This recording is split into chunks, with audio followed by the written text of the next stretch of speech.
Hey, what's going on, chat? Good morning. Good morning. Good morning to everyone. Today is day two of FNCS finals.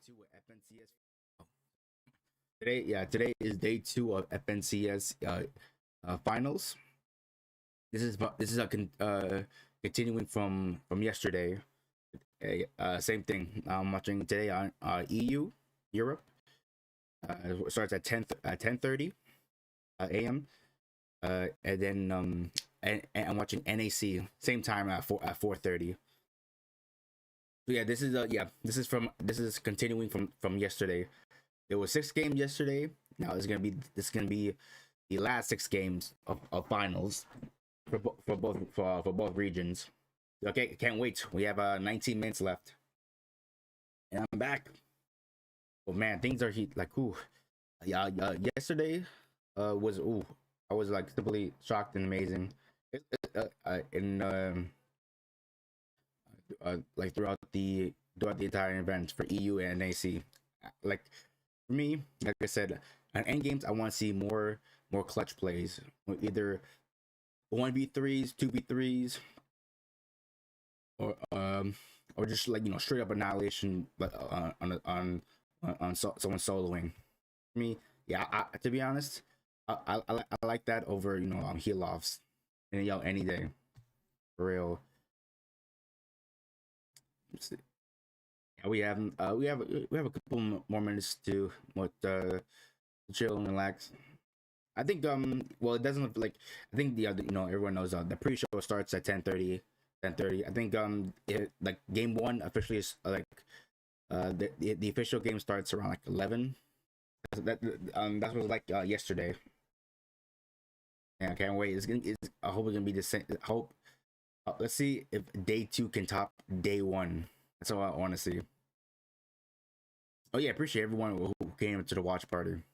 We all enjoyed it. Does anyone have any favorites of winning EU and NA?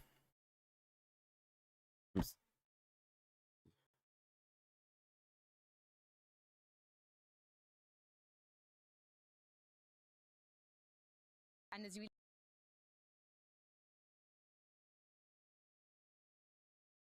Mhm.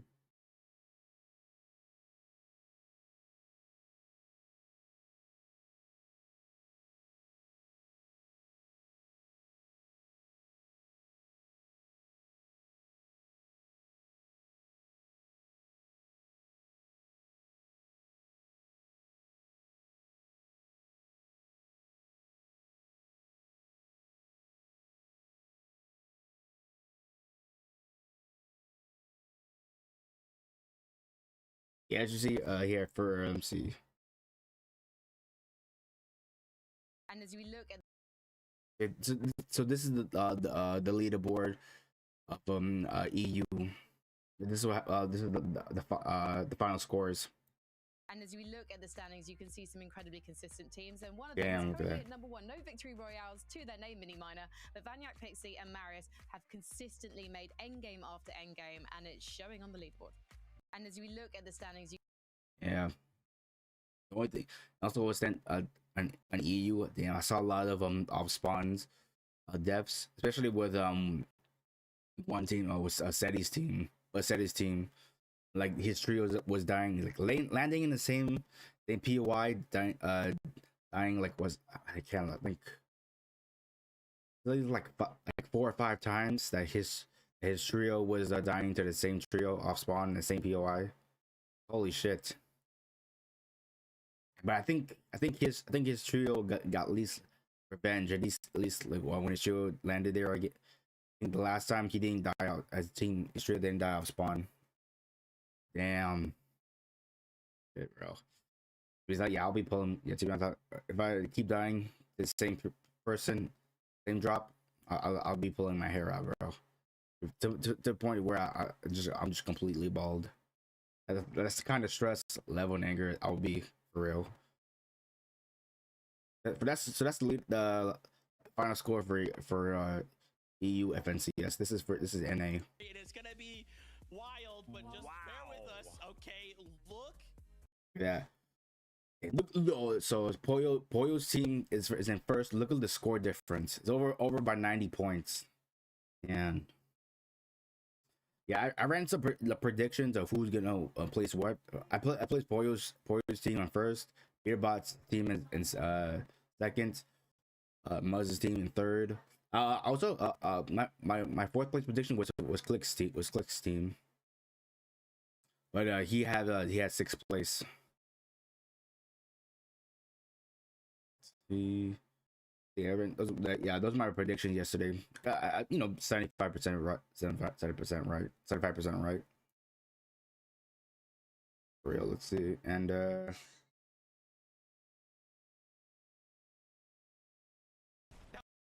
yeah, these are the kind of end games I want to see. That was only 2 of our 3 trios down below. They went through unnoticed. Yeah, this is Pollo. Pollo's trying to drop down from above. Acorn's already there, taking a lot of damage. He's gonna get. Yo, look at that. I'll take this any day after he lost, for real. He knows 2v1 weak. He's trying to take advantage, but out and around. That's gonna be a minute. Braid from down below. Visuals there as well. 3v1, but Pollo's not gonna be stopped. Down goes a Minish. 9 HP. Finally making it into the zone. He's trying to let the Storm do his work for the Siphon to come into play. Very smart play right there. He's gonna heal up. It's all up to Visuals now. It's gonna come down to Look a at single shot. Boom. Does not miss. He connects when it matters, and he will win game number 1.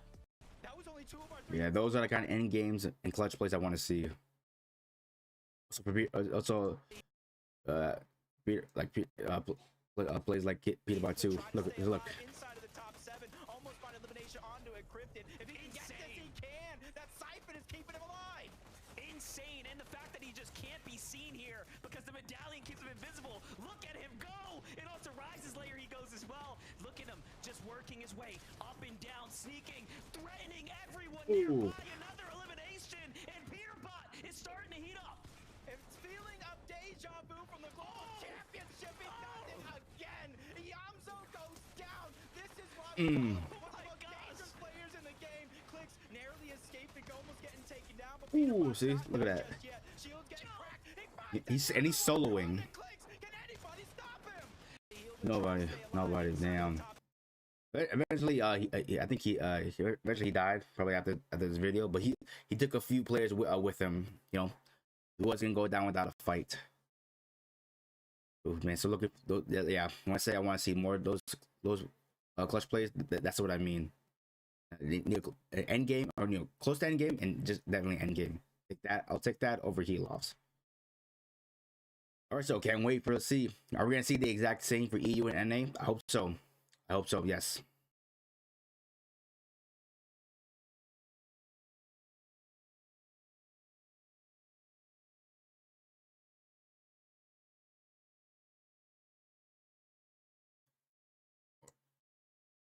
So we're gonna see. So yeah. Now winning Peter Veno now winning grands. Epic Griefs Canada. What? We're gonna see this. Let's see. Check this out. FNCS Grand Finals Day 1 is done. FNCS Grand Finals Day 1 is done, and we have some big upsets. Peterbot and Veno both aren't in first place. Savage and Mongrel win a game and are absolutely popping off. We have major Yeah, my trio, Savage, Mongrel, and Panzer. They won a game. I think it was game 3. They won on yesterday's EU finals. It changes the day of Grands. Midway through Grand Finals, Canada's team being absolutely griefed by Epic Games. I want to recap who's doing well and who I think is going to win and if my predictions have changed, because these leaderboards are very, very spicy. There's a lot to talk about. Let's jump into it. Just in case you guys missed it, I started a business with my brother selling premium quality mouse pads, and we're currently doing a discount. They are now 15% off if you use code FNCS at checkout, bringing them down to under $34 for a big, high quality mouse pad. Premium stitched edges, 4mm thick, very smooth finish. We have a whole bunch of pros like KB and Rapid currently using them. If you want to cop it, it's arcaloot.com. I'd really, really appreciate it. Oh, man. Japanese, wow, for real. Let's see the mouse pads. They're kind of fire, though. Oh, man. Look at your chat. Look at this. Fire. I can rock with this. Selling premium quality mouse pads. Let me take a look. I actually do need a mouse pad. Like the current mouse pad I have is the the PC brand. It's the PC brand mouse pad. They gave it to me when I ordered my new PC gaming PC. Yeah, so like if I order like a whole PC setup, they give me a free mouse pad, and that's the current mouse pad I'm using. So I think it's time for a change up. I think they had this for like 2 years. Off if you use code Let's see. FNCS at checkout, bringing them down to under $34 for a big, high-quality mouse pad. Premium stitched edges, 4mm thick, very smooth finish. We have a whole bunch of pros like KBM Rapid currently using them. If you want to cop it, it's arcaloot.com. I'd really, really appreciate it. Before I even break down how Grands went, I have to talk about the update today and what it just did to Kanata. So, we somehow had an update the day of Grand Finals. It wasn't supposed to change anything with the game. I wasn't really too worried until right before NA started. Players started to realize that the Nightshade boss, the one at Demon Dojo, was no longer there. It was replaced by an NPC. Now, if you know anything about competitive, you know friendly NPCs aren't in competitive. So we found... sorry if I sound okay. Yeah, I sound a little groggy. I'm like, I woke up not too long ago. I'm currently, same as always, I'm waking up. Same as always, got my coffee. Sorry if I sound like a little low. My body's just starting to wake up. And out the hard way, the Kanata loaded into game 1, and there was no boss at Demon Dojo. That not only means no Mythic Mask and no Mythic SMG, it also means there's no Shades, which means you get no ammo and no minis. Demon Dojo's biggest strength was basically farming all the ammo and loot off these Shades. And you get nothing. Guaranteed Mythic Mask, and it was just removed. It was... Yeah, I remember like when they took that out, and I think Kanata's plan just had to change it up, like minutes before NA finals started. Was in the game for EU, and then the event happened midway through Brazil. It wasn't in for the rest of Brazil and all of NA Central, but to make things even worse for Kanata, it got added back into the game as soon as NA Central ended, and it was back in for NA West. So now, if you go to Demon Dojo in tournaments, the NPC is there. You can eliminate her and then still get all of the loot. It means there's no Shades, so you don't get the assault rifle ammo and the minis, but it's better than nothing. But they decided to remove the loot, okay. Only for Kanata. Hey, no. And if I have to remind you, Kanata how switched up. Was doing the yacht before it sailed off into the sunset. His POI just got removed mid-season, and before that, he was going to the Mythic Crossbow, which also got removed from the game. So Kanata is just clearly hated by someone at Epic. Like, it genuinely feels targeted at this point. All right, now let's break down the leaderboards. Let's go through who's doing well and who's struggling. Now, NA and EU, we do not have Veno and Peterbot winning. You saw the title, you heard the intro. Somehow, the two clear favorites coming into FNCS aren't in first place, but it isn't over yet. But I need to clarify, there is no multiplier for day 2. A lot of people are getting confused. Previously in FNCS, there was either a 2 times or a 1.5 times multiplier for day 2. There was also a wrong leaderboard format earlier this season that was showing the elims were 6 points in day 2. That is also incorrect. We have the exact same scoring format for day 2 as day 1. So the comeback is going to be tough, but it is possible. So let's break down the NA leaderboard first. We have Aegis, Acorn, and Poyo in first on 512 points. Almost 100 points clear of Peterbot, Ritual, and Cold. Now, there's a whole bunch of different records we're trying to hit on NA this season. A lot of people talking about, is Peterbot going to be the first ever 4-peat FNCS champion on EU or NA Central? Do we have potentially Cold winning the first FNCS 3 chapters in a row? Turns out maybe some of that focus should have gone to Acorn's team, because that would be the same story for them. Poyo stands to be the first ever player to win 4 back-to-back FNCS titles on EU or NA, and also Acorn could win the first FNCS of each chapter. Chapter 4, Chapter 5, and Chapter 6 Season 1. They are looking insane. Now, the first question is going to be, Aussie, what's Peterbot doing wrong? What's going wrong for Peterbot? So Ritual tweeted out that it's on him. Ritual's taking the blame for his team not doing as well, which is insane. Wow. We have 420 points, and we have people tweeting out how it's their fault, and I got everyone asking me, what's Peterbot doing wrong? What's going wrong with Peterbot? Like, it's 420 points, man. Peterbot's match history is a 7 elim 4th, a 9 elim 6th, a 5 elim 10th, a 12 elim 6th, 13 elim 4th, and a 7 elim 10th. Like, not bad placements by any means. Aegis, Acorn, and Poyo are just doing that much better. Acorn, Aegis, and Poyo have a 14 elim win, 13 elim 2nd, 1 elim 13th, that was their bad game, then a 10 elim 4th, 8 elim 3rd, and 12 elim 2nd. If you want to ask me what's Peterbot doing wrong, nothing. Acorn, Ages, and Poyo are just doing even better. They're just absolutely dominating, which means we could see something happen day 2. We could see Pete bring it back, but right now, Acorn is just looking insane.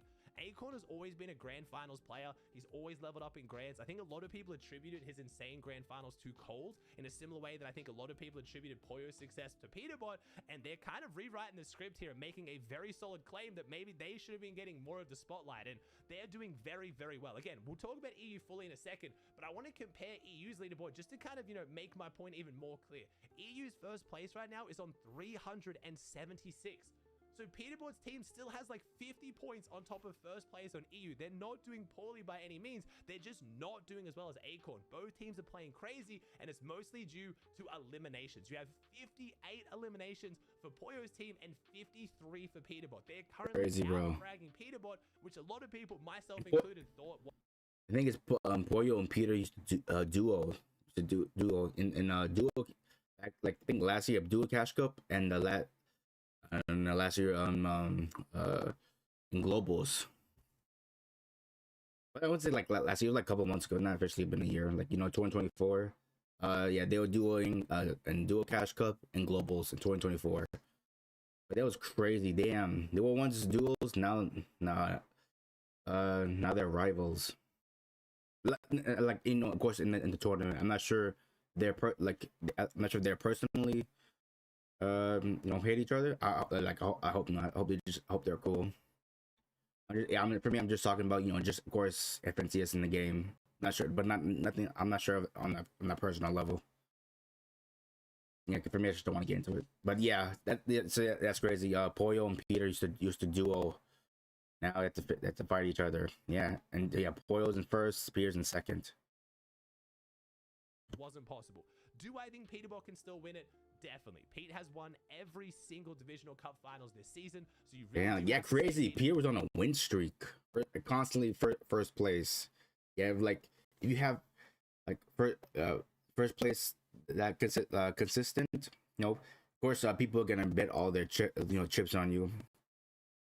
Winning FNCS because you get first, like say you win seven tournaments first place, of course people are gonna highly put you they're gonna understand to win 7CS. But damn, yeah, I think even the broadcasters, in the announcers, they were like pretty confident people will get first. Yeah, they were talking, I think, that confidence yesterday and last week. Crazy. Yeah. Oof. Yeah. Could bring it back on day 2. Yeah, what a surprise. Yeah. But yeah, still congrats to Poyo first and Peter in second. That's still still the top 10.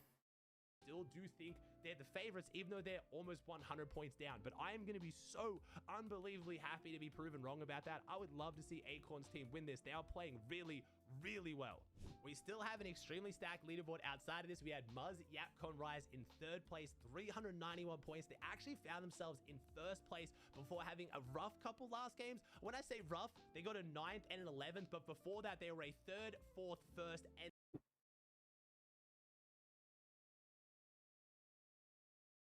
wait, click the wait. Click the wait. This is.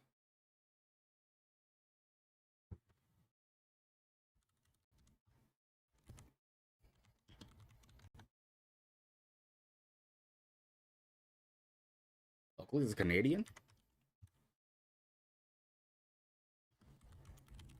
And that's like Nexus name, but I think is.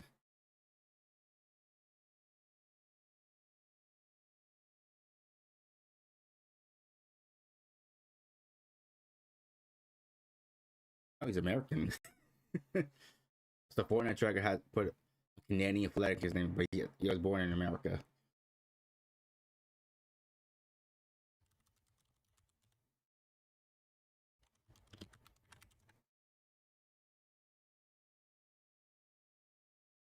Yeah, it's a mistake.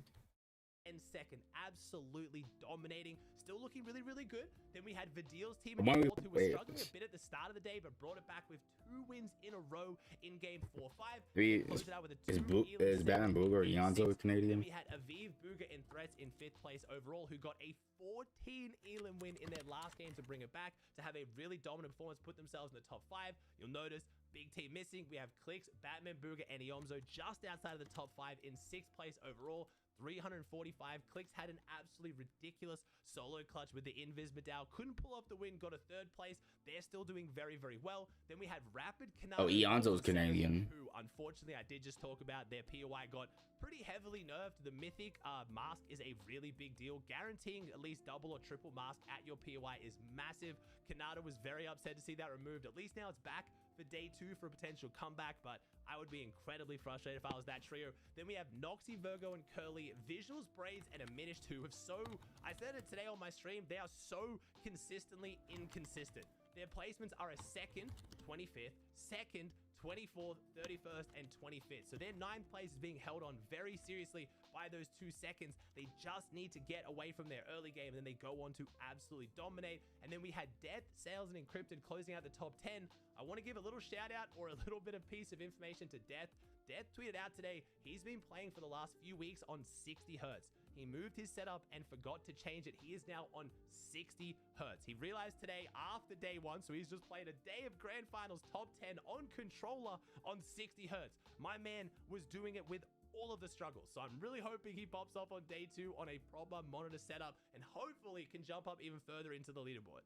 Moving on over to EU, I kind of already touched on it a bit, but we have Vanya, Pixie, and Marius in 1st place on 376. Now, if you haven't followed EU too much this season, this is insane. Vanya's team went from potentially not making grand finals. They came 2nd place in the 2nd game of the last chance qualifier. They whiffed their shot to the very end. Everyone thought they sold their chance. They brought it back and won in game 3, securing their spot to grands, and now they're in 1st place. Not just that though, Vanya's team has been seriously struggling this season. When uncontested at Kappa, their surge looked terrible. I knew they were going to be uncontested. I was correct with the spawn fights and how they played out. I'll cover that in a second, but Queasy did decide to go Seaport. Even uncontested, I said I don't have them as a top 10, and I could not be more wrong. Vanya's team has absolutely dominated. I don't know what they've done with their VOD reviews or what they figured out, but their surge went from looking absolutely terrible to amazing. They are playing so consistent right now. They haven't got a win yet, but they have an 8 Elam 2nd, a 3 Elam 10th, a 3 Elam 12th, 2 Elam 2nd, 10 Elam 2nd, and a 5 Elam 3rd. So very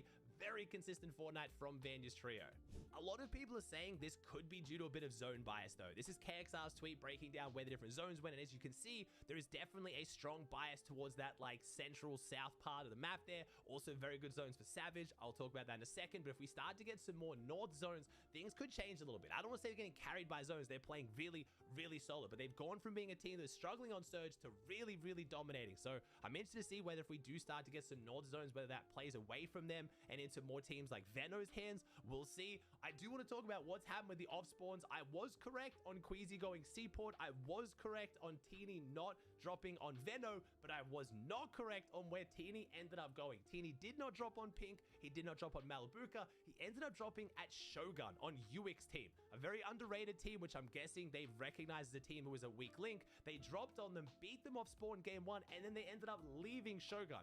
So we now have Teeny with uncontested Shogun, which going into day 2 has me a little bit worried for Savage. Savage's team is right next to them at the bird. If anyone's going to key them early game and try to take them down, if anyone's going to play weird and rat their way in and hide behind trees or hide on chests, it's going to be Teeny. Yeah. So I hope Let's see, again, like before, whoever gets high has a 50-50 chance of winning the game.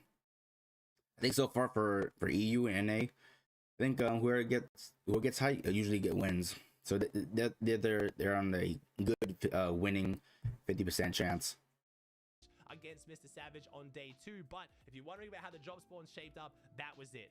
The other off spawn fight I have to talk about, because I'm not going to break it down at the top of the leaderboard, we have the Frenchies, we have Akira, Podesai, and X-Sweezy versus Kami, Seti, and Hari, and oh boy, that has been a very ugly one. Seti's team is currently in 31st place. They lost 4 of the games on spawn. Game 5 was kind of like a third party. They didn't really go down to the Frenchies. Okay, so it was 4 games that Seti's team died off spawn. I think 5th game they didn't die to the same trio. I think they got revenge, but a third party came in and kills City's trio. See again, did I hear that right? Party, they didn't really go down to the first place. They lost 4 of the games on Spawn. Seti's team is currently in 31st place. They lost 4 of the games on Spawn. Game 5 was kind of like a third party. They didn't really go down to the Frenchies, but they did go down. So they've only won 1 of the 6 games on Spawn, and they're basically getting instantly cleaned up by like 3 other teams every time. So both the French teams and Cammy's team gonna have a miserable time of things. Despite winning all those games on Spawn, Akira's team is only in 22nd. So it is just a full drama grief fest. I don't think either team's gonna leave on day 2. I think teams are still gonna third party, and both of them are gonna do terrible. And again, gonna be this giant day 2, round 2. I don't even know. So I can't believe Cammy's team is currently been losing that often on Spawn. I had them in my top 8, knowing they were contested, because going into this, they'd won 3/4 of their off-Spawn fights. I think it was 27-9 or something, absolutely dominating, and now they are struggling. I don't know what's going on there, but the Frenchies are doing something very, very good off Spawn.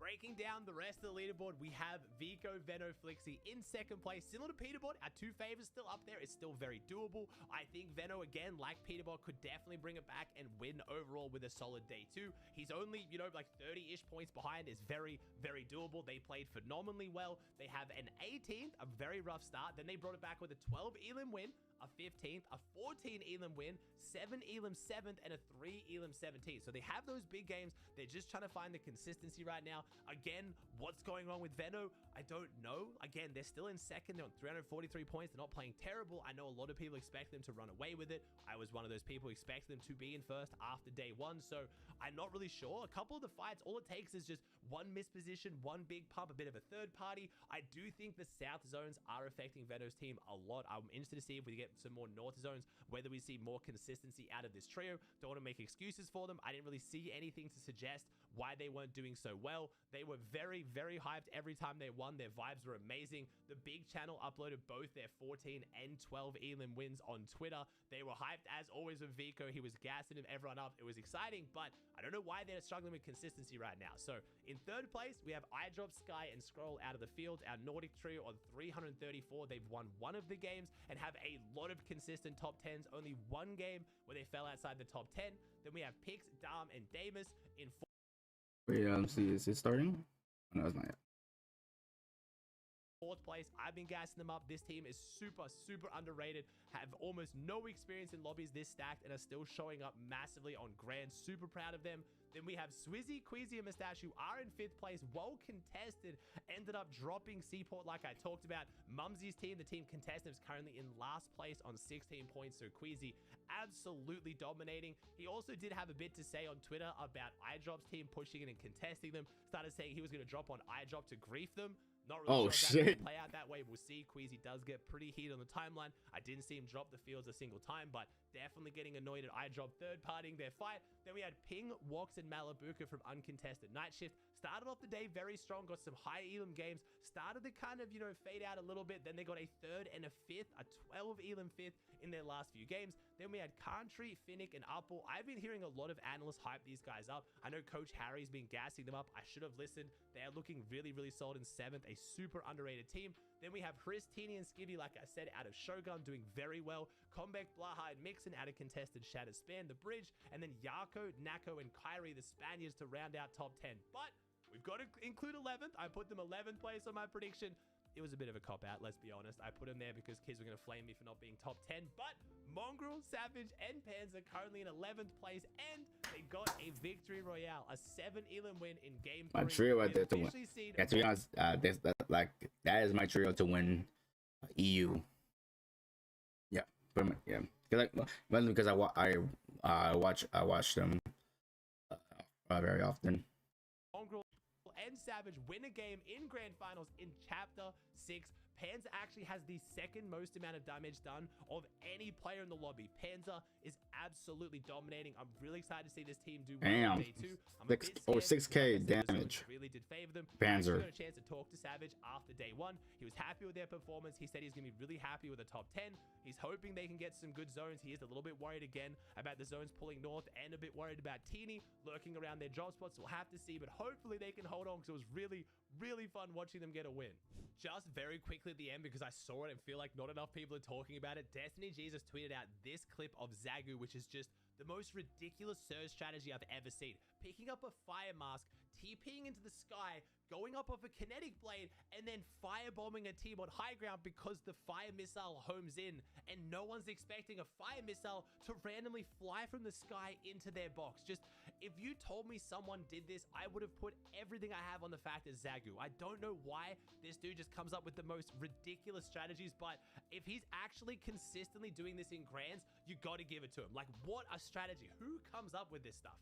I haven't been talking about the See, you don't know what you can see, or what you can see in FNCS. Different, like different all the boom strategies, so like that one. Not Epic Whale, it's Barca, Paz, and Pump, who won 4 of the first 6 games, finishing on 471 points in a single day of Fortnite.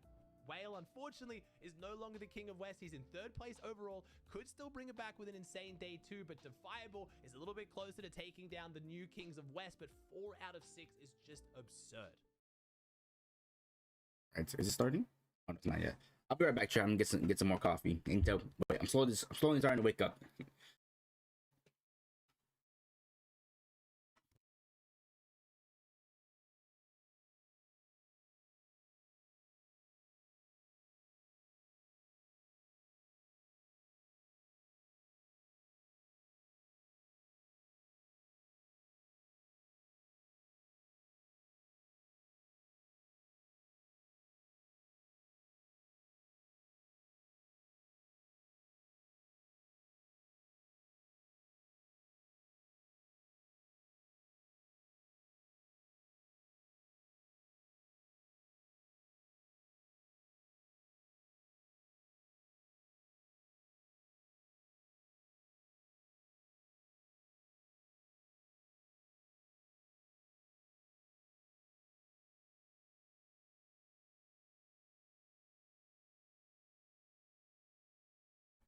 Okay, I'm sure. Okay, I'm the right one.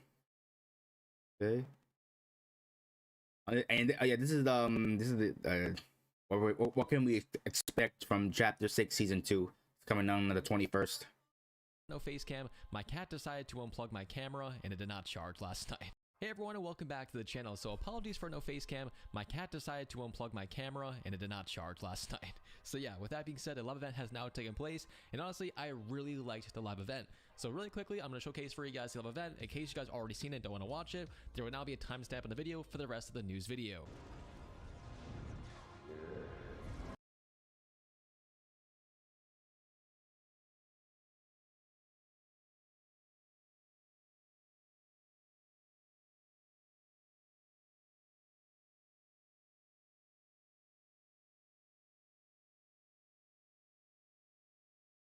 Fuck, my mic was muted. Damn, that's okay. That's okay. Yeah, I was at the event yesterday. I'm gonna have a video up on my channel. Probably. I'm not sure. Probably by like after I finish the whole stream, because EU and NA it ran for like a while. I did a non-stop watch party. The entire stream was like 10 hours, and probably after NAC wrapped up, I know for me I went to sleep. Yeah, because it was like I think 11 hour stream. Yeah, probably by the time I finished watching both regions, yeah, I was really tired and just wanted to hit my bed. But yeah, don't worry, I'm gonna have an event video up soon on my channel. I just had time because mainly because I edit and upload every single video because I don't have an editor at the moment, and also do my my thumbnails. Yeah, everything is done by me. That's why sometimes like videos take a little time. Like say I won, like say in OG season 2. I got my first win on day 2 of it. I'm sorry I haven't posted up on my channel because it takes, because I edit, I have to look over my entire stream VOD, and that's where I get my edits from.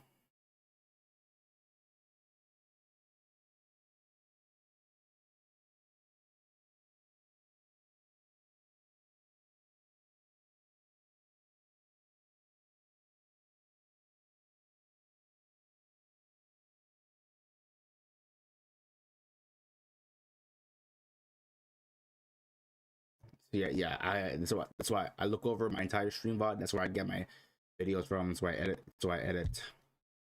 So yeah, and it takes a lot of time because my stream VODs are a little bit long. It takes time for me to look over each one, which part I want to clip and post on my channel. But yeah, so I'm gonna work on have some videos up. As long I don't want to wait too long.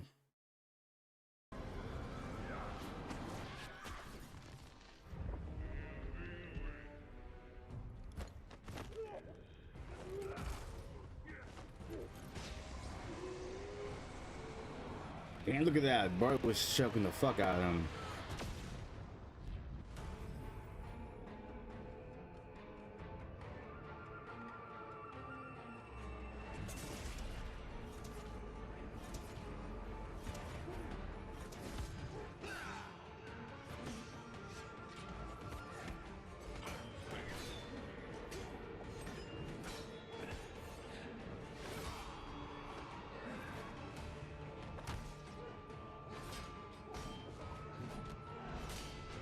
And so that's what happened the entire event. Just to Shogun fighting called Daigo. So that's his, I think how you say his name. The one has the gold aura.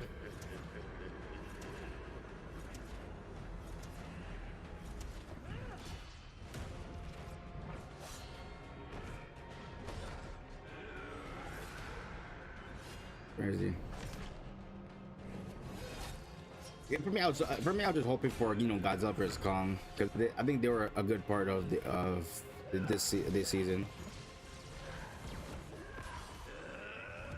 I would say well, at least we got something.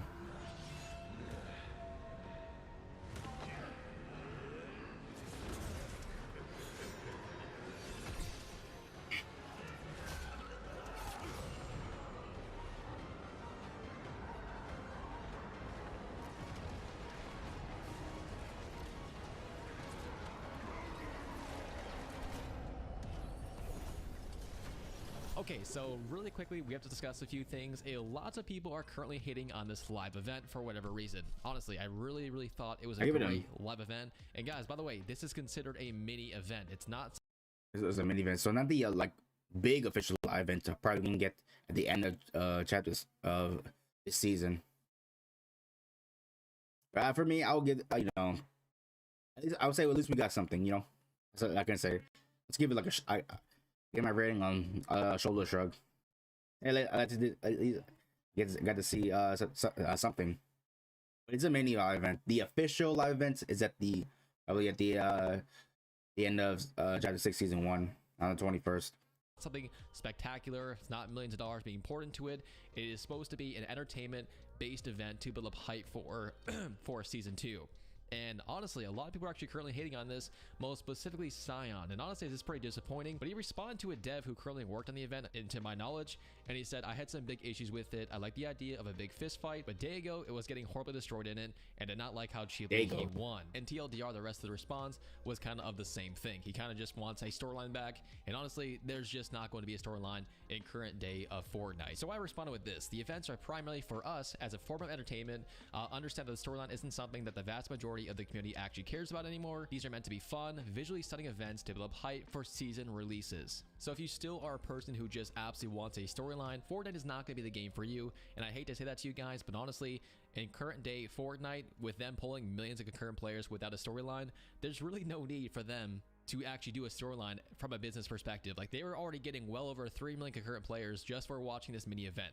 So yeah, they're doing completely fine. There's no need for a storyline. And again, please do not go to Twitter, aka X, and respond to the devs tweets and saying this event was crappy because of A, B, and C, and you want a storyline back. Like, that's just absolutely ridiculous and very disrespectful. Now, enough of my tangent. If you watch the event, you will know that Shogun X has now been defeated, and currently in the map, he is actually no longer here. So he's not wandering around anymore for you guys to discover. And on top of that, the Night Rose NPC is also now free of Shogun X's curse, and the Puppeteer boss has now been disabled. She will now be a permanent NPC instead, dropping her mythics when defeated. So essentially every single Night Rose boss now has now been and disabled Shogun due to the event now being over. So just a little quick update for you guys. On top of that, we got some new information on the Mortal Kombat leaks. So Sub-Zero has Ice Gauntlets, Scorpion has a Spear Hook, and the Spear Hook will do the iconic line of "Get over here" as audio essentially. So yeah, very cool, very nostalgic. It's gonna be a very cool little Sub-Zero here.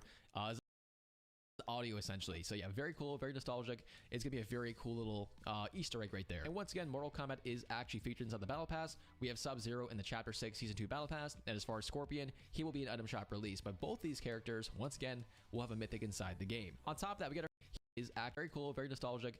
It's gonna be a very cool in the Chapter 6 Season 2 Battle Pass, and as far as Scorpion, he will be an item shop release. But both these characters, once again, will have a mythic inside the game. On top of that, we get our first look at map changes for Season 2, so very early, and this is all thanks to the Avatar Fortnite trailer. So Hybex said the snow appears to be melted on the mountain in the back where the mini event will happen, and yes, that actually did happen. Possibly a new point of interest is right behind it. And thanks to the event now being over, we have a full breakdown from Fortnite Assist. So the Avatar loading screen already gave us a glimpse Chapter 6 Season 2 Island with new and removed points of interest. The following ones are now gone and changed. Tanuki, Terrace, Night Shift Forest, Lost Lake, and Warrior's Watch. So all 4 of these points of interest were either removed or of course changed. So I'm definitely curious as far as what you guys think about this. Was this your landing spot? Are you guys happy with the changes? Let us know in the comments below. On top of that, some details about the money vans in Season 2. Open by planting Melonite at the back of the door. Takes a few seconds until the door explodes open. The money van drops both weapons what's the noise? Oh, it's starting right now. Alright, nice. We watched it. 3 minutes left. So yeah, so the FNC is starting right now. But it's not gonna officially start. This is the pre-show. Probably, yeah, and official game. The official game won't start for like another half hour. Let's watch the rest of this video. This is gonna be very cool and very reminiscent of GTA 5, where you guys can actually essentially pull out the back of a money heist van and get some free cash back. Moving forward the video, a very interesting find. So the Black Knight is actually getting his own version of Kicks. Now I'm sure you guys are all asking the same question. Does this mean that Black Knight is actually coming back? No, it does not. This is gonna be the same thing as we've seen with Little Whip. Little Whip got actually Kick inspired shoes, and the same can be said for now Black Knight. It does not mean that Black Knight is now coming back. So for those who are posting viral tweets talking about this, it's actually not true, sadly. In case you missed it, we got our first look at the full battle pass, and along with that, we now figured out what the tier 1 and tier 100 skins are. So really enough, these were actually in order, which obviously was probably common sense, but for some reason I did not think about this before. But yes, to the far left, that of course will be the tier 1 skin. And by the way, she's actually a reference to the old hero from Fortnite Alpha, which is actually very cool. So a nice little Easter egg. And of course, the wolf guy will now be the tier 100 skin. And everything in between, of course, will be the middle tiers. So halfway through the battle pass, you guys will now unlock the new Midas skin. And overall, I think it's a pretty good battle pass. Now, as far as collaboration, we have a brand new list to talk about. So we have AC Milan. I think I always say this wrong, but I'm sorry about that. I never, watched football or soccer. Off-White and Puma, Fast and Furious featuring Dom Toretto and Han Lu, Mortal Kombat featuring Sub-Zero and Scorpion, King of the Hill, James Bond, Blade Runner 2049, Post Malone, Ninja Turtles Wave 2 featuring Bebop, Rocksteady, Casey, and a Turtle Van, Metal Gear Wave 2, Devil May Cry, Yakuza, Chaperone Icon Emote, Demon Slayer, Cars from Disney, Hot Wheels, NASCAR, XXX Tentacion, and Tekken. And so far, guys, that's all for today's Fortnite video. I'm definitely curious if you guys like the live event, and how hyped are you guys for Season 2? Thanks for watching. We will see you guys in the next video. Yeah. I had as honest conversation with a teammate as I've had with him. Do you think you've come back from America as a better player? I think I've come back from America more mindful. That's right. I think he moved for when we do clicks to NA. Won and stuff like that. It starts to less be about learning Fortnite, and I think I'm going a bit too deep here, but learning yourself a bit and then learning how to, get the best out of your teammates and stuff like that. Now you're back in Europe, and you've got 2 new teammates as well in Vico and Flixie. So tell me about forming this trio, because as far as I'm aware, it wasn't actually the original plan going into Chapter 6.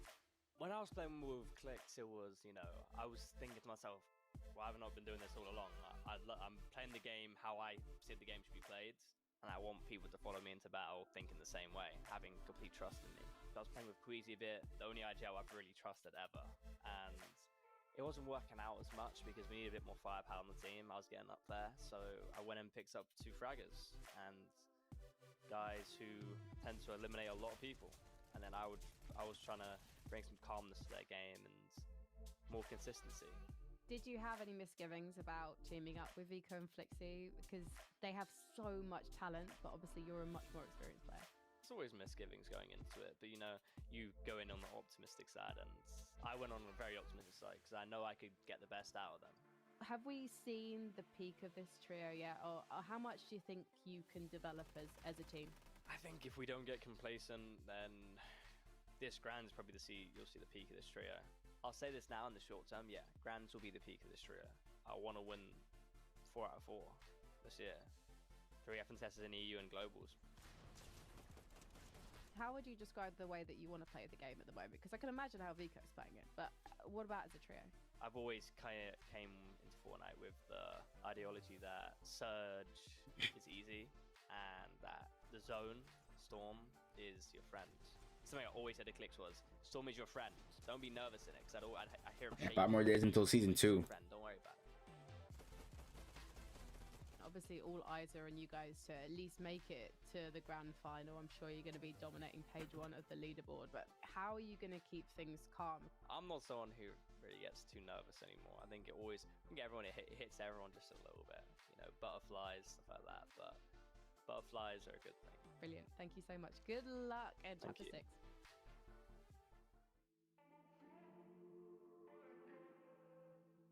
First place 180k. Second place is Las Vegas. The guy 120k.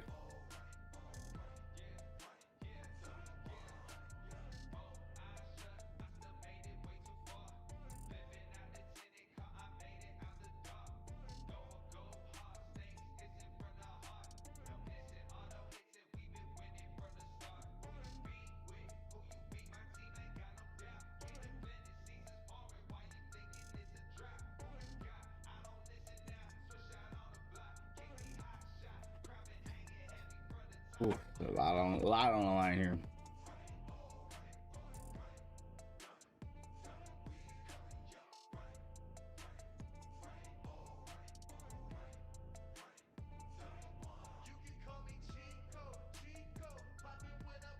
Alright, so the P, I think, yeah, officially like around 11:30, where the game 1 will start.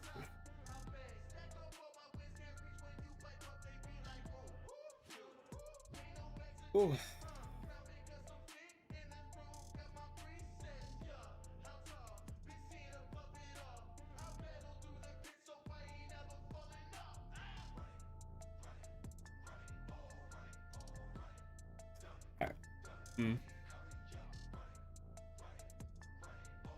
Right.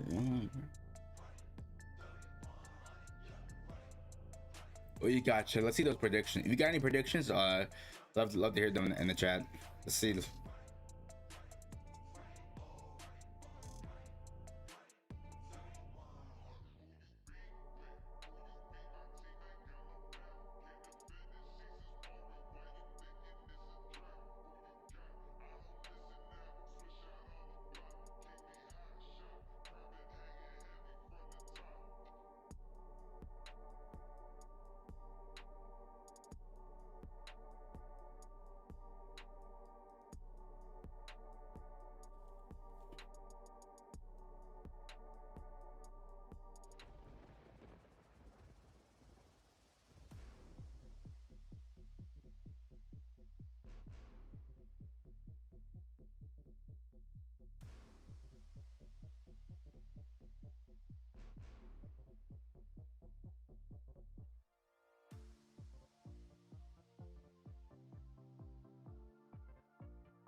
All right, here we go. Day 2 of EU FNCS. Yeah, this is continuing from yesterday. Another 6 games. Let's get a recap here.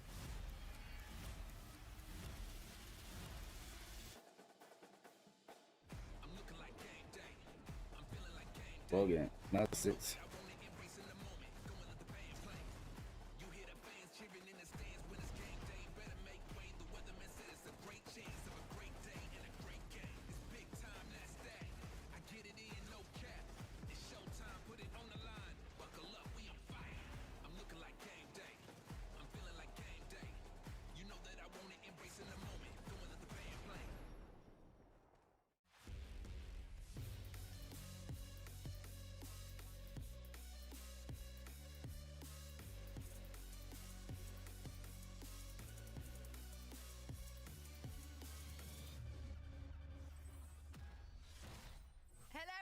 the FNCS Europe Day 2 Major 1 Finals. Yes, it's Day 2. If you missed Day 1, where on earth were you? You're going to have to go and watch the action in your own leisure, because right now we need to crown a champion.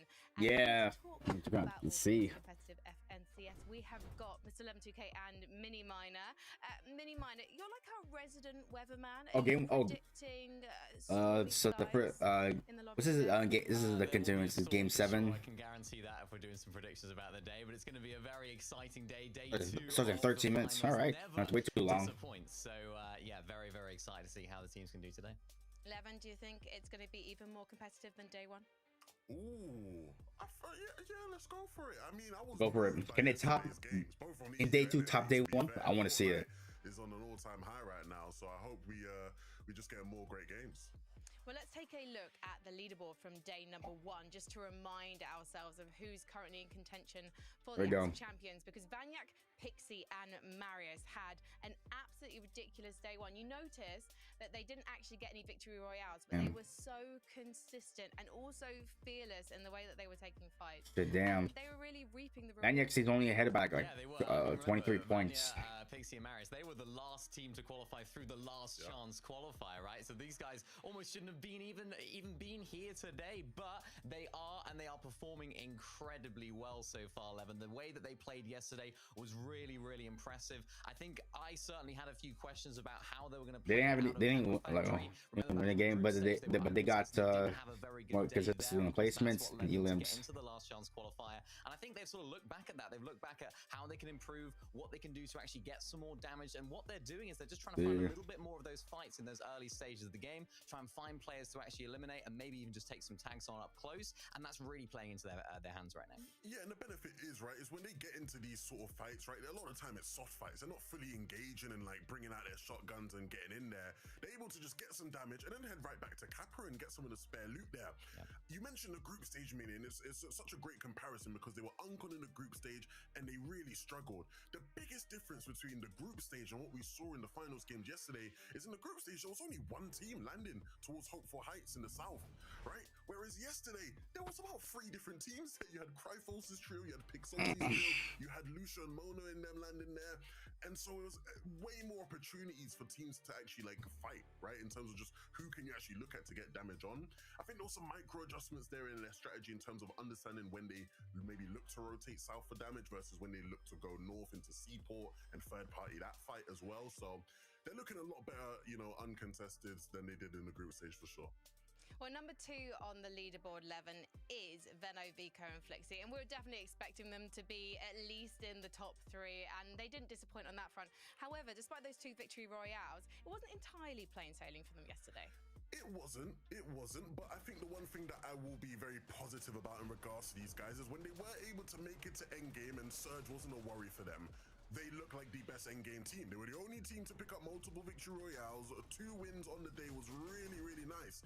They played height really well. You know, there was a game where they had some nice pulls and they were able to play for the island and were able to, you know, use the medallion. We saw some like cool plays of that as well. So what this team showed me, Mini, is that they are still, you know, the best endgame team in the lobby for me. Yeah, absolutely. Like Frankie said. I was just carry on. No, you carry on. Said, is the surge, right? There was a couple games where they were getting to the end game, not, you know, good enough in a position when it comes to the damage, and I think that's a real worry for them. Yeah, it is. And I think that's the sort of point for them that they need to sort of look at today is like, how are they going to try and find those damage in the early game and sort of the mid-game section? Because I remember in that first game, they were below on that Storm Surge damage. And I think it's something that we've seen from them, Levin. You talked about soft fighting. It's a team that have been doing more of that, especially yesterday as well. Absolutely. And that's their strategy. That's their strength.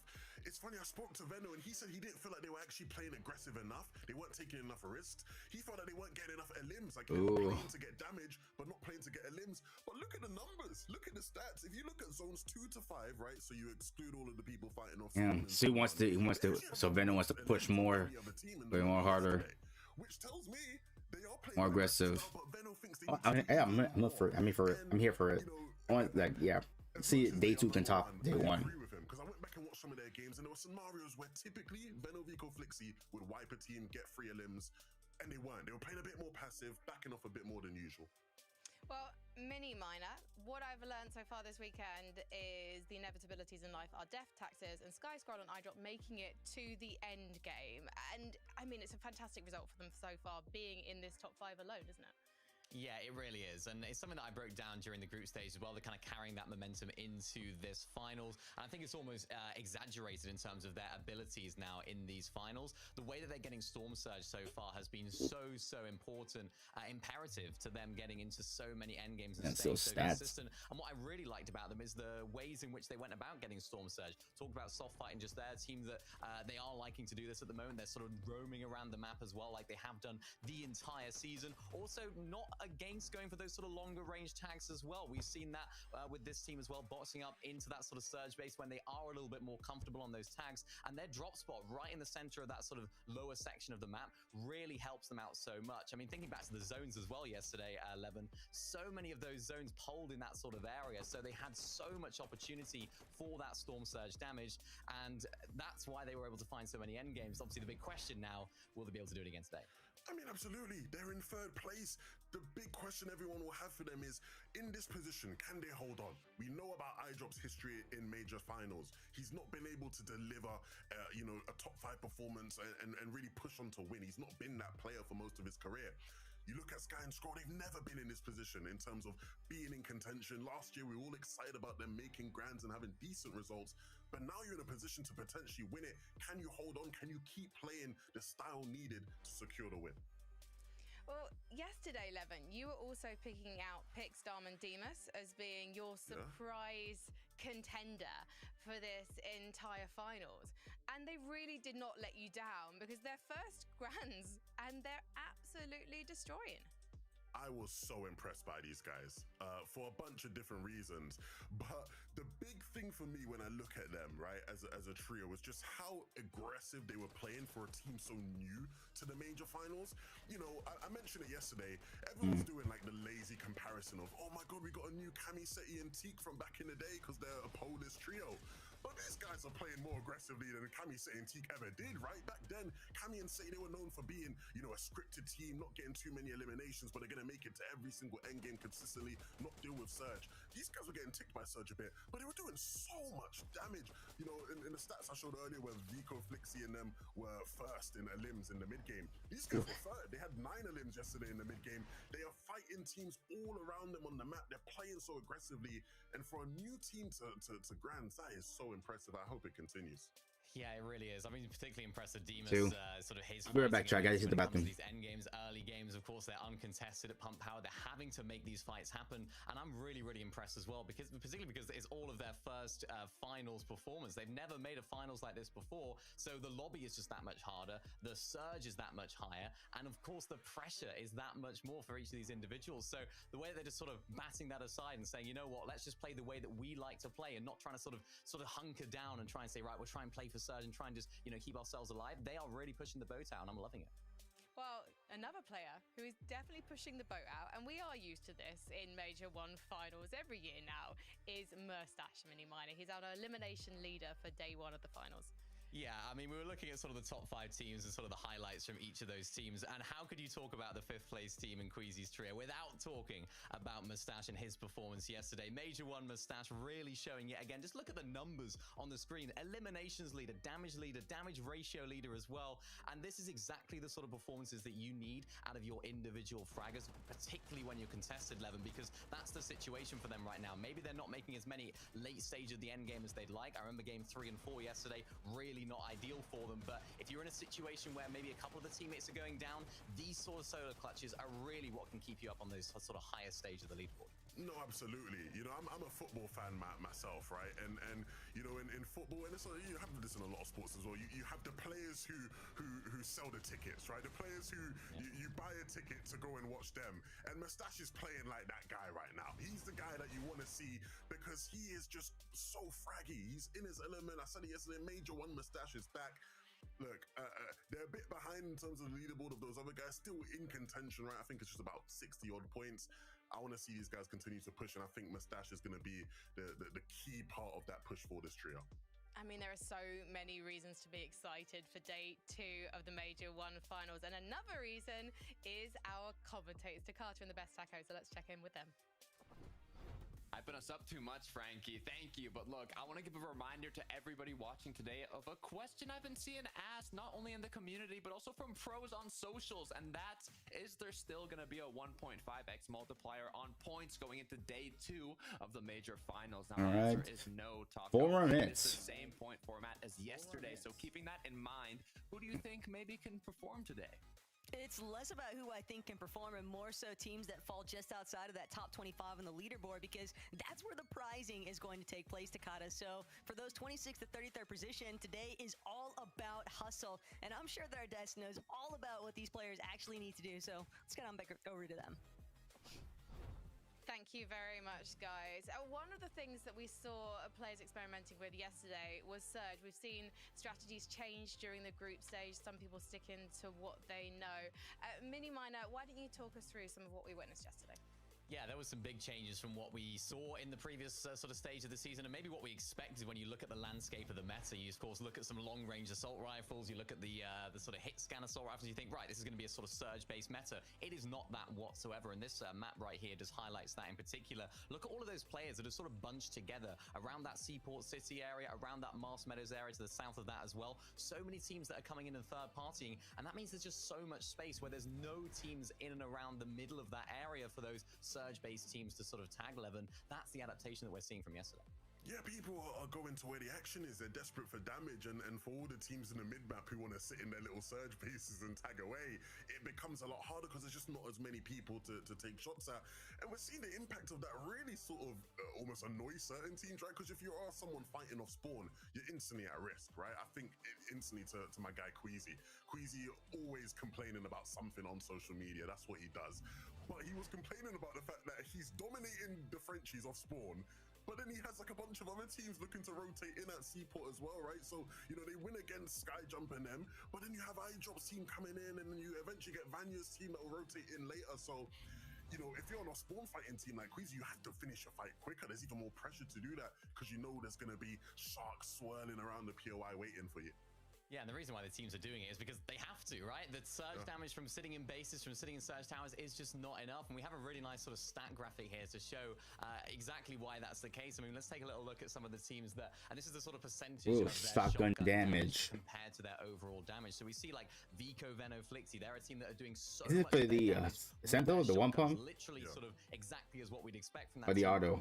That'd be the one pump. We talked about earlier some of the soft fighting, and then contrast that with and also for the only shotgun. Damn. 1% of their damage with shotguns. They're trying to do that, and it's just not working Crazy, out. bro. Leaderboards from earlier on as well. Yeah, it's funny, you know, those guys are like just sat in their bases, and we saw a couple examples of them fighting and it not going too well. But I think again, you see the difference in playstyle there, right? Those top 2 teams in Veno and Teeny's team, those teams are fighting a lot more, like you said, more box to box. And then you have the teams in Vanya and iDrop who it's a mixture of both, right? I think they're looking to maybe get the tags from a distance, and if you hit a beam, if you crack someone, if you get a knock, then you pounce, you jump in, you finish out the fight with your shotgun. So finding that balance, finding what works based off of, you know, your surroundings and the teams around you. Very quickly, Miniminer, what are you thinking of these teams continuously, well, starting to, I guess, increasingly use the Typhoon Blade within the boxes? Yeah, that seems to be a real prevalent thing that we saw yesterday as well. Of course, we talked about how difficult it is to get damage, particularly if you are a team that likes to play outside of the box. This is an item, this is an ability that you can use that gets you right inside of that box and allows you to stay and get above the Storm Surge threshold as well. It's just so much easier, Levin. There's a clip here from Sky, which we saw yesterday, and even this next clip just highlights how important it is. Look at this in the Freezy, 400 damage below. Quickly get inside the box, Typhoon Blade in, damage dealt. Ooh, yeah, we've been seeing a lot of katanas and blading. Teams are gonna find these things, right, where they can get advantages in these lobbies. Usually to get in a box or just a last maneuver to stay alive. Back in the day, right? So you know that there was a lot of that happening, and I think we'll see even more of it today. Well, guys, we have run out of time because we've got to shing over into Game 7. So let's Shing. Taco and the Best Taco. Thank you, Frankie. Look, there's a lot of metas, a lot of shing, but what I'm focused on now is You going know, into shing. how We're gonna these probably trios let's see. We're gonna see more of that. More Catan blading in day 2. So what have these trios Now let's see. adapt and change that strategy? I mean, time will tell, Taco, but I'm excited. Everybody's had the opportunity, though, to go through yesterday's matches, check out what went right, what went wrong, and There we go. hopefully Let's adapt, and bust. we'll get to see just how that pans Go. out in Game 7. Let's see. Game 7. I've got my eyes on a couple locations. We have Seaport, where we've seen a lot of engagements in terms of Queasy's trio My spot, Bird. up against Momsy's trio. We've got Lost Lake, where we've got Cammy and Seti's trio in a difficult situation based on how it went for them in the off spawn. But we're actually going to be looking at kind of a new off spawn fight that we didn't see so much yesterday. Yeah, big thing here. We're in in Shogun Shogun Solitude. is that Teeny, Svi, and Hatris, they never really had a designated spot throughout the course of day 1. We saw them once or twice. No. But Ewix Don't, coming oh out man, don't hot. pop it He's big not in the gonna air, take the open. opportunity to actually get that Boxed up. potion online. A big knock to a start real things risk, off here. oof. They're trying to defend their own territory, but Svi makes sure Ewik gets shut down.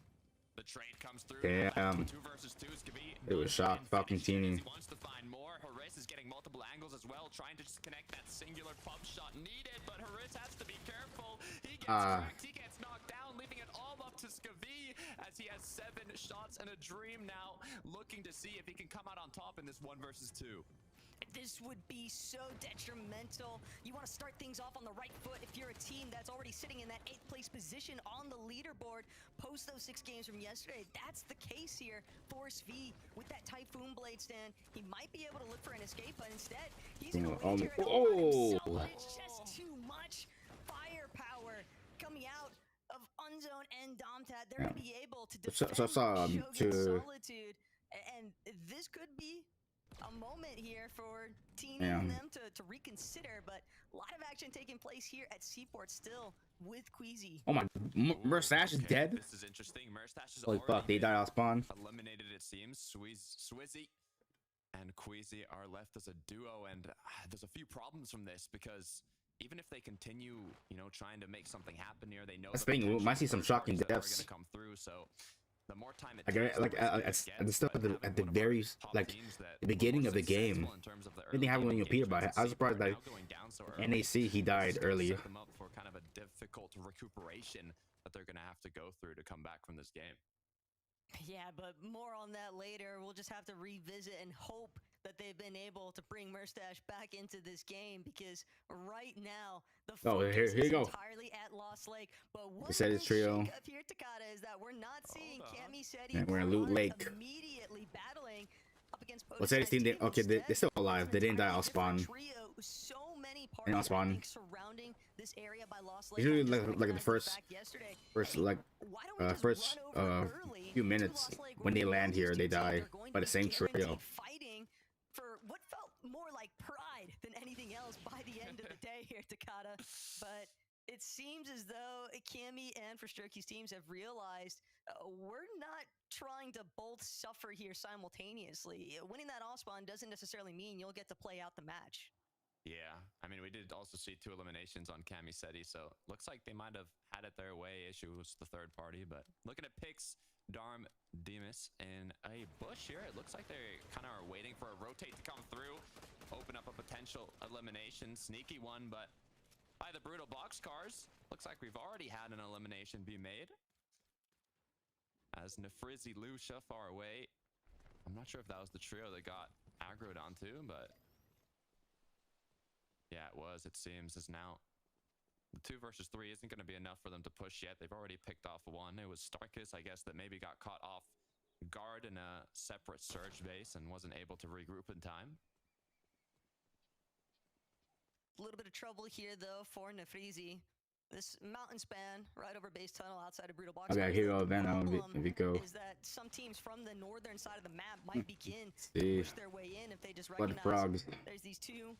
And was the was the secret loot vaults already gone? Right here. No, it's here. Oh, not this one. It has shield barrels and a god chest in it. Oh, okay. Okay, Vigo got it. Like they were getting This is the secret place. yesterday, which is crazy to think about considering the performances that we did witness. Yeah, see, the only way you can get in, the only way you can get in there is steeping with the mask. First thing saw from him this morning, I don't lose. The stakes have never been higher because when you're sitting in second place leading into today, it's a lot to live up to. And just like Oh shit! finally paid off, Demas We're waiting like a snake, like a snake in the grass. They're waiting for your moment. Just like that, they've hit those initial shots, but they haven't been able to close out on multiple eliminations. They picked up one. It's a 3 versus 2 now, as Monet and Loki are forced to disengage. One elimination is what they got from that. I mean, it's good, but to be honest, I think with that much of an advantage, catching your opponent off guard, they would have won it at least 2, but could have ended a lot worse. Oh, here we go, Savage, Mongrel, and Panzer. This is my trio to win EU. They were here. Come on. Come on, boys. What's one up? So Savage just kind of hesitant to drop down, but once the body's been knocked, he wants to go for the finish. Panzer beats him to it. Ju, no longer a participant. Shark still hunting around, but it might just have to be a full disengage. The main problem here, Takada, is that this was just third-party nation the whole way through. Ju, Ziendi, and Shark are giving no time here, and unfortunately, that's just going to be another point that they've essentially missed out on. All right, they got you. This team was the starting point as far as Shogun Solitude battles are concerned. Mr. Savage and them, they just took full advantage of the situation and watching these teams collapse on each other. We pan back over to Seaport City, though, as it looks like Shakeoff, Momsy are still... Oh, no, you can't let that happen. Oh, as shit. He gets dropped down. Shakeoff on the ground now, crawling, as his teammate's going to have to come pick him up. But is that going to be enough? Are they going to be able to defend themselves off from the aggression that's going to come from that knock? As now the pressure's on. The fence has started.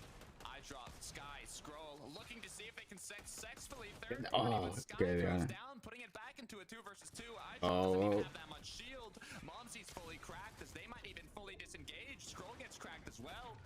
The pressure's on them now, as they're gonna look to do a quick reboot potentially.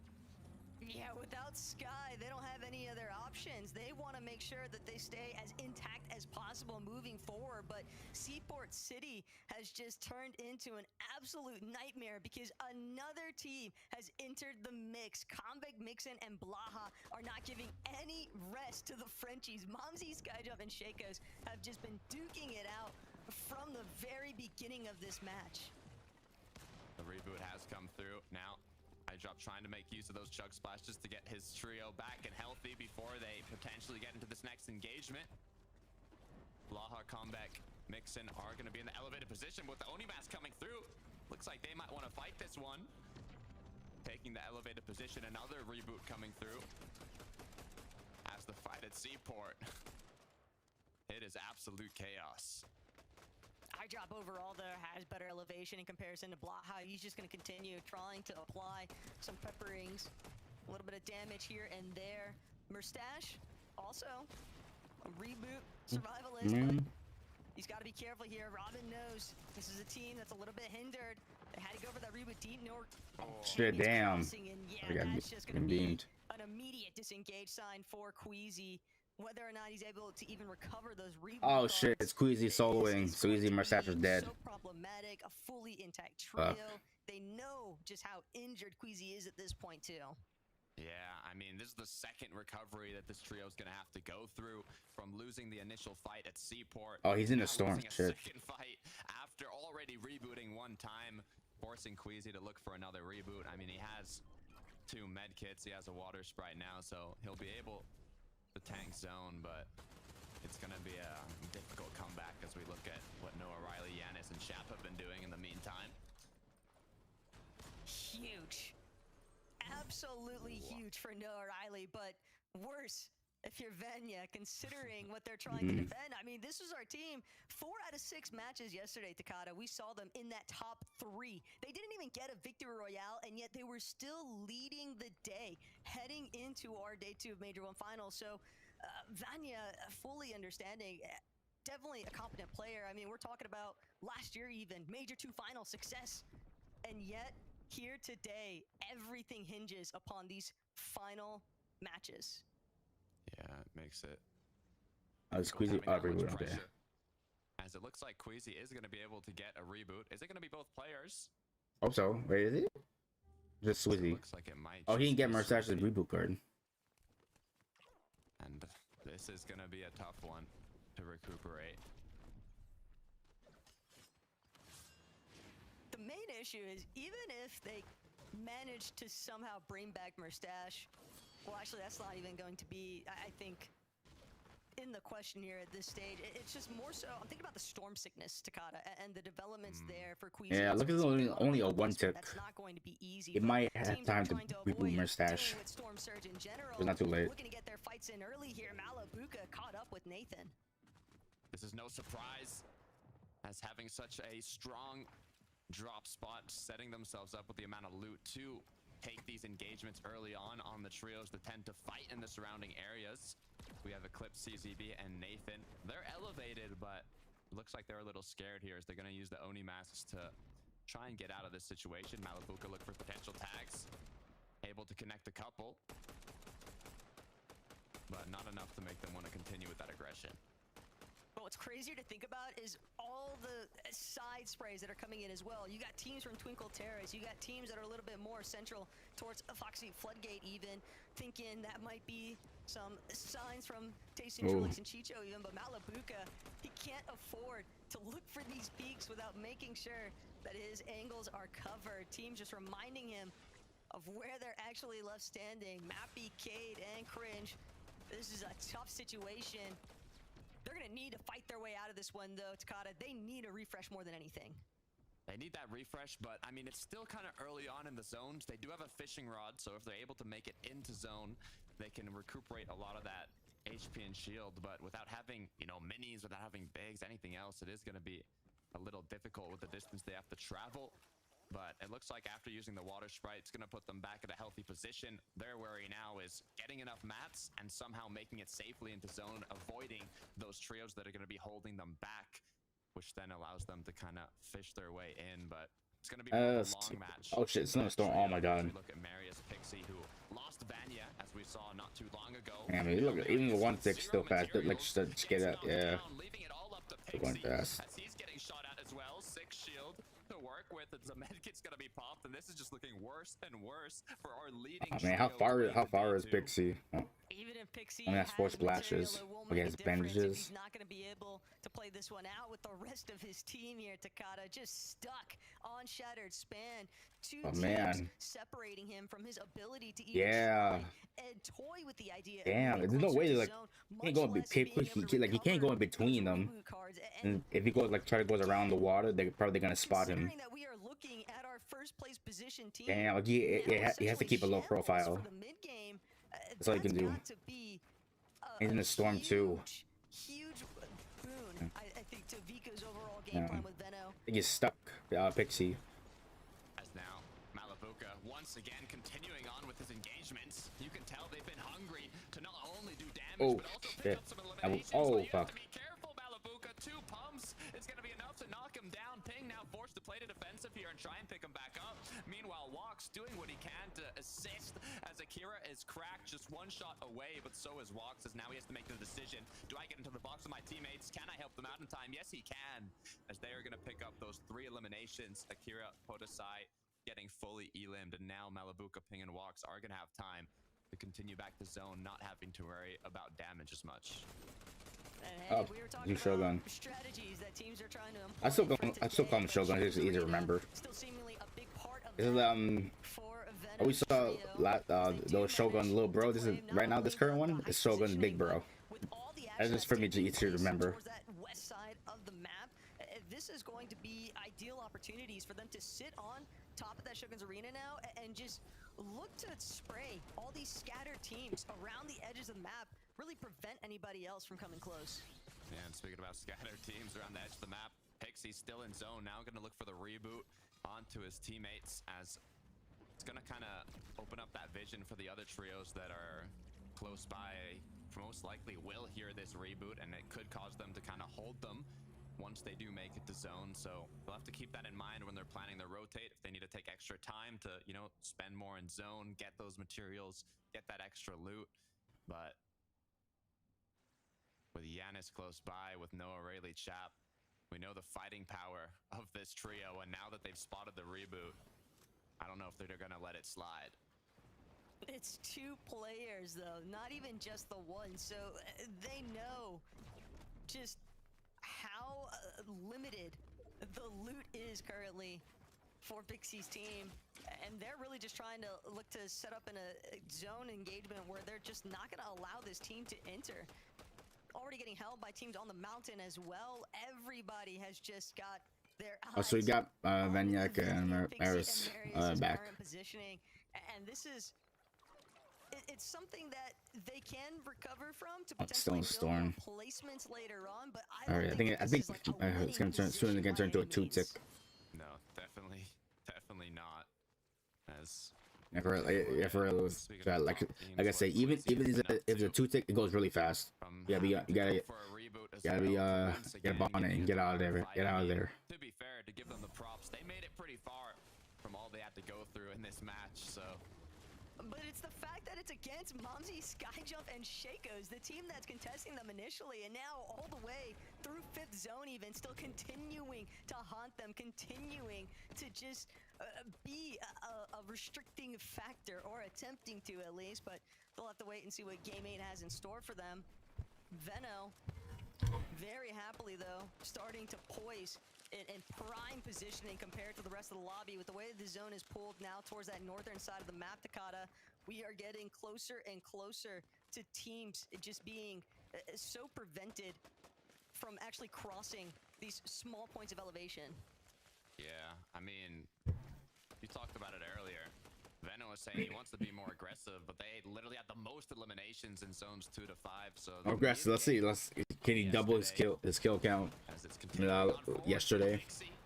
We can see how this continued. Low key, he's not able to hit that initial shot. Marius is now left alone as he's trying to clean up the rest of this engagement. Shit, try to avenge his teammates. Pixie is at just a sliver of HP. Come on, the death won't be in vain. There you go.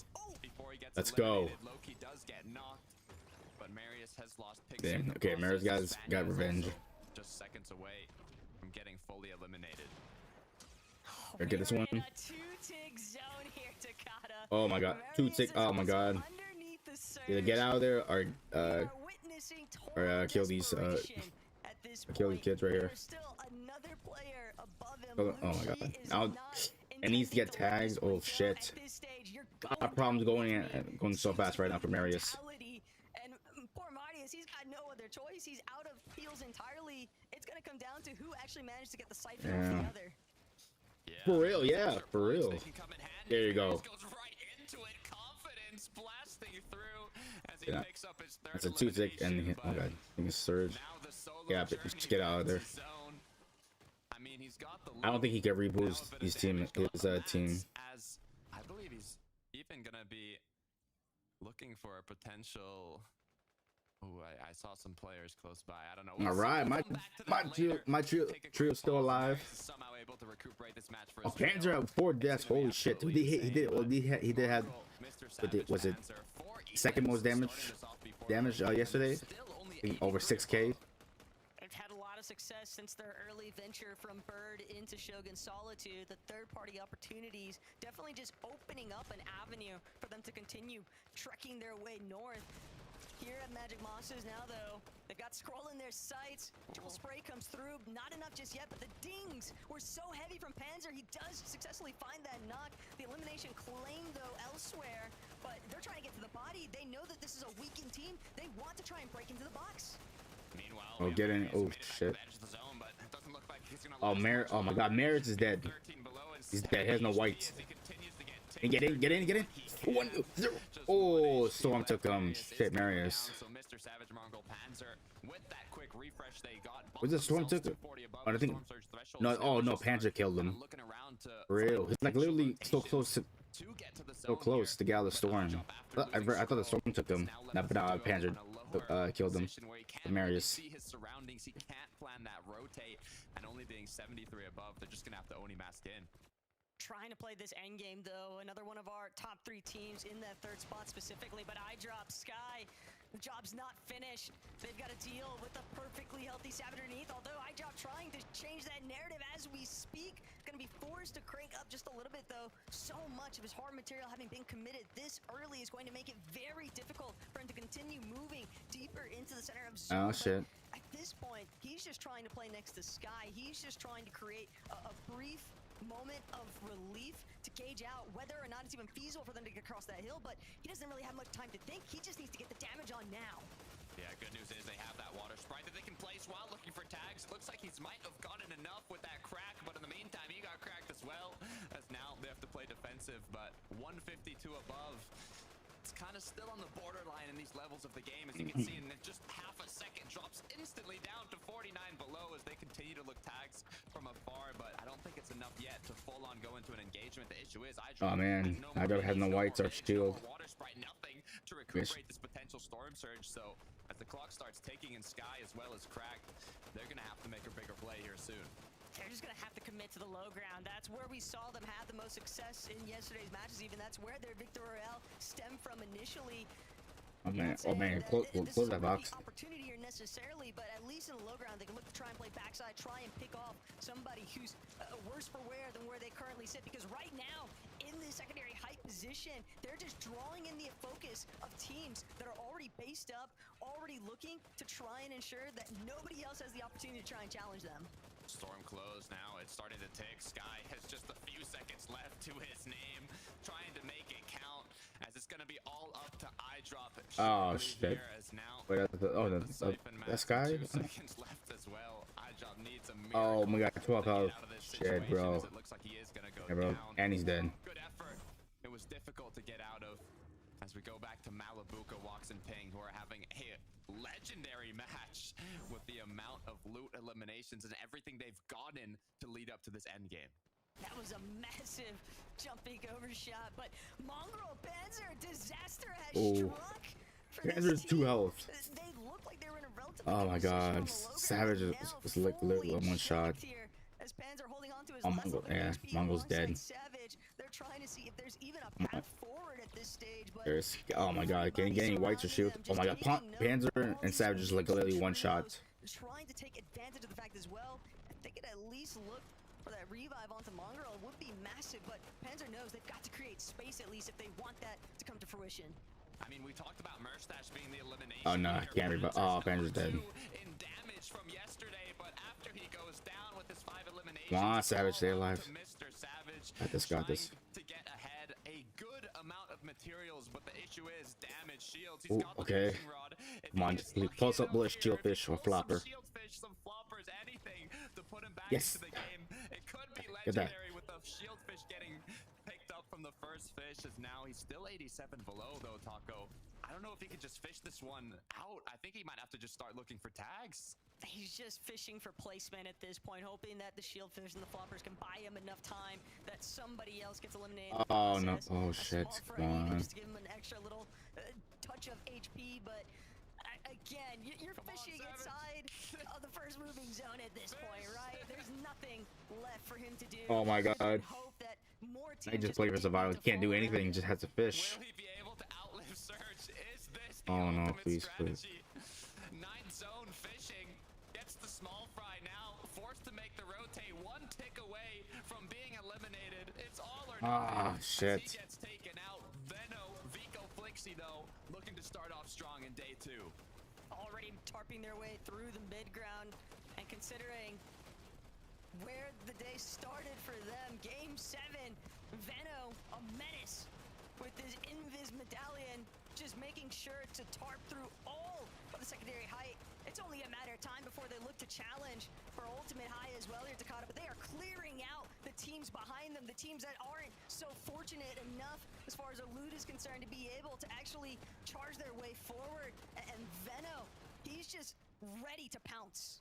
You can see how effectively they're able to look. Man, bro. Well, GG to my trio, bro. When they're in desperate need, but Demas picks Darm, the trio in their first ever FNCS Major Finals. aggressive, how confident they are still able to be, coming from yesterday on fire, as now Veno, Vico, Flixie are making the play for height. And Veno's already taken it. The other team pushed down. He's going to give a little bit of backup here to Flixie, who's caught up in a bit of a sticky situation, but it's no problem. He's got it all under his thumb. Hijo going to be the next victim here, potentially. He's just trying to stay safely concealed in that secondary height layer, but Veno, he knows there's a body behind him. He knocked it earlier. He's going to go claim the loot even, make sure he has as many mats as possible. In the low ground, though, Malabuka fighting for his life. In the trenches, just 7 bills to work with, but he hits a huge pump. It's going to give him that siphon needed to last just a bit longer. The materials to tarp ahead as Demus, Pix, and Darm continue to claim the Wrath on low as Rax gets taken out. All they have to do now is stay ahead, claim space, but the issue is Demus has no mats. He needs to find some for his IGL, for his Tarper. He needs to hunt for some sort of refresh. All the good news is, though, they were able to make it ahead, but Malabuka is going to go down. Ping, though, still lurking, but he's gonna get spotted out by Bolin. No chance to escape even. Veno gonna cut him off the moment he tries to layer swap, and Veno now up bull down below. Veno knows that there's just one team looking to control the front side low, and it's Demus's. Where did this change? Demus now put into pressure as his team goes down 1 by 1. Pix is low on shield. Veno, though, in the blink of an eye, they had 2 eliminations, and all of a sudden they're in double digits. Vico shit. Looking for the last Man, look at Vico. Oh shit. 4 splashes left, forced to go into zone here, tank a bit, look for a potential angle on his last opponent. Medallion's gonna be picked up. He can turn invisible now. It's a 1 versus 1. Demus looks for the Vico and Demus. Looking for any possible connection, gets back on high ground, but all it takes is 1 big shot. Oh my god, can Vico get this? Let's see, we go Demus. Like to be in Demus's position, spraying down below, just playing it safe. He still has 4 splashes to work with as well. Takada, and for the 3rd time throughout Vico Veno in 1. we are seeing the victory royale bestowed upon Veno, Vico, and Flixie. And Flixie, oh sorry, I forgot. I couldn't remember. Veno, Vico, Veno, Vico, and Flixie 1.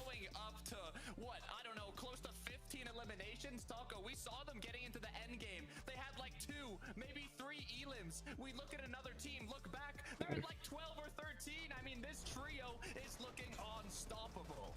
And it's crazy to think, too, because the early to mid game, it was definitely a little bit scrappy. We saw some circumstances where they were definitely looking to at least apply surge tag damage, but the way that they were able to seamlessly transition from mid to late game, the way that Veno just masterfully calculated the perfect time to take over height, it's just one of those circumstances where this team is just firing off on all cylinders.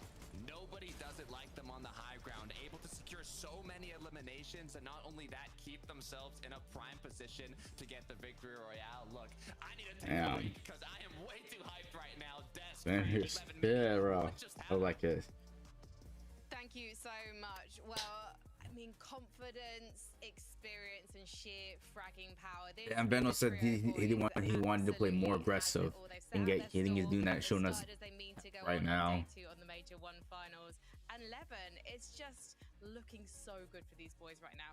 I said it yesterday when you asked me, you know, who am I looking at? Are they in a good spot? They're in the pole position. I'm loving this start to the day for this trio.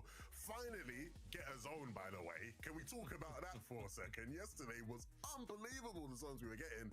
We finally see them get a zone. They're able to play for Island as a result of it, Mini. And then you see the way the rest of the game plays out from there. Veno, the best in the world when he has that win condition. And Mars, and then the 2 other players with him, Vico, Flixie, Vico doing the big 1v1 at the end to get the job done.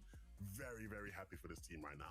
Super impressive. Another textbook game from them, really, with the way they chopped down height, took it for themselves. Of course, when they're up in that position, the amount of eliminations that they're able to get is just second to none.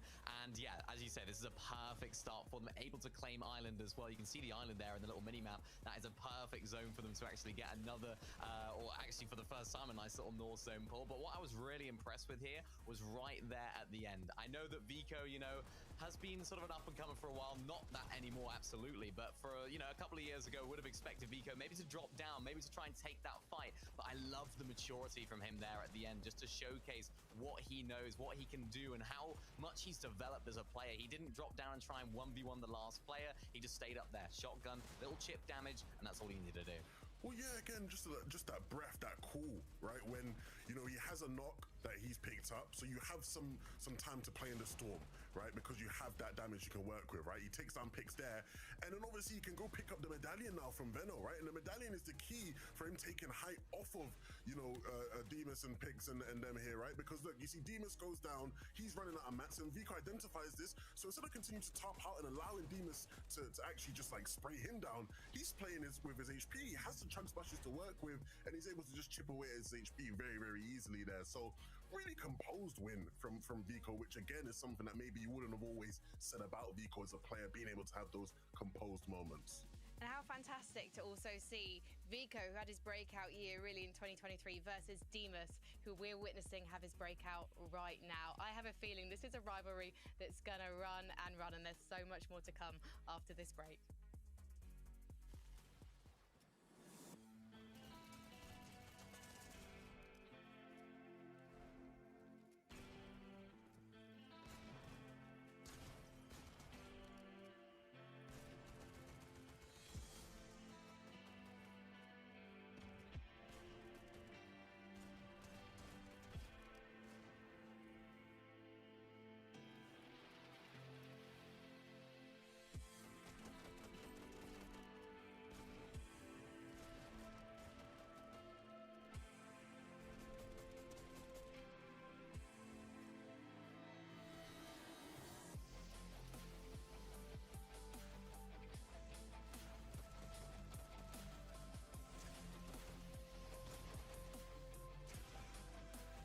All right, okay. Flixie, Veno, and Vico won game 7. Let's see. Yeah. Let's see. More aggressive play, more clutches. Please, yes.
B.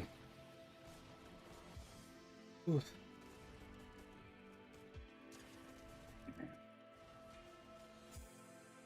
Welcome back to day 2 of the FNCS Major 1 Finals, and Europe is truly representing today because we just witnessed the greatness, the fitness of Flixie, Veno, and Vico. What a 1v1 between Vico and Demus, and there's plenty more to talk about from this game. One of the things I want to draw people's attention to very quickly is that the top 5 is surely left wide open now, because actually 3 of our trios who were in the top 5 at the end of day 1 actually went down early. So we lost Queasy's trio, Sky's trio, and Pixie's trios, and as you can see, that's clearly had an impact on the standings, Benny Miner. Yeah, it has, and that just makes this game for Vico, Veno, and Flixie just that much more impactful and important for them. You can even see, look, the top 5 teams, only one team out of those has actually picked up a victory royale across the course of the 7 games so far. You know, look at that. Vico, Veno, Flixie with 3 at the very top, and that's really the difference maker for those guys right now. They're sort of separating themselves from the rest of the pack in terms of the fact they're not necessarily that consistent, but when they are getting to these end games, they're having a lot of success. But some of the other teams down below, Levin, Demons, Pix, and Dom, they're another one that's been really consistent. Yeah, it's funny, right? Because if you had told me that Vico, Veno, Flixie at the start of the season they're going to be in a rivalry in FNCS with one of the best Polish trios, I would have agreed with you. But I wouldn't have thought it'd be this Polish trio. Oh my goodness, these guys are lighting the world up right now. And again, I've spoken so much about them, so I won't repeat myself. What I will say is, in this game, the low ground domination from them, right? In terms of just clearing out everybody, like the way they're just hunting down these teams, any sense of weakness they sniff out. Look at just how quickly they just completely 200-0 these guys. Demas hitting every single shot needed. Dom doing the same. Pix leading the charge. This team looks just so strong, so good. Again, bit unfortunate in a 1v1. He runs out of mats there. He can't continue to build and keep himself alive in that one. But again, that game pushes them into second place now. And again, if this is going to be the team that's pushing Vico, Veno, and Flixie towards the end, so they're going to be a great competitor.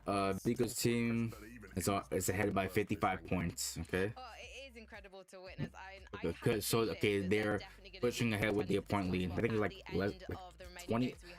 Like when the start is like 20 points, they were like had 20-point lead. And now they're stretching that out. It's good. Yeah, you know, despite all this, I'm still rooting for my trio to win FNCS, Savage, Panzer, and Mongo. They did pretty good. We talked about it yesterday. They're a team that maybe hadn't had the best day 1, and they needed to get off to a good start in day number 2, and of course game 1 of day 2. 4th place for these guys though, 10 eliminations. That's really what did it for them. Malibuca in particular really popping off, Ping as well here in this end game. But this is what we need to see more from this team. Of course, another sort of well, more of a favorable zone for them, Levin. So I want to see them keeping on this momentum because they can do it, and they're a team that can have that firepower. Yeah, I know you're saying not the best start on day 1. They were 6th. Like, it's not like they were like way in like the down. Like, if you told me that, oh, Cammy and say he had a bad start, I'd be like, yeah, fair enough, mate. You know, like, you know, Ping once and Malibuca, they were still there and thereabouts. Oh, what's up, Gurm bro on Xbox? For me, it was who won game 7. Vico, Veno, and Flixie won. Yeah, that was game 7. We still have 5 more games left. Also, PSA, Cammy did make it to the end. What's up, bro? What's up? Welcome to the stream. Whereas yesterday, good morning. had issues in every single game in terms of their off spawn. We didn't make a single game. Bro. So things are looking up. The problem is for the likes of Cammy and Seti and Chari is that there is no we still have 5 more games left. But yeah, Veno, Vico, and Flixie, they're in first place. They have over a 50-point lead. Which I'm sure all of our trios will be trying to emulate as we head into game number 8. Let's go. Thanks so much, Frankie, Levin, and Mini Miner. But Takada, if game 7 is hey Ben, bro. Oh, you're good. About to go grind some game. I don't know what yet. Oh yeah, you're still grinding. You're still grinding COD Zombies. And I think last time you told me you were like around 40. You're trying to break the world record at around 999. That's the cap. Hey, bro. Good luck to you on that. For real. Just keep going, bro. You got this. Here we go. Game 8. Game 8. Here we go. Let's get it. Yeah, game 8 is going to be our secondary match of day 2 here, but the scene has been set. All of these teams, particularly the ones surrounding the southern edge of the map, have just been under such heavy fire from the battery of third-party circumstances. If you're not finishing your time to elimination, there we go. We're in Shogun Solitude. Like 30 seconds or less, it seems as if everyone and anyone is going to come over and interfere. Yeah, UX and his trio that actually ended up taking out Haris, Gavi, and Tini in the last match. They're actually also in their first ever FNCS major finals, so seeing them take out a veteran trio that's so good at fighting as well is quite impressive. We'll see if they're able to do it again here though, as Haris is looking for some connections with the SMG, but as Gavi has already been cracked, the pressure has been put onto him. And so far it is just kind of angles back and forth. But a Seaport, we have it once again. Murstache, Queasy, Swizzy need to be careful here as they do find that initial pick.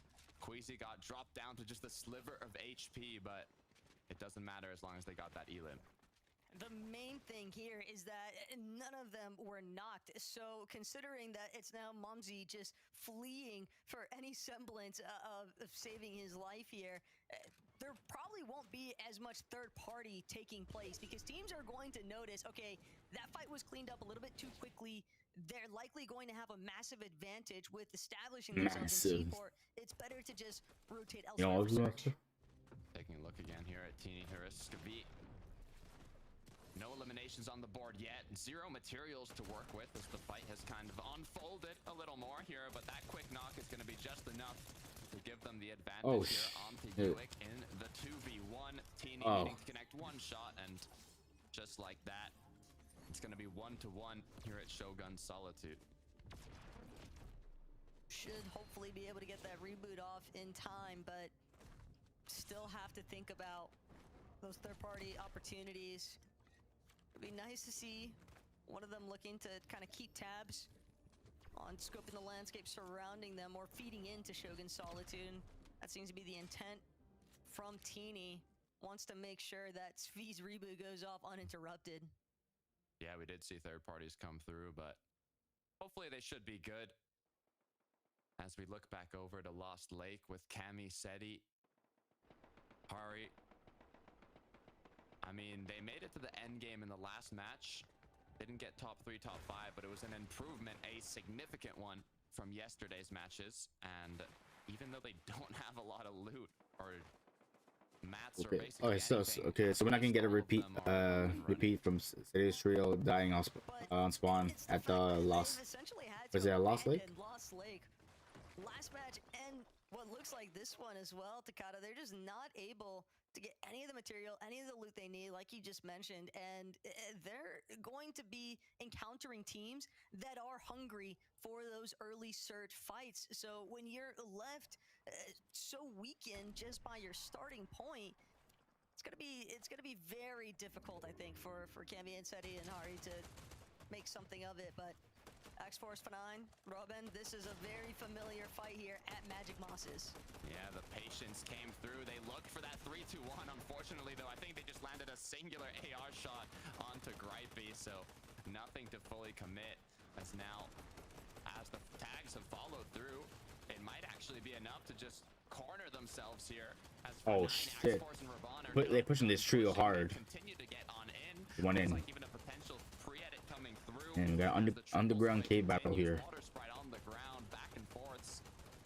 I'm thinking this might even end in a soft. Are they back into the fuck. Has to be careful. He gets fully knocked. For 9 as well, just a couple shots away. As he okay, now the other trio is pushing up on them.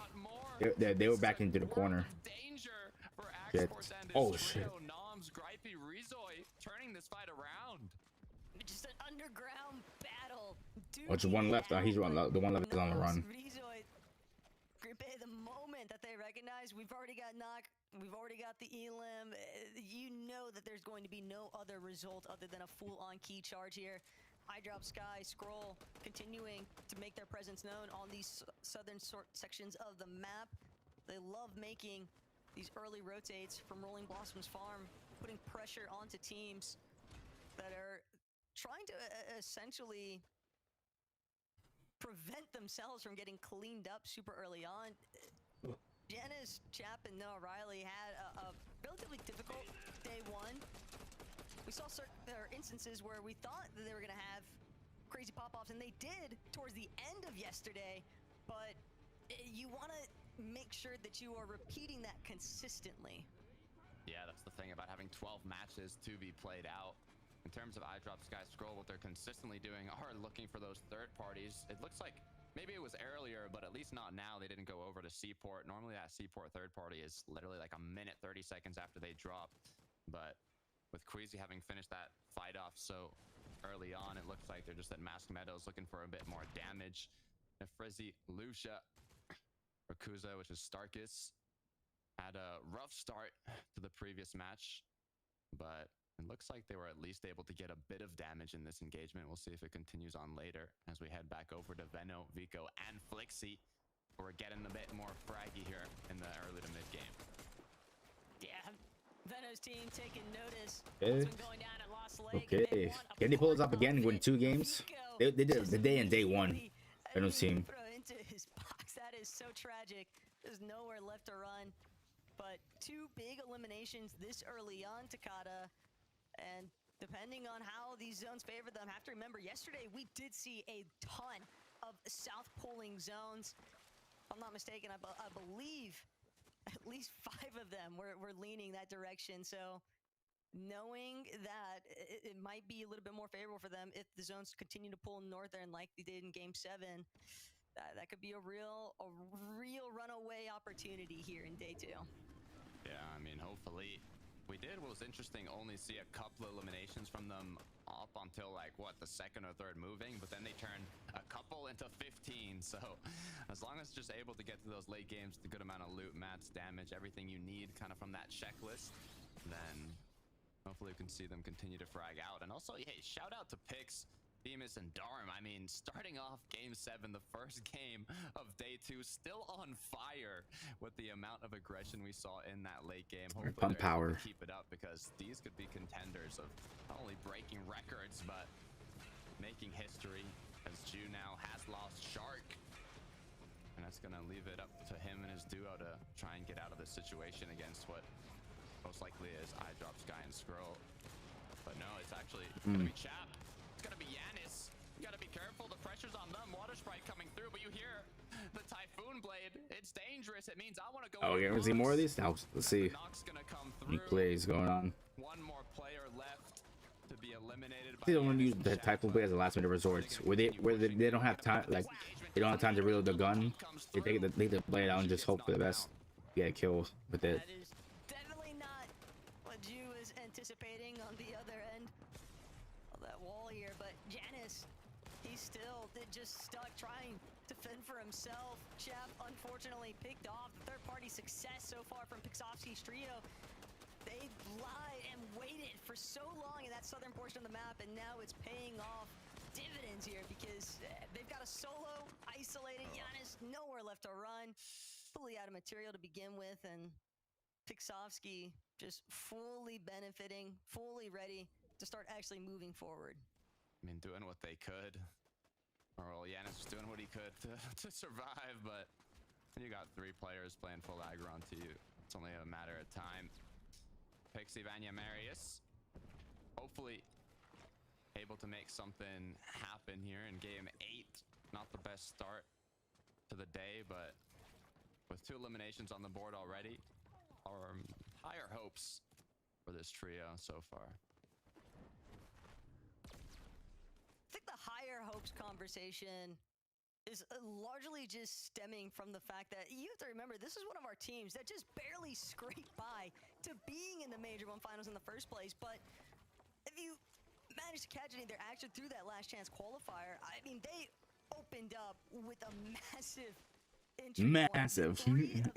I'll talk with you that word. That's all I think. If you know, you know, Chad.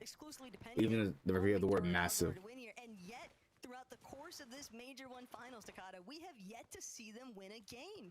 We know that they have the firepower capabilities, but the fact of the matter is they just haven't managed to connect it all the way through.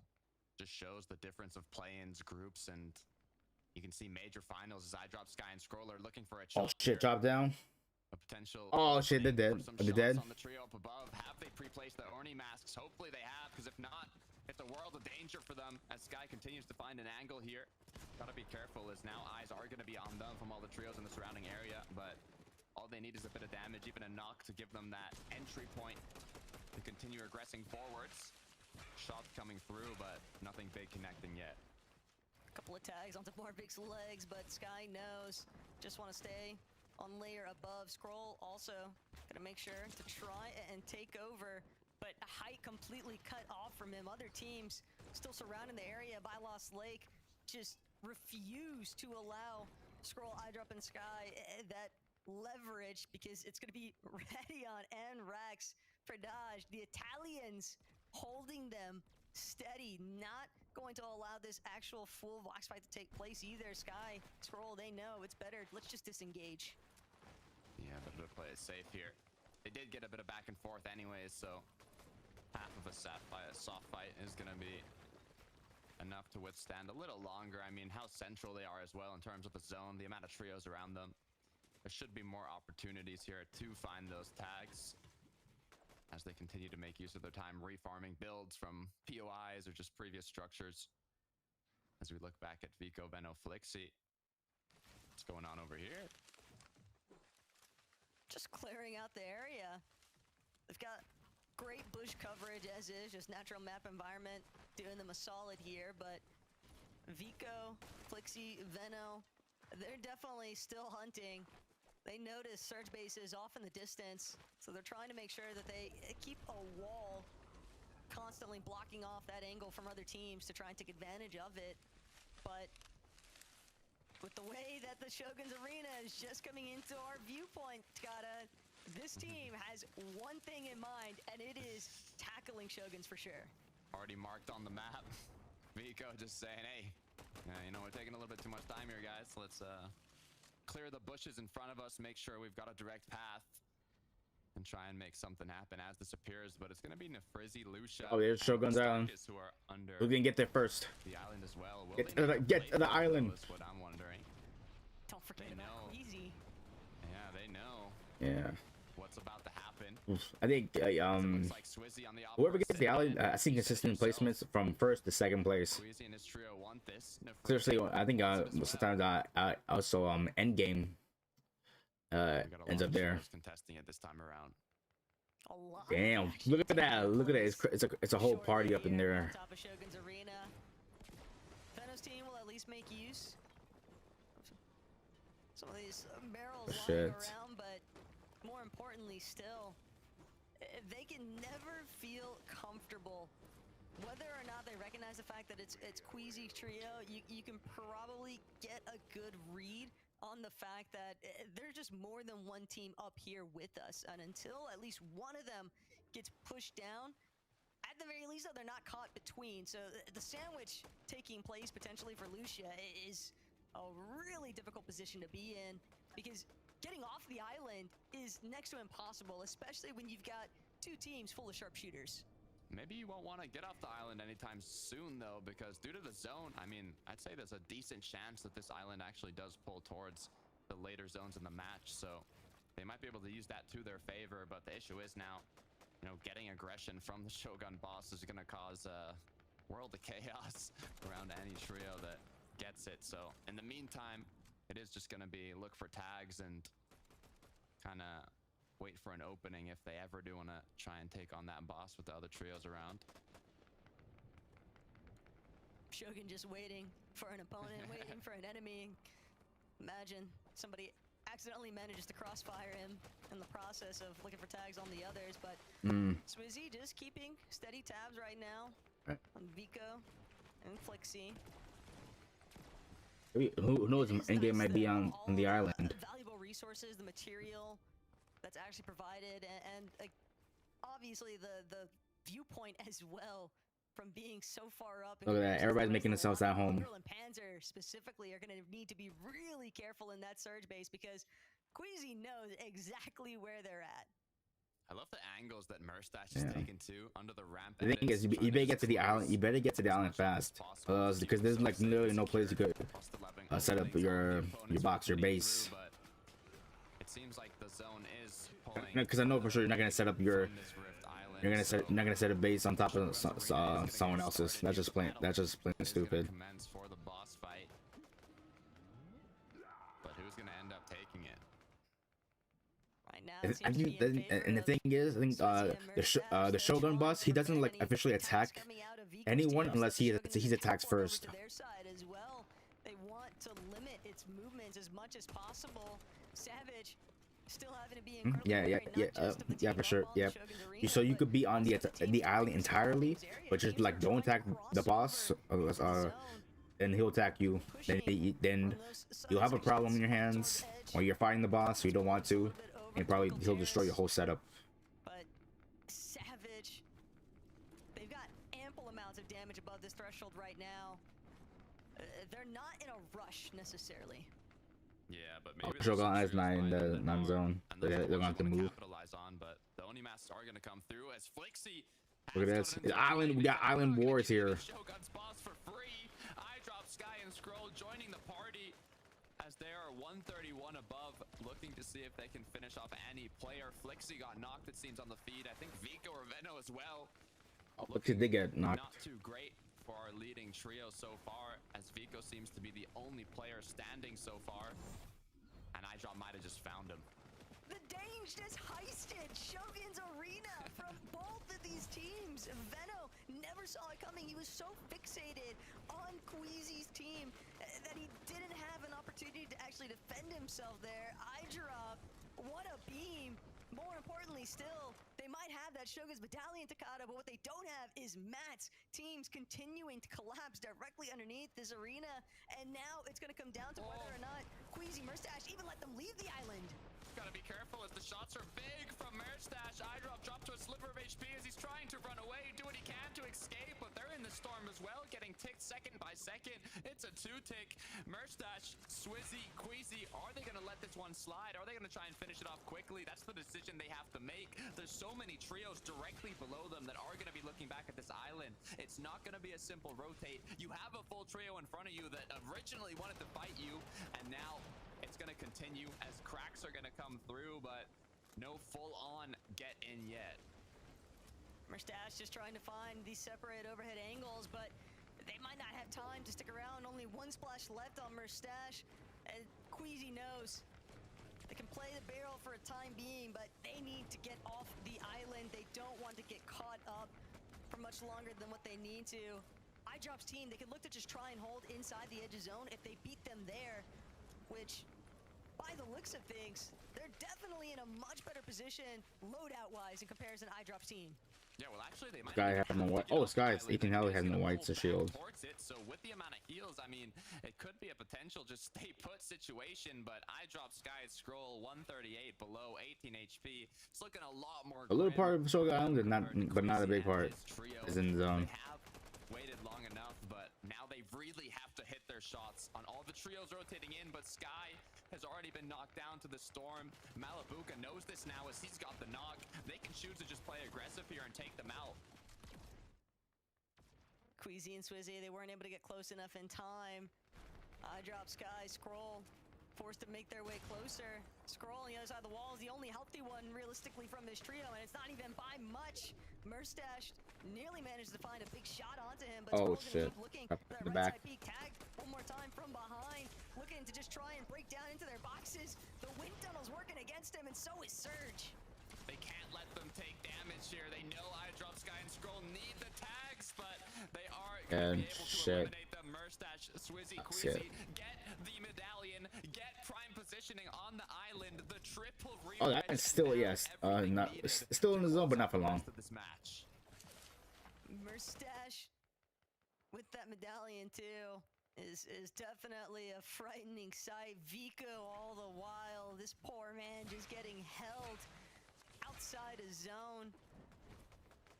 The odds of him being able to build up placement from this position is so heavily against him, but he might be able to make something work. We all know Vico is definitely capable of picking up frags in clutch situations. It's just everything kind of stems, and the future of the zone just gracing him there. Marius on the other end of his build had a similar plan in mind. As now they're kind of roommates here down below the bridge. As more players come through, and one of the teams is going to be Merstash, Swizzy, and Queasy.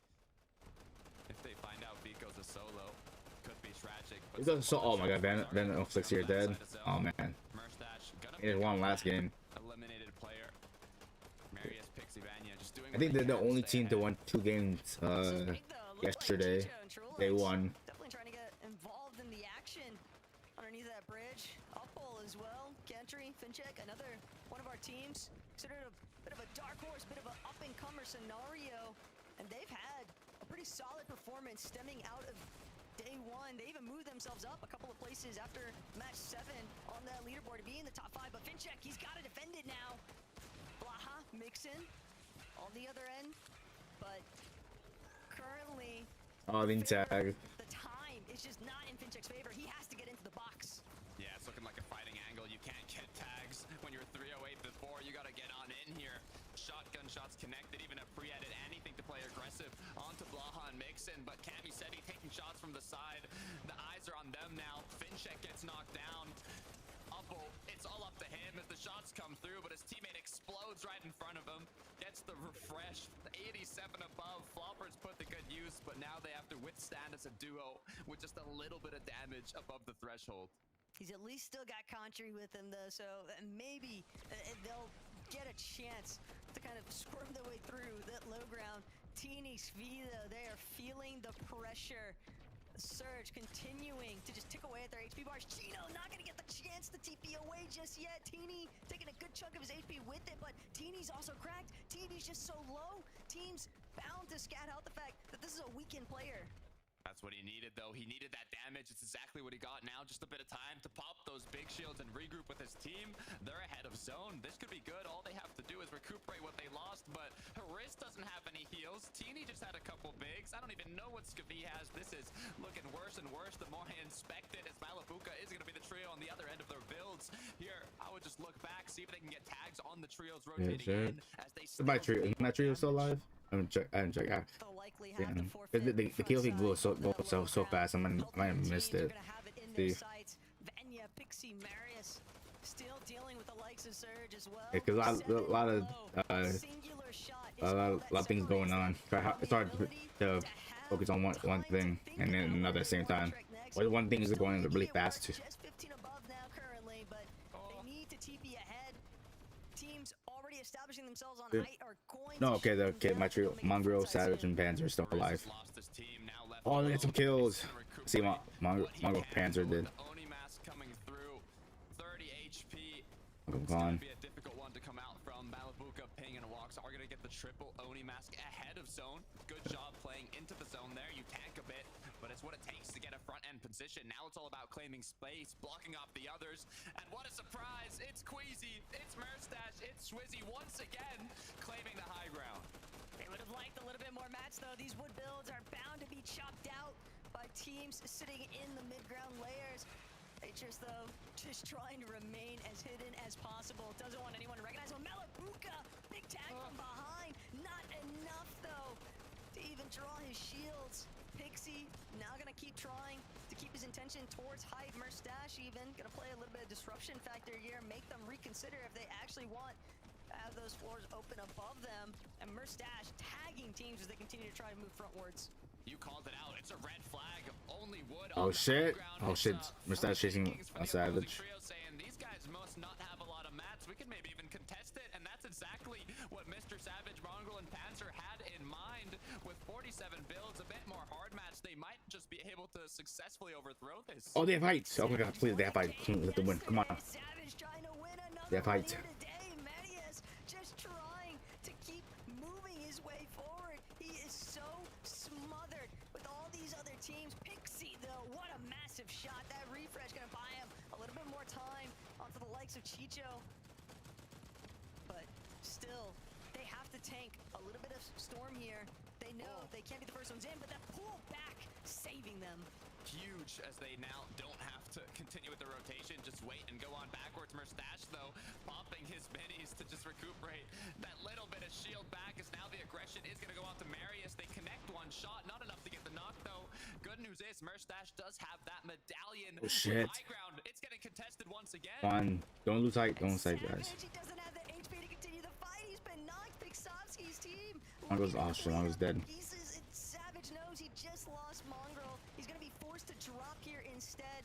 Nom's gonna catch him on that rotation out. Spotted the fact that it's a solo. Malabuka, Ping, and Walks though still a fully intact. Oh, Savage is dead. Oh, and got knocked. Continue to control the low ground. Look above though. Saw the kill. I just saw the kill feed. They're just still alive. Yesterday getting annihilated to now the comeback in day 2. Everything's on the line for them after Merstash goes down.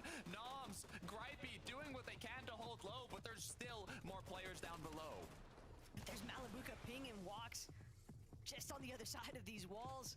That was who their real contenders were going to be for this low ground all along. You can hear the feet stomping all around. Malabuka might have the angle, but Eclipse looking to get involved. That's a solo looking in for a battle of two duos and a trio. Malabuka trying to find another angle to stay ahead.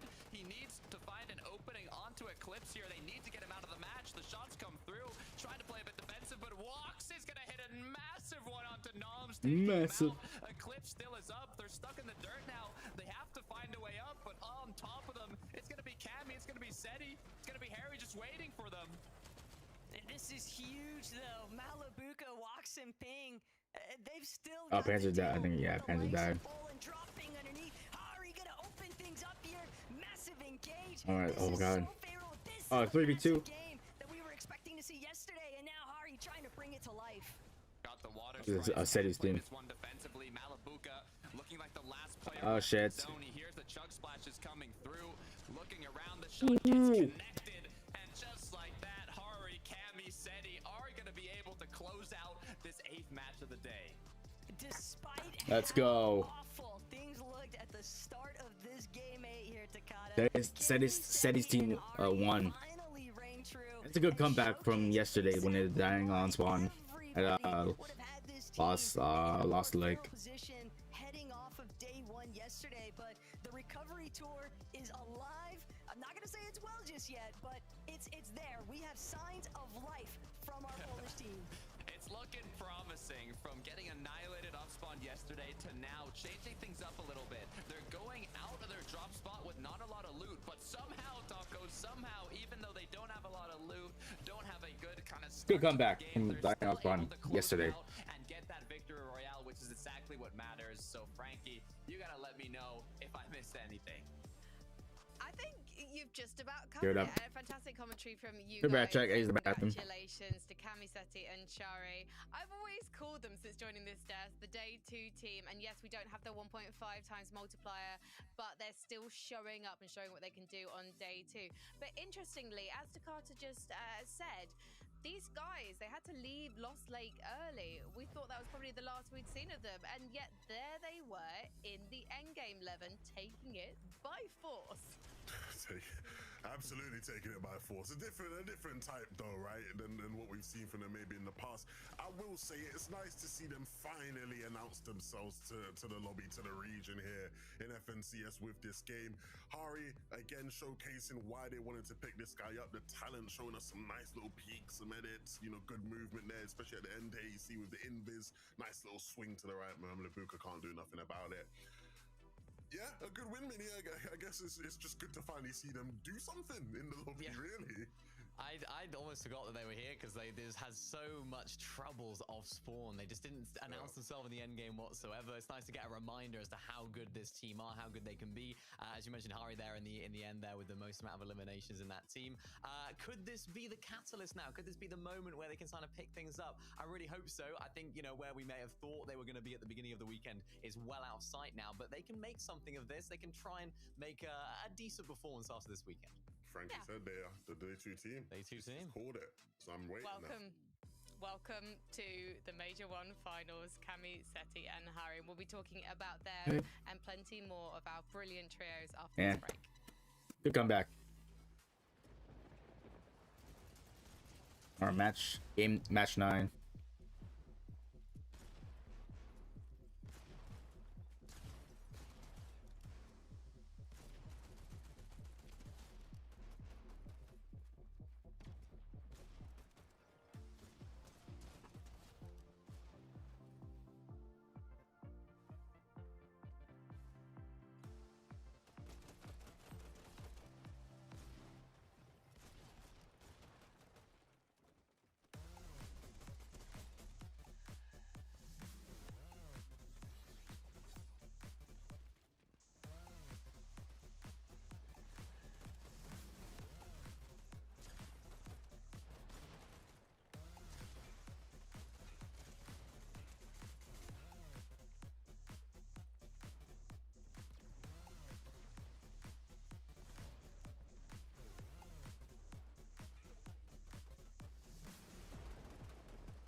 Man, all right.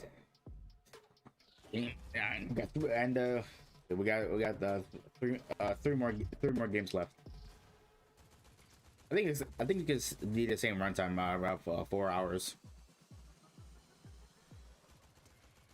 For EU and NA.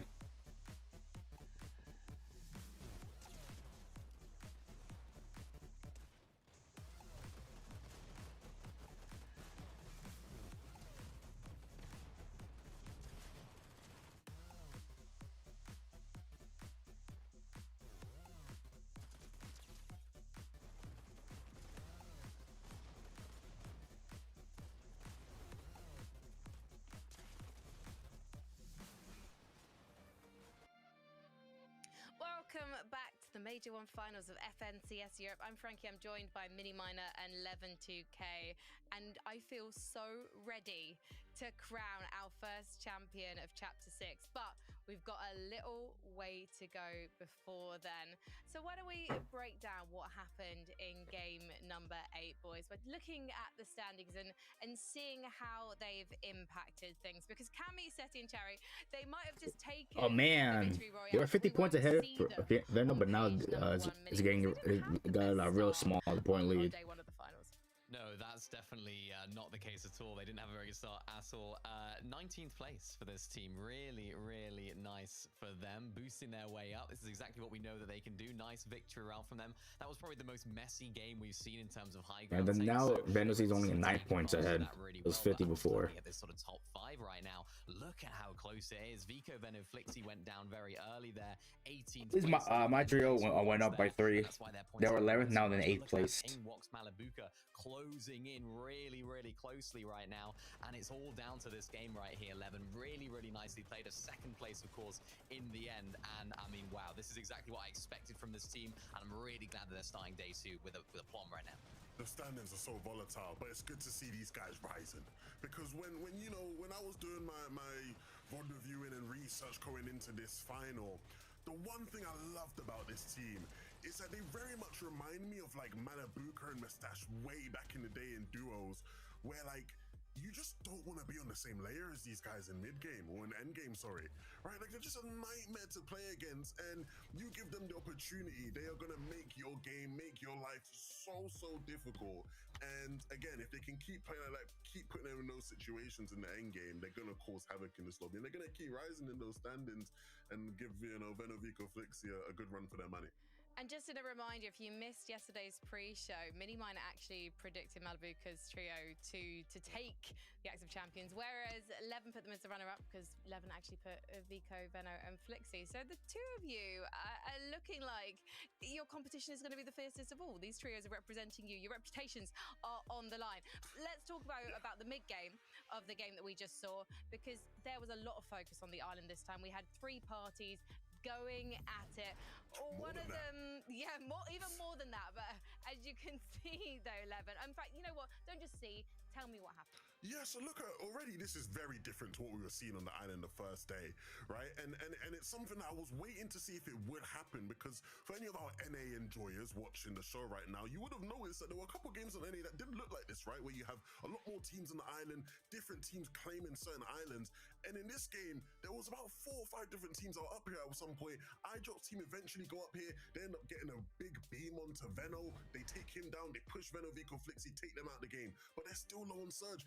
Nefrizzi's trio was like, I don't want any problems in this. Like, there's way too many people up here. This is not what we signed up for. They dropped down. Queasy, Mustache, and Swizzy, though, waited for the perfect timing. They waited. They knew if they played a long game, they were going to win it out. And I think, Mini, now we're going to see the island look like that in a lot more of these games, especially on some of those northern poles. I think we're going to see 4 or 5 different teams up there.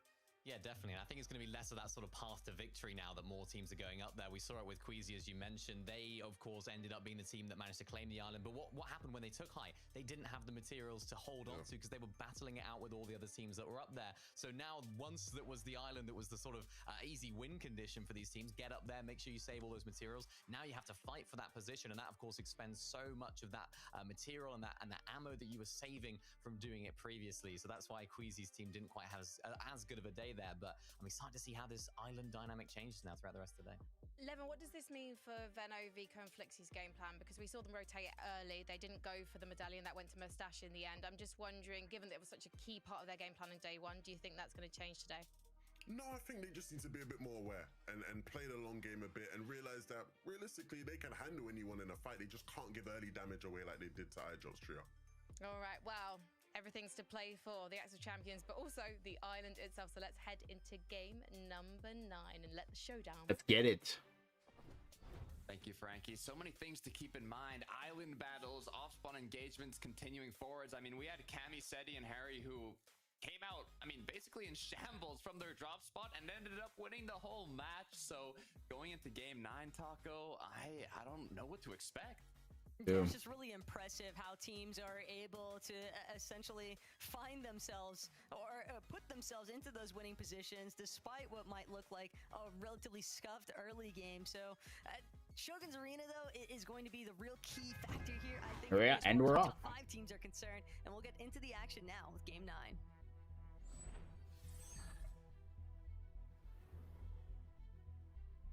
Enis, Kavi, and Haris have had a bit of trouble at Shogun's Arena. The good news is, in the last match, they were able to come out on top. Looking at the bus path, too, it is going to be a quick battle, having the bus landing so close. But for Lost Lake, we'll have to see what does end up happening. If you're Cammy, if you're Seti, if you're Harry here, I'm trying to think, you know, what can you possibly change? They're just such in a difficult position with the third parties that come through that even coming from that victory royale, knowing how to, you know, successfully play these last matches of day 2, it's a tough one.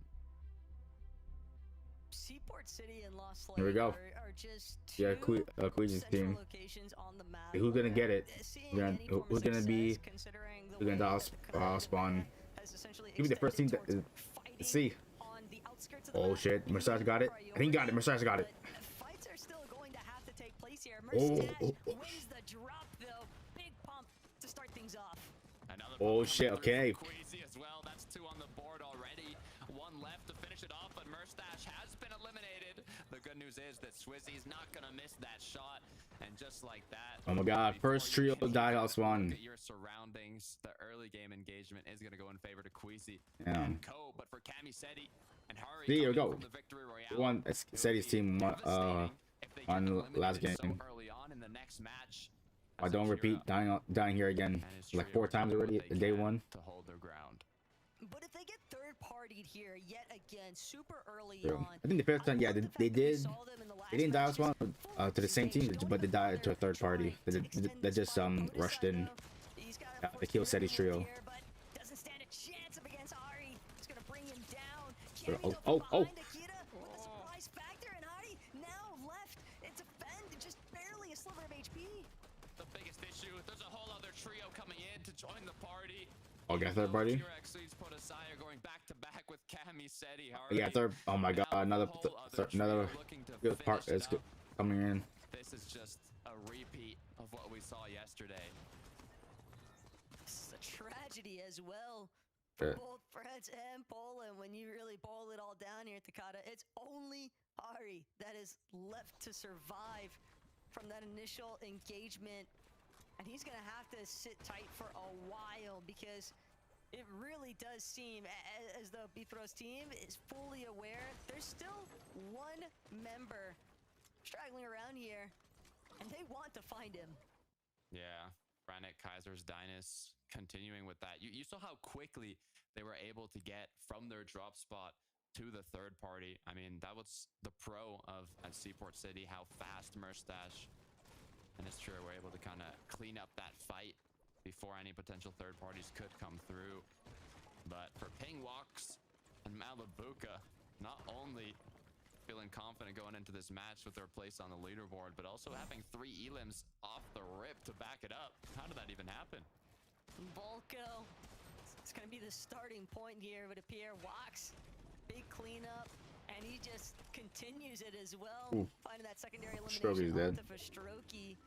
Contesting Malabuka's team at Night Shift Forest is definitely a bold decision. Maybe Volko's team was hoping to try and catch them a little bit more off guard here, but Wax and Ping, when it comes to clutch scenarios, especially for Malibuca's team, they've been delivering for the most part. Yes, they have, and I mean, just gave them some free surge now in Game 9, so we'll see if they continue doing that in the last few matches as iDrop, Sky, and Scroll are in a bit of a tussle themselves. Starkist and Frizzy on the defensive inside the box as iDrop now has to make the decision as an aggressive trio. Are they gonna just look for separate angles to try and find an opening? Are they gonna go for a fully aggressive play? Normally, when you have potential third parties like Vanya and the surrounding areas, you want to just take these soft fights. You don't want to fully go on in, because even if you end up winning the fight, if you lose one of your trio and the third party comes through, it's just not going to end well. So I think damage is what they're looking for. It's just such a quick extension, though, from iDrop's team. Okay. So soon aggressing the southern portion at Hopeful Heights, and it's the fact that they decided to strike before Vanya's team has actually gotten into position, because all day yesterday we saw Vanya, Pixie, Thaddeus, they were typically the ones engaging to start things off with the teams at Hopeful Heights, but now iDrop caught off guard entirely. Monet was just stealthy as ever, waiting on that turtle for him to rotate through. Gotta be careful now, as eyes are on them. iDrop having gotten eliminated leaves Sky and Scroll in bit more of a panic here, but the good news is, I was gonna say good news, I mean there's not much, honestly. They're in the middle of a sandwich that is not gonna be easy to get out of. Not the only ones trying to escape. Veno, Flixie, Vika, they've got Robin in their sights yet again. They want to be the ultimate janitors here at Lost Lake. One elimination already underneath Vika's belt, and even though Flixie and Veno still like a chance to cover some shields here, Haijo just immediately jumped the moment he was trying to break away, just separated for a second too long from his team, and Vico certainly not someone to get caught out with. Already one Elam on the board now, just kind of looking around to see if there's an opening for more, but Vico, Veno, Flixie, they're good for now. As we look back over to Shogun Solitude, Shap, Noah, and Yanis once again trying to fight for their tags. They were doing it all throughout yesterday on the southern side of the map here, trying to hold any trio they could from rotating back on north if the zone was pulling towards them. As now it is going to be Ju up above, trying to withstand the pressure. We saw Ju, Shark, and Zandy. They're very familiar with trying to pressure teams at Shogun Solitude, coming out of their extension from the Big Bed Tunnel. But Shark, he recognized the fact Zandy's gone down. He's got to close in. He doesn't want to allow Janice a time to actually recover. Just trying to scatter his way into the box. But now Shark going to be forced to disengage. He's got to break out of here. He knows Ju is low, and Shark's getting tagged up along the way. Finds another player, zip lining in. Does he know? It's what's on his mind as the third party comes through. It looks like Shark was able to play the sneaky route out of it, as Yanis, Chap, and Noah are just going to try and play defensive. They know there's more trios looking to join the party here, so it's that much more risky to do anything aggressive. Chap, get up. Oh, stuck in. Oh, damn. Andy just trapped, and nowhere left to run. But the real interesting part here, Takada, is the fact that one of our original teams from Shoguns is actually making their way back in, UX team. And considering their initial tussle with Teenies, it's surprising that they would still want to revisit. Farm picks Demas, though. We saw them pop off in game 1 of the day. Now we are in the... Oh shit, they get Russian? Oh, I have to pull them back. Continuing with their aggression. I'm hoping the confidence stays there no matter what happens, as they didn't fully commit to it, but they definitely wanted something. They saw other players kind of coming in from the back end, and now they're thinking, oh, this might be a little too risky for comfort. But they're going to stay around and see if there's any openings. The big thing, though, that might just favor Pix's team. Oh, they got webcam? For... How aggressive players? we've seen them naturally be throughout the course of this Major 1 Finals. It's been how they've carved their name into the leaderboard in the first place. So this might actually be an entire environment they could thrive in. They've got to just be careful, though, wary of not over-peaking, essentially. I do like that they are giving some grace period against Group A's team because they know Pink, Tino, they're all kind of lurking around as well. They got 22nd in the last match, so it would be quite tragic if they end up going down again in kind of the mid game as they look for those fighting tags. So it might just cause them to play a little safer, but we know that this trio likes playing aggressive. They're good at it, and they've shown that they can stand against some of the veterans in the lobby, as Pink, Chino, and Nebs are going to want to join as well. Pix gets a nice little trade-off, as I think this is all they're looking for. They can't go for a full commit here. It's more just trying to maybe even get a knock, just damage. The shots come through. They hear the shotguns.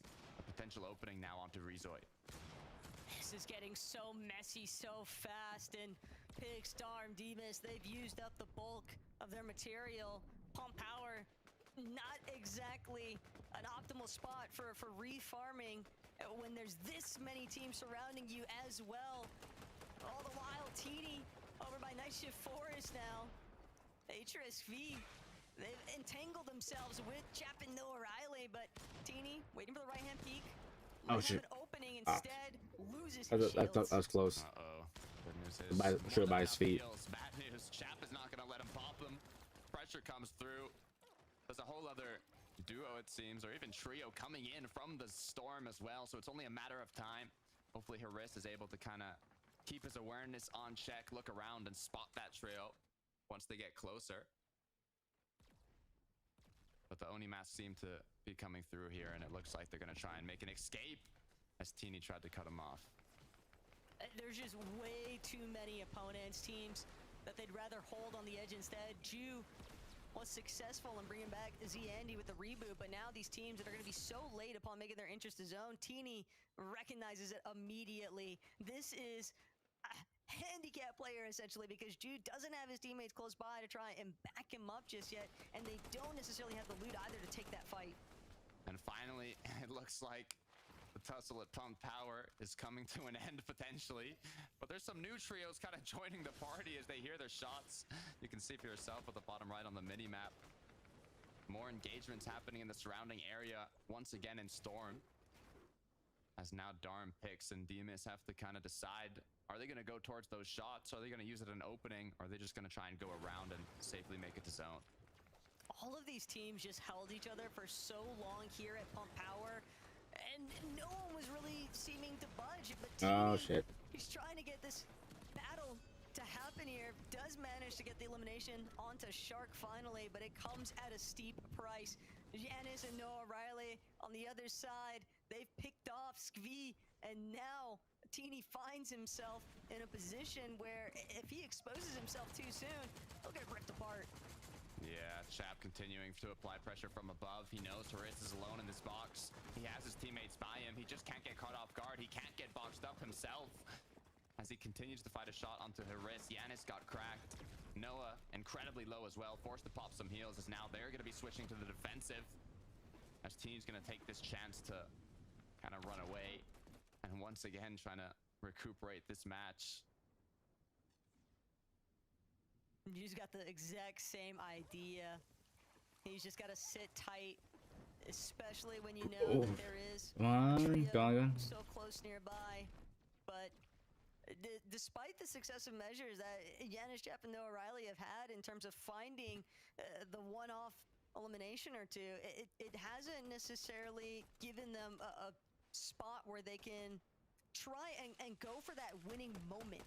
That's what teams really need to try and transition a lot of these mid-game engagements towards, is those end-game winning moments. And I think being able to be healthy enough to actually challenge the teams that are going for Shogun's Arena consistently is a big element to that. Yeah, yesterday we saw how powerful the players that ended up securing Shogun's Arena were. I mean, how well they're replacing from it, and this isn't like yesterday. They don't have another 6 matches. Oh, we're in Shortbelt Island.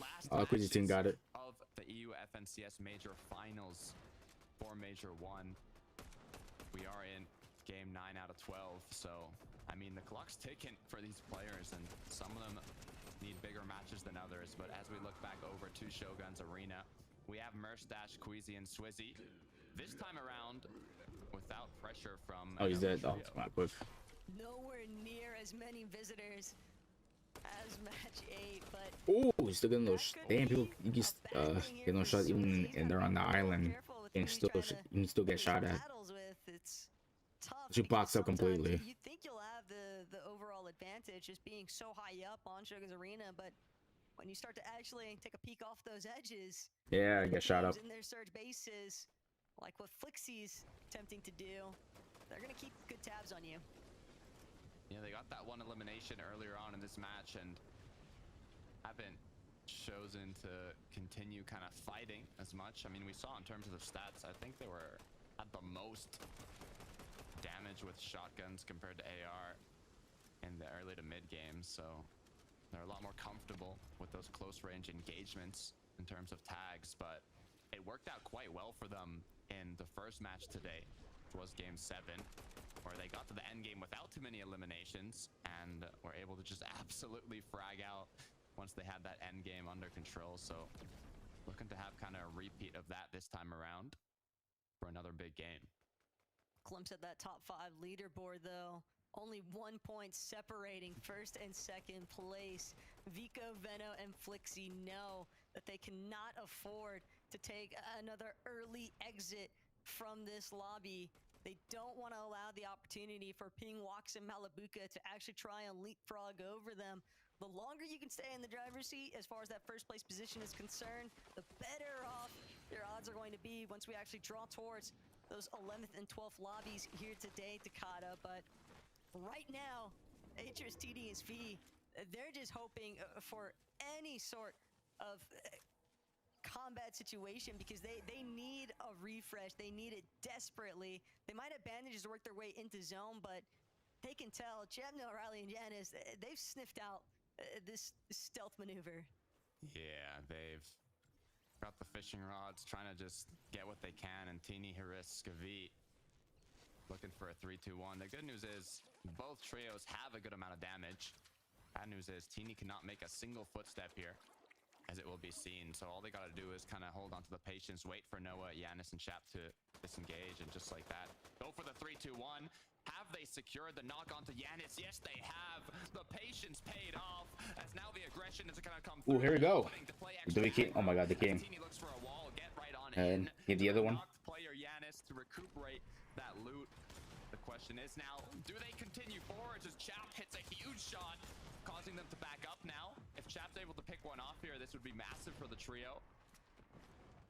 But all of those fish that Chap and O'Reilly Yanis just spent time acquiring, now having already been squeezed away from them essentially, Atris, TD, and Speed finding that elimination onto Yanis is a big opener for their conversation as far as game 9 is concerned, because they definitely are going to need the surge with the way they've been playing the fringe for so long.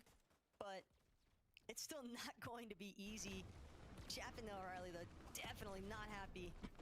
Oh my God, Panzer. Mr. Savage Panzer, though, looking like they might even want to fight for something here. Panzer got up close and personal. Oh, the damn one's up in there. Elim One's up, Panzer with all the smoke. Going into today as they continue to kind of find any opening. It's Uppel, it's Fincheck on the defensive, but so far with the regroup coming through and the zone that they just pulled, I don't think they want to get too aggressive here, as they're almost in prime positioning, not counting the Rift Island. That's the main issue, is that Shogun's arena being directly above where the zone is pulled in their current position.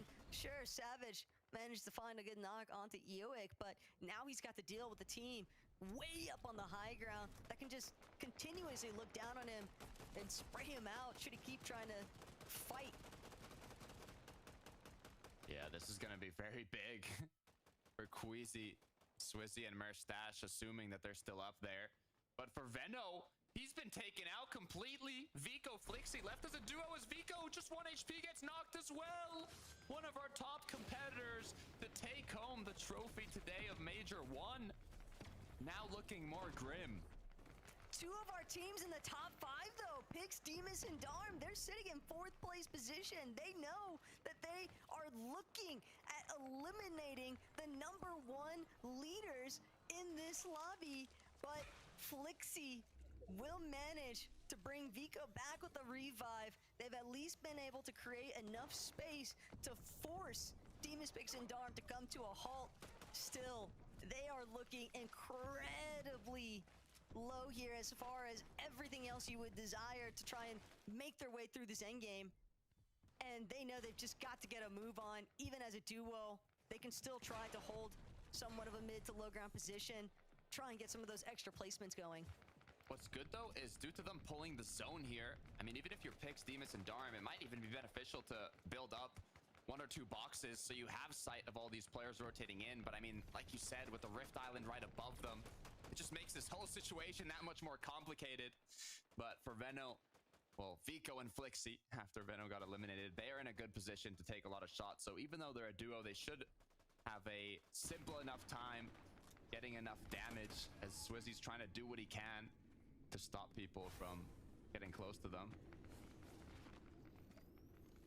Swizzy, though, working off of that Invis medallion. He's got the ultimate peekaboo in store for teams that sit directly underneath, but it's more so the fact that we are witnessing Queasy about to enter 8th zone here soon enough, Takata, and yeah, okay, so far as the Island Sword in zone is just only a part of it. They have some space. If you give Queasy cap mats heading into your end game, everyone else in the lobby is about to have a real bad time with the way these guys look to control height.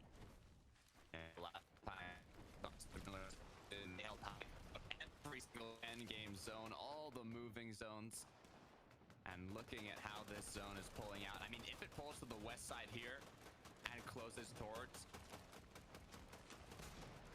everything else that Marius is doing here now is just trying to extend their lifeline. They've got a little bit of low ground control here, but only 70 above means ooh, that's the way. I need some more caffeine. I think I need more caffeine. Damn, I just drank a lot of coffee. They're going to have to find some more damage.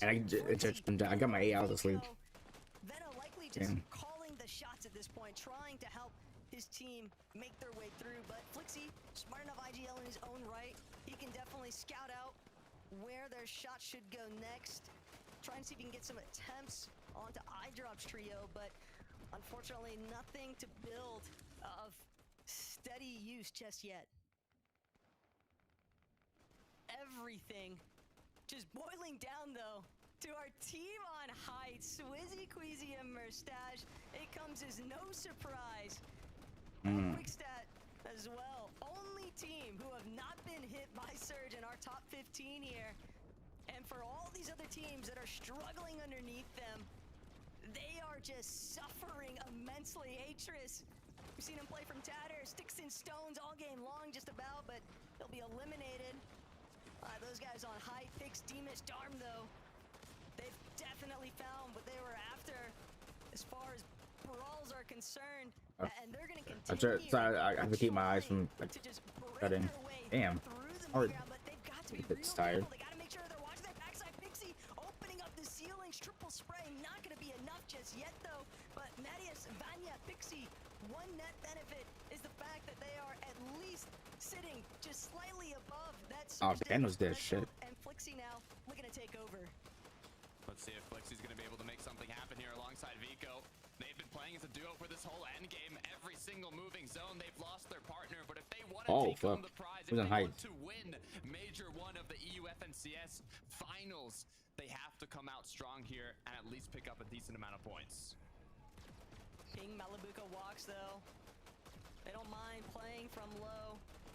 Although, they definitely know they're going to have to do something about height eventually. Vico, Flixie, they're also trying to ensure that the teams moving further ahead aren't going to have the opportunity to get the positioning that they want. Instead, they're going to look to TP in. Demus, Darm, Pix, still controlling the low ground, though. Issue is 118 below. They need to find something. Their full trio, incredibly healthy. They have everything in their favor to get those tags. All that they have to do is execute onto it. It's Pink on the receiving end, as now they're going to focus on the rotation. They need to make it to zone. Flixie, Vanya, they recognize the fact that there's so many teams just up and Yeah, over Wood one of the mates. where they're currently situated. Monet, though, a solo potentially, and Pixie, he wants what Monet has to offer as far as Siphon Materials is concerned. Just another 4 points off the eliminations, too. But Pixie can't manage to connect, and it'll be a drawback instead. Martius, though, the surge just not going to allow him the chance. He is down and out once you get ticked one time too many. Yeah, you don't get knocked down, so it's a full elimination. The timing on that is absolutely tragic. But for Demas, Pix, and Darm, there's a bit of faith as Pix is just on a sliver of HP. Oh shit! Oh shit! Okay, my trio's on height. Let's go. Come on, get over it. Closer, closer. We thought it was gonna be Merstash, Swizzy, but it looks like it's Panzer, Mongrel, and Savage that want to crush that dream. Oh yeah, come on. But the issue is Oh, they want me back down. even from below. Oh man, Swizzy, Quizzy, and Mustache. Yeah, they got even higher. Towards that front side, they know that it's going to be a matter of time before Swizzy, Mustache, Queasy look to challenge them. Flixie and Vico still keeping this one alive, but the builds are running so incredibly thin. They're going from the backside of zone. They scouted out the TP though. Nathan getting lit up, but Flixie not able to fall back and look to finish it off. They're getting so much value though, playing as a duo from the start, and they're not even finished as Nathan gets knocked down. Another elimination for Flixie and Vico as they continue to make their way towards zone. The Siphon keeping Flixie alive barely as he makes it in with just 9 HP. How is he still up? He knows that there's players directly behind him. He doesn't have a moment to stop and think. He's just got to keep barreling forward. Pixie, Vanya, a duo in their own right in the mid-ground layer. They can also see there's True Legs directly underneath them, but they don't have the chance just yet. Malabuka take it out. Merstash, Swizzy, and Queasy, they're the only ones controlling height, and they've taken out Flixie with it. All the top teams Oh, getting shit. taken out one by one, and the leaders of the pack up in the clouds is Merstash, Queasy. Come on, Panzer, Mongols. Oh, I think Savage is alive. Oh shit! With just 10 HP left, he goes down. Vanya left as a solo now. Pure chaos on the low ground. Trulex gets knocked down, but Vanya goes down. Oh shit! Queasy and Swizzy. They won. Quizzy, Mustache, and Flixie won. Queasy knew. I mean, Swizzy won. Keep his name in the contention for our Yeah. first place spot on the leaderboard. They would need another win, especially considering that Vico and Flixie held on for so long there. Placement points still building for sure, Takata, but that victory is a game changer for Queasy. Oh yeah, they were. You know, congrats. Of course, I wanted my trio to win, Mongrel, Savage, and Panzer, but you know, of course, no matter what, congrats to whoever who got first. You know? We'll show good sportsmanship. Launching themselves up to the leaderboard. We are going to have an incredibly close end to this EU Major Finals. Respect the fact that Savage, Mongrel, and Panzer tried to strip height away from them, though. For a moment, it looked promising. You have to remember, Panzer, he got pretty fraggy yesterday. He was leading second in damage throughout the course of our Day 1 Major Finals. But here, Mustache, Swizzy, and Queasy, they were not going to let this opportunity slip by them. They knew that they had to close out after how promising everything looked on top of Shogun's Arena. And not only did they close it out, but they closed it out with a significant amount of eliminations, which is going to give them just that much higher of odds to bump themselves up that leaderboard. So I need 3 amazing people to break down what just happened. Frankie, Levin, Minnie, take it away. Thank you so much, guys. You know what? I love how Taco basically called that victory royale before we really even went into the end game. She clocked that Queasy had the cap mats, and then it was kind of plain sailing from there, Minnie. Yeah, it was. I mean, Queasy took Island, very different to what we saw in the previous game where there was only Queasy, Swizzy, and Mustache on the island this time. And yet again, we've seen it so much this season, Levin. We broke it down last week. When there's a team like that up on island, when it's Queasy in particular, saving all those materials, getting all that Storm Surge damage, prime position to then take height, it's not looking good for anyone else. Although Mongrel and company did try and take it, but it was just, there was just no match. Yeah, I mean, look, it felt like a bit of deja vu watching that game from Queasy and them. You mentioned Mongrel and them going up. I mean, you know, Mustache just couple quick bangs and they all went down, right? Like, that's what these guys have been about this weekend. It's what they've been about in this game. They're taking out big names. and they are trying to be the biggest names come the end of this weekend. I mean, look, I wasn't expecting it to be such an easy ride, right, going forward. I talked about how I thought more teams would be going up for Ireland, like what we saw in that last game, but I know they'll be chuffed with how that one went. Again, it felt like deja vu. They've played that game so many times this season, a bit of a walk in the park for them. Well, you know what? We've got 3 more games, and I think the tension and the pressure is really going to be piling on our trios right now. So we're going to head for a quick break, and when we come back, we'll have even more FNCS coming your way.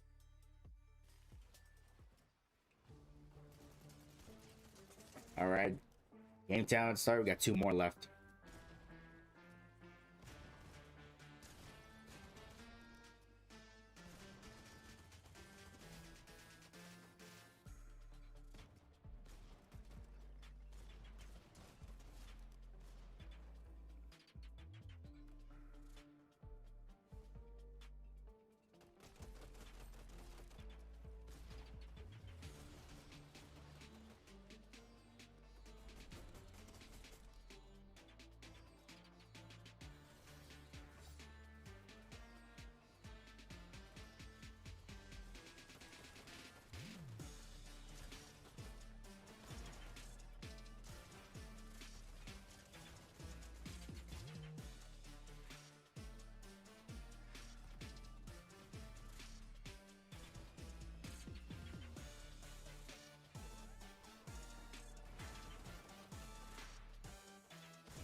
All right, yeah, 2 more games left. Then NAC starts at 4:30.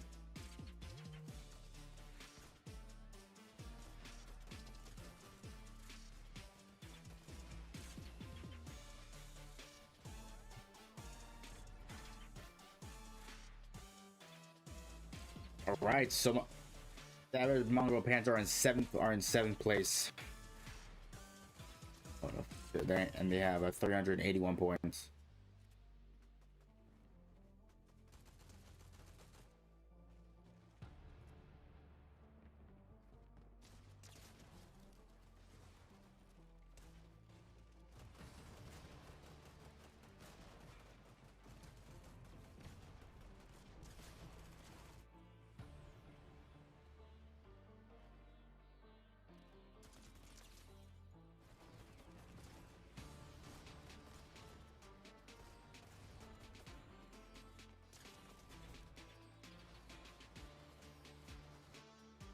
Welcome back to day 2 of the FNCS Europe Major 1 Finals. And we only have a few more games before we crown our first champions of the year. But you know what? It's all change on the leaderboard. So let's have a look, because Queasy might have had a slightly inconsistent day 1, but his trio are now really in contention for that top spot. They are racing up the leaderboard. And actually, if you look closely, Levin, there's very few points between 5th and the top. I mean, yeah, look at the gap once you start going up from 5th, right? We're talking about almost 100 points there between 5th and 6th. And it's really heating up. I feel like every single one of these games now, Mini, like one of these teams just has like a really nice game, and then like a couple of the ones at the top maybe are a bit quieter, just to keep it as narrow as possible as we head into the last couple games. It's exactly what we want to see when we're looking at this. Holy shit! The Venos trio only hit by 12 points now.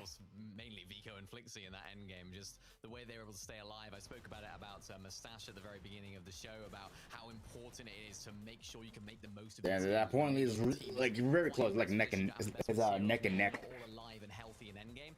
These are the the moments that really win you grand finals and the major one finals here today as well. These are the sort of games that are going to really clutch up, and this is exactly what this team do best and exactly who you'd want in this sort of duo clutch situation here. Absolutely, and I think if you're actually looking at like the timeline of FNCS and EU, Vico and Flixie are the reigning champs technically, right? If you want to look at it like that. They came off the back of a great season and a great year where they both established themselves as top players. And if I'm being honest with them, you know, I love those two, and I'm a big fan of this trio as a whole.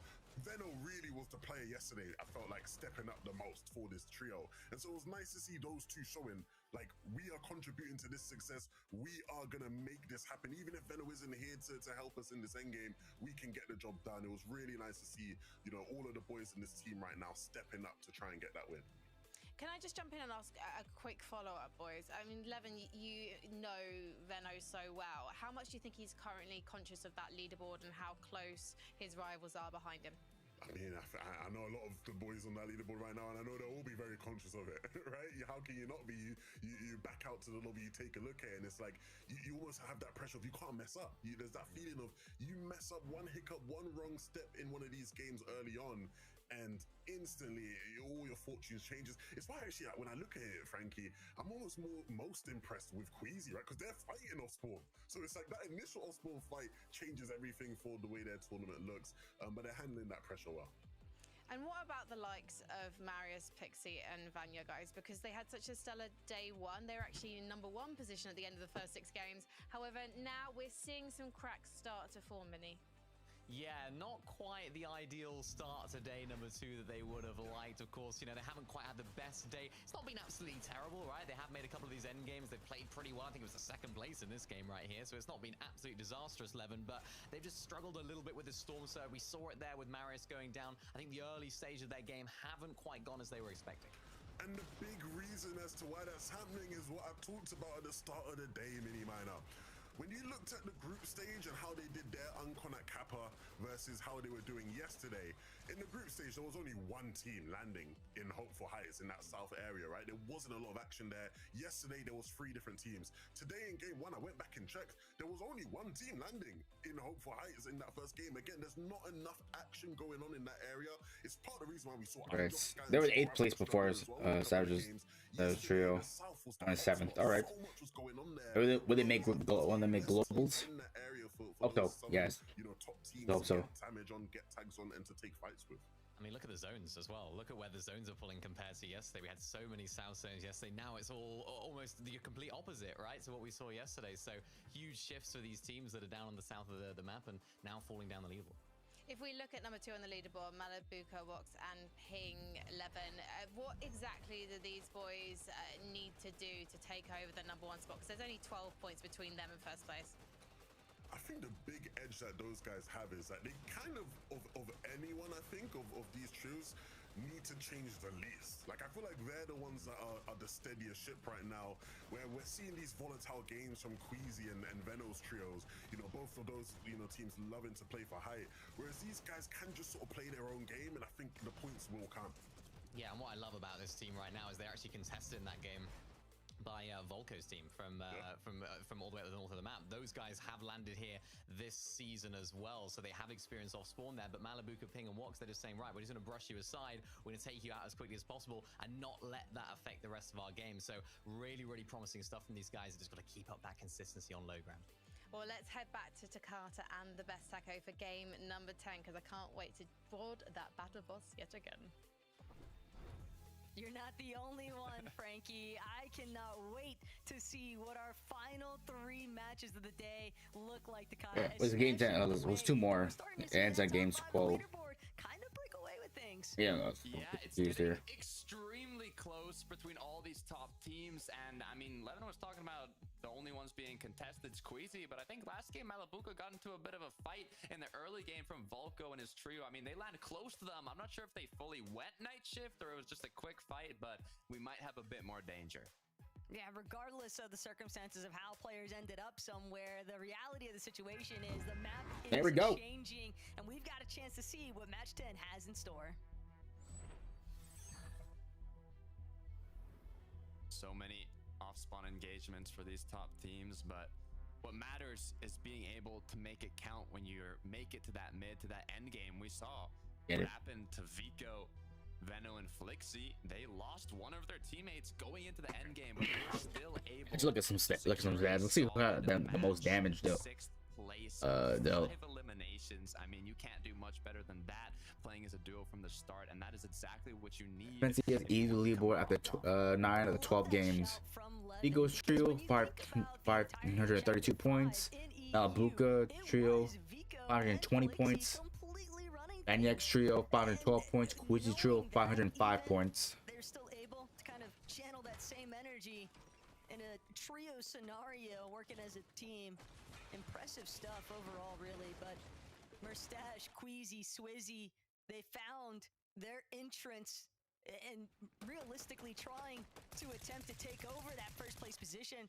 But this fight in Seaport City, it's got to be quick. It's got to be finished nice and tidy. Otherwise, other teams are definitely going to make their way over.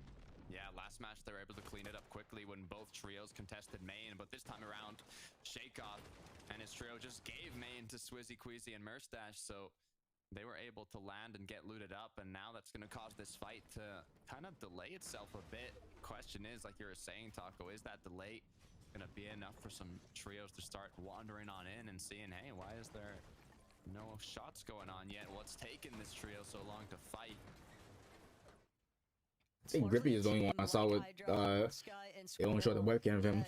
Really enters the conversation here because we already saw them, don't want to say desperate, but they did extend rather early into aggressing that turtle section south of Hopeful Heights because they wanted the fight. They're trying to establish their surge early on, and more importantly still, they're trying to prove, iDrop especially, that he is capable of a high place, if not a win entirely, holding that Axe of Champions here. But if they want to even retain that position from yesterday, they're gonna have to earn it back at this point, Takada, because one by one they've just been dropping in the leaderboard.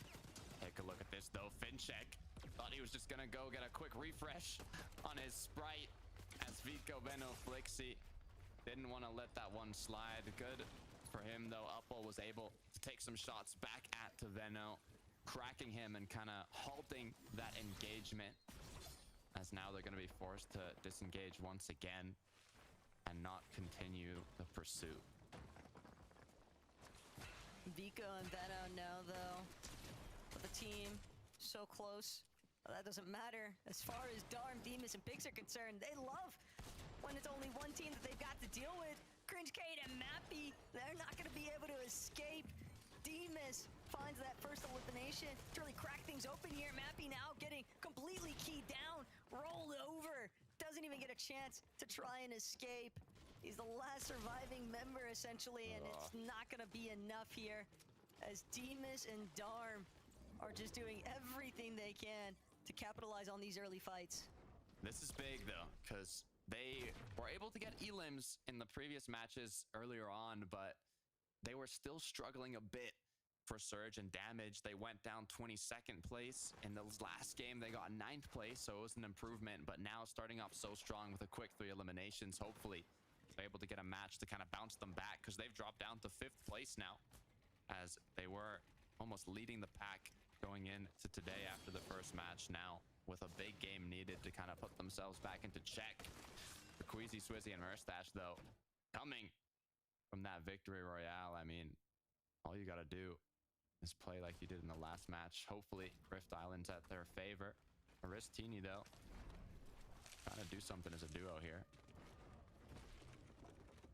It's crazy to think that designating a drop has almost seemingly worked against Teeny's trio at this point, because they've had issues with this early off-spawn battle in the sense that they're just not closing it out fast enough, and that's opening the doorway for other teams like Giannis, like Shark, Juicy, Andy to then come and pressure after the fact, third-party them for easy pickings. And UX team is also left in a similar note where we've oftentimes just see them either running to try and get a reboot or just barely surviving.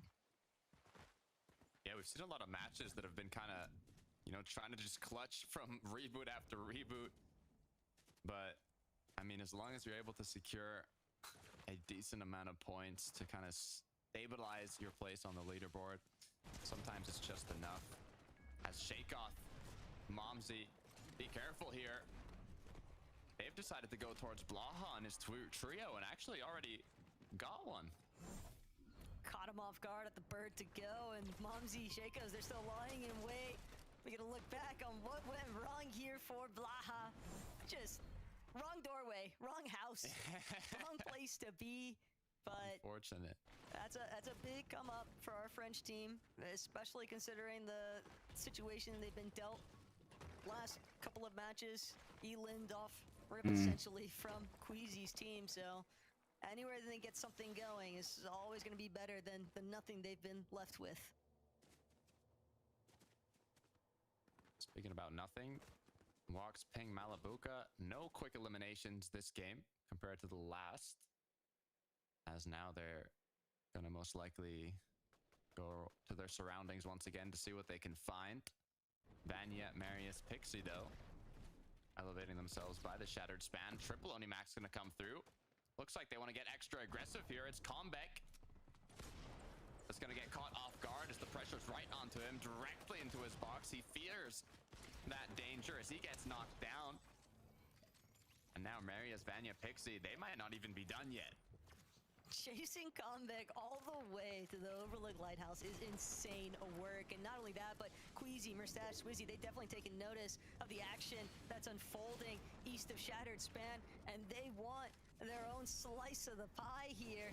Queasy setting up a nice little surge base on this hill that overlooks that direction entirely. Swizzy as well from a separate angle here in a bush. They've got total bridge coverage here right now, Takada, and they can definitely get a firm grasp on teams in the surrounding area as well. That overhead view doing an excellent job to really shape just what kind of advantages they have.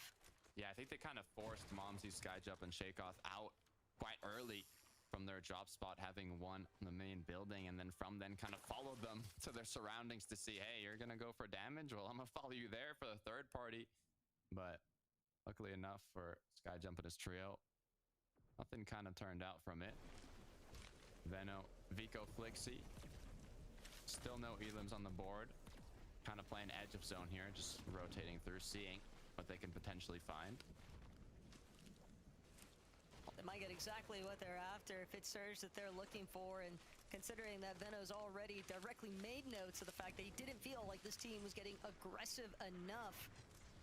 And we saw a big moment from that, but Clownski, Gudenbri, Moneymaker, they've got to be careful. How many times have we seen Veno's teams just crouch walk up to a surge base and chop them out?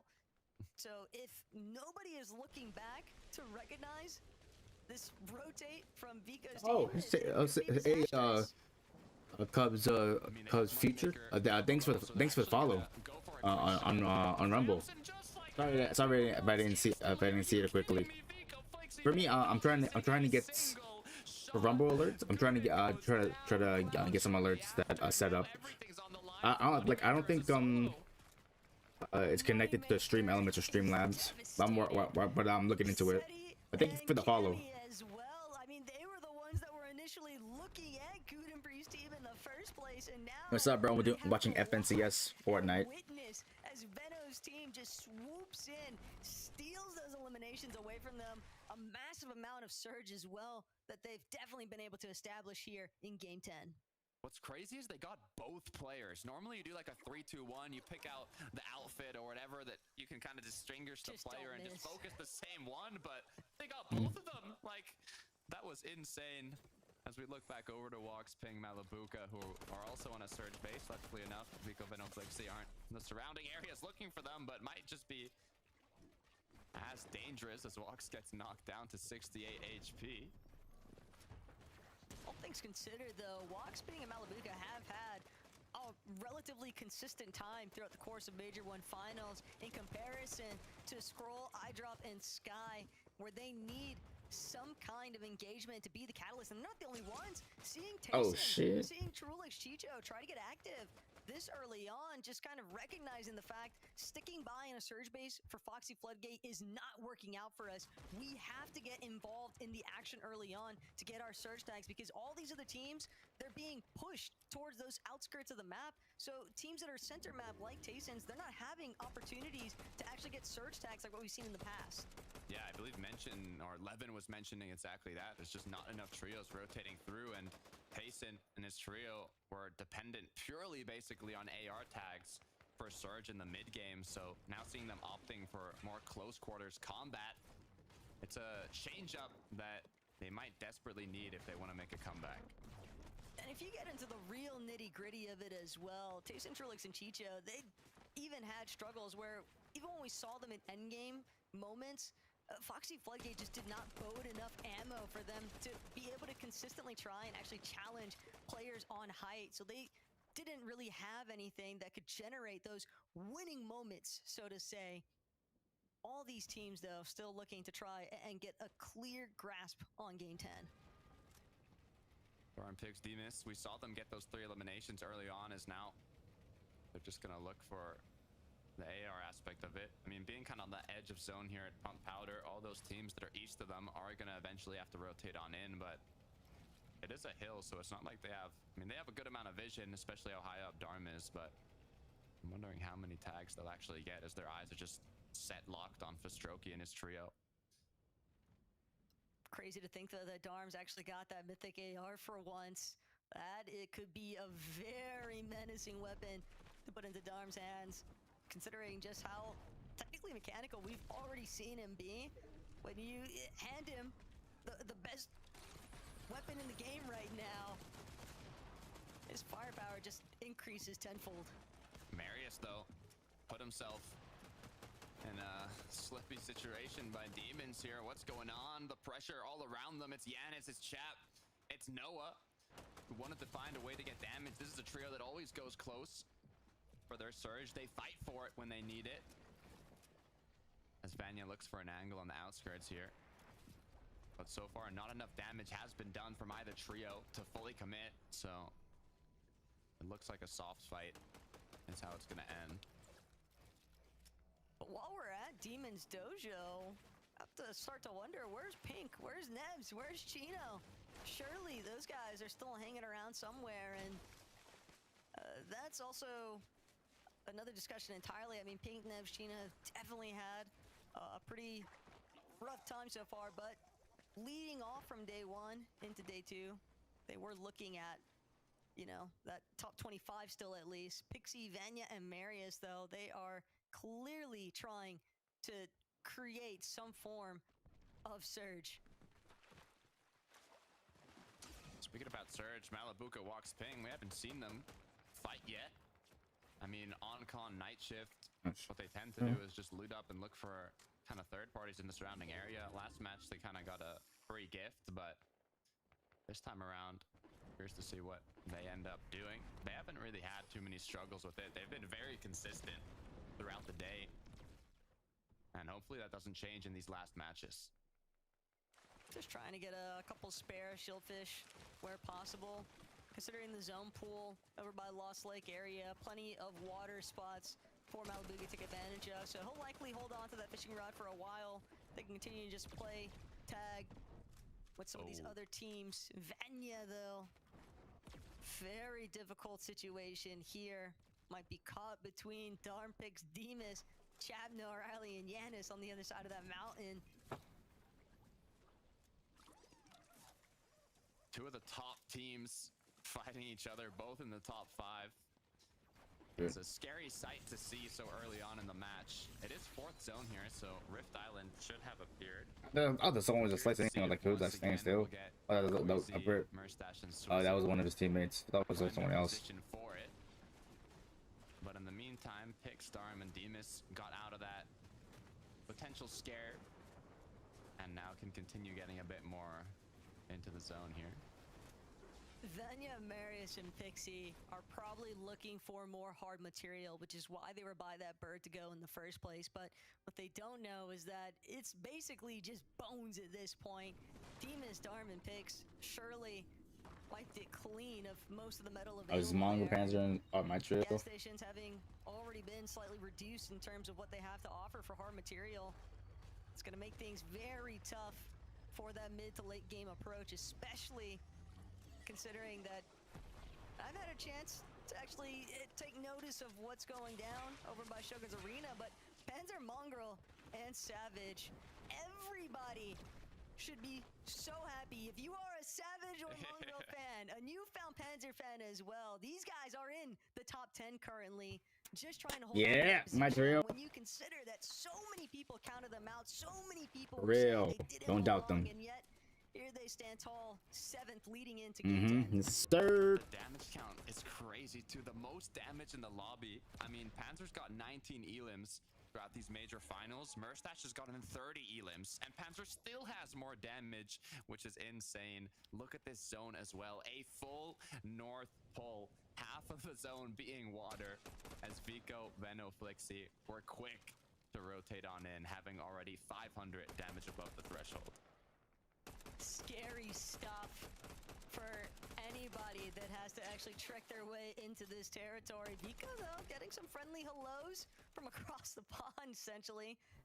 All these teams very wary of the fact that it's a relatively flat landscape. There are some hills to take advantage of, but it's largely just the fact that it's got water, so much water everywhere, Takata, and zones can be so unforgiving in those types of circumstances. What I'm thinking here for Darm, Demas, and Co is that they already have so much damage, they don't need much more, and they're on an incredibly congested side. When zones pull very far to the north, south, any edge of the map, you have so many trios and players rotating on in that it's just going to cause that side of the zone to be that much more congested. But it looks like it is going to pull back west, so Vanya, Marius, and Pixie are most likely going to get on the rotate here. Yeah, these guys made fast work of moving to where they needed to be, considering the last position we just saw them at, and they are wasting no time with trying to get ahead of the pack. But they've been trailing ever so slightly behind Pix, Darm, and Demas for some steady time now, Takata. They've got to be real careful that this Polish trio doesn't decide, hey, maybe we want to come to a pause for a second. Maybe we want to just take a direct fight with these guys instead of keeping them on our backs the whole game. Honestly, at this point, the position that Demas, Pix, and Darm are in, they have chug splashes, they have mats, they have loot. You can see they're just kind of playing placement. They're holding out their zones. They don't want to risk anything. They just want to keep themselves in a prime position for that late game. And once those moving zones start, that's where it all comes down to play. As we look back over to Swizzy, Queasy, and Murstache, who are still in the storm. But have to figure out a way to rotate themselves back in here. If they go more towards to that side of the zone that's already in the storm, they know that once it starts closing, there will be less people there. So you can see they're kind of making their way over to that side to have a safer rotate. They've got to get a move on, though. Two-tick zones are very unfriendly, and especially when there's teams already kind of based around the edge. At the very least, Queasy definitely trying to path a dead side pool, but they're going to definitely be well out of sight for everyone else. And look at this elevation, Taco. The zone is pulling towards an already elevated build Oh, fight. the 2-tick shit. Oh, I think I did that Pulling server. the half and half. I mean, it's going to take quite a lot of luck. It's going to take a lot of RNG, but hey, it's possible. In the meantime, waiting for those zones that unfortunately do end up pulling west for them.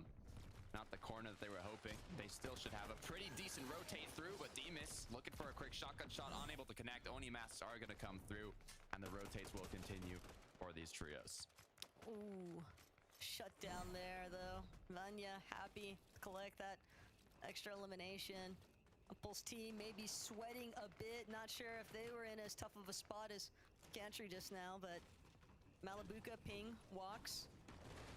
Again, really steady, consistent throughout the course of Major 1 Finals so far. And Swizzy, Queasy, Murstache, they didn't get the immediate pull that they were hoping for here at Takata, but at the same time, they're definitely trying to clear out the team, on elevation across from them. They want to take over that position. They're also making sure to keep their line of sight as clear as possible. That's why Swizzy shooting out the trees. They scouted. There is a surge base way off in the distance. It might belong to Veno. Veno, Vico, Flixi still leading the pack, but there's only a 20-point difference between first and third place. So although they're in first going into this match, everything can change depending on how this one concludes. Marius, Pixie, Vanya, 114 above. It's not safe enough as they're trying to just find any opening on trios rotating in. But so far, unable to find many connections. Swizzy definitely doesn't want to have to deal with all this pressure. My man's is just trying to... Oh, he's trying to fit. Oh my god, that's gonna be risky. And get it? Still looking to extend. Oh shit. Now Booga's dead. Oh. Completely doused. Now it's Wox and Ping.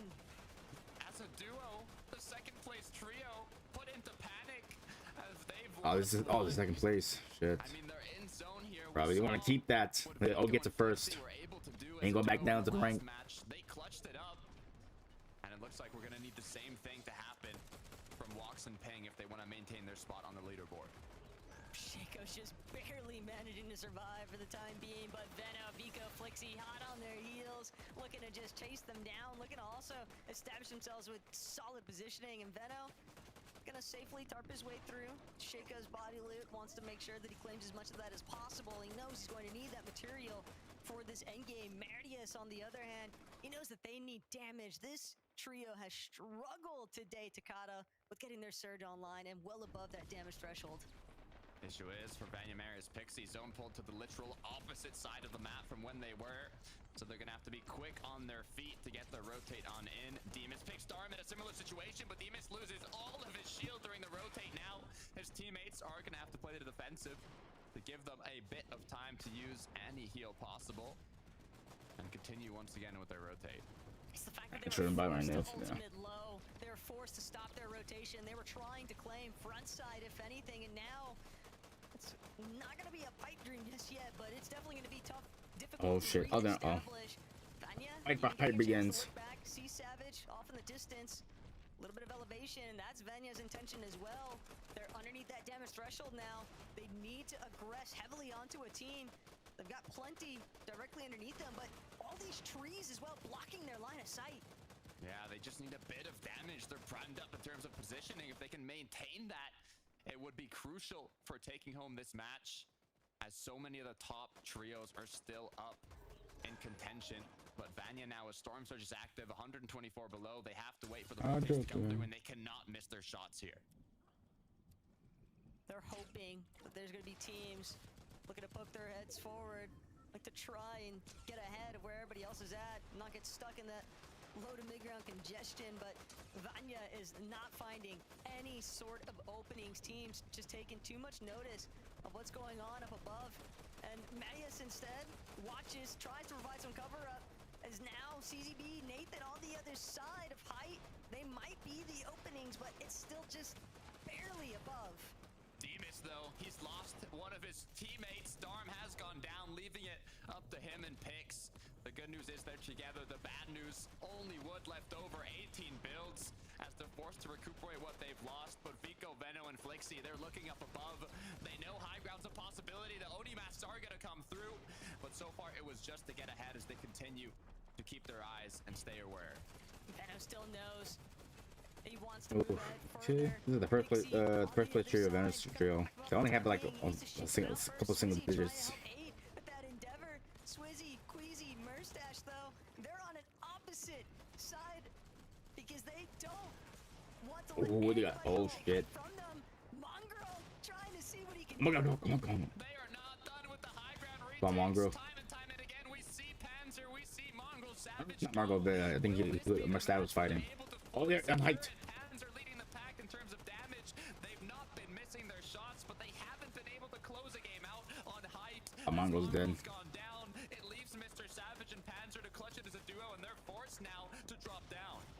We can respect the dedication, but the intentions may have been sourly put. Vico, Flixi, Veno, they're going to take advantage of the chaos up above. Back shot onto Queasy, and now Veno, Vico, but they're left in tatters. Something has gone horribly still trying to claim height. What's happened? Vico was left on a sliver of HP, but he's able to recuperate it now as a duo. They can hold on to height. Panzer still looking strong as he takes down Tayson. They need to get ahead here, though, but there's just so many trios, so many players on low ground. It's absolute madness. Somehow through all the chaos, Veno has managed to darp his way up above. Walks, Ping. They might have the heals advantage here, though. What they need is build. Oh, shit. Fall. Walks getting credited for that. The Siphon playing such a big part in keeping his HP alive, but no! Tag from the side. Didn't get a chance to actually block his way off. Ping left as a solo, doing what he can to scavenge the last points of the match, but Veno and Vico continuing to rain down from above, taking player after player out, tarping on ahead, but they are running low on mats. The issue is, I don't think there's any trios that can contest them yet for high ground. The problem also, Rax just provided them more materials. Two trios gonna do. Oh shit. Yet again, Kari gonna be brought down though. Cammy, Seti still looking to try and see if there's a chance for that revive play, but immediately shut down. Veno just relentless with this onslaught. They're hungry. It's time to get fraggy. Vico, Veno know this. To close this out, they pick up Cammy. They pick up another elimination. Vico has 6. Looking unstoppable as now it's all up to Noah in the 1 versus 2 against absolute titans. Noah, you have to pull off a miracle to come out on top here, but it's Oh shit. Let's see. Oh my god. Elimination closes the game, and our This is the second. Wait, I think this is the second game they won. Make it two in a row on day 2. And I think they won. Yeah, they won again twice on day 1. Yeah, bro, 2 for 2 again. Day 1 and day 2. Vico and Flixie, and now everybody else is bro. playing catch up.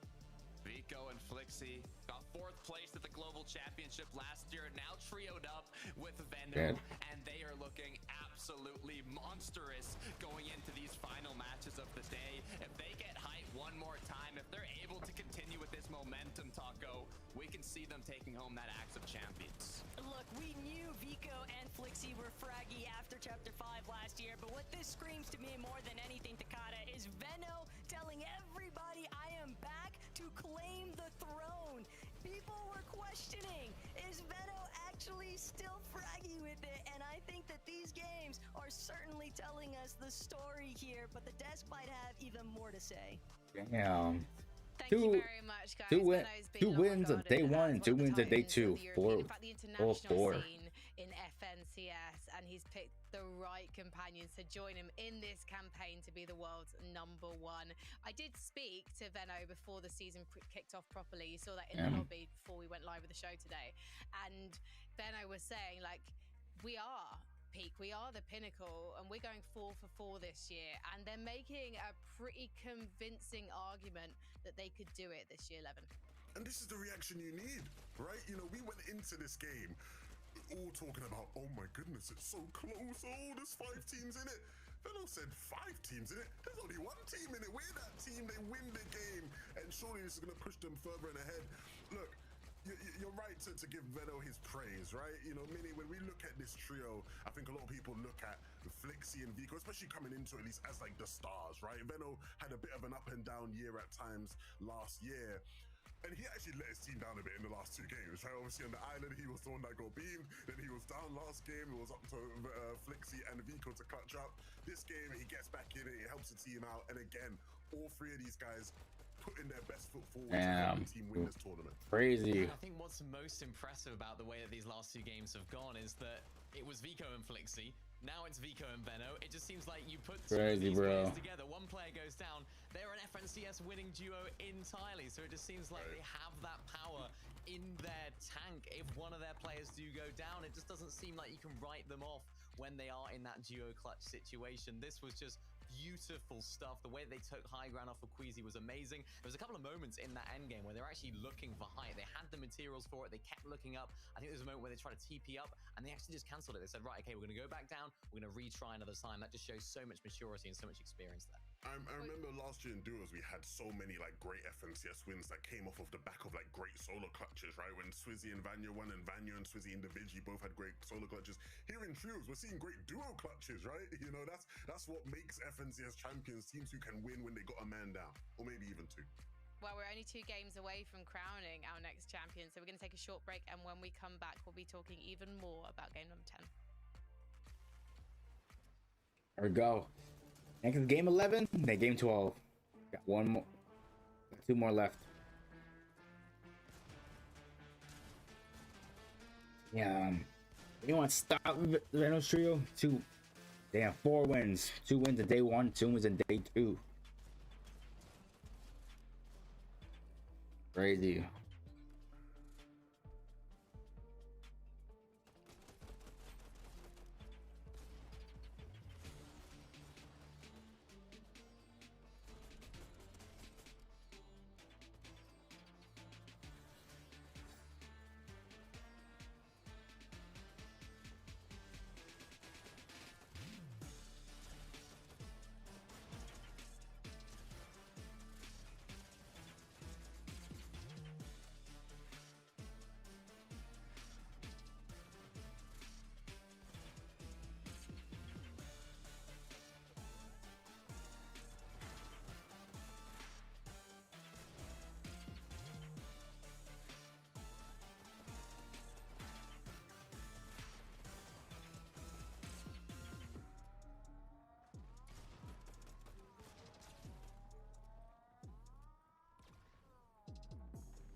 I think my like yeah, I think same time like around like 4 hours, so probably around getting around like 2:30, maybe 3. The next we'll have an hour, you know, free time, free play before NSC starts at 4:30. But yeah, I do see chat messages. I'm just looking at the stats right now. Let's see. I'm looking at the stats of the players of FNCS. Yep, so Veno, Eco, and Flixie, they already got their spot at Globals. 76% win, up to 94%. That's the predictions. Yeah, so they already got their place at Globals. I hope my trio, Mongo, Mr. Savage, Panzer, is getting into Globals. Let's see the top 10. All right, sixth place. They're ranked up again. They were in 7th last time. Let's take a look at number. I'm gonna just pick a number. Any number. In fact, you know what? Yeah, you know what it is, boys. I'm actually trying to see where Malibuka, Ping, and Vox went, because they were in 2nd spot, but now they've moved down to the 4th position. They're still putting in a convincing performance, but it came down to Ping and Vox in that end game mini minor. Yeah, I'm glad you picked number 4, because that was the team that I picked to win this whole weekend, and it hasn't been the greatest performance, particularly in that last game. We were going into it saying, right, it's a 2-horse race, very excited to see who is going to come out on top here. It's very, very close.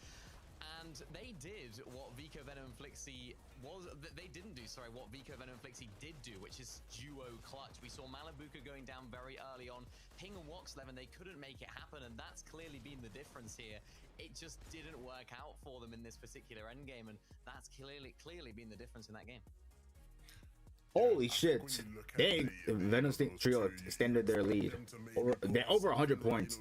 They got that sort of chemistry. There's been a lot of situations I feel like where Ping has sort of been left alone Bro. as the sole player, but yeah, not able to really squeeze as many points out of it.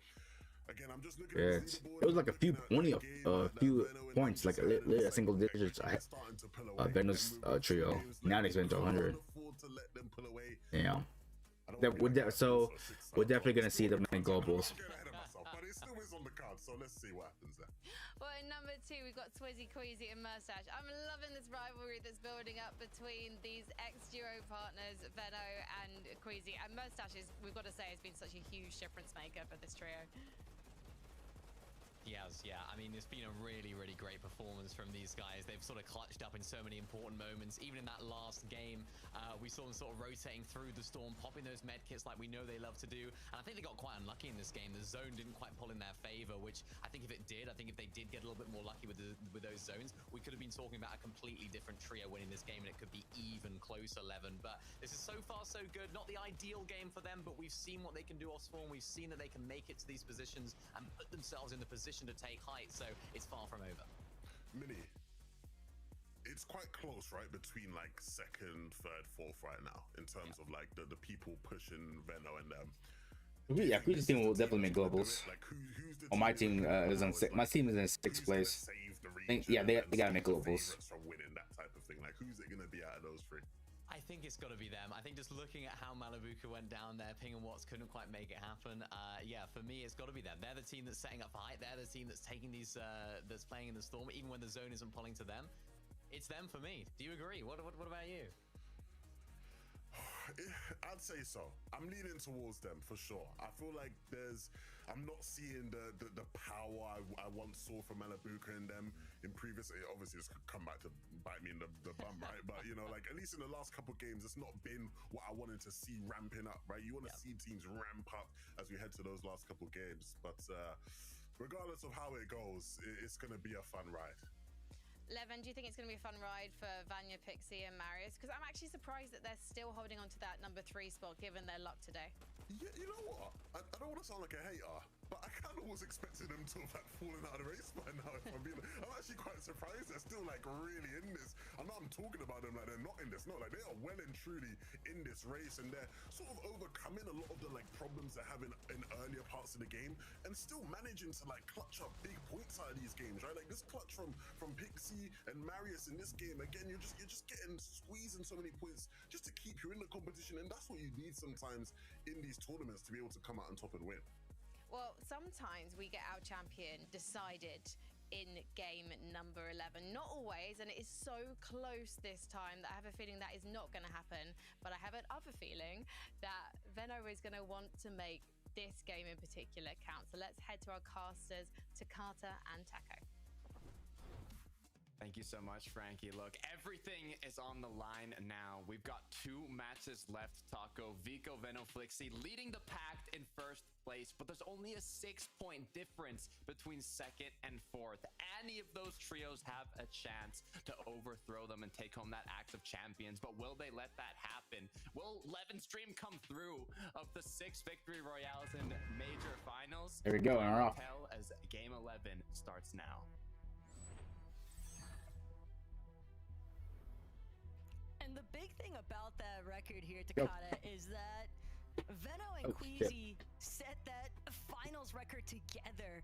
They were 6, and the craziest thing to imagine is that potentially here today in day 2, Veno could also look to replicate that same record he once established, as long as he's able to close out games 11 and 12 year to day. But you can't count on that just yet. It is obvious, though, that Veno, Vico, and Flixie are here to make a statement on Europe.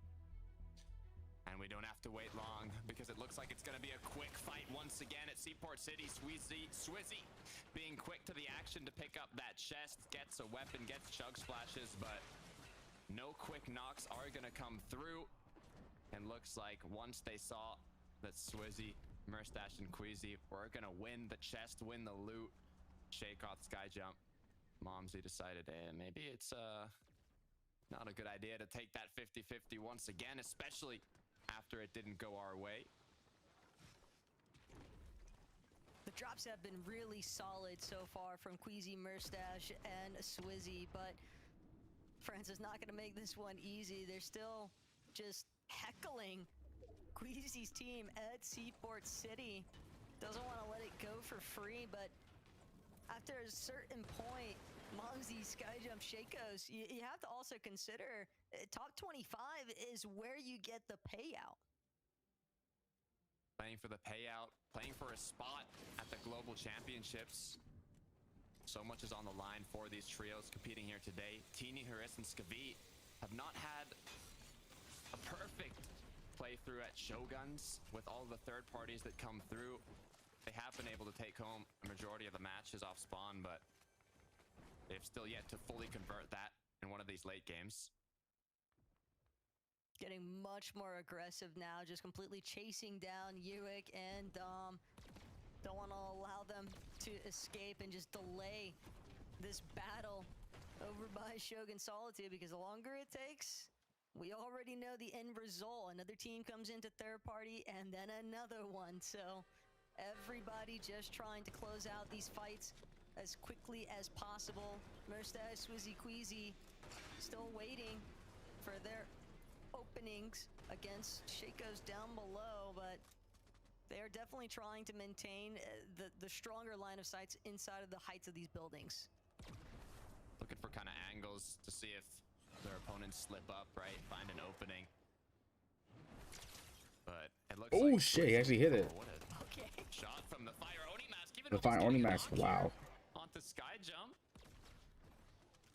As that's already a good amount of damage, but as you can see from Merstash, Queasy, Swizzy, they don't want to fully commit. I mean, going down off the rip in game 11 on day 2, being already so close to first place in the second place spot. I mean, well, I say so close. They've got quite a lot of points they got to get to overthrow Rico, Benno, Flixie, but they're in second place. They're literally the position behind them, so they cannot afford to go down in the early game here. Merstash still kind of peeking underneath. See if Momsy's trying to pop his head out anytime soon. Queasy also, what a great teammate. Perfect money shot. They tried it. Queasy's team tried to corner them. Make sure that Merstash is They're on the top. Queasy's trio on the top floor, and the other team's on the bottom. On the other hand, trying to maintain this first spot position on the leaderboard, Takada.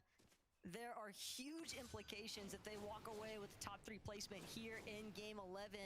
I don't want to say it'd be impossible for anybody else to catch them, but it would clearly establish them as a top 2, and that's perfect circumstances for the Global Championship.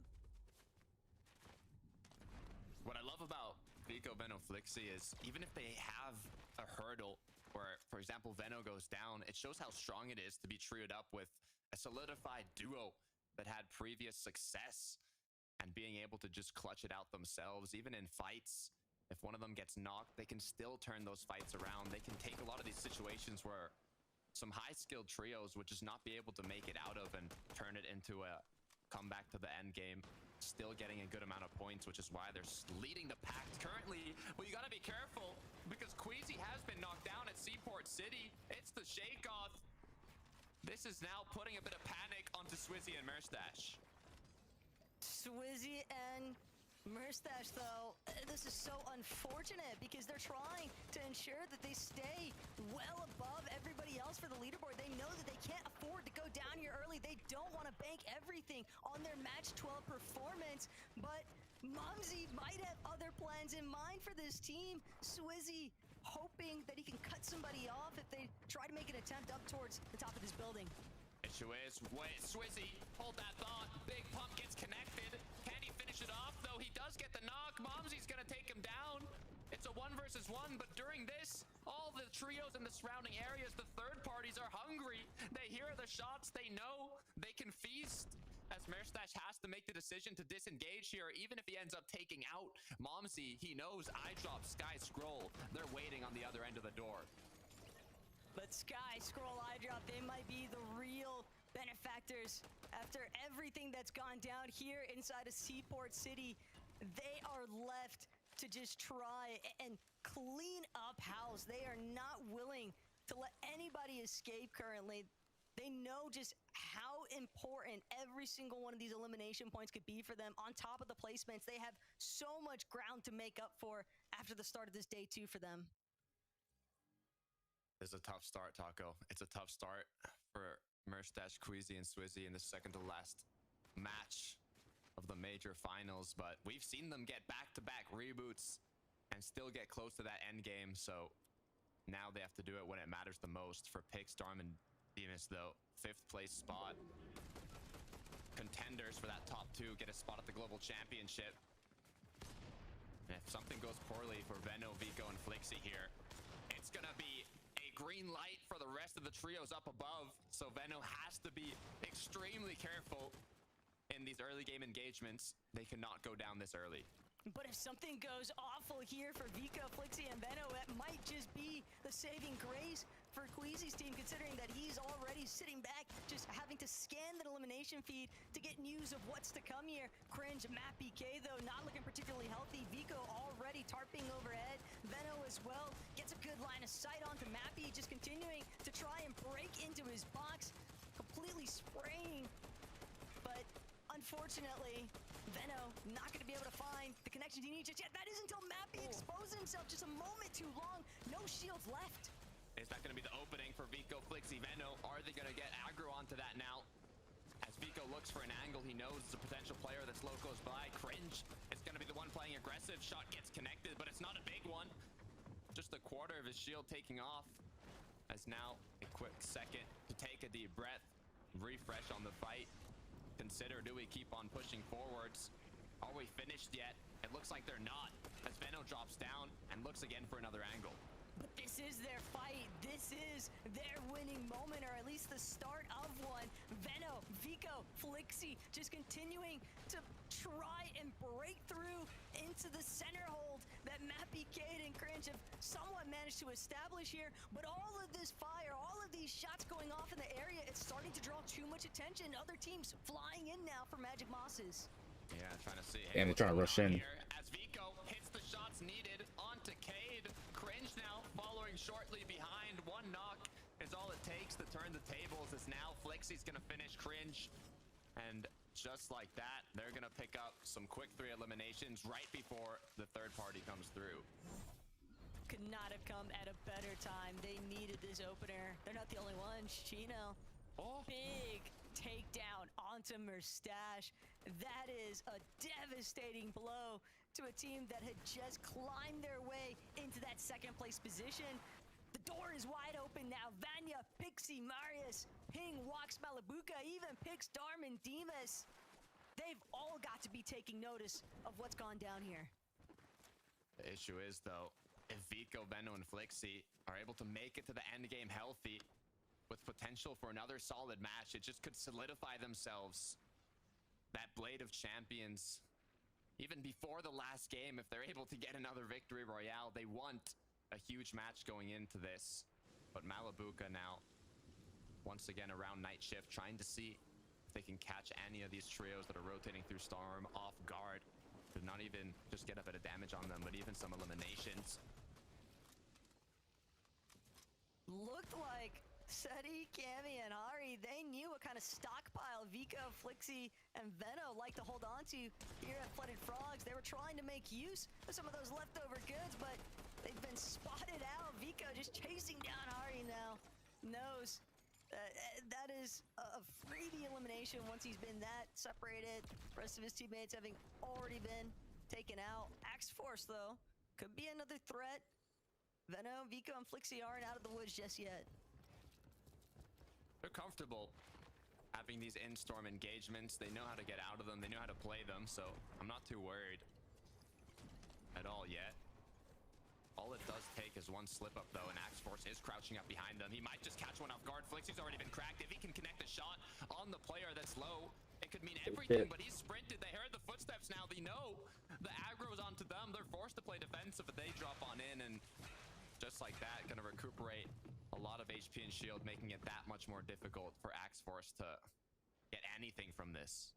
But this is unexpected company. Veno, Vico, Flixie, this is not what they were anticipating to encounter when they made their way back over to Flooded Frogs. Oh shit, knocking on that sky. But when He looks to follow up with his teammates. Axe Person for 9 just shot down from the skies. One thing about this trio, you he has the gold AR. I mean, the mythic AR. 5 eliminations, 6 eliminations on the board already. Yeah, bro. Off in the third zone before Rift Island even appears. This is not looking good for the rest of the top 5.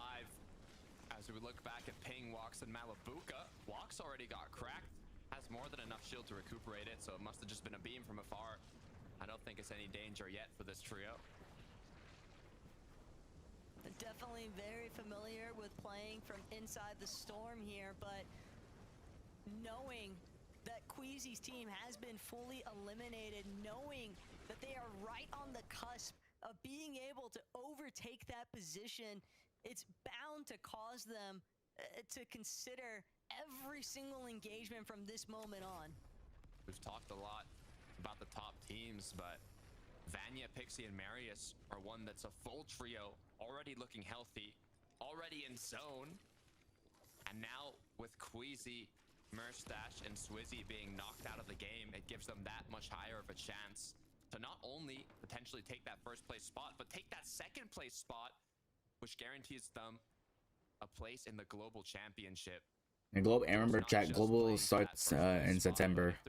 It's gonna take place in France. To GC in Major 1, that's gonna put some relief in their mind. Uh-oh, this is trouble. Pix and Darm. Oh, he has no whites too. Oh my god. Can he make it? Oh, he has 5 splashes. Another one of our top 5 teams. Oh my god. Oh. He's oh. Please make to that tower. Oh shit, that was close right there. On the get shot. Oh shit, they're dead. Splash. I'm getting a little scared myself. I have a splash vest right there. Being in that 5th place spot, I mean, what, they are incredibly close. Or get someone in the island already. 2nd place, and imagine in your first FNCS in zone finals, you qualify it is.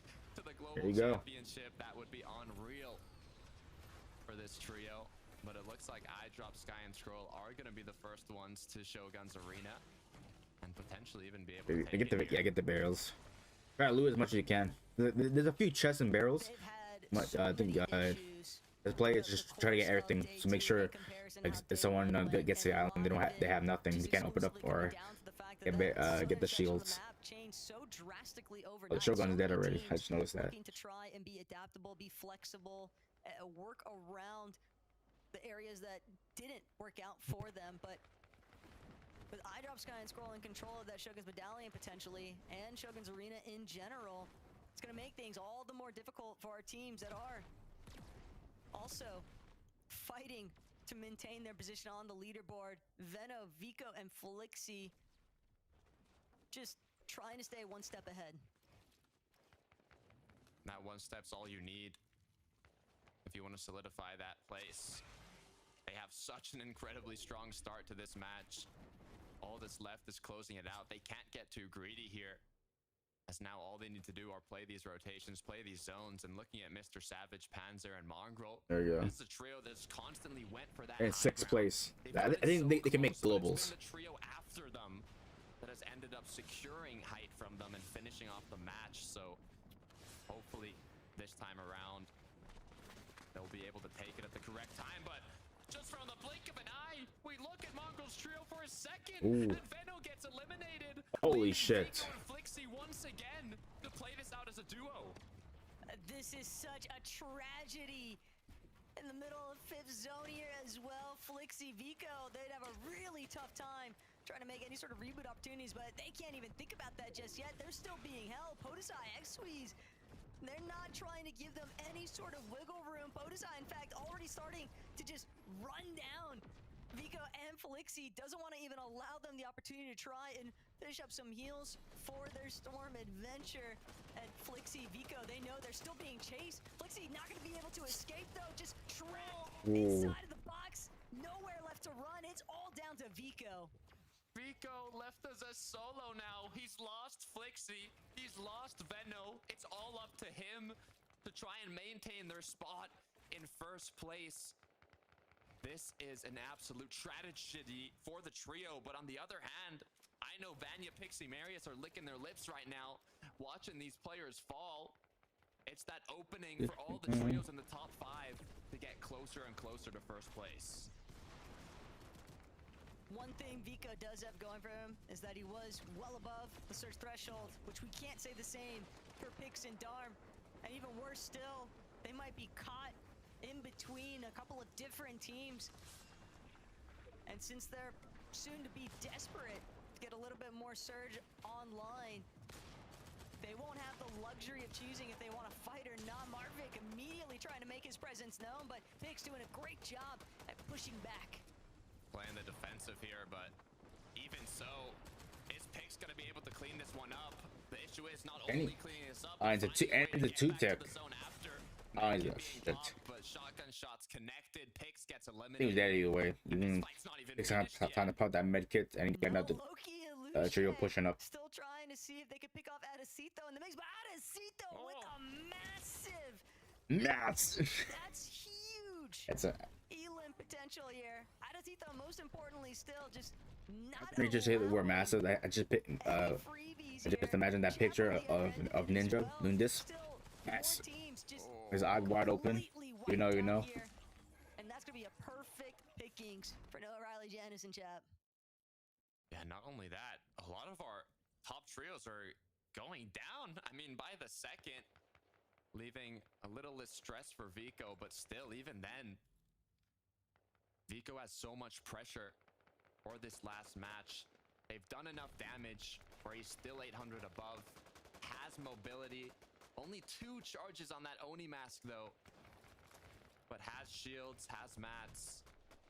Honestly, just has to scavenge as many placements as possible, and if he gets his eyes on a solo, if he finds any opening to potentially get a refresh, then I believe in Vico to take it.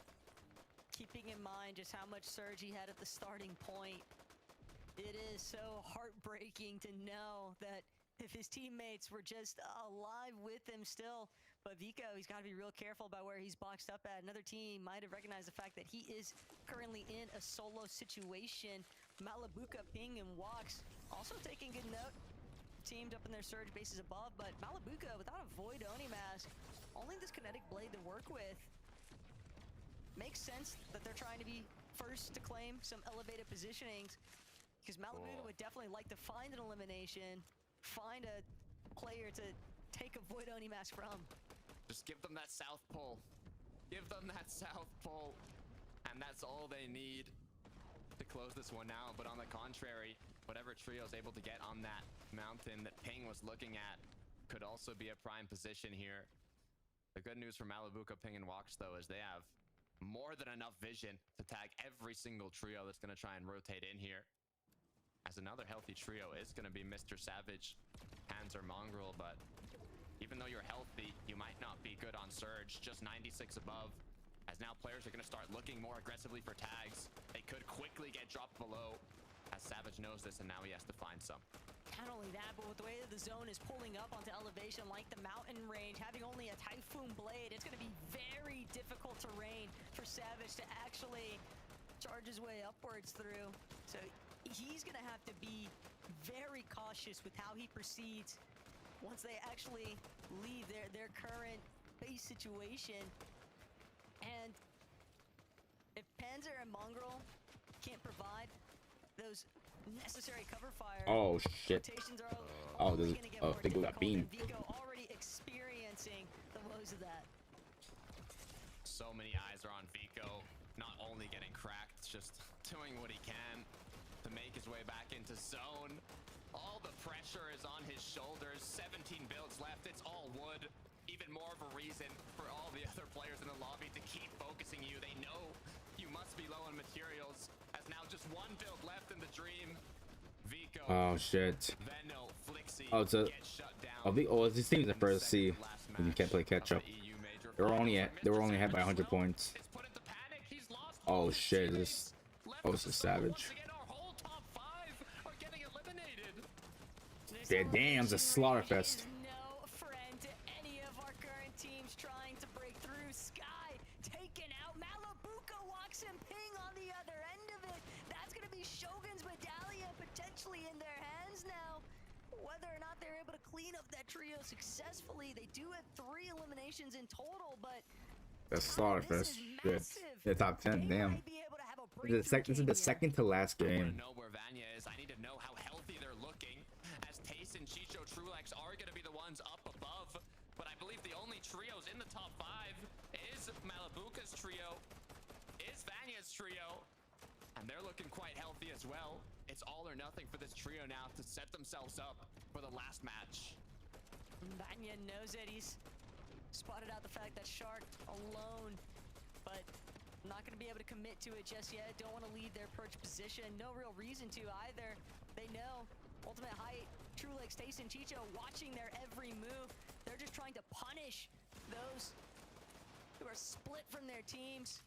And sure enough, Malibuka ping walks with the team wipe against Eyedrops. They do have that Shogun's medallion.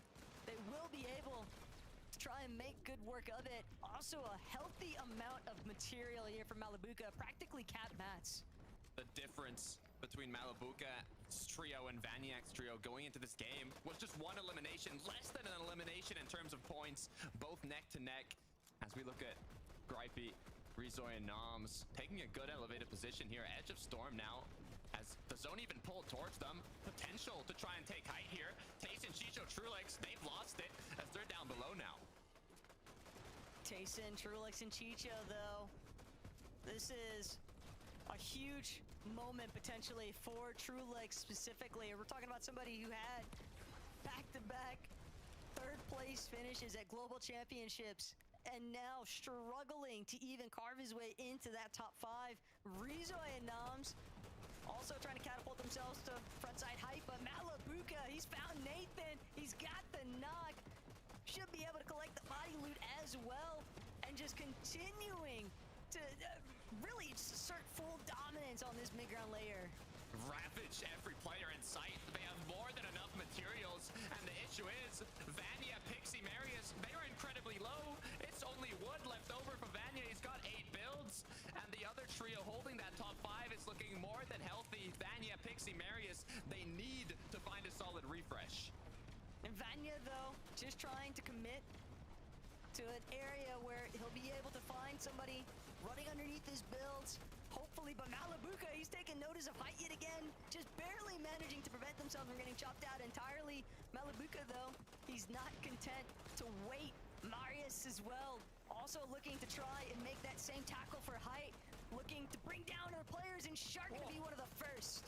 This could be it. Is that going to be enough of a refresh for them to get more ahead, as Gripey, Rizoy, and Noms are doing an amazing job of applying that pressure on the second height. Height on heights. Can they keep it? Remember, chat. On your height is a 50-50 chance. You win, you lose, or you lose. Incredibly low. Walks forced to use chug splashes as the zone is going to make its second to final pull here. Thought for a moment that their intention would be to go for the high ground eventually. Instead, they're totally content to just control that frontside low. Marius, on the other hand, still smothered. Vanya falls directly behind him. He has no other choice but to keep moving forward, trying to break through these builds without avoid Onimats. He's only got the kinetic blade. He's just got to sit still and listen, wait for that opportunity to get an elimination.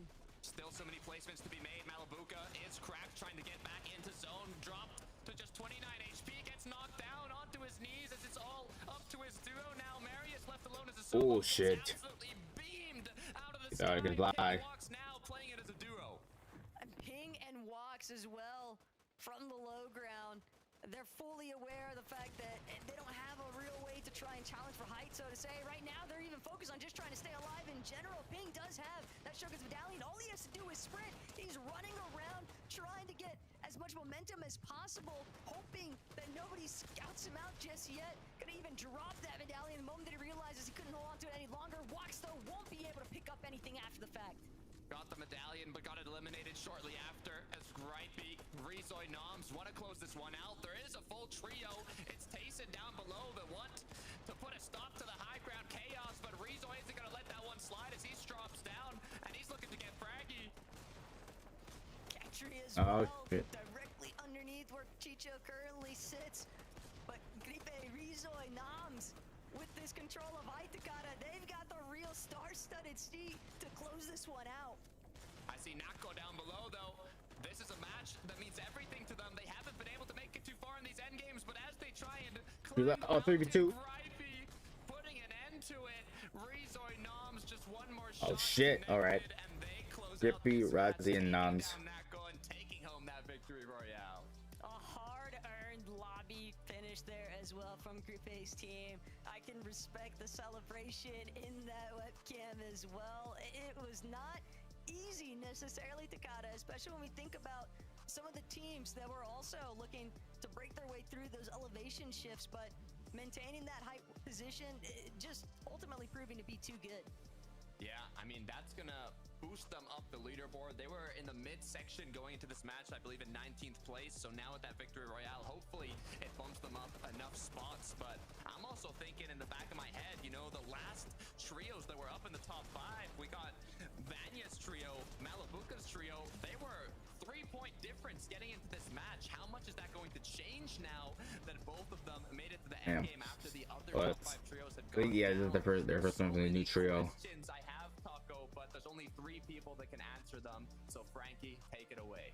Thank you very much. Rezai Noms and Gripey fully took hold of the situation on high ground after the usual kings went down early on. 11-2K, how likely do you think that victory royale was at the start of the game? Were you expecting to see those guys take it? It was not something I was expecting, to be completely honest with you, Frank. I like to be honest around here. Sometimes I put in a little white lie here and there. But if I'm being honest, it wasn't something I was expecting at all. But it was nice to see, you know, a sort of almost reset game. I feel like we get these every once in a while, Mini, in like these FNCS as well. Chat. Like, we're all waiting. Yeah, I'll be right back. I'm gonna get a drink. And someone to just do it in game 11.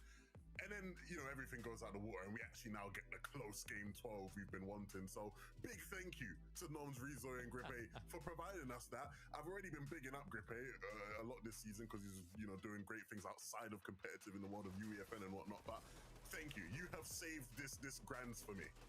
Yeah, I mean, I first sort of heard of Grippe when he actually played with Flixie, and they got 5th, I think it was sort of Chapter 4 Season 2 in that season, and I always sort of had a bit of admiration for him. He seemed like a good grinder, good player, could never really find a teammate that really worked for him after Flixie, and of course now Flixie's gone on to do amazing things, so it's nice to see these guys picking up a nice victory royale here in this game, and of course for them it's going to boost them up in the standings, as Takata rightly said. It's their own sort of mini storyline. We're talking about these bigger sort of effects on the leaderboard, but for them it's going to do wonders for them going into this last game and boost them up in the standings, earn them some more money. It's absolutely vital.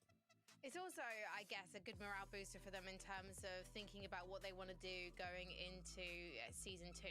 Because obviously all of our trio is going to have to make some big decisions at the end of Major 1 in deciding whether they're going to stick, whether they're going to twist, and whether they're going to carry on. And I really hope that this trio does. And I really hope that you guys are going to carry on watching because we only have one more game to go before we crown. I don't know what is it, chat. Even though you get your 8 hours of sleep, I feel like all of a sudden you're tired. But drinking a pot of coffee, I woke up.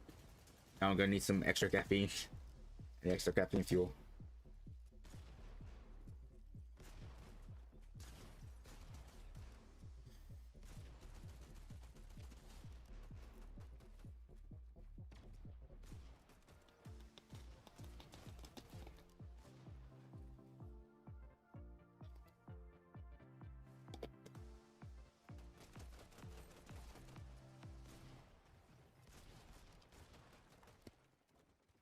Chat, this is the last game of FNCS EU. Next up is NA. That's at 4:30. So yeah, probably I think around maybe 3 EU ends. So we still got like an hour and a half free time.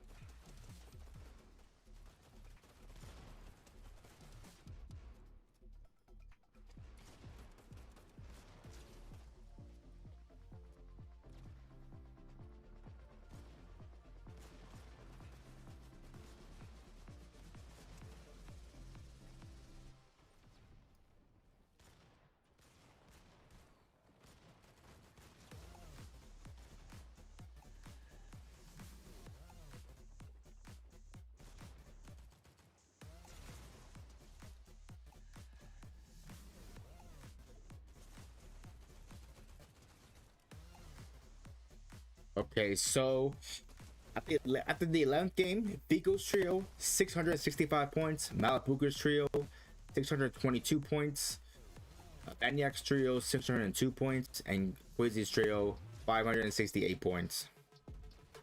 Yes.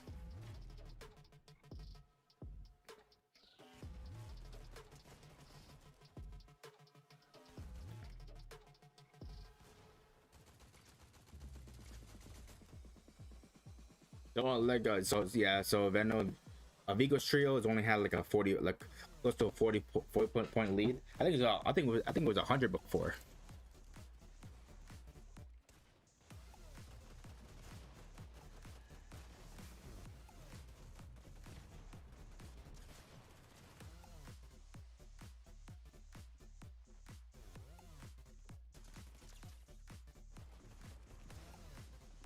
All right, chat. Last game of EU.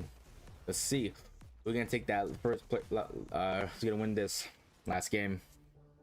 Welcome back to FNCS. We just have one more game, and then we're going to find out who our first champions of the year will be. And it is incredibly close at the top of the leaderboard, especially after some of our biggest runners in this race had an early exit in game number 11. And in fact, there's only something like 40 points between a lot of our teams in this top 5. It's absolutely wild, Miniminer. Yeah, and it could have been even closer if Ping, Wox, Malabuka, Vanya, Pixie, Marius had better games right there. Not to say they didn't have a very good game at all. They had a decent game, 5th place for Ping, Wox, and Malabuka, but that gap could be even tighter. I think right now, Levin, in my opinion, I think it's just too much for them to clutch out. I just don't see them overtaking Vico, Venom, Flixie. They're just so solid off spawn, and we saw it in that game. They're so aggressive early on. They weren't nervous whatsoever. Yeah, this is going to be a tough one, I think. It is. It's super tight here. But the other two beneath them. Oh, my trio, they're in 8th place. They got knocked down 2 ranks. They made it closer, of course, coming into this, but they needed to have a good game, right? Like, that's the game where it's like, okay, your biggest competitors go down. Get a win now. Do you know what I mean? Let's have some fun with it. Like, let's really start to ramp things up and build some momentum here. And if I'm Vico, Venom, Flixie, I'm looking at these guys in Malabuka, Ping, and Wox, and I'm smiling because these guys look set up to win it, right? They got the Omega refresh where they took out like 4 different players and had just cap mats, cap everything, and you're thinking, okay, now you just play out the game from here, and surely you just win, right? Or at least, you know, get a top 2 for us. And then things just start going awry. You see Malabuka goes down here. Everything's discoordinated. Ping had the Invis medallion. He didn't know what to do with the Invis medallion. Tried to drop it to Wox, but it was just too late at that point. Again, it just felt like everything was all over the place. This team needs to calm down. Yeah, and to be honest with you, 11, if you're looking at the leaderboard, if you're looking back at the 11 games that we've had so far today, they haven't won. They haven't actually managed to pick up a victory. So should we really be surprised that they haven't managed to pick up a VR in that game? Because they haven't been doing damn, Quiz Trio got knocked down 2 ranks. They were in 2nd place. Now they're in 4th. They haven't been able to win. So for them right now, it's definitely now or never in this last game. Another trio without a victory royale to their name is Vanya's trio, and they did make it close towards the end game, but they had some serious issues with their mats, Miniminer. Yeah, they did. Very similar situation to Ping, Wox, and Malabuka. It was almost like a mirrored performance, if you like, from both of these guys, playing these low to mid-ground layers, albeit with a few less eliminations on this team's perspective, but a very similar endgame, Levin, to where they just ran out of steam there towards the end, and they also needed to have a massive game. They needed a win in order to close that gap to Vico, Venom, and Flixie. So for them right now, I think they need to set their sights on 2nd. This game is going to teach me a lot about Marius and Pixie. You know, Vanya's a champion. Vanya's shown us that, you know, with the right teammates and the right situation, he can win in FNCS, right? I know that from Vanya. When I look at Pixie and Marius, I look at 2 young stars who have lit the world on fire over the past year and haven't quite had, you know, the best opportunities maybe in an FNCS to actually go out there and win, right? And compete to win. This game 12 tells me a lot about who these players are going forward, especially in the case of Marius, right, with all that hype he had last year. A lot of people counting him out. They said, oh, he's got to get away from Sandguild and play with people better, right? You know, all these things, all these narratives that we've had over the course of the year for those 2 as talented players culminates into this next game. I want to see them go huge. Well, this is going to be a huge next game, boys, because we don't have a champion secured. Veno, Vico, and Flixie, they might look confident for that #1 spot, but anything can happen when everything is on the line. And there are so many experienced big names who are within arm's reach of that Let's top go. spot. There are 2 players. Last game, chat. Last game of EU Global FNCS finals. Everyone wants to secure this at the start of the season so they can just go onwards and upwards from here. But who is going to be #1? After this game, we'll find out. Let's see. Let's get it. The prestigious Blade of Champions, a guaranteed spot on the battle bus for the global championship taking place later on this year, Takada. There are some huge implications that could essentially pan out here for our final match, Major 1 Finals. The pressure is on the line. Will Vico, Veno, Flixie be able to hold on to the throne and claim that Blade of Champions? Will they get overthrown by either Malibuca's trio, by potentially Vanya's trio? Will another trio in the top 5 make the comeback? That question will be answered in this final match of the EU FNCS Major Finals. I could not be more excited, Taco. There we are. The last game of the last battle bus. Because we have game 12 underway. Winner take all here. Thinking about early games, though, a lot of these trios in the top 5 aren't contested. One that is, though, is Queasy, Murstache, and Swizzy. We've seen this battle time and time again at Seaport City. How will it shake up in this last match? They didn't have a chance to make something happen in the end game last match, so it's all up to them now in game 12 to do it. And Murstache, he's got a streak to try and keep alive here. You have to remember, for the past 2 chapters, he has won the very first major finals. And so, considering that that's now being threatened, that he might potentially, well, I shouldn't say potentially, it's a huge uphill battle even to try and overtake where Veno, Vico, and Flixie currently sit on the leaderboard. They've got to go absolutely nuclear in this lobby, Takada, to even another pass check. They missed out with the early departure in match 11. Now, the main issue with this off-spawn engagement is that even if Queasy, Swizzy, and Murstache do end up winning this battle, if it takes too long, they're going to end up losing it to the third party. So it's either they take it very quickly or they just loot up and disengage. And it looks like both trios right now are trying to take the safer route for this last match. For Queasy's team especially, they know exactly what's on the line here. Teeny, Svi, Atris, a battle we've been watching all day long taking place at Shogun Solitude. They thought if they designated where they wanted to drop here today, that it would bow better for them, but instead it's kind of worked against them. Svi at least trying to win this fight up against Dom, but he watches as Teeny gets knocked. He might have a similar knock onto Dom, but 1 versus 2, and the numbers are just not in his favor. Yeah, I mean, not having that player. Right. Well, remember the stress chat. I think that contributes to why I'm not too tired, just a little bit. I stretch out. They can use to close it out. As we look at Vico, Veno, Flixie continuing with their uncontested drop spot. They're definitely aware of the fact, though, that other teams have for sure taken notice of just how many goods are actually left over here from their initial loot path at Flooded Frogs, and they don't want to let anybody else take part in essentially that little loot pile they established, because they want to be able to get their damage, go back to Flooded Frogs, and be able to make sure that when they next depart, that they're still going to be healthy enough to just pick dead side rotations or optimal positions deeper into zones. Vanya, Marius, and Pixie, though, they've been the talk of the town. This is a trio that I want to highlight. I mean, you have Pixie, who was previously trioed with Queasy, Veno, now just waiting for that shot once again after getting the bad side of the trio switch up to kind of prove himself alongside Marius from a pop-off performance in Major 1, waiting as well for his chance once again on a solid team to put some respect on their names. And like Levin was saying, Vanya, he's a champion, had an amazing year last year, but he couldn't show what he was made of on the global stage. And all it takes is a top 2 today to qualify all 3 of them to the global championships and finally put some respect on this trio as we look at Chino, Pink, and Nebs. Oh, Prostroki getting boxed. Oh, in a dangerous situation. Chase is on. Other side of that leaderboard conversation, Pink, Nebs, and Chino, while they're able to hold down 25th after the end of day 1, day 2 has been an incredibly rough go. Chino, Pink, Nebs are also just trying to ensure that Batman. Ooh, man. Damn, I heard that punch shot. Damn. I heard that punch. That punch was with authority. Ooh, more louder. This could be huge. It's everything for this trio. They cannot afford a loss in the early game here. They've already taken down 2. They're starting off strong, but they have to know when it's time to disengage. They've gotten a good amount of damage. They've recuperated a lot of the materials already. They're Edge of Storm here.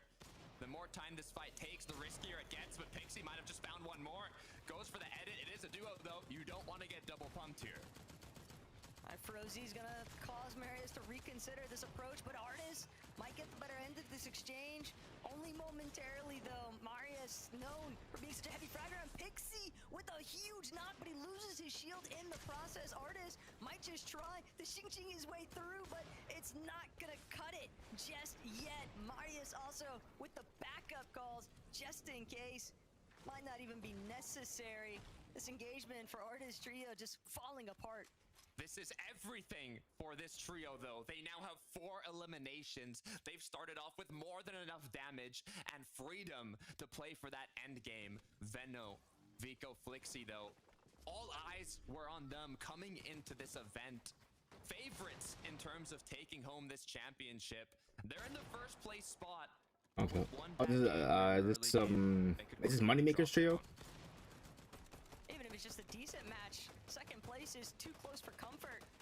They want to make a statement with how they close out EU Major 1 Finals here. Takada and Vico looking to see if he can get an overhead view onto Gudenbri. He's just created and controlled so much of the layer directly above, but Gudenbri doing a decent job at defending. Flixie also nearly finds an opening shot onto Clownski, but Gudenbri, his shields, his HP in general, it's not looking good. This is the exact same trio that they were able to take out in the last match as well. It was a surprise attack, though, and this time around, the trio's ready to get defensive. I mean, Vico, Flixie, Veno, there's a trio. Oh shit! I think this is Moneymaker. We changed his name to the Poppy kid. I think this is Moneymaker's trio. As on the ground. They want to take home every major this year alongside the global event. And this is the start of it. If they're able to win this fight and set themselves up, give them that freedom to continue rotating later on in this match, all it takes is a bit of damage. But on the contrary, if they go down now, that dream could be eliminated. Huge credits to Raz as well, by the way, for his coaching capabilities, especially when you're working with some of the most talented players in EU. You would think these guys, surely they got to know everything, but Raz, one thing's for sure, his team's day 2 performances, they always tend to be a little bit better than the first, and Gudenbri experiencing that right now. Veno, Vico, Flixie just continuing to close in, refusing to let Gudenbri have a moment to even think about trying to regenerate some of those shields. Looking incredibly in favor of Veno, Vico, Flixie here. They just have to wait for that moment to strike. They want to find that opening, but you can't get nervous. Moneymaker is... Oh man, they're not getting... Veno's team not giving them any breathing room. They're to pop shield, pop meds. I always try to keep the pressure up. They cannot get boxed up as a solo here. They've already done so Because much damage, but this you know, like, once you pop the minis, the med kits, or the big pots, if you switch from using those, it'll break, and you'll waste it. You'll waste it. Yeah. Oh my god, yo, damn, look at the pressure on them. Look at this. W, yo, this is a team right here. They're not getting breathing room.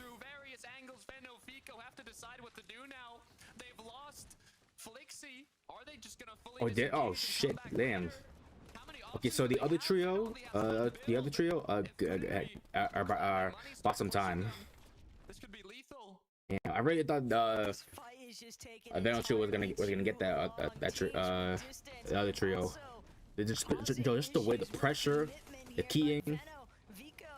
I know they're gonna kill them. Damn, that the retreat pull back. But Flixie's dead. Trying to do what he can to recover some material, but they're playing so split from each other. It's a prime opportunity for Moneymaker. On the other end, though, this could be an opportunity for Vico to get that reboot card and bring Flixie back in the game while all eyes are on Veno as he runs away. But it looks like there's still a player looking at Vico now. I'm not sure if he's going to be able to make it out either. The aggression is getting changed from Veno to Vico. It's even a different trio that's looking at him. It's Lucia, it's Nefrizzi, Starkus. It's a whole new trio going for Vico. They know he's a solo. And poor Vico, he's left to just try and make a run for it. Veno can't get close because if he reveals himself, not only does he have to deal with Moneymaker's team, but a whole new trio entirely. That would be an easy sandwich, and that's not the kind of pinch that Veno's trying to get himself caught up in. It looks like Vico might have been able to make it out from the pursuit of Lucia and his trio, but this is still not what you want to see from our top contenders going into this last match of the major finals.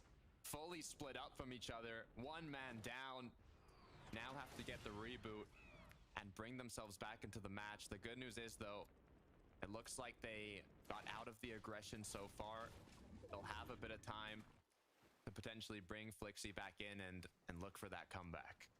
What's left to be considered, though, is that all our teams in that top 5 of the leaderboard bound to be paying note of what's actually going down in that elimination feed. And with that being said, if you know that Veno and Vico are going to have to make a play for a reboot. Oh no. Oh no. Comeback Mix and Blaha. They caught Marius and Vanya. Another tragedy for one of our top trios. Marius, Vanya. Yo, the Udger just flew right in. Pressure's on them. A full trio storming on in as Pixie gets dropped to just What were they doing? What are they doing? They just standing around to try to pop heals in the storm. They were able to get out without a single player getting knocked. They already have the they pull it back. 4 eliminations to start this off. They can basically play full dead side for a majority of this mid game. They don't need to take any risks. But that was almost unfortunate with the full trio coming in, already having builds placed. The good news is they made it out, but so did Veno, Vico, and Flixie. Comeback Blaha and Mixon knew that they had one opportunity to get the job done, and when it didn't pan out in their favor, it was an immediate disengage. They were not willing to stick around. They knew just how heavily based Vanya and Marius were at the time. Flixie being rebooted, though, is massive. Granted, Veno and Vico and Flixie, they still have so much to make up for. They've got surge and time lost in that kind of essence, but they can still make up for it, and they can definitely still hold strong here.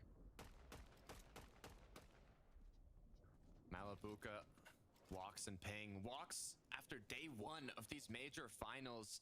I mean, we've talked about it, moving to 0 ping, looking at huge potential in terms of playing aggressive and getting those eliminations, those frags, especially in the late game. But after day 1, he wasn't even up there in terms of statistics compared to other players. But now in day 2, he's made an absolute comeback alongside his trio, dominating the rest of the lobby.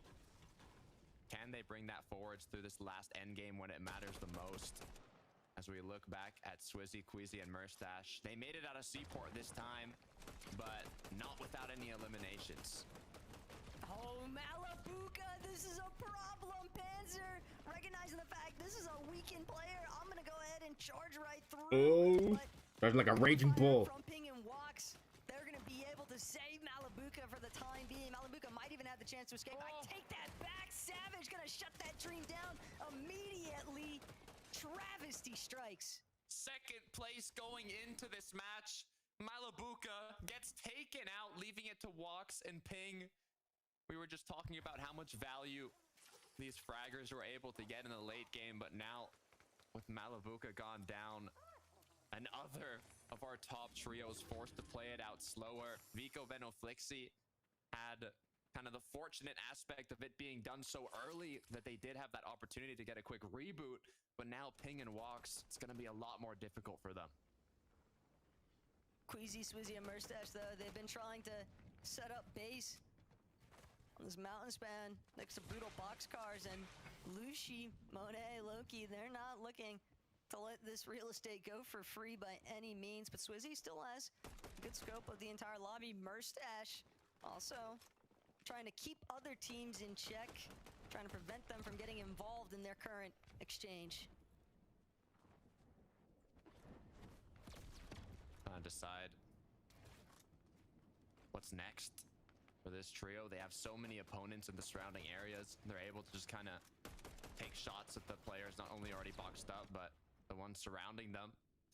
They know they can't put themselves at risk, though, as now Wox and Ping are going to be forced to go for that reboot and make it back to zone.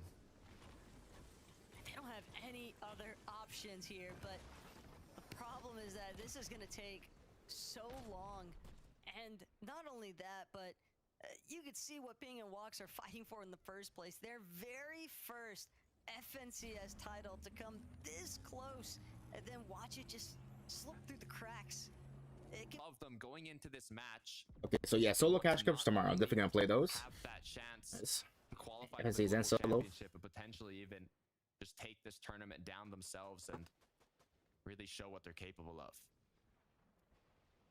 Not trying to panic by any means. They just need to work it through calm and steady for this match 12. If they want to net the results that they're after. Chicho, Trulex, Tayson, though, a team that just has so much pedigree in name alone, and yet has largely struggled throughout the course of this Major One Finals. The Surge meta just working entirely against them. You know, who was once seen as the undoubtable GOAT. As now we look Ooh. at Veno, Flixi, Oh shit. Vico, Oh, the guy who cooked. have caught Starkis off Oh guard, shit. but they do have to be Veno got careful. beamed. Once again, Veno's been cracked. Another fight in the storm. Oh shit. This trio cannot afford to go down again. They've already recuperated that rough situation at the start of the match. They don't want it to happen again. Yeah, when Flixi went down, when Veno's thing was pushing up another trio, they had to pull back because Flixi died. They almost had this. They almost had him. Like they were like inches close. But not enough to eliminate him.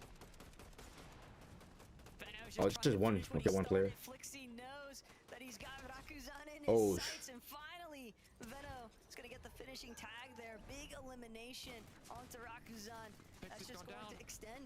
Marius, Pixie, and Vanya are out of the count. Oh Their shit. hopes of maintaining a global championship position completely out the window, I would say.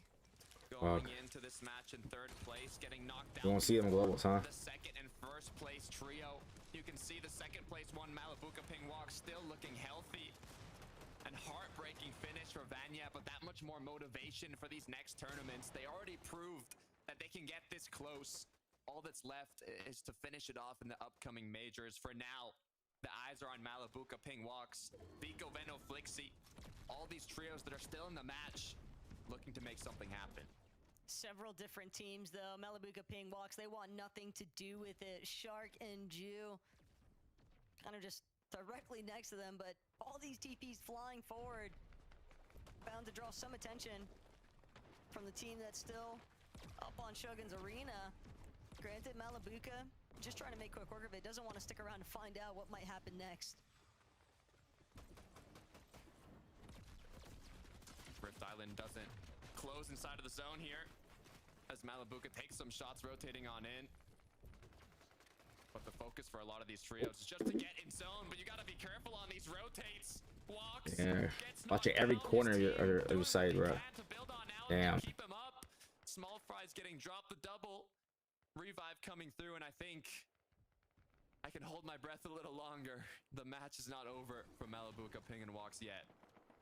Problem, though, is at this time that they're gonna have to spend fishing to bring back some of those much-needed heals for later on. And it's not time that Vico has, so to say. He's just trying to escape for the time being. They've been caught in too much of an exchange here at Brutal Boxcars. Just looking to teleport out. It's been back-to-back chaos from the start of this match. It's been non-stop as Vico and Veno are left to play this out as a duo. All eyes are on them. Shots coming from various angles, running lower and lower on materials. Veno gets knocked. It's all up to Vico. Vico on 5. Oh my god. We only has 5 health. He's like one shot. Absolutely Yes. lobbied right Oh my now. God. These teams staying behind the rest. Keep a low Vico profile. has so much on his shoulders Man. currently because Ping walks a Malabuka. He's a miracle here. Malabuka did take the early spill. He's still back in the running here. His team a little bit hurt after losing walks, but it's not an easy Yo situation. needs a miracle here, bro, Vico for real. knows exactly He's what all he's kinds of doing. prayers here going on for him. Doesn't want to risk this first place position. It is all down. Yeah, and they're only ahead by a few points. A No big gap. 47-point difference between first place and second place. Vico, Veno, Flixie being in that first place spot.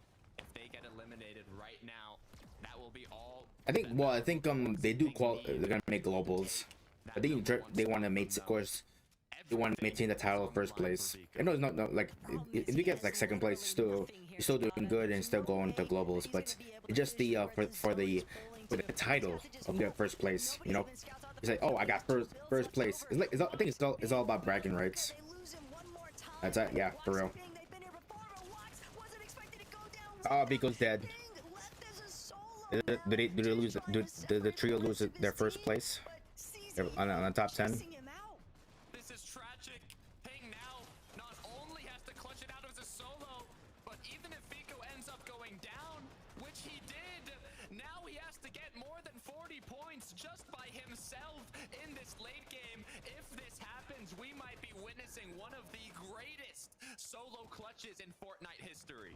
The fact that he was able to shut down CZB though on that chase attempt is huge. He's at least managed to create a little bit of box space for himself. He might even be able to get a big tag onto somebody that's rotating a little bit later as well. He's gonna at least make sure to go acquire some of that body loot.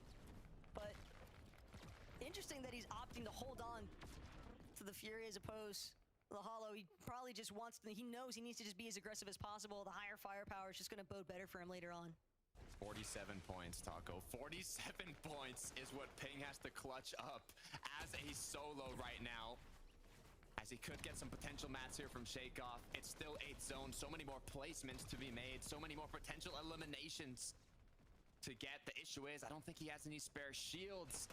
He really needs to find a refresh to recuperate some of those shields. But with the triple spray coming through, dropped down to 41 HP and no way to recuperate it. There's no way, right?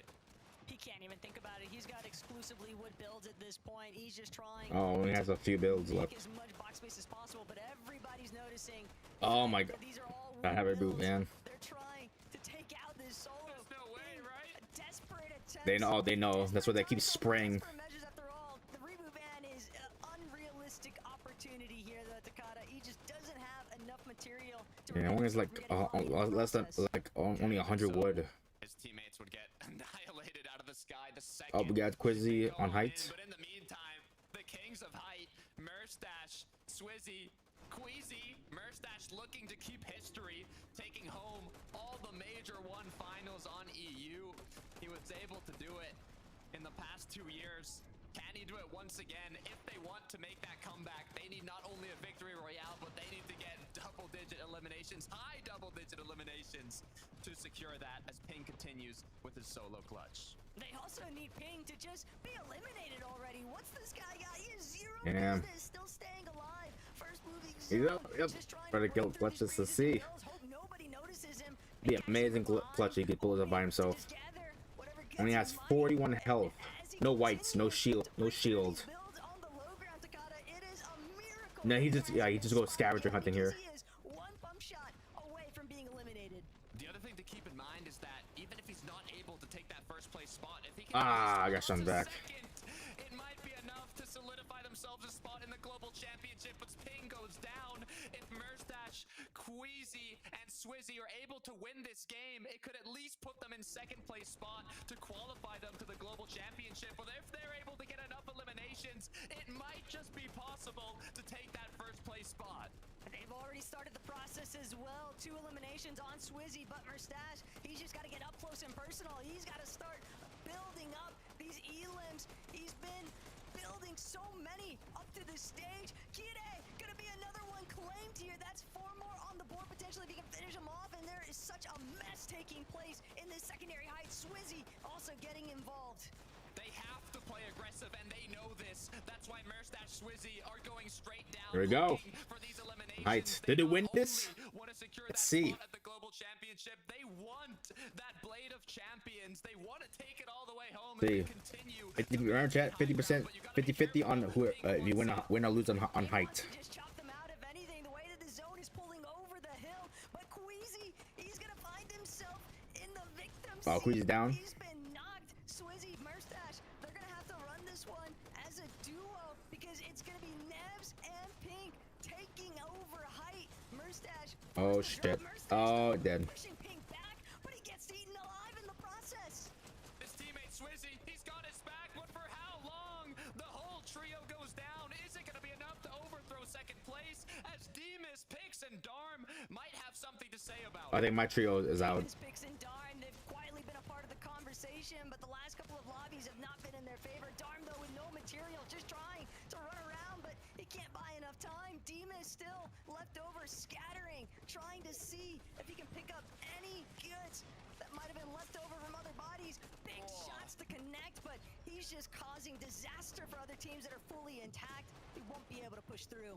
Tayson, Chicho doing what they can. They weren't able to close out these end games. They were so good at getting to them. But Tayson, are you kidding me? Showing why he's known as one of the greatest Fortnite players of all time. Trying to get out from the low ground, forced in zone. As now he has a small fry. He has an Oni mask. The retake the high ground. It's going to come through. Can he stay up? It's just a blind teleport to the front side, though, and Nebs all too quick to try and pick him off for it. Cade, Cringe, Mappy underneath. Chino, Nebs, they've got to try and close this one out, but Cade, he's actually gonna fall. Chino might actually do it. Pink, Nebs, Chino, they close it out, taking out Mappy in the last final moments. Game 12 of the EU FNCS Major. And GG's to all players in EU. But so much just went on, Taco. I'm thinking to myself, who was able to secure their spots at the global championship? Yeah, for me too. I want to know. Enough to overthrow Vico. It's gonna be so difficult. So many of our leading teams just falling apart in this final lobby here, Takada. But Major 1 Finals, it has not been forgiving. A huge moment, though, for Chino, Pink, and Nebs. The fact that they are able to find their one throughout the course of this weekend, this is what they needed because they ended yesterday in that 25th place. Heading into today, it was not looking the best, but they've at least entered their name into the prize pool. Ping, Nebs, and Gino. To Gino? Or Gino? In the blink of an eye, Taco, the EU FNCS Major Finals are coming to their last moments here. The final match is concluded, and I'm thinking in my mind, has Vico, Benno, Flix, still have NA.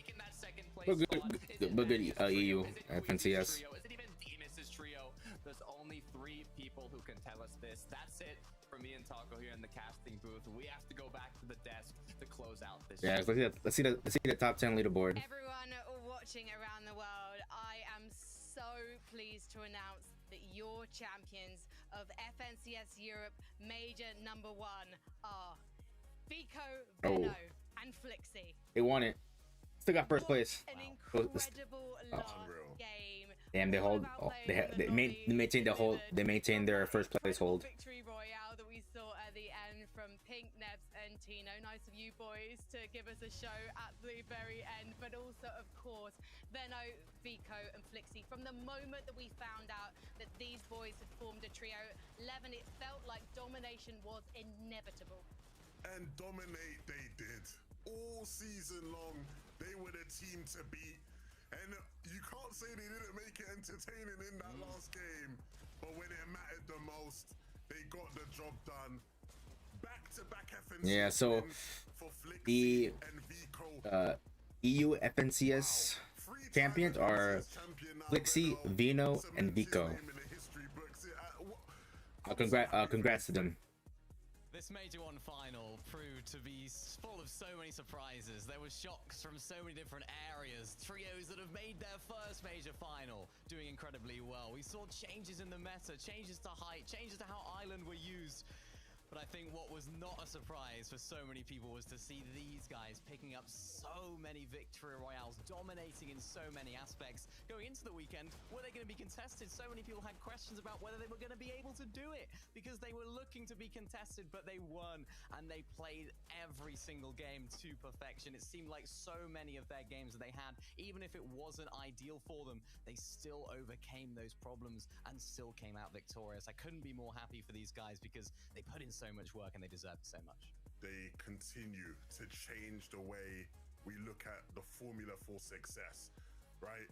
When Vico and them won last year, a lot of people said, oh, this fighting style, relying on fighting, is too much risk. You can't guarantee it. They took that style into trios, into 2025. They refined it a bit. They cleaned up the end games with Veno's added touch. And boy, did they show, when you have the quality advantage these three have, you can fight, you can be successful, and you can win FNCSs relying on your raw talent.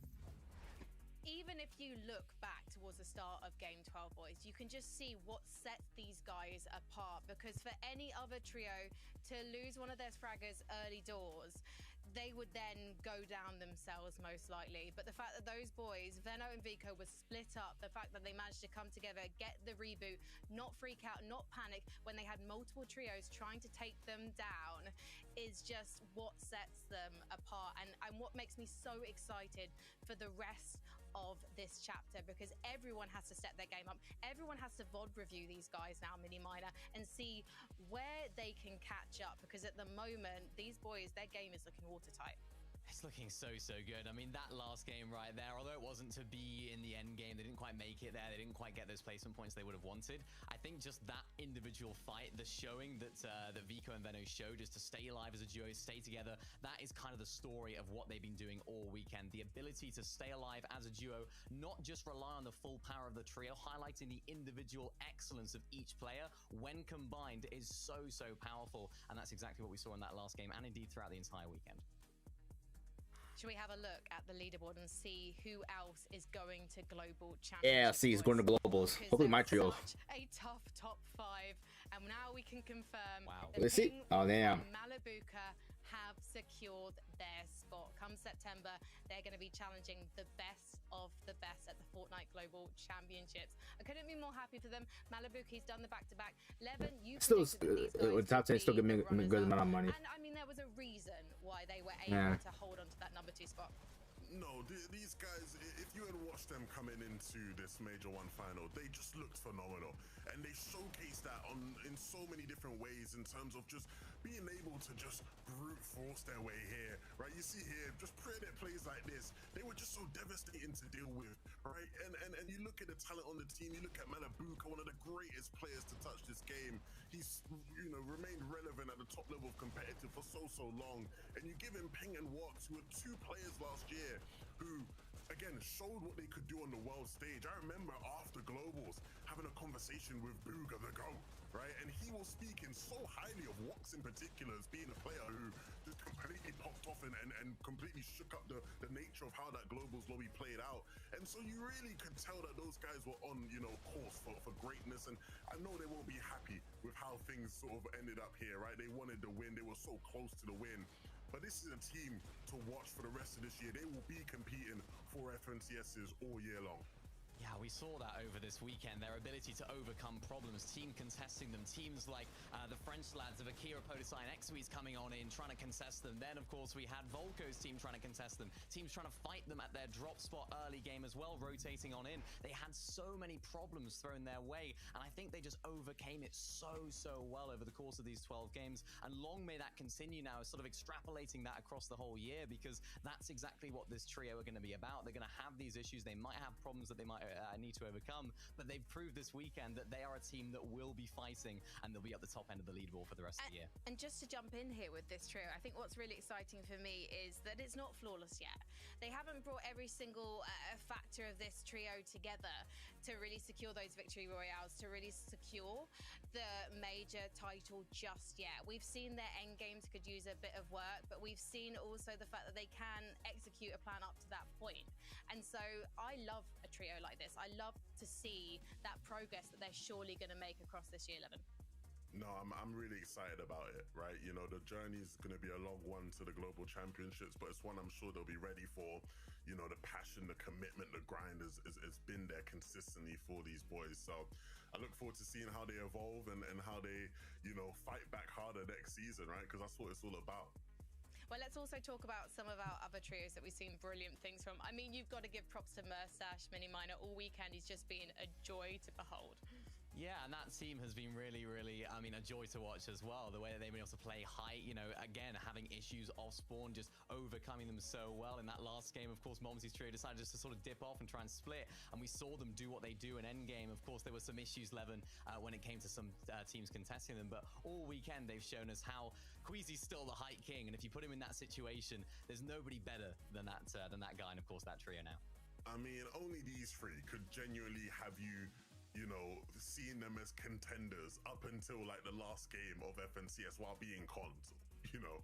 Yeah. And not by bad players either, right? Momsy and them looked great at times this season. They completely weathered that storm, and hopefully we get to see them uncon the rest of this year because they will be a contending team when they are. All I can say is roll on major number 2. There's so much to look forward to. I can't wait to see what's going to happen to our trios, who's going to stick together, who's going to try something different as we continue in this competitive season. But you know what? Our Major 1 finals aren't done just yet, because at 11 p.m. CET, we've got the North American competition, and everything has been going down. All the drama, all the action, and there's going to be so much more in the final 6 games of that competition. Before we head off though, final thoughts from you, Mini Miner. Yeah, an amazing weekend, yet another amazing season as well. I mean, just the expectations of Grand Finals has completely flipped on its head after these 12 games. What I thought was going to happen didn't necessarily happen. We had surprises. I mean, a team that you picked out as well, Evan, a first ever Grand Finalist for Pickstar Mandemus. They broke the record. Unbelievable performance from those guys. Shout out to Mongrel, Savage, and Panzer. Yeah. Putting the team on his back when he needed to. All the doubters, all the haters. Respect Panzer, this guy has put in the work, and respect Mongrel and Savage. The longevity from those two boys, unbelievable. So happy for them and all their fans. And another big congratulations to Vico, Veno, Flixie, Coach Raz as well. Big congrats. All the work those 4 have put in all season has paid off there. Couldn't put it better myself, boys. Thank you so much for being an excellent analyst desk. Thank you so much to Takata and the Best Taco production for making this happen. All of our players and you guys, of course, for watching. Hold tight for North America. Good FNCS for you. Now we wait to see NAC bring the heat.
All right, gentlemen. Now we wait for NAC. So it's about an hour and a half. I'll be right back.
All right, chat.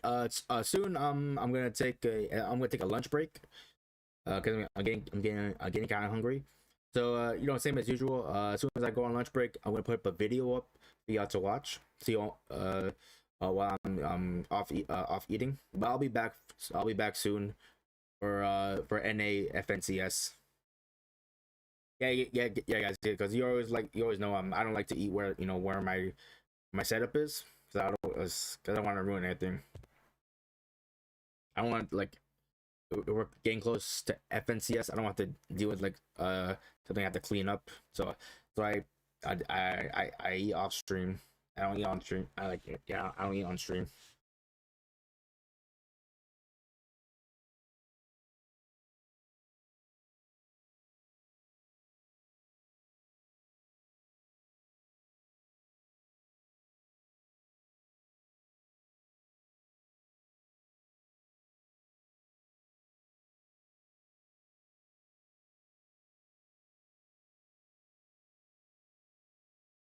So I think about say at 3:30 I'm gonna take my lunch break. Yeah, I'm on ET time. So yeah, around 3:30 I'm taking my lunch break.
All right, let's play some games while we wait.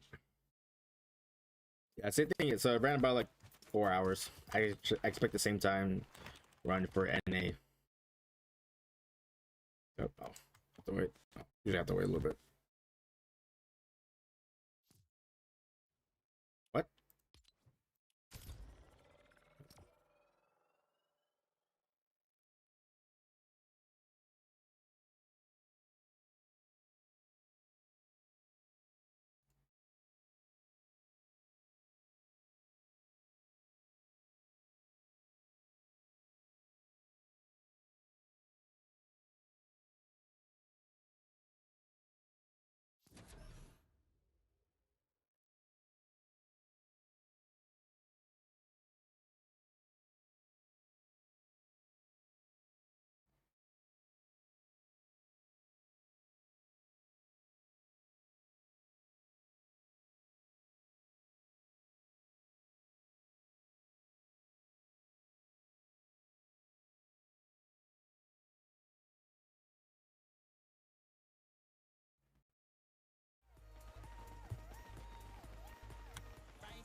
Man, damn.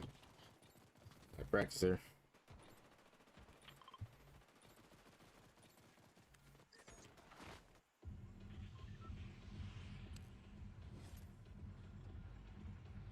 That's what's happening on near the mountains of Warriors Watch.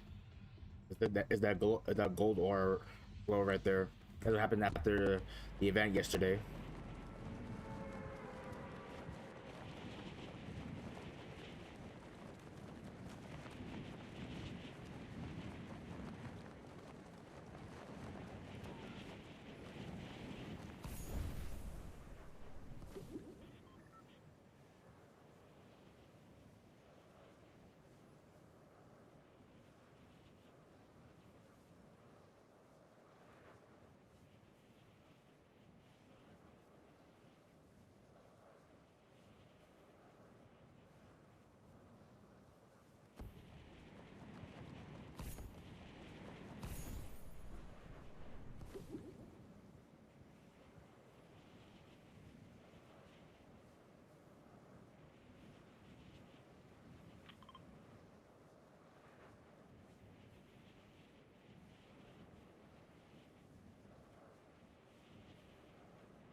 Wait, do I got it? I got it.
I think should be just some steer bells here.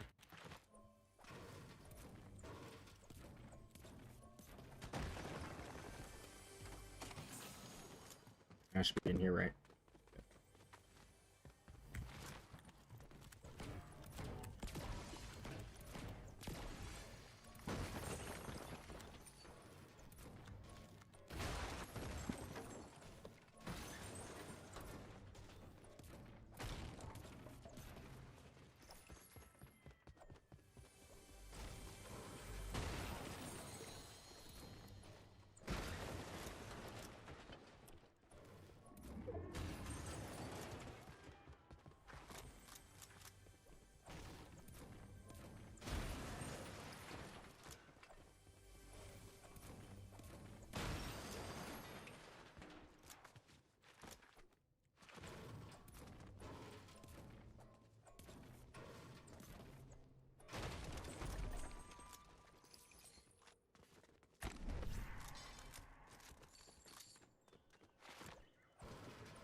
Yo, thanks for the follow, Lucky Money.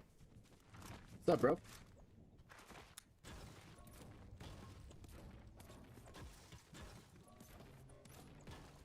I was on.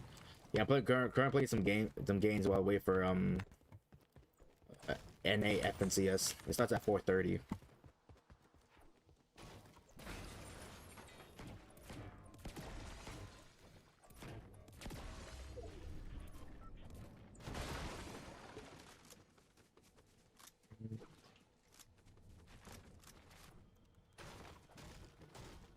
Yeah, so sorry I don't have like stream alerts for Rumble. I think they're currently working on that. I can't like there's no like integration. Not that I'm aware of. I'm probably looking into it. Yeah, 'cause, like, for me, I use stream elements for my alerts. I don't think they worked on Rumble worked on that yet. But thanks for the follow, bro.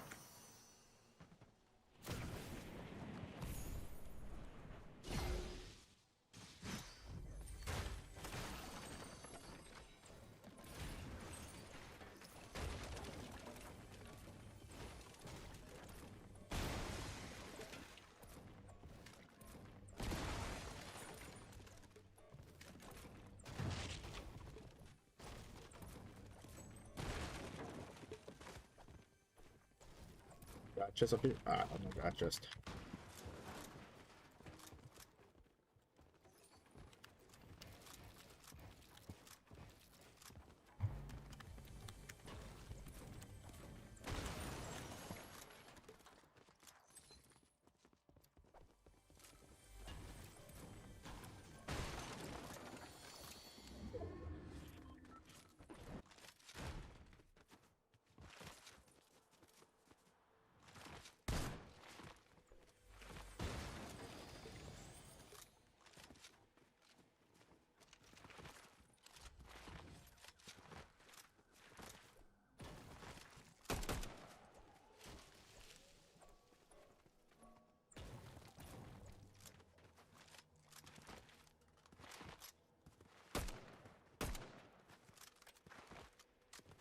Oh, the railgun's still here.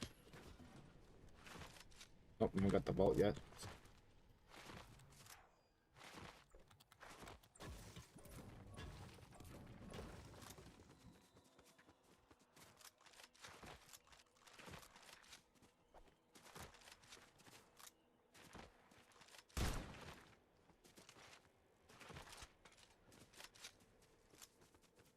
I have six minis and 2 kegs.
Where's the Shogun?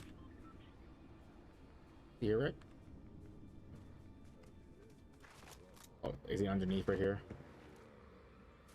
There's a new Shogun, chat. Gonna be his ass.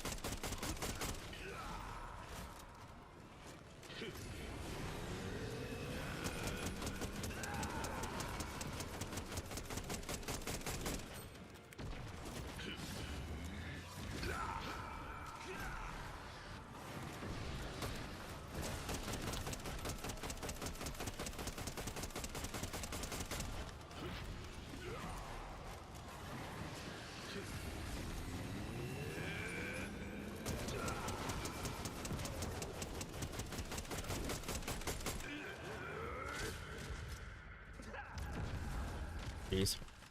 See, easy.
Fuck.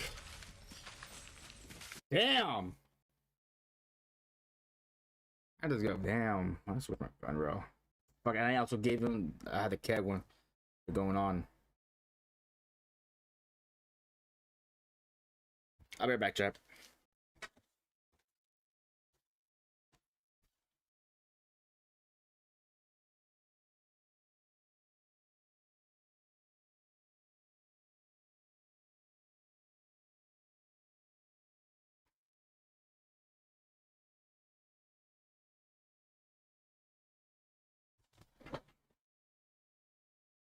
All right, Chad. I think all right, Chad.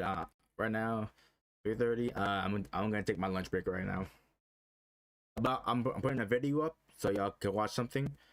I'll be back soon for NAC, FNCS.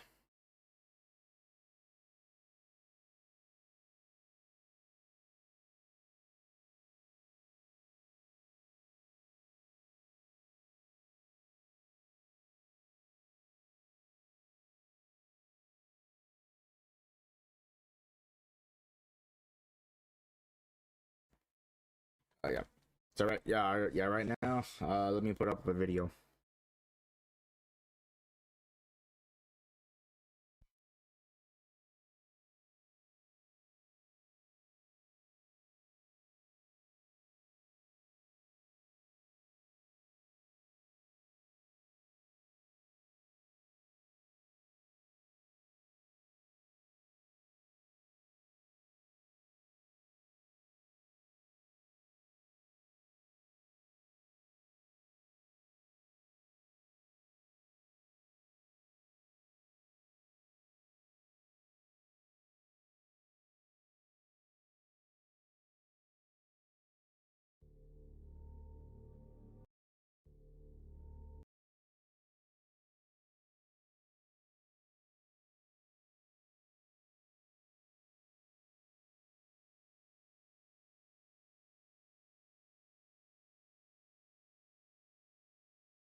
Chat. So this is the video I'm putting up. It's called the Expense. It's one of my gameplays. Oh, Amanda, hey. Yeah, how's it going? Thanks for coming by. Oh, it's like it's a little awkward. Like right now, I'm gonna take a lunch break. I'm doing very good. I just watching I'll just finishing watching EU FNCS. Are you good? Oh, you're good. That's good to hear. That's really good to hear. But yeah, welcome in. But like, I know it's a little, but yeah, it's a little bit awkward because yeah, I was finished watching EU. Now I'm gonna take my lunch break because I haven't eaten anything. Yeah, so, yeah. So yeah, so I'm gonna put a video for you to watch, for you guys to watch, while I'm away eating lunch. Yeah, for me, I just don't like to eat where my setup is. But Amanda, thank you for being here. Thank you.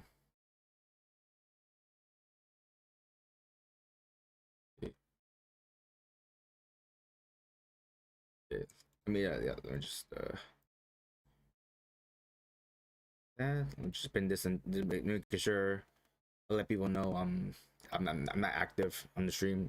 It's just a video.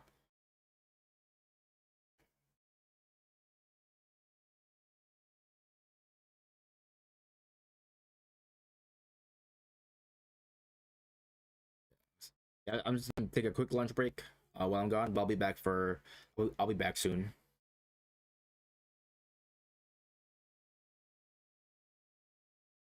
All right, Chad. I'll see you in a little bit. I won't be too long. Okay, this is one of my gameplays. It's a game called The Expense. It's a really good game. I'll see you soon, chat.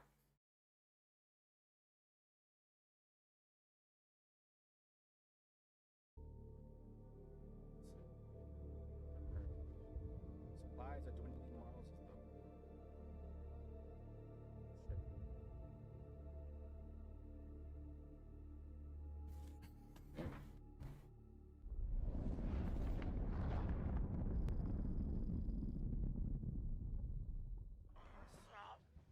Listen, come on.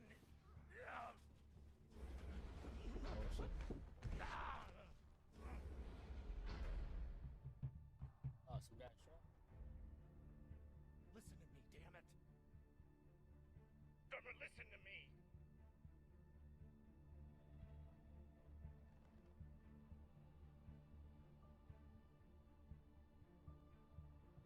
Hey, no, no, no, no, no, no, no, no!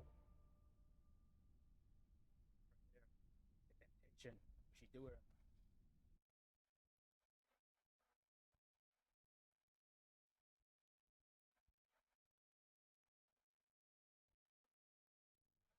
Let's celebrate.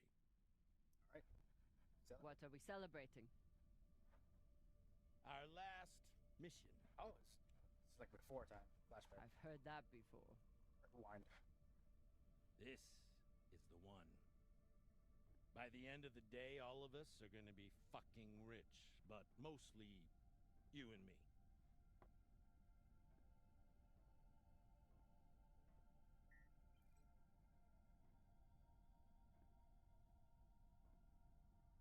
It's another wreck. It's not just any wreck. The UNN Urshinabi. Dropped off the map less than a week ago. No distress call. Those UNN pricks never come out this far unless they're carrying something special. Aren't you one of those UNN pricks? Easy. If I'm still one of those UNN pricks, then you're still an OPA traitor with Anderson Dawes' bounty on your head. But the past is the past. The past is the past. Why didn't you take it? The bounty. I knew you were worth more. Anybody who could piss off someone that dangerous must be pretty fucking valuable. Cox. Okay. I knew you were worth more. Anybody who could piss me off someone that dangerous must be pretty fucking valuable. Let's try trying. Let's try number one. Anderson Dawes is a gangster and a killer. It's not hard to piss off a man like that. Well, his loss is my gain. Just want to make sure you're not having second thoughts about our deal. No, come on. We're equal partners. We pay the crew, the costs, and the overhead. The rest is 50-50. You and me. We've got a good thing going here. Nobody fucks with you, which means nobody fucks with me.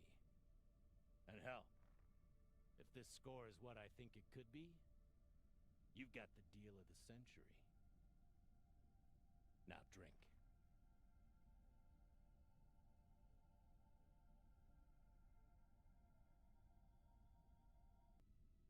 Drink scotch. I'll celebrate later. Oh, let's drink. Yam sang or whatever the fuck you people say. Close enough. All right, starting off with celebration. Well, first we saw these two. Who was assigning his fate. Ready to go? Rewind time.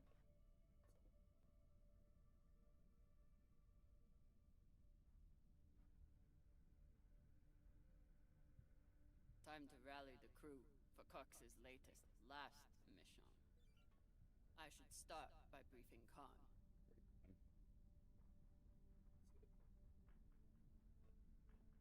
I kind of walk around. Let's see what else can I do here. Interact with stuff. 'Cause I just came back now. Let's see. Okay, that's right. You're lost. Press R to ping a directional mark. Okay. Yeah, I want to walk the environment, see if I can interact with stuff, with some stuff.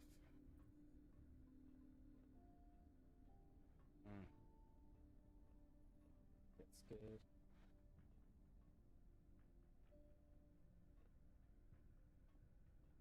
Brief Khan. Khan, new orders from the captain. I know. He already sent me the coordinates. Captain thinks that this could be Last score we'll ever need. Haul of a century. I got the pep talk from him. What's our ETA? It depends. On what? On how long you plan to waste my time. Oh, little attitude. Oh dear. I made the lackey upset. Forgive me.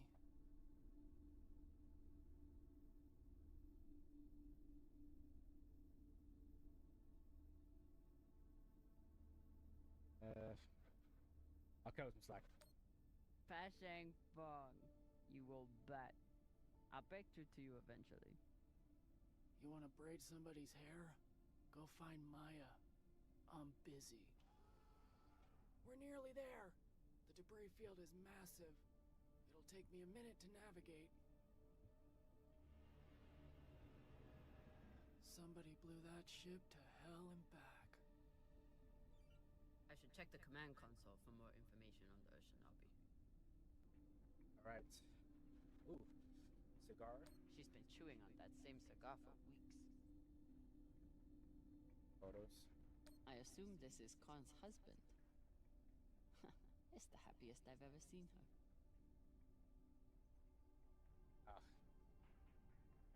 Can I have some of that happiness, Khan? Cigar.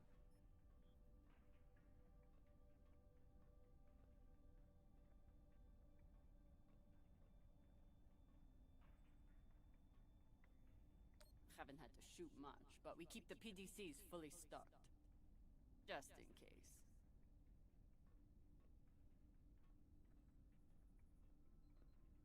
Wouldn't want to do a high G burn in one of these.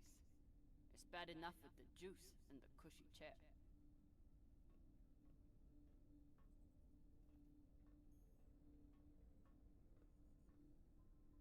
As the XO, it's my job to make sure the ship and its crew are in order. I keep a log on the ship and on our scavenge missions. Let's see. Mission briefing. Ship name. Sambi. Ship type. United Nations Navy. Location. Jupiter. Orbit. Mission specific. Enter the ship. Scan the area. And return with any valuables. Potential risk. No one knows why the... I'm gonna botch this name. Or Sambi was in this area. Or why they never sent a distress signal. Whatever caused the wreck, pirates forces might still be in the vicinity. Crew, Sea Drummer, A. Morozov? Morozov? Hope it's in it right. R. Morozov, Scavenge, M. Castillo, Scanning and Rent. Renaissance. Drummer's log, and Sambi is a brand new wreck. I hope they say the ship name. I'm saying it, and I'm saying it wrong. I don't want to continue saying it wrong. Sambi is a brand new wreck. If Cox intel is good, the United Nations will likely send another ship to investigate the loss of one of their navies. But that could take weeks. Cox is overconfident as always, but there could be valuables on board. Crew roster: Captain Garcia Cox, Executive Officer Camina Drummer, Pilot Connor Tron, Medic Roger Marks, Engineer Maya Castillo, Morozov. Okay, this is full initials. Ryan Morozov. Drummer's log. Cox has assembled an interesting crew. Twins aren't and Rayan are the only other Belters. The rest comes from the inner planets. Maya from Mars, Virgil from Luna, and Khan and Cox from Earth. None of them are the inner. Really, really talks about what brought them to the belt. But that's no surprise. You don't have to become a scavenger. You don't become a scavenger because things were going so well at home. Okay. Okay. Objectives. Reach Virgil with the twins. I have side objectives. Let's read the twins first.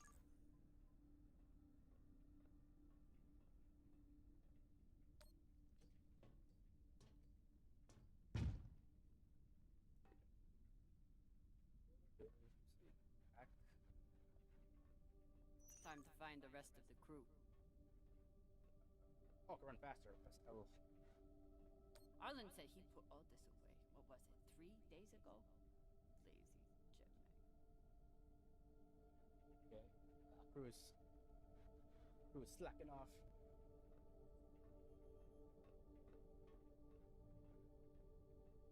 That was here. Here. Cruise deck. Oh, wait. That's this. Ship's diagnostics always come back good. The Artemis isn't much to look at, but she's built to last. Let's go here. There on my way.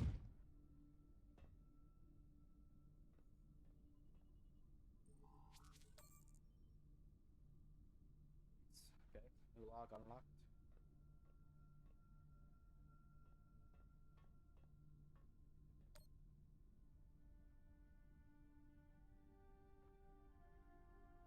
Every time we exit this airlock, I pray that we'll return with our lives. Unfortunately, that's all we've been returning with so far.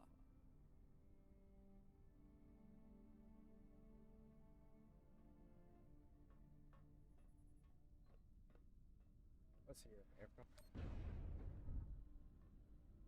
I used to suit up in the prep room with everyone. But I've seen Arlen's and Rayan's asses enough for one lifetime. Now, I keep my vac suit in my room.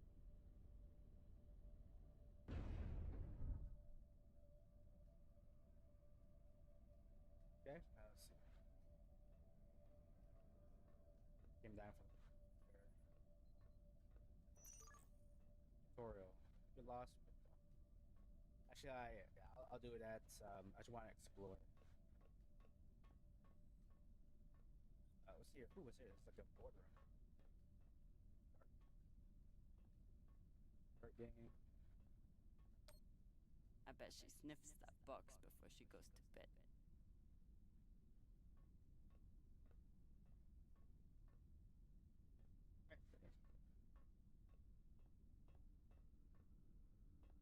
Back suit. Upload. Dos gave me everything. A job, a purpose, a community. Even with everything he's done to me, I would never turn Dos into UNN forces. Sorry, 2. Amina Drummer. You think the docks at Sirius were dangerous? Then the belt will be after you now. Diet? Or I think my dead, alive. They said Diet. I told them. Potential for Opasa Kamina AD.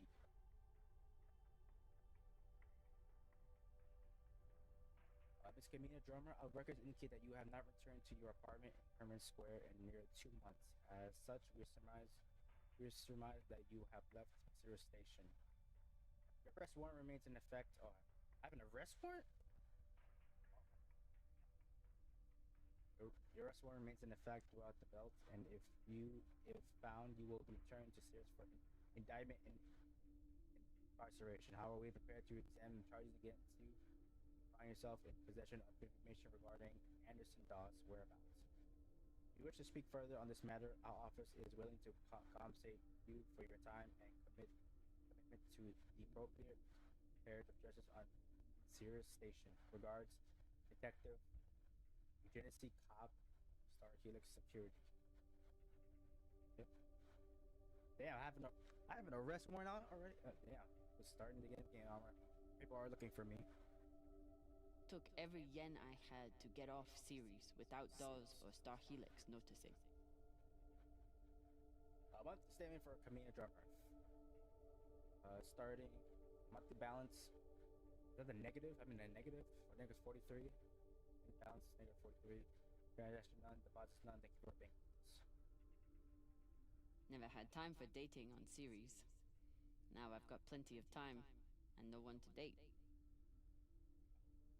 Sorry to see you go. Hey there, Kamina. Due to lack of payment, we're here to inform you that your account with low gravity, no pressure, LGNP, has lapsed. We hope this is a sign that you found the connection you've been looking for. As the premier website for singles, open-minded couples on Ceres, LGNP wishes you the best. If your circumstances change, we will be proud to offer our fully encrypted discretion guaranteed services to you again. Upon receipt of your own fees, best of luck out there. LGNP assumes no risk of life. All counterparts are at the risk of the participating parties. Medical and criminal records are available at an extra cost. Please contact us with any questions. So it's like a game version of what Tinder or any other real life dating website. Let's see. Can't think of any, but the only thing you comment on is Tinder. So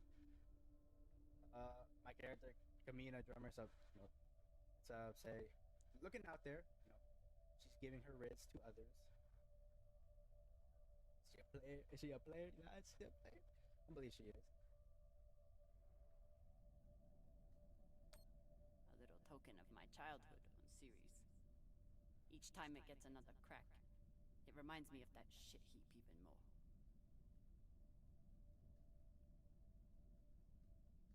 Okay. Good draw. I got a lot closer to a captain's chair than I would have expected. And a lot further away from anything else. Beginner's space flights, orbital mechanics. If Sally launches into orbit with a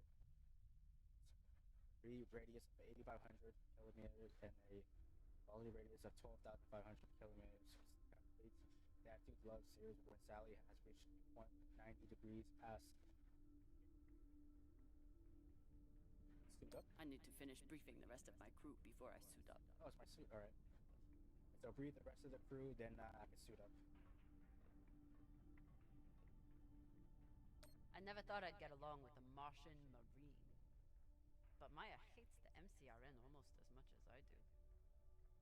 Private Castillo, the Martian's Congressional Republican Navy has processed your discharge from the Martian Armed Forces. Effective immediately, dishonorable or some of a discharge.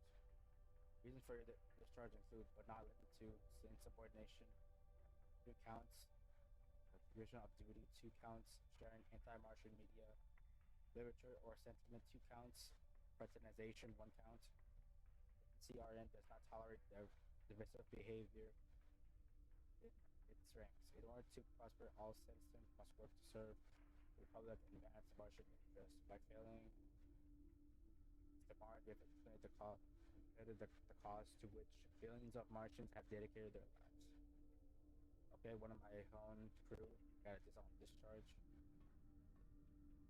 Maya fits in well for her first time in the belt, despite whatever Philota this book taught her. Martian guard to the belt. Your station, the jewel of the belt, paying the essentials, low cost, and hassle-free docking tips. Belts only, those top bars, outfields you can see it on casinos. Alright, Martian's guide to the belt. Guide and ship's manual. Somehow I am not surprised to learn that Maya keeps a copy of our ship's manual by her bedside. Shield maintenance part 362. Over compound should for every think check heat shields slot. 80% mean temperature. Hot shield for hotspots for C-section 349 for emergencies. Just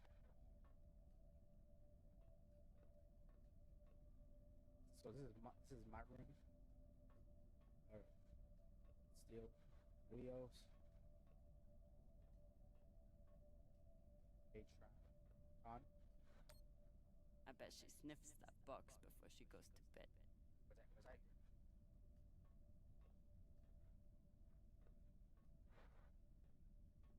Let's see. Marza. I told him he couldn't wear OPA symbols for the sake of crew unity. So instead, he displays it here, like a petulant child. Rebel, now crew.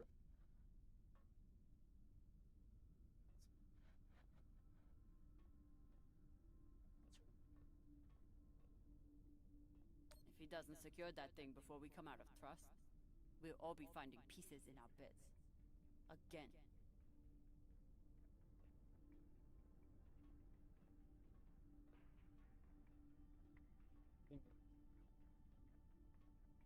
I think that's it.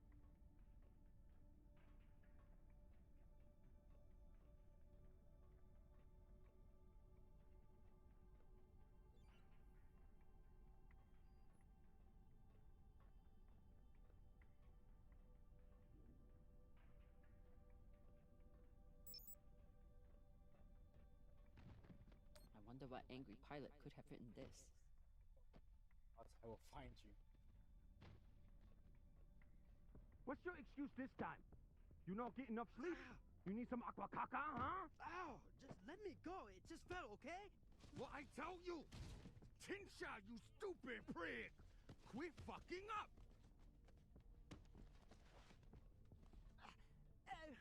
Boss man, make him stop. Shut it, Tokaka.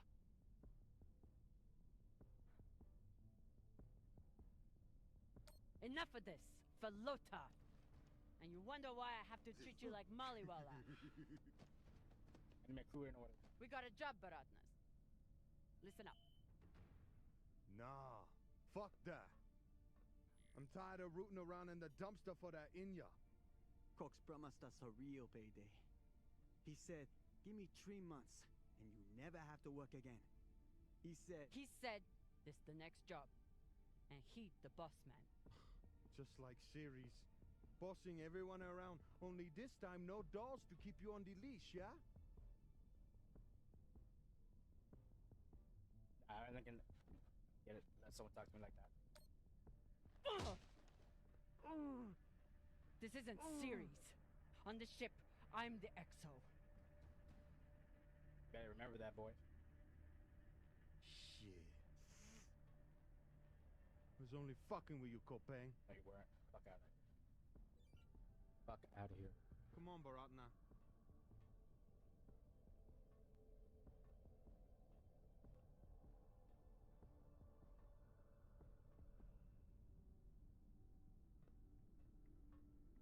So far, none of the biomass that's gone through this recycler has been a crew member. I consider that a win. I was gonna let him get away with that. Stop talking down to me like that. Take no shit.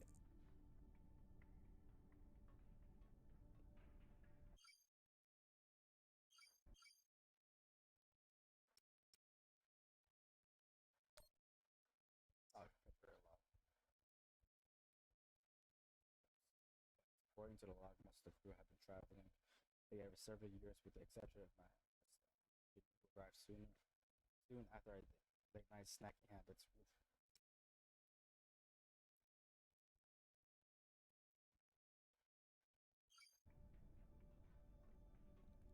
Supplies are always tight on long jobs, but we're running low on even the basics now.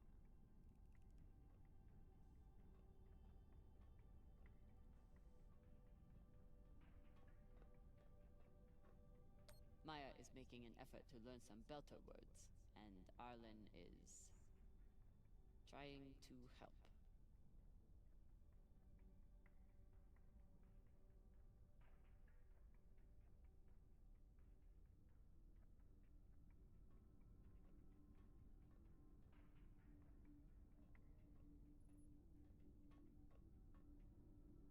Arlen is right, that Rayan can't keep his shit from breaking. It only makes my job harder.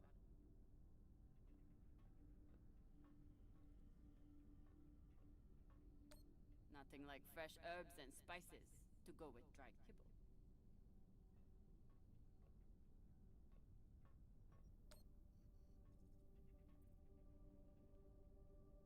in the belt is never fancy. But my stomach still turns when I look at this mush.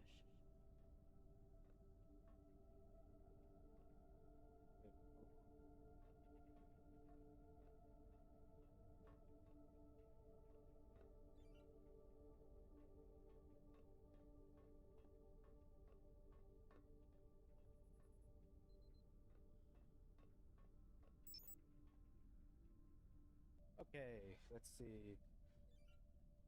A brief Virgil. Right here. Here, okay.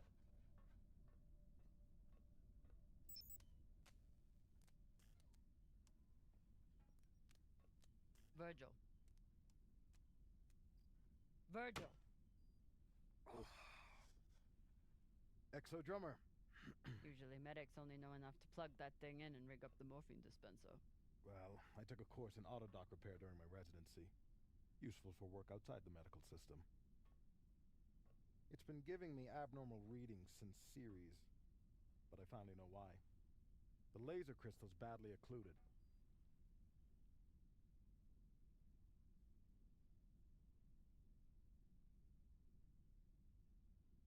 Fix it.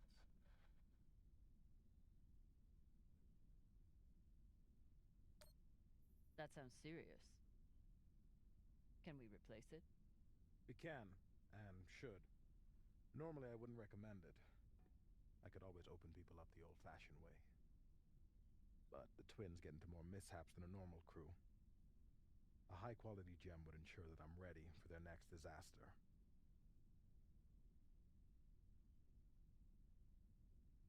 I assume you didn't come here to talk about crystals. We have a new target. What is it this time, El Dorado? The Fountain of Youth? Let me guess. The Falcon Horde of Venus? The UNN Urshanabi. Cap believes there's something valuable on board. Something special. Do we want to invite that kind of attention? We'll be fine. In and out. No games. I'll monitor any data you send back, and I'll be here to patch anyone up, should it come to that.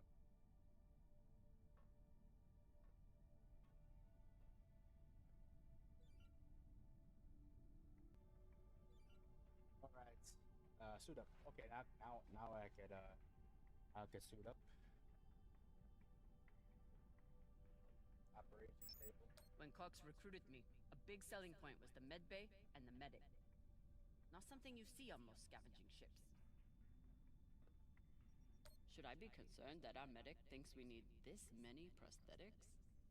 Does he know something I don't?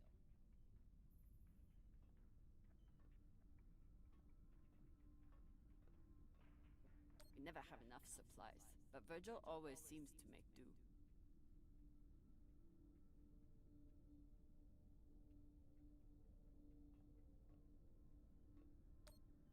Where do I look for a replacement crystal? Aside from medical, high-end navigation or communication systems use them as well. Any other medic, and I'd assume he spent the day napping in this. But not this medic. High navigation systems.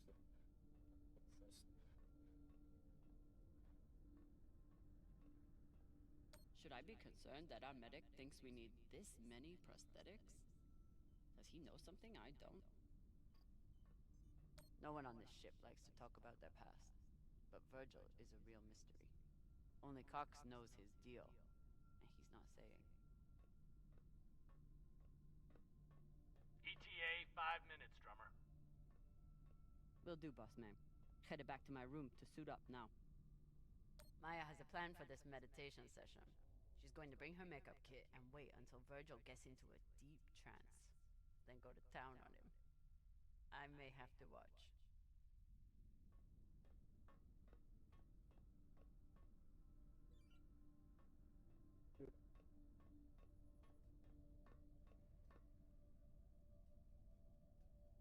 All right, let's see. All right.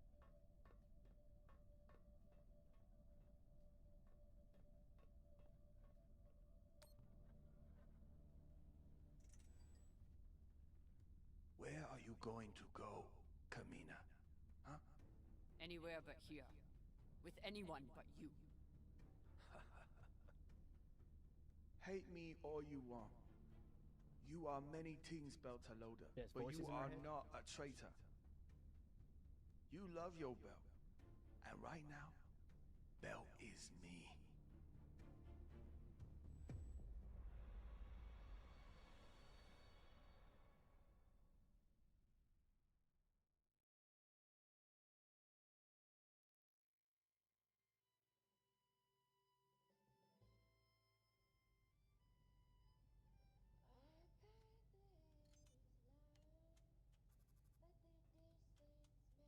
I'm busy. You're late. Quit tinkering and get your helmet. We're about to push off. Fucking make me.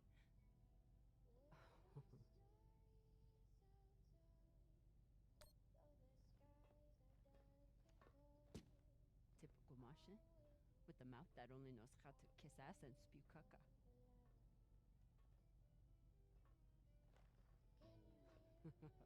I already beat Arlen's ass today. Guess Virgil can handle one more patient. Are we gonna fight?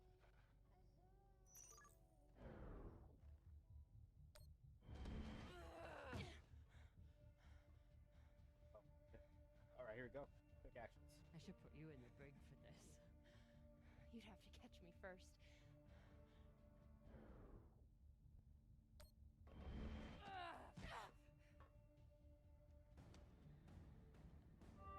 Cutting thrust. Prepare to enter float in 3, 2.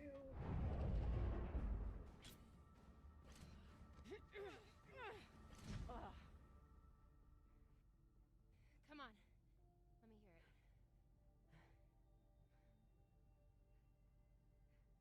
You got me.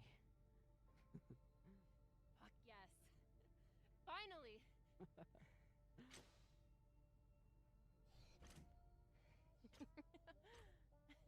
Quick action fighting.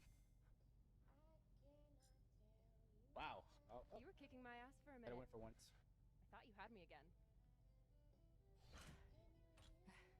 That was a good move.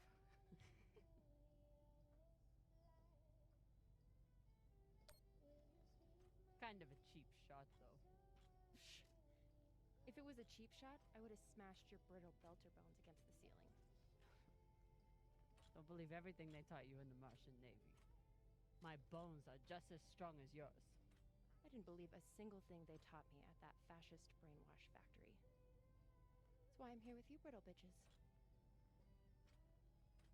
Brittle bitches.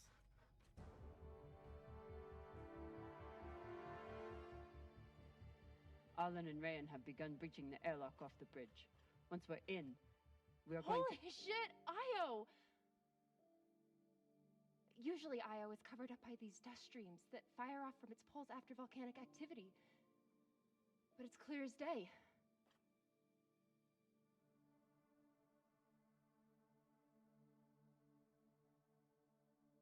It's hard for me to look at these moons without thinking about the Earther research colonies exploiting all the resources on them and giving nothing to the belt.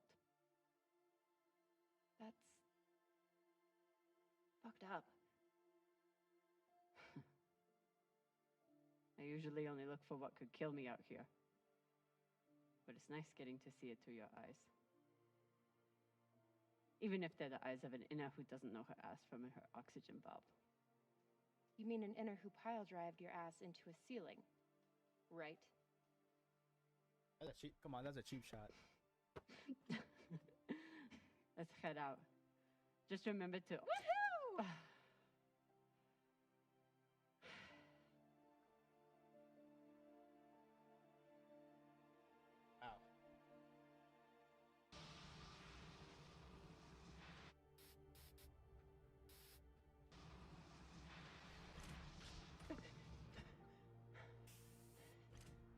As I was saying, remember to keep your weight back when you land. Still, not bad for an inner who's barely been in the belt for a month, eh? Reminds me when Rayan and I were learning to spacewalk. One time, he crashed right into the hull and shit his vac suit. Shut it! Koya! Whoa. Airlock is open, Exo. Good. Let's see what we have in here. Let's see what we got.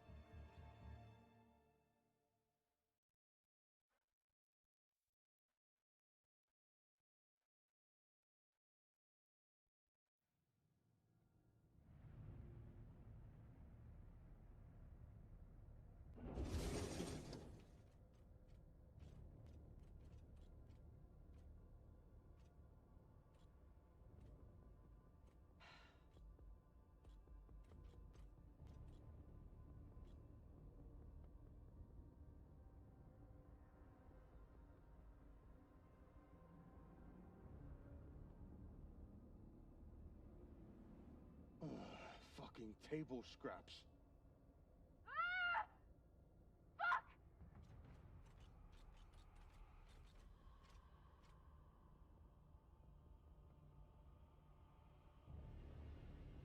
Oh shit. Sever heads. Yo, Baratna. She's crazy.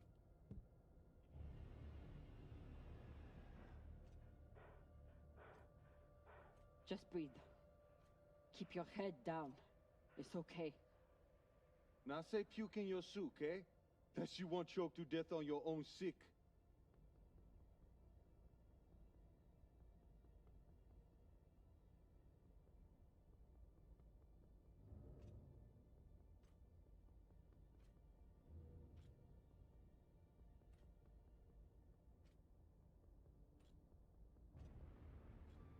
Jesus. Wow.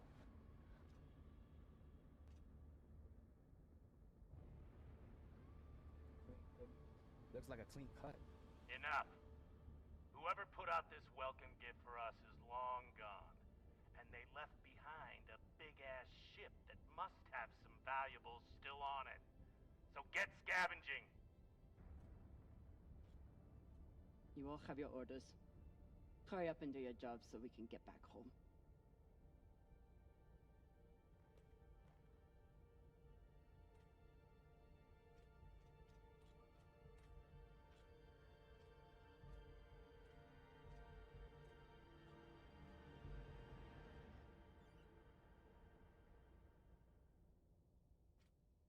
In the bulkhead door. Look around. Ew.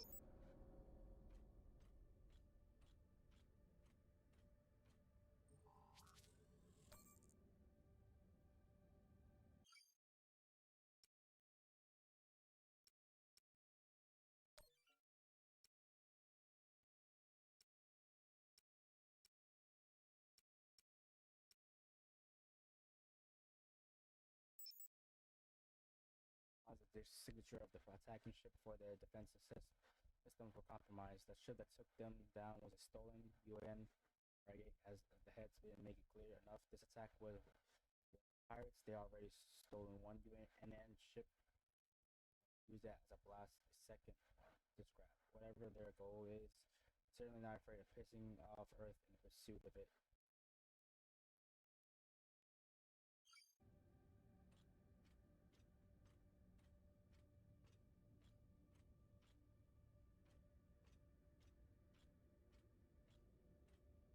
Ooh.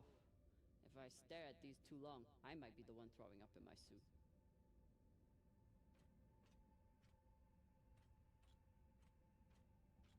It's not like the pirates took down some creaky old ship.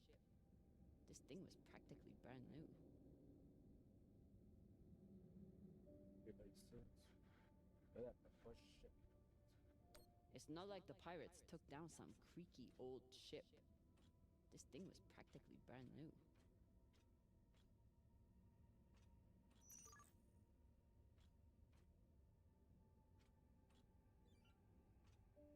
Look around.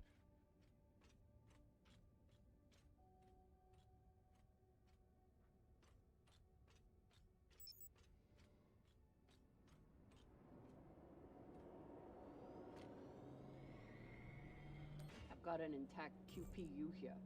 Nice find.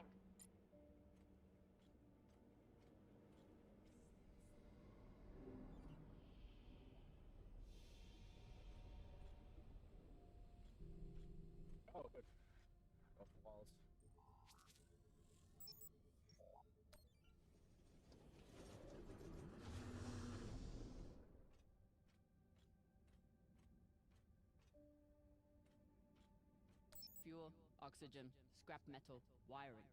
If we can use it or sell it, it goes in here.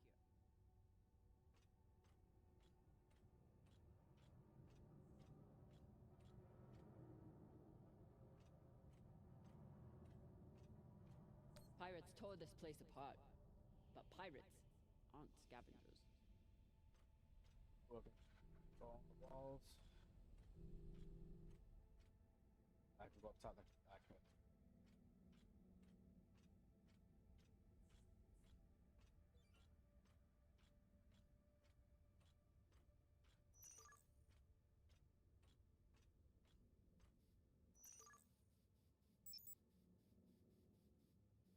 Land on the floor or press R.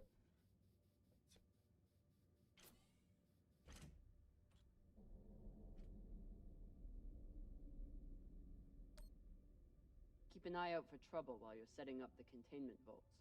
You ever cut anybody's head off, Ixo? Back when you ran with Dawes? One time, I cut a man's eyes out when he looked at me funny. For real? Sure did. Wore them as earrings the next night. Basheng Fong. Looks like the crew didn't surrender their heads to the pirates without a fight.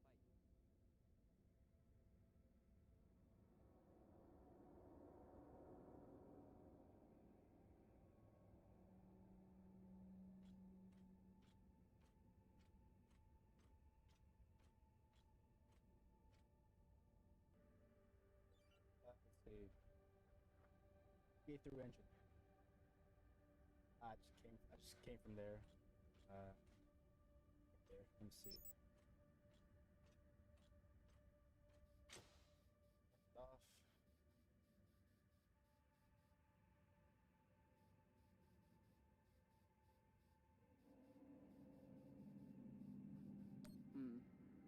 Doesn't look like a typical pirate attack to me. I agree. Maybe they were looking for something big and couldn't find it. Left the heads to try and scare off anyone else.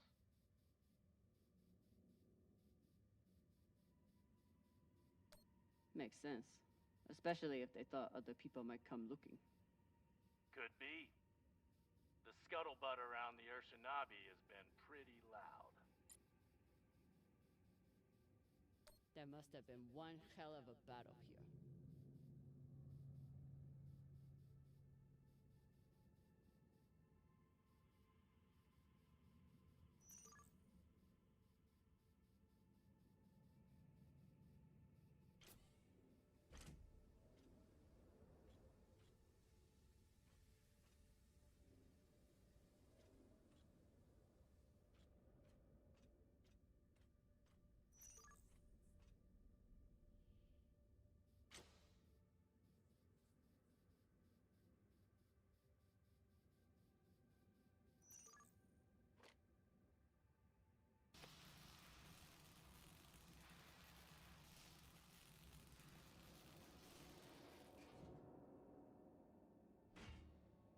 This looks like a fabricator of some kind.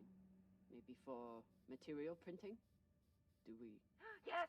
Gimme, gimme!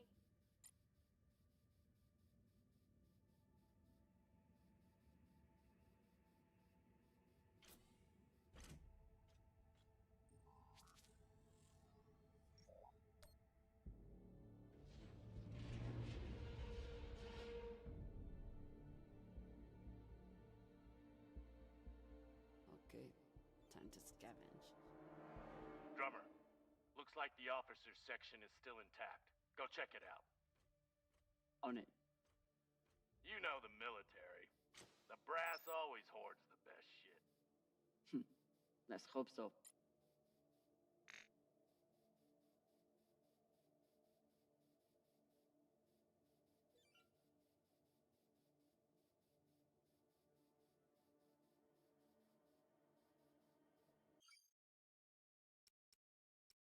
Find a laser crystal.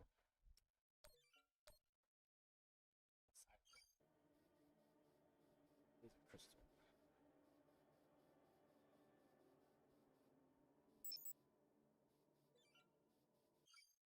I wonder if I turn this off.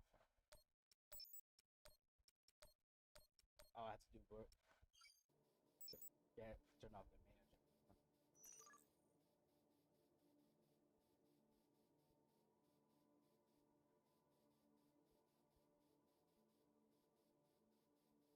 I can explore. Let's see.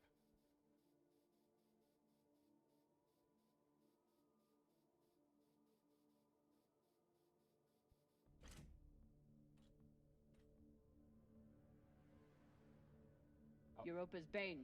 Anyone heard of it? It's one of Toussaint Zapata's ships. Ah, fuck. Should've known. Who is that? Latest pirate flavor of the month. Led a mining strike on Europa. Stole a few ships. Now self-employed as a full-time murdering psychopath. UNN has been giving her a wide berth. If she wanted to take out this ship, it means she had a good reason. Or she's just a murdering psychopath. Got it. Thanks. Okay, I've finished scanning the ship. Bad news first. The officers' quarters are secured with a fingerprint lock. You're going to need to find the right hand. An officer. Sabaka. But good news, according to the logs, Second Corporal Horowitz was in the mess hall at the time of the attack. Might be difficult to get his body back to the door, though. Don't need all of them. Oh, God! Oh, I know what she's playing.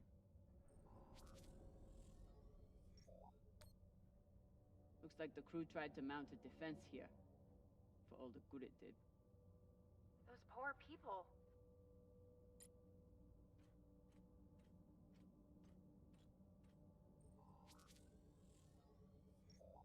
This is awful.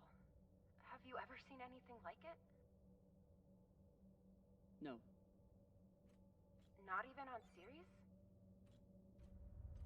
Not even on series.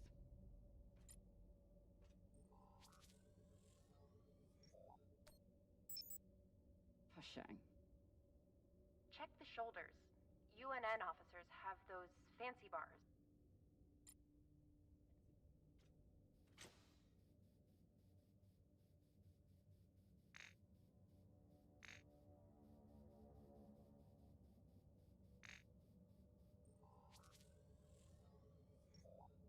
I know pirates are vicious, but this is...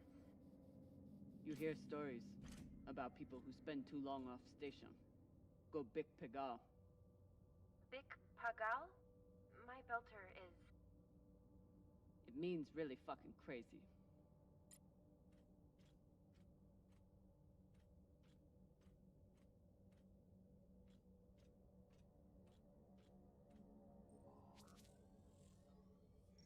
This much violence seems pretty Big Pagal to me. Can you hurry up? Working on it.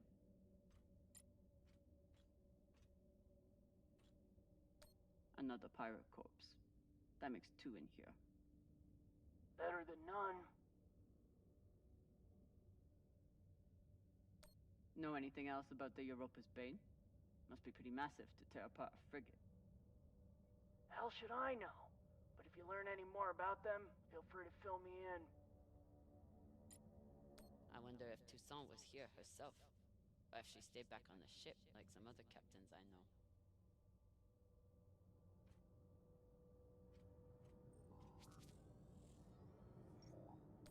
This was a massacre. No other word for it. Sooner we get out of here, the better. Have you checked the ceiling? If his mag boots were off, he might have drifted.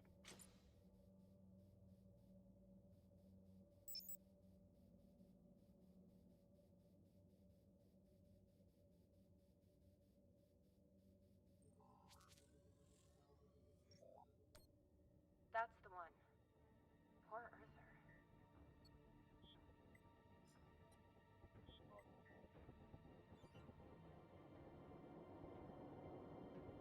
God, don't tell me she get doing.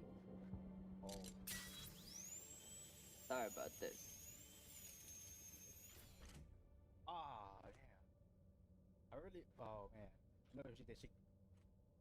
Yeah, for the cut the guy's hands up. Yeah. Which they could have shown it. I wouldn't mind.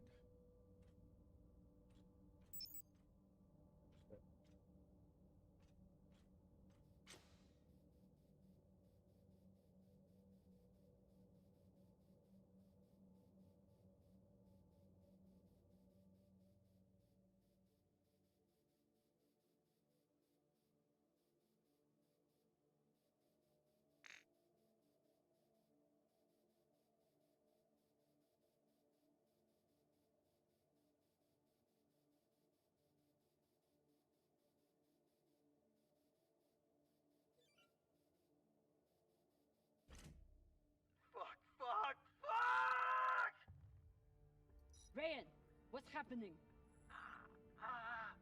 An accident. My leg. It's stuck. Flota, you're the accident.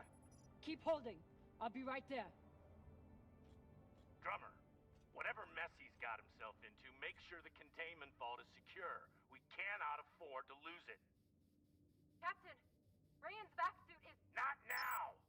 Drummer, get your ass over there. On my way.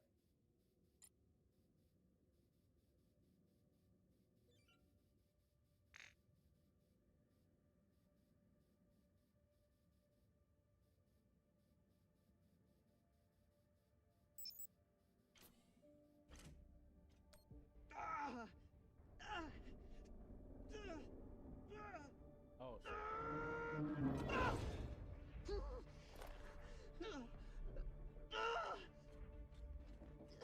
My leg.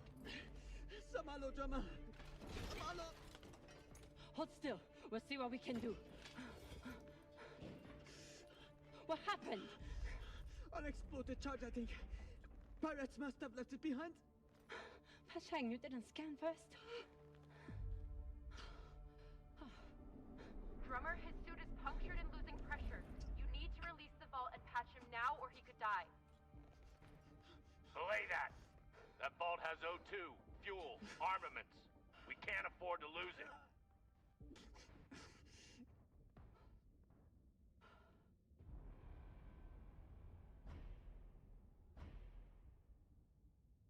Ah, shit.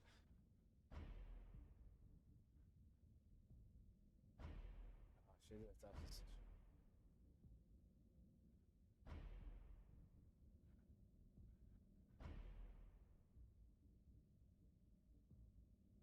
Ah, fuck it. Need the vault. Send Virgil. Now. I'm sorry, Ryan. We're going to have to remove the leg. Nah, you're crazy. We need these supplies to survive. I wish there was another choice. What are you doing? Lowering the oxygen intake. It's no morphine, but it'll help. No, drummer. I can't.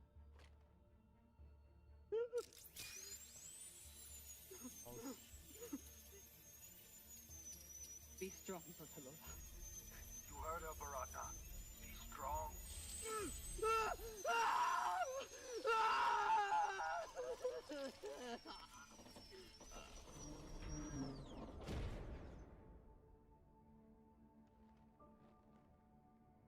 Or you'll get a prosthetic.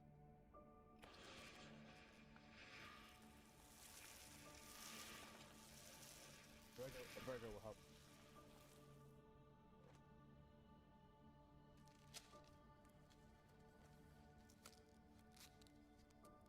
Where's Virgil? He's on his way, but Ryan's stable and his suit is pressurizing. Your patch should hold until he's back on board. You did good, Drummer. Virgil's entering your sector now. Best thing you can do is hurry up and finish the search so we can get out of here.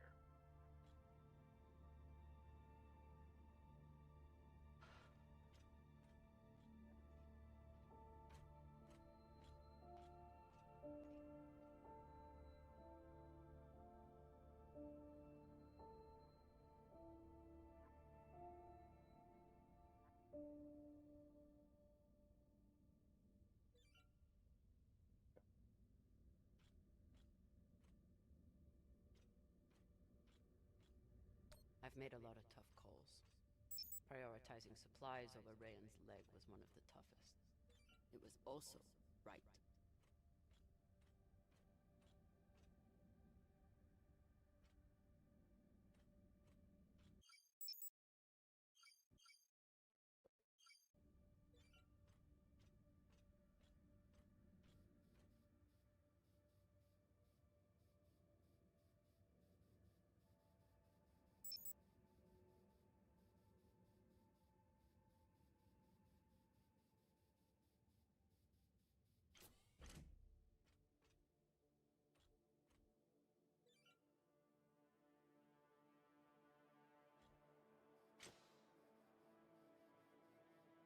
I'll find a new laser pistol though. tell me.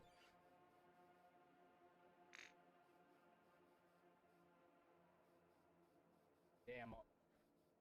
Already in this game, I had to cut somebody's leg off, and a hand.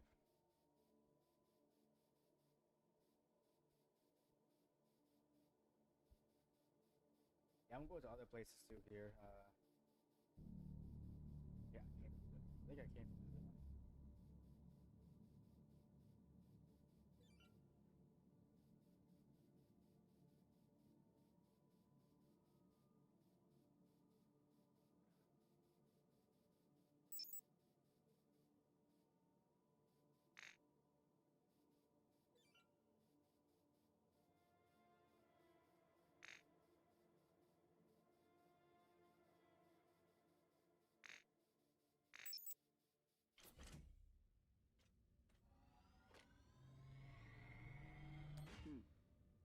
Clean palladium in this recycler.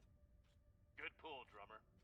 UNN officers always keep a backup water recycler for themselves. You were a UNN officer. Do you have a backup recycler for yourself? Of course not. I drink the same cloudy sludge as the rest of you. Mm-hmm.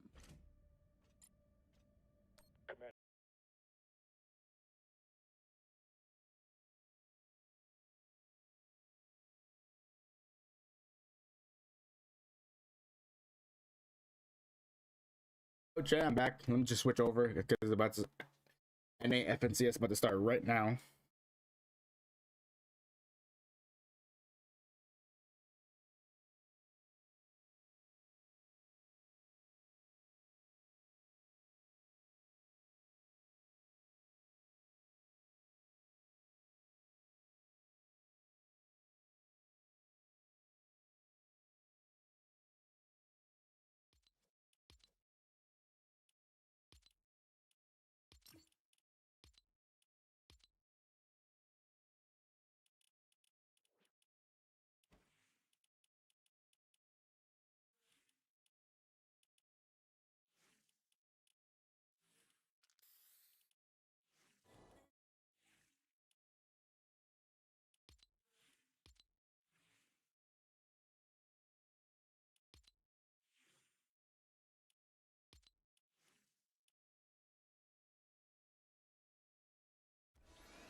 All right, here we go.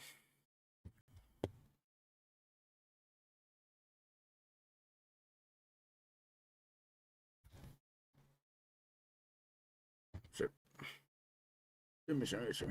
So make sure my hair doesn't get in my way. No, yeah, John, I'm back. I'm back from my lunch break.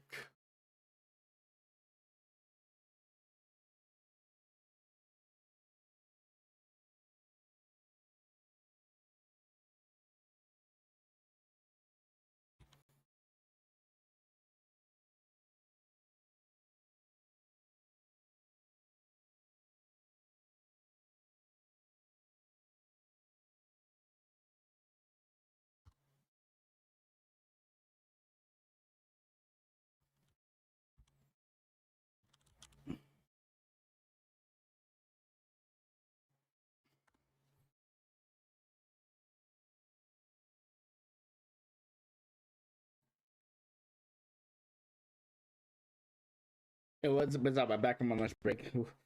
Yeah, that. All right, so about to start. I don't know if I can like start on time, but probably it's good.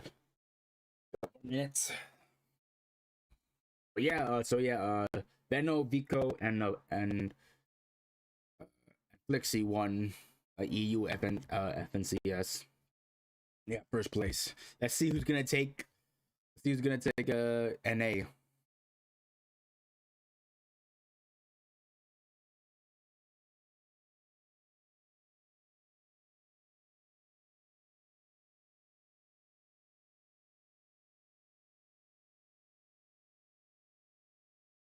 Next, let's see.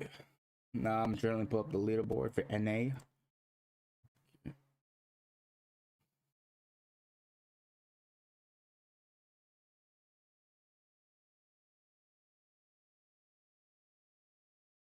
So this is the leaderboard for NA. So currently in first is Agers, Acorn, and Boyo. They're well, look at it. They're ahead by 90 plus points. And the question is, can he keep that lead? It's a solid lead. Second, Ritual, Cole, and Peter. Third, Muzz, Japco, and Rise. Let's see. Damn, who you got, chat?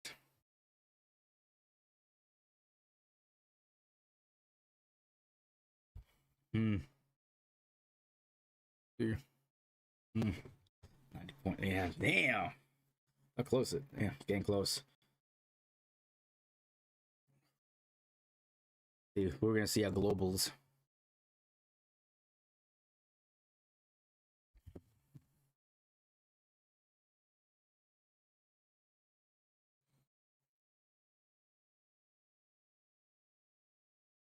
I want to see more clutch plays, solo clutch, 1v3s, 2v3s.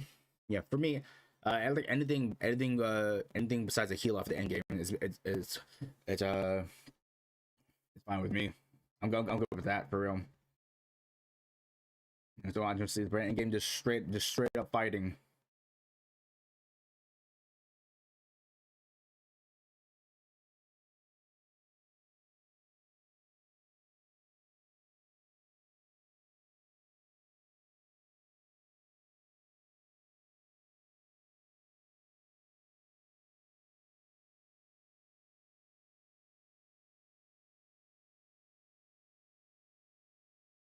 Hey, Amanda. Hey, how's it going? Are you doing good? Yep, I'm back. From lunch break, now we're watching NA FNCS. See who's gonna take the first place and who we're gonna see at globals.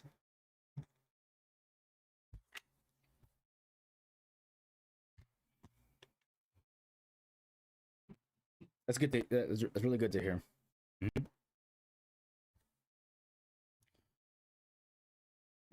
See.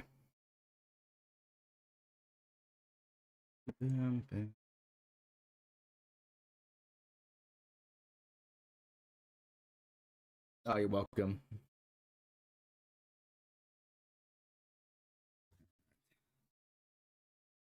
How's that Sunday going good? Yeah, for me, just chill, watch Fortnite. Not much I could do like outside because like currently where it's raining hard. So yeah, like spending Sunday outdoors is out of the plans.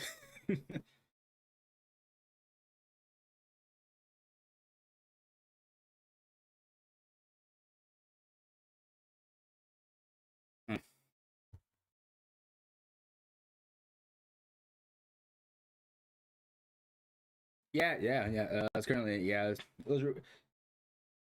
was raining for a bit. Actually, like raining so hard you could like clearly hear the drizzle outside my. I can clearly hear the drizzle outside my window. Oh, we need some rain. Oh, you do? Or you need some rain. Do you like you live in a current like sunny place or like very hot?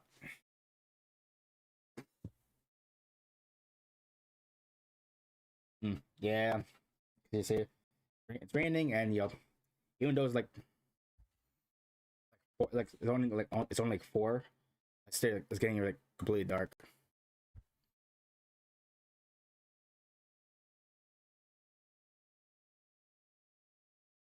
Oh, okay, I got you. Wow, that's woo. So it's like, is it always hitting like say 90 100 degrees where you're at? Oh man, good luck. Ooh, good luck. Ooh.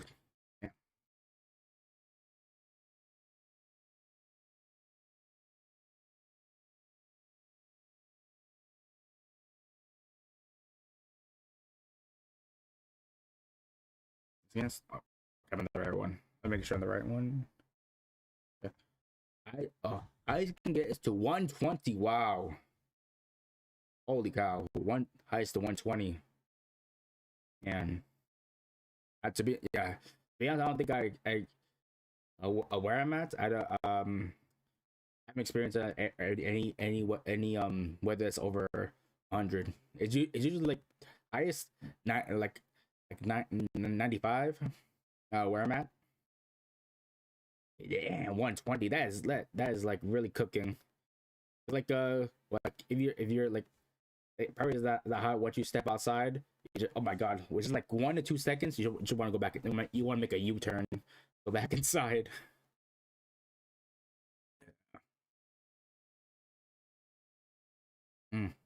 So like would you say it's so hot where you live? You need to have the AC on at all times. Damn, 120. Yeah, for me, if I reach that, I'm hibernating in my house until it's safely good outside.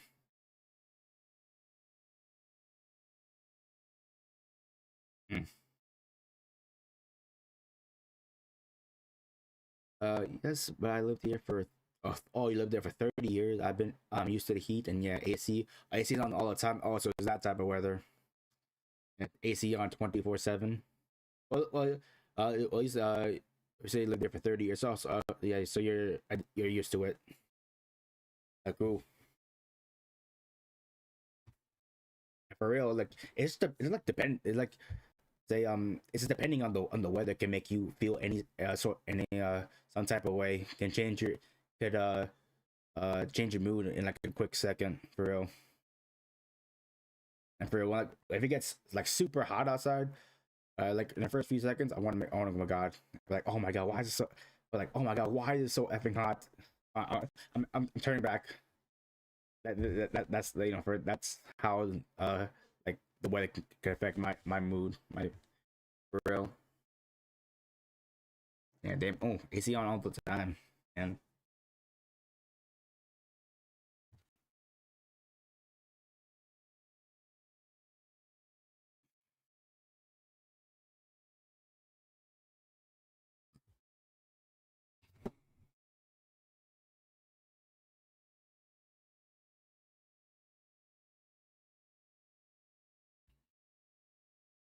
we good. Well, you said you lived there for over 30 plus years, so you're used to it. For me, I'll be straight up for real. I'm not that kind of. I'll crack. Like, oh my god, I'll give up. Oh my god, I'll call it GG's. If I would live to where you were at, because I used to hit weather outside over 100. Now it's 120.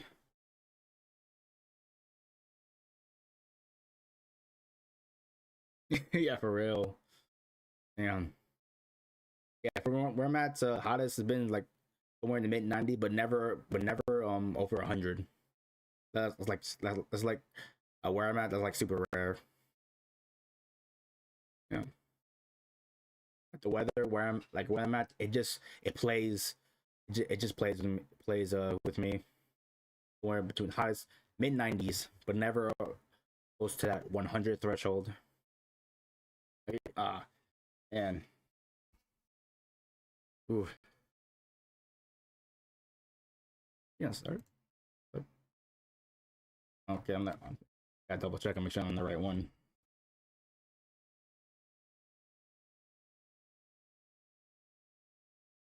All right. Oof, man.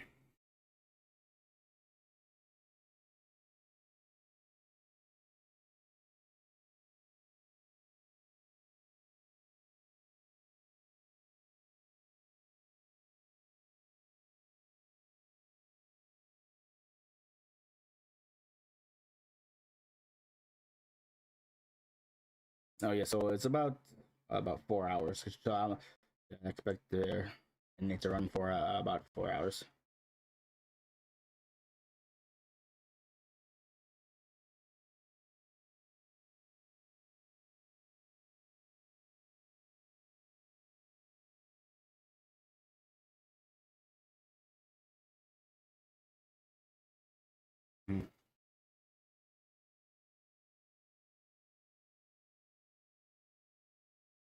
Let's see.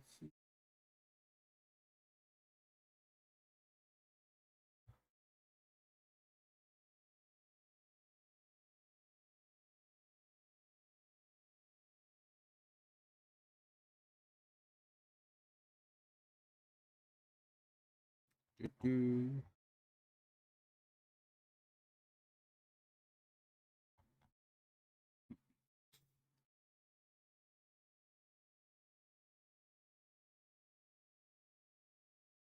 America.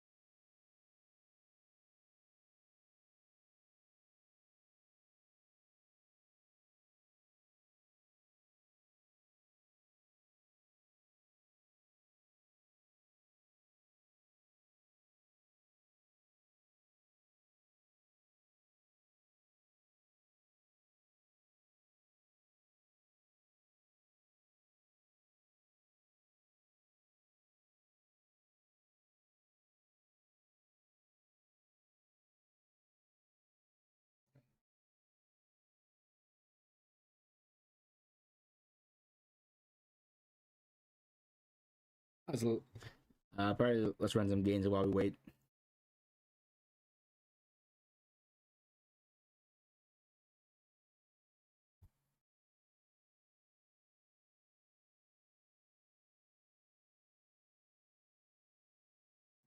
Ow.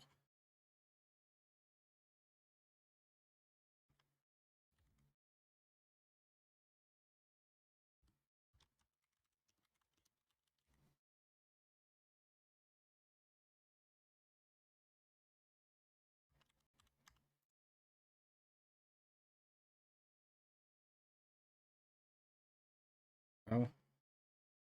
Damn, can I run the game?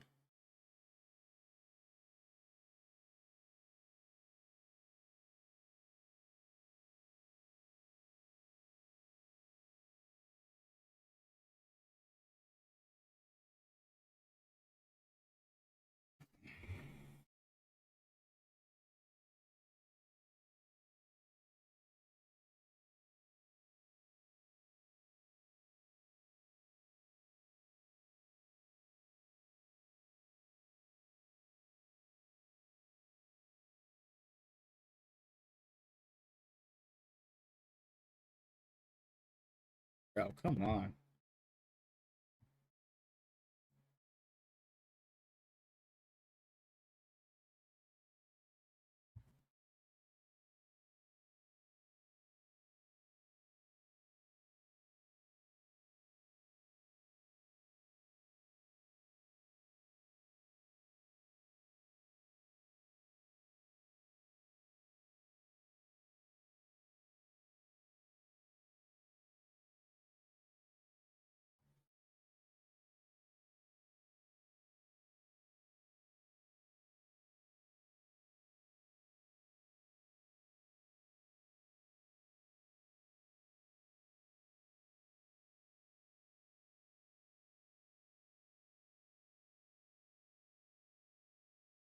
Oh, that's something.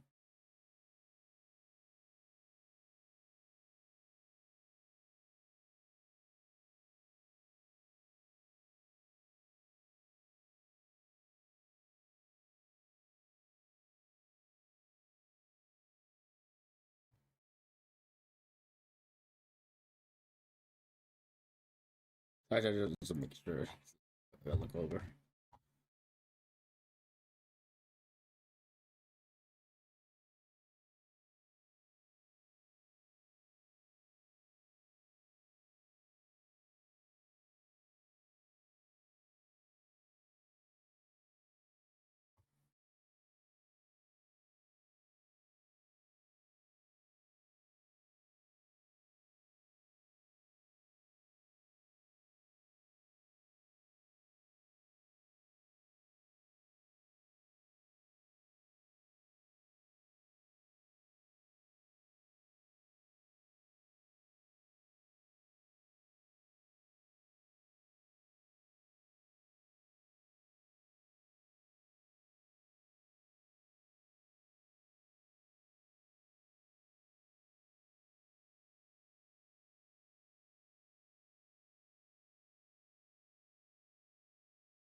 go.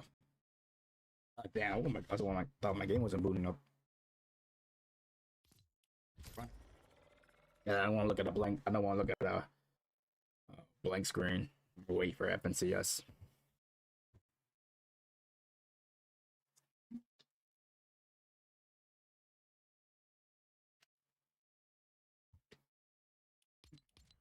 The thing was the avatar skins are back. To be honest, I'm not sure because I have for me, straight up for real chat, I've not watched the Avatar movies. I'm just straight honest. I can say for sure, but this glider right here looks pretty cool. Look at it. And it's not one of those glides where you when you hold on. It's a glide when you stand on it. Looks kind of fire though. Yeah, for real chat. For me, was it like how long the Avatar movies came out? Because to be honest, straight up, I have not watched it. Avatar movies are really good. Oh, really? When did it came out? Yeah, sorry, I legit don't know about anything about it because I have not watched a single Avatar movie. I know there's a bunch. But I'm just not sure how many.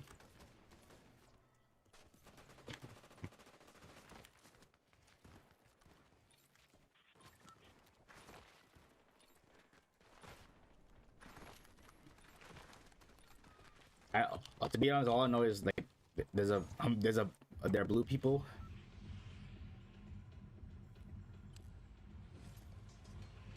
Oh, now okay, now the event wants to start. I could hear it from my headphones.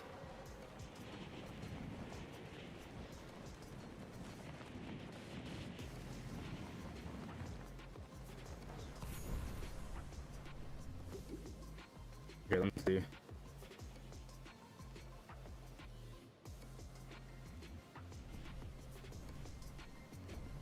Wait, let me just wait. Where's this guy? Let me just kill this kid right here, and can I get a kill?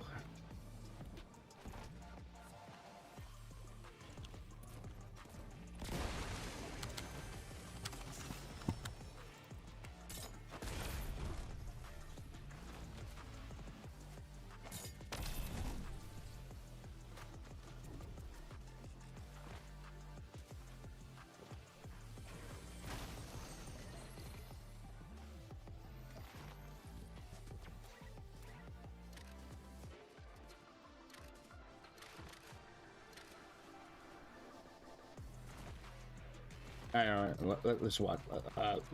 Yeah, that can kill somebody here quickly or switch over.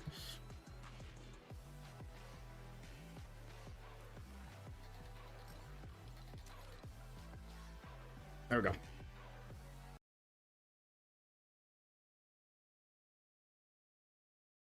Wait. 2009 was the first Avatar release date. Oh, really? 2009? Oh, it was almost 16 years ago? Wow. Damn. Oh, so that was at first. So yeah, there are a bunch. Wow, 16 years.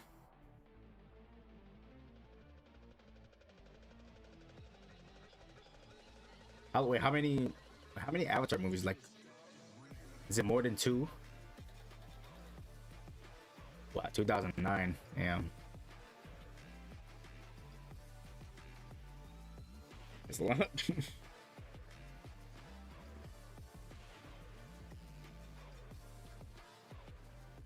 We're just gonna win games and grands. Oh, okay. All those top 5s, we're just gonna make those wins.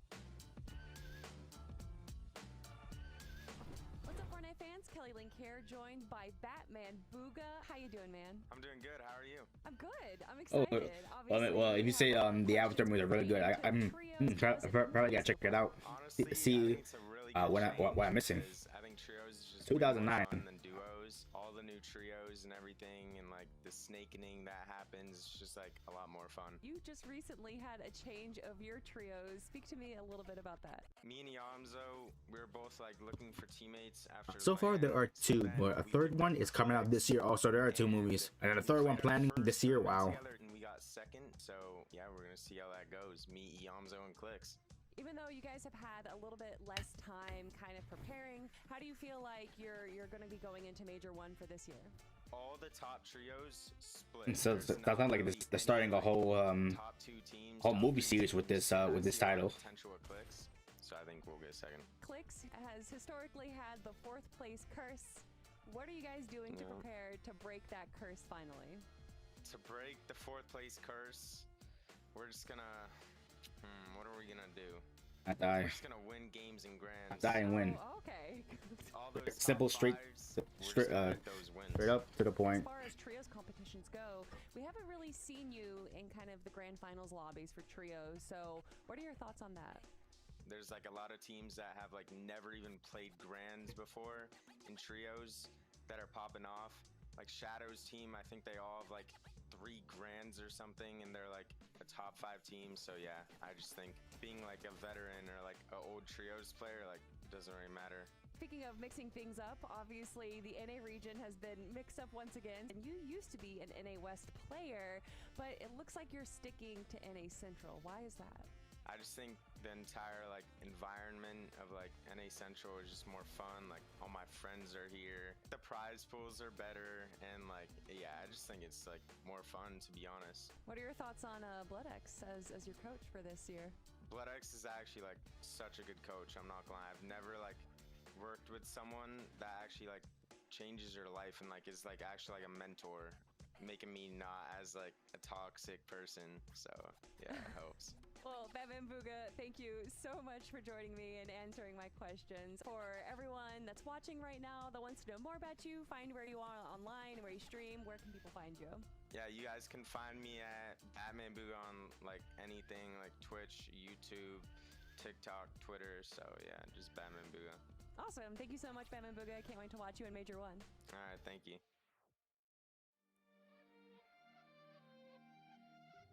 Hey. So yeah, it goes from 1st to 25th place where you can earn. You guys didn't see it.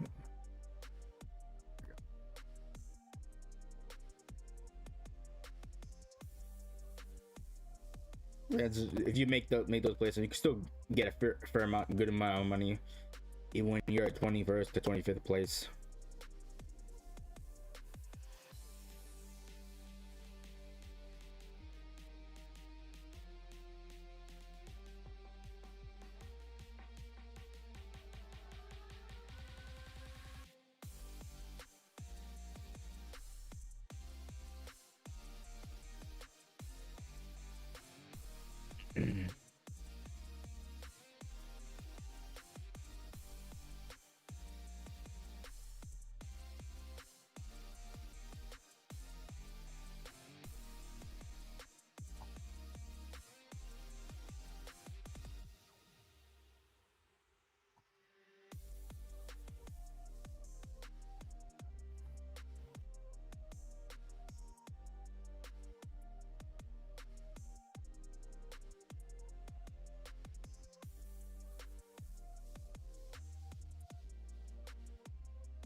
Let's see who's gonna win this FNCS.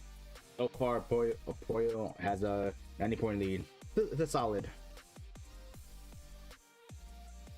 But his former duo Peter is in second place. I think around 4. Let's see. Around mid 400 points.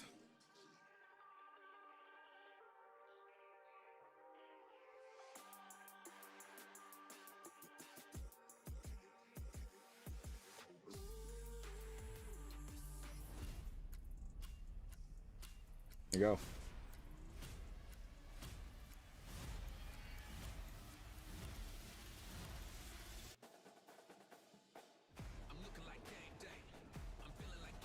Now 6 games going on here.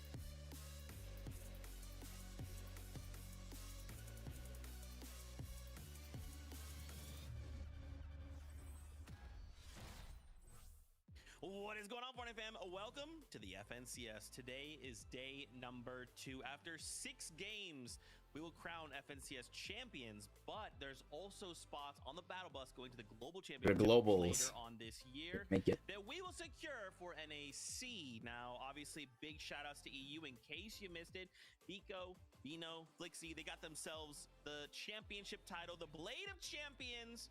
And of course, I think the Blade of Champions is that big purple sword. 6 games. Let's get your analysts in here because these players have had a night to reflect. They've had a night to kind of go back to the drawing board, rethink their strategies, and come back stronger for today. My little hummingbird heart can't take this. My little lizard brain can't comprehend all the ways this could go. So if I'm not doing great, how are you guys doing? Please be doing great. Oh, I'm doing phenomenally. I mean, after the games that we had yesterday, some surprises, some upsets, I am so excited to see what happens with day 2. I mean, we already saw in EU how much a team can just rise the ranks. Malibuca's trio was literally in 6th place after day 1, and then they got that coveted 2nd place spot after day 2. They are going to be going to the global championships, and so I'm wondering if a team in NA can do the same. EU proving once again that it all matters. All 12 games can make a difference, and that's what I'm excited about on NA today. I feel like the first 6 games did not disappoint at all. I feel like everything is still up in the air. We've got some obvious trios that are in the lead right now that have a good shot at taking home that championship. But 6 games separates us and that, and I can't wait to see how these go. Dude, I can't take it. I'm already stressed, but it's fine. It's fine. I'll be stressed for us. No one else be stressed. That's my job. Okay. Let's set the stage here. So after those first 6 games yesterday, we got ourselves a little standings. We got some leaderboards to look at, and this is kind of how we ended things. There you go, leaderboard. Acorn, Pollo, they are sitting so Also, far ahead of 420 for Peterbot's team. And coming into today, I mean, I just wanted to kind of maybe take a step back. All right, so you guys to kind of figure out what happened, 'cause this lead Game 7 starts in 12 minutes.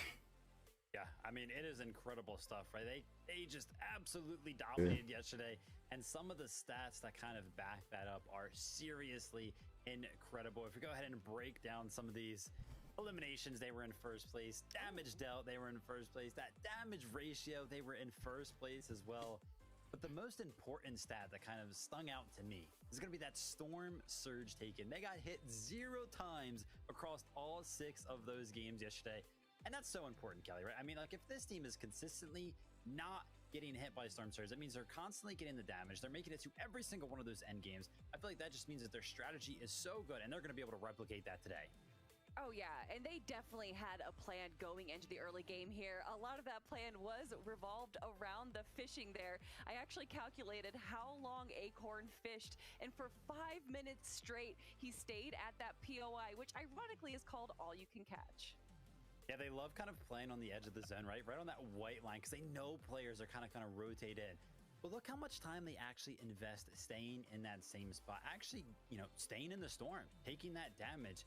And the reason why it's so important that Acorn is kind of just spending all of that time fishing is because it's like, well, one, Polio, Agers, they're up there, they're taking shots at other teams, they're probably getting shot as well, which means that, oh, all of the extra shield fish that we have, we could just use that to replenish our shield that we've lost taking some of these storm surge trades and everything like that. But then also we can kind of just wait in the storm, wait for some of these rotating teams to kind of run by us, catch them off guard, and then, oh, look at this, we've got 1 million floppers to go ahead and heal ourselves back up.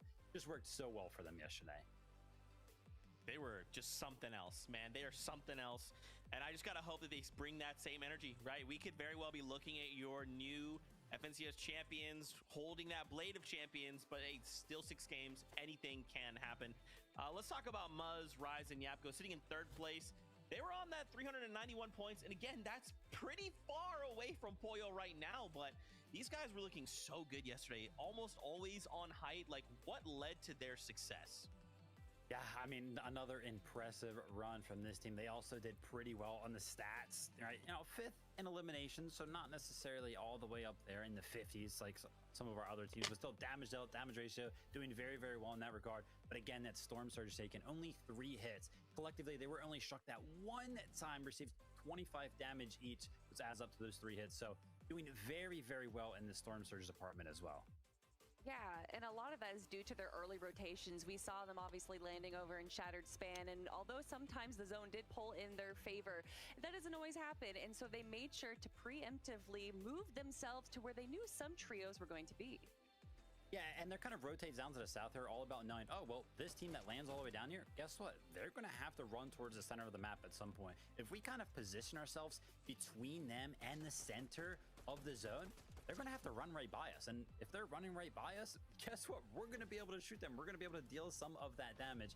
And as we're going to be able to see as we take a closer look at this game, they kind of just do this on repeat, right? Like, it's not just like, oh, in zone number 2 right now, we're going to do this. No, in zone number 3, we're going to do this as well. Look at where they position. They go in a little bit further than where that white line's at, and they're like, oh, look, these southern teams, they're going to get congested. They've got to go towards the center of the map at some point. We're just positioning ourselves far enough away from them to where we're not really like fighting them all that much, but we can see them and we can do so much damage. And I do want to call out when the zone does pull in their favor towards Shattered Span, that when they're able to build these crazy towers over on the bridge right there, the aim that Muzz and Yapko have allows them to just be able to snipe these players. But even before then, they do still engage. They make sure that in case the zone doesn't pull entirely over their POI, that they're still engaging with these teams. Yeah, and the big highlight for this game, right? Shattered Span, I think there was 2 games yesterday where they pulled zone. And that's like, oh, wow, great, this team pulled zone. But it's really not all that simple, right? Because if you're pulling zone, no teams are kind of able to rotate over to your POI, right? It's like, why are they going to do that? They're going to get congested along the edge of the map. So when you do actually pull zone, Muzz, Rise, Yapko, they know this. You got to leave your POI, and that's kind of what we're highlighting right there. Is that like, oh yeah, a couple games yesterday they pulled zone. They did not just wait around and kind of suffocate the Storm Surge. They rotated out. They even went in the storm to get a couple of tags. They were proactive in the Storm Surge. Love to see that from this trio. I do want to say, though, that when they did end up going back to Shattered Span and they stayed on that tower, they were in that Surge Tower for 8 minutes long. They didn't move. And again, because of the aim that they have, they were still able to get all these incredible tags. They were able to get vision. So once the end game did happen, they had great rotations on top of that. And all these mats saved up by not having to move a bunch. I love them. I can't wait to see more of them. Let's see. Maybe what they They're ready for some more epic plays. We want to highlight more trios, but first, we need to say hello to our casters. It's Monster D-Face. It's Jacob PR. What's up, fellas? Everything's good over here. We had a wonderful day number 1. We're jumping in for the finals here, day 2. I feel recharged. I feel refreshed. Jacob, what about yourself? I mean, I'm feeling good. It's not me playing, so I really don't have as much to worry about. But yesterday really showed the blueprint, the amount of excitement we're going to see. The leaderboards, where they stand right now, I feel like nobody could have guessed that. That's right. 92 points is a lot. However, it's not that much. Acorn and team still have to play perfectly. We're talking a game's throw away from all of a sudden this being a completely different story here. So with game 7 just around the corner, the community is buzzing. They're talking about, can they maintain progress? We'll see here. Jacob, any last words? Nope, just hopefully these guys put it all on the line. No excuses, no nerves left behind. But that's going to do it for us on the desk right now. We're going to throw it back to Zeke to let us know what more we're going to see. Jacob thought he's a funny guy. He sent me the people's eyebrow. They're going to make me laugh. No, Jacob. But I'm going to make you laugh. We'll see. We'll see, all right? So let's keep this conversation going. We obviously have to talk about the elephant in the room, Peterbot, right? So after yesterday's games, there was kind of like different times where we would tune in with Peterbot, Cold, and Ritual. And it's interesting that like during the middle and like early game, we just see this like hyper aggressive play style, right? But then in that kind of mid to like later games, we'd see them in like situations where, you know, it's just Peterbot left as a solo, or it's a duo, or they don't have mats, or, you know, these kind of different situations. I guess my question to both of you is, with the play style we saw yesterday, could they take first place today? Oh, 100%. See. I definitely think that. Oh, 100% from Kelly. Done and See. out. I mean, Vivid, I don't know if you have a differing opinion. No, I actually think that they have a really good shot to come back today. Obviously, there's Yeah, protection of Bonneview, that's what a lot this of people, this trio, you know, like to point out these two they got different type of since the first place. So I think they're gonna put them. A lot of people can put them on high pedestal, you know, to get first. They're in second.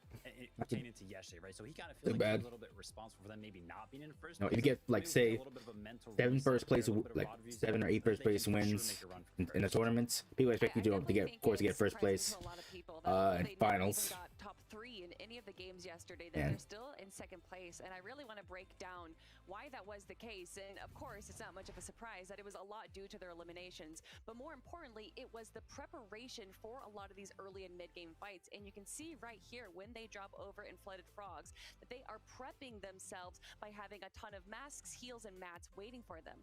When they see that there's all this engagement going on to the east, they rotate over, but they actually reposition themselves to the southern west side so that they can kind of be in between all the teams that are coming in. Speaking of positioning, Peterbot has incredible positioning at the start of this fight. He TPs to the right of the trio while Ritual and Cold go to the left. This allows them to surround the trio and eventually get those eliminations. However, this fight kind of does last a long time, so not only are they wasting time, they're also wasting resources and heals and mats. But fortunately for them, over in Flooded Frogs, they had themselves set up for all of these extra resources, which is why they're able to go back and get all this backup loot. And from all that backup loot as well, they enter another early engagement around Zone 6. They had 9 eliminations, and although they only got 4th place in that game, they were able to have more points than what 2nd place got because of all these early engagements. Yeah, I mean, that aggressive playstyle, obviously it's set up like minutes before, right? Like 5 minutes before they were ready to go ahead and make that push. They make that initial push, they make sure that there's damage out, they all kind of surround it. So even though sometimes, you know, we only see the eliminations that happen, it is such a long setup for them to actually go ahead and win those. Oh man, I want to see. I'm telling you, man. I shout outs to you, Cold. I respect you stepping up, but like, listen, today's a new day. We're gonna make some stuff happen, okay? One final trio to talk about in your top 4 is actually Vidil, Sphinx, and Cooper. So these guys still over at the Misty Meadows. What do we expect from them today? Do we think they've maybe made like large sweeping changes, or maybe we're gonna see more of the same? I definitely think that the day definitely started off a little rough for them, but they were able to kind of evolve their play style, and then that's why we got to see back-to-back victory royales out of this trio. But really, Vivid, what's surprising to me is how different they are to the early aggression that we see from like Peterbot's trio. Oh yeah, it's like night and day, right? And we kind of see it in eliminations as well. Like 20 less eliminations for this trio as compared to Peterbot's trio. But I mean, that's just a different place, all right? Cooper, Vidil, and Sphinx, they take that early game so slow, Kelly. Yeah, 1 minute left until it's officially starting. They're able to farm up over in Mass Meadows. They actually kind of have this So split gain POI, 7. not just at Mass Meadows, but also at Spiral Shoots. And at both of these spots are mini bosses, which drop Oni masks, void boons, as well as Mass Meadows dropping a blue chest once you eliminate that. So from there, they're kind of able to just enter a direct fight that's surrounding all of these POIs. There's so much aggression going on from all these contested teams that they actually build 3 separate towers to be able to engage in all of these fights around them. Yeah, and I feel like that's something that we kind of pointed out, right? How many contested drop spots there are around them. Sometimes they just don't even have to move. They have to kind of let that damage come to them. So very smart on their part to just kind of maintain the spots on the map that they do have and control all of that space with 3 separate towers. 3 towers is diabolical, dude. That's just crazy. I love that, though. And of course, we have 6 games today. So what are we hoping to see, right? We kind of touched a little bit on it yesterday, rather, before we said goodbye. But with 6 new games, and now you've had time to take a look at our strategies and make adjustments. 3 more seconds. Change today. I want to see that 100-point lead from first and second place shrink, as in the words of Sundown, the shoopening. I want to see all of these trios really fight, especially when we come down to game 12. I want it to be close. I don't want to be able to predict who is going to walk away going to the Global Championships. Listen, I feel like we only got it one time yesterday. I mentioned it, Peterbot and Cole, they were up there on the high ground as a duo. I want to see the whole trio up there. I want to see them get a win today, kind of resurge towards the top of that leaderboard and make us, or give us a battle all the way into game 12 for that first place spot. It's time. It's time. 6 games here. The axe, the Blade of Champions, rather. Global Championships on the line. A title's on the line. Life-changing amounts of money are all on the line to find your seat on the bus. Let's go. This is game number 1. Casters, take it away. That's right. One thing to think about, there is no multiplier today either. Your games will just count point for point, the same format carrying over from yesterday into today. So this is going to be a continuation of the action. Yeah, it's really going to come down to consistency. You said it yourself, the no multiplier means it's all about how you're going to play each and every one of these games, because typically with that multiplier, you can have a bad game. Maybe 2 if you're lucky, but now with those standings this close, Monster, that is out the window, and it is time. Game number 7, the start of day 2. Let's go. Right now. Game 7 kicks off, and once again, we find ourselves looking at the top teams. Who will be the team to take it all away here for Game 7 to kind of kick off the day, set the pace for yourself here on this lovely Sunday afternoon? I mean, I'm looking forward to all of the action here that's going to unfold. Yesterday couldn't have been predicted, right? I don't think that anyone knew that Ritual, Cold, and Peterbot were going to have problems off spawn the way they kind of have in those early game fights. See, It really go to Milo Island here for Flood of day. Frogs. I am more interested to see what are going to be the adjustments teams make now coming into it, because you have to mix it up. You have to change your strats.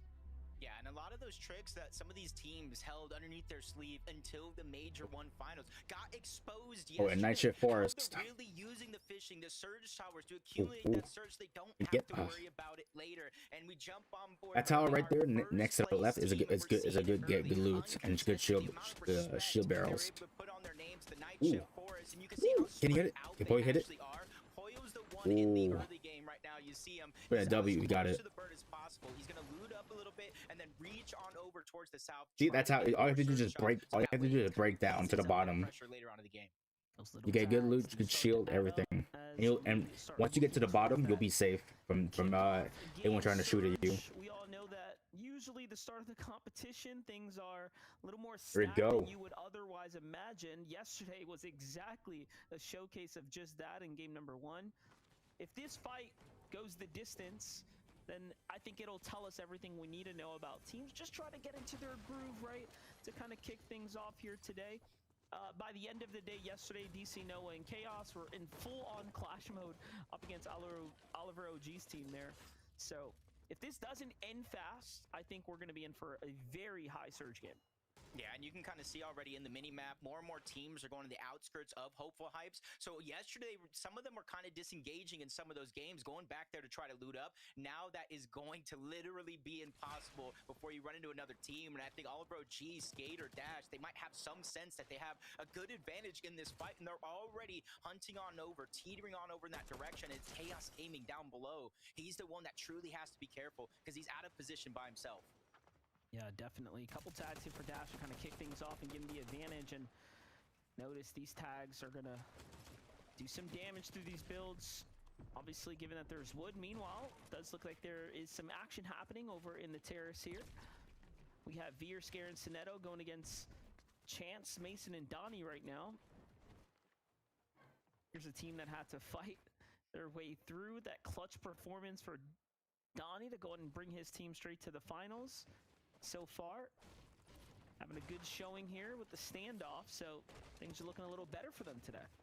Yeah, and it's already feeling just a little slow, a little sluggish compared to what we were seeing in games 2 through 6 yesterday. So Storm Surge is definitely going to hit hard if you're not prepared for it. Skate or Dash, they have a 2v1, try to break into the box, but they get denied entry. That's Aaron, Nerdface, Joji on the other side. And this is exactly what you're talking about. The longer you take in these off-spawn fights, this is going to happen more times than not.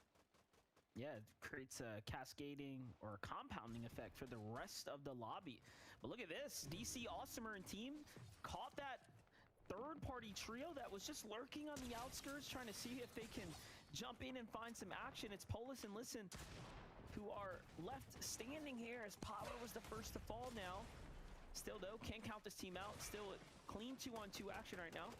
Great tags from both sides, and it's forced down to low ground right now. Just kind of pressuring them out. Got to imagine they must know contested over there at Hopeful Heights. The loot's got to be low, especially with one of their players down. But Power getting eliminated as well kind of makes this a little bit more of an even fight. So not going to get aggressive, I feel like, as they'd once hoped. I think for Polus and Listen, depending on where they came from, I feel like they can kind of disengage on outward and try to get that reboot, because they know Chaos and DC still have to not only acquire their reboot, but figure out where they're even going to go after that. But Listen stacking himself back, trying to go for a sneak attack onto Chaos. He let his teammate orb out, hoping they would take the bait. Hook, line, and sinker. They not only took the bait, but they get eliminated for it. Yeah, bro. Here's what's crazy. There are 2 more teams rotating into the Hopeful Heights. This is very, very different as compared to yesterday. We were wondering what strategies were going to be coming into play here, and it seems like teams have noticed, hey, this contested fight could be one that we can pick on, but it's almost like multiple trios have had that I got quick Cold and Ritual. We'll see how that affects the center map, given that they're playing on the outskirts. Ritual, Pewterbot, and Cold, though, have rotated Coastal here towards the west, given that the zone's pretty much on top of them at this point, so they're going to be content to take this fight. What we noticed yesterday was that in their 6 games, their that was a couple headshots, right? Battles or really farming for eliminations here is what set them apart, right, on the standings, allowing them to remain competitive. And that stat is actually pretty crazy. Since forming as a trio, they've won at least 1 game in every 6-game final until yesterday, but still in 2nd place. Goes to show that I feel like today for them is not just about winning the FNCS. It's about vengeance, about getting revenge on how they were playing yesterday. Pewterbot holding that pressure. I feel like this team uncontested at Whiffy Wharf. They thought it was going to be a blessing, but that just allows for a team like this, as aggressive and hungry as they normally get outside of the zone, to kind of hold their position. And they talked about the extra heals that Cold, Pewterbot, and Ritual have, so they can keep this fight going as long as they want. No respect. Cold just builds right over them, forces them out, and they go running. This team recognizing that going up against the likes of Cold, Pewterbot, and Ritual in a box-to-box fight with no advantage is definitely one that's too risky, but seems like Press was left behind, and Pewterbot, Ritual, and Cold are looking to swarm in here. Yeah, Pewterbot's just kind of playing to keep them down there, waste their time, essentially. Cold, Ritual looking, trying to handle this 2v1 while they do have a good numbers advantage, but you got to be careful. Prez looking to push the 1v1 against Ritual. Luckily for him, Pewterbot returns to the fight, making sure they have a strength in numbers continuously throughout. Oh, trying to corner, trying to close in and corner them. They're in. Oh, they're looking for a way out. Oh, the only one we can do. Okay. Clixie, Press, and Drewbot have Find a way out. some Oh. kind of defense here. Or get left One's down. Oh, he's dead. There's the knock that comes through, and you can see the scan. I think they were trying to push, like they can only go out one way, block the corners. Yeah, one that went straight and went to cost them. Full risking it. Oh man, the chase is on. Look at this. Right now, they already know they're separated. They got that first solo down. They know they went 2 different directions. They want their prey so bad.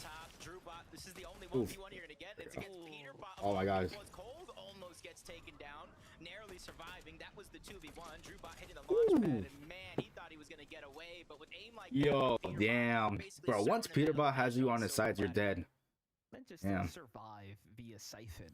Clearly see your 2020 vision right there. You're dead. God damn that name. Rapid, Kanata, and Bolts have been trending upwards slowly, steadily. Seems like they're continuing to keep everyone on their toes here. This is with Kanata and Rapid. Possess on the run right now. Seems like the pressure is just a little too much to handle here. Oh, well, I know. I think yeah, I know this place. This is from. This is a little that building between Demon Dojo. This is where I land too. Good spot. Just north of Demon's Dojo. Get some decent loots. Get some good mats. They see you as a team that they look weak. They're immediately gonna try to fight, especially since they have so much. Like right below it, there's I think a launch pad and a geyser that could lift you up. Yeah, launch you up. Oh, Bolt's got his eyes here on the prize right now. This team has to be careful. All that farming's given away. Oh, okay. Ooh. Oh man, they trying to close them off. Close them in. Get close to them. Start to slow down now. I block them out. Oh my God, they're stuck in one. Oh, they're stuck in one place. Is it GG's? Yeah, I think it's GG's. Almost not every day you see a floor pre-edit just like that. Where they really pull out all And they really like wanna call it full building or full box or really full building them. And that's something you got to make sure for against a team like this. A couple Holy of shots, shit! just scratches, just They're in the way out. Builds the confidence on the other side, but they're getting forced down low. And you see their material count running low as well, and that's what we typically see in these prolonged exchanges, especially from a team that's moving towards a north. Oh shit! Up there, not a lot, but Ralph gets caught off guard. There goes the shield. But Rapid takes a big shot as well, forcing him to slowly but surely turtle back, try to get that HP back before they re-engage. Oh, and they killed one. I like what I'm watching from Bolts. The pre-edits, the walls, the floors, everything absolutely ready for action here. Oh, the guy's there. Right? Close this team here, just 2 left, but Rapid ends up getting traded down there. Oh, Rapid's dead. Holy shit. Okay, that's 2v2. For Possess's trio here, and now things are kind of set back for Kanata and Bolts here, where it was looking seemingly perfect for them for a moment ago. Oh, they're ditching. They grabbed the reboot card, and it seems like it's time to get out of here. No need to take the risk. They got the damn. But Kanata's team was really closing in on them. I thought they had them trapped. Yeah, once Star Rapid got killed, and they did a U-turn, pulling back. Another team might have noticed that, trying to go for scrap. That's not Liam and their trio. It's a fight, honestly, that we've been seeing throughout the course of the day yesterday. And for Nut, Liam, and Fredbot, they did almost a decent job for the most part, defending against the onslaught of Peterbot, Cold, and Ritual. At times, even taking down the likes of Peterbot, forcing them to disengage, go for the reboot, and think about a plan B. One thing we're noticing is Peterbot and team not happy that Fredbot is hitting his drop, right? Remember, they leave a ton of excess heals and loot. Potentially even Oni, Void Mass there as well. So for them to just go ahead and double back, they are quite literally feeding off of the Flooded Frog's drop. So they're kind of double dipping there. Very interesting. We'll see how that affects Peterbot's trio here. Muzz, Japco, and Rise, though, took some of the most damage yesterday. You saw that. They also dished it back out. Top 3 performance for Muzz, Rise, and Japco. What a turn of events for them. Definitely had opportunity. Yeah, Threats, Aviv, and Bugha. Bugha won the very last game of day 1. How phenomenally they played on the leaderboard. Yeah, Steam did, yeah. Kind of upbringing on the yesterday's day. This is a team I feel like they can no longer be able to fly under the radar. This is a team you must have had to VOD review. The way they go to the slow side and the way they're just comprised as a team. Bugha individually played with both Threats and Aviv throughout the duo competition. Threats has a long history with Bugha as well. And then you kind of mix Threats and Aviv. They have familiarity. This is a team, I know they kind of let go of Reet in this competition to kind of bring Aviv to the roster, but I think so far that move has proven to be the right one for them. A lot of our team changes throughout we've seen the offseason are proven to be fruitful for them. Yeah, most of the team swaps have worked, relatively favorably, right? For the ones that initiated the call. So, who better to know other than the leaders themselves of their groups? And honestly, intuition is all it takes sometimes. Take a look at this, though. Not looking great for Aoxy, Pikes, and JoJo here. They're going to be forced out. Acorn, Agers, and Pollo have eyes on this team, though. And I was going to ask the question, how do you keep up with the pace of Peterbot's Cold and Ritual's elimination chains? But Agers, Pollo, and Acorn might just be able to keep that gap a little bit closer if they can secure these elims. Trying to see how consistent they're playing. Top 4 and 5 out of 6 games. As he gets another knock onto JoJo, just up and over. And honestly, I had a feeling this was going to happen when we had that overhead view. They're trying to void out, and then you see Pollo and Agers moving in. Outside of zone, when they see voids like that, they're immediately going to go. They already know they have a knock onto one. They're still closing the distance. They actually might have went past. The revive came to fruition, but they finally heard it at the other end. That's going to be Pollo. That's going to be Acorn who hear that one. Call back for Agers. They have a 3v2. So this is a fight I feel like they're going to see to the end. I was going to say, I think this works out because I'm pretty sure the Storm had dropped one of them. So now they get the elimination credit here. If anything, this kind of plays into their favor right now. But either way, the points are added up. 3 eliminations now for Acorn, Agers, and Pollo, setting themselves up to continue to hold a strong lead here. All right, Peter the trio got the island. They've gotten their 3. It's basically nullified. That's all I'm going to be thinking about here today is how can Peterbot Cold and Ritual close this 92-point gap right now. They will have to outperform them on the placement points currently. However, that hasn't been the case for them, at least if you're only looking at the day 1 performances. Yeah, the reason why they're even in contention right now is just their uncanny ability to get eliminations in situations that not very many people can. And that Wanderer's Medallion played a huge role in some of the clutches we've seen from Peterbot yesterday. But it's great to see Kanata and Bolts. They were able to get the reboot back onto Rapid. He's back into the game. Just like we saw Peterbot Cold and Ritual do around their drop spot. Very, very similar here, just outside of Demon's Dojo. And you can see them dropping that medallion, and that's a perfect choice. You got to weigh the pros and cons of being marked on the map versus what that medallion actually gives you. And that's why you typically see that medallion kind of left on the side because of the give and take that it receives. What's going on here? A little bit of a standoff right now. Oh, shit, trying to sneak in. Opportunity for the moment. Arriving here Pick your battles. Broken and Void. Shit. Oh, and another team kind of sliding on the outskirts here, thinking about jumping into this battle. Meanwhile, Bila, Quanti, and Edgy are very much in a full-on engagement here, just outside the Foxy Floodgate. This is up against Bucky, Savage, and Ocus. Okay, so it's a drop spot fight for sure. Just kind of one of those things that naturally happen. Bucky and his team land over towards Foxy. They set up all around it.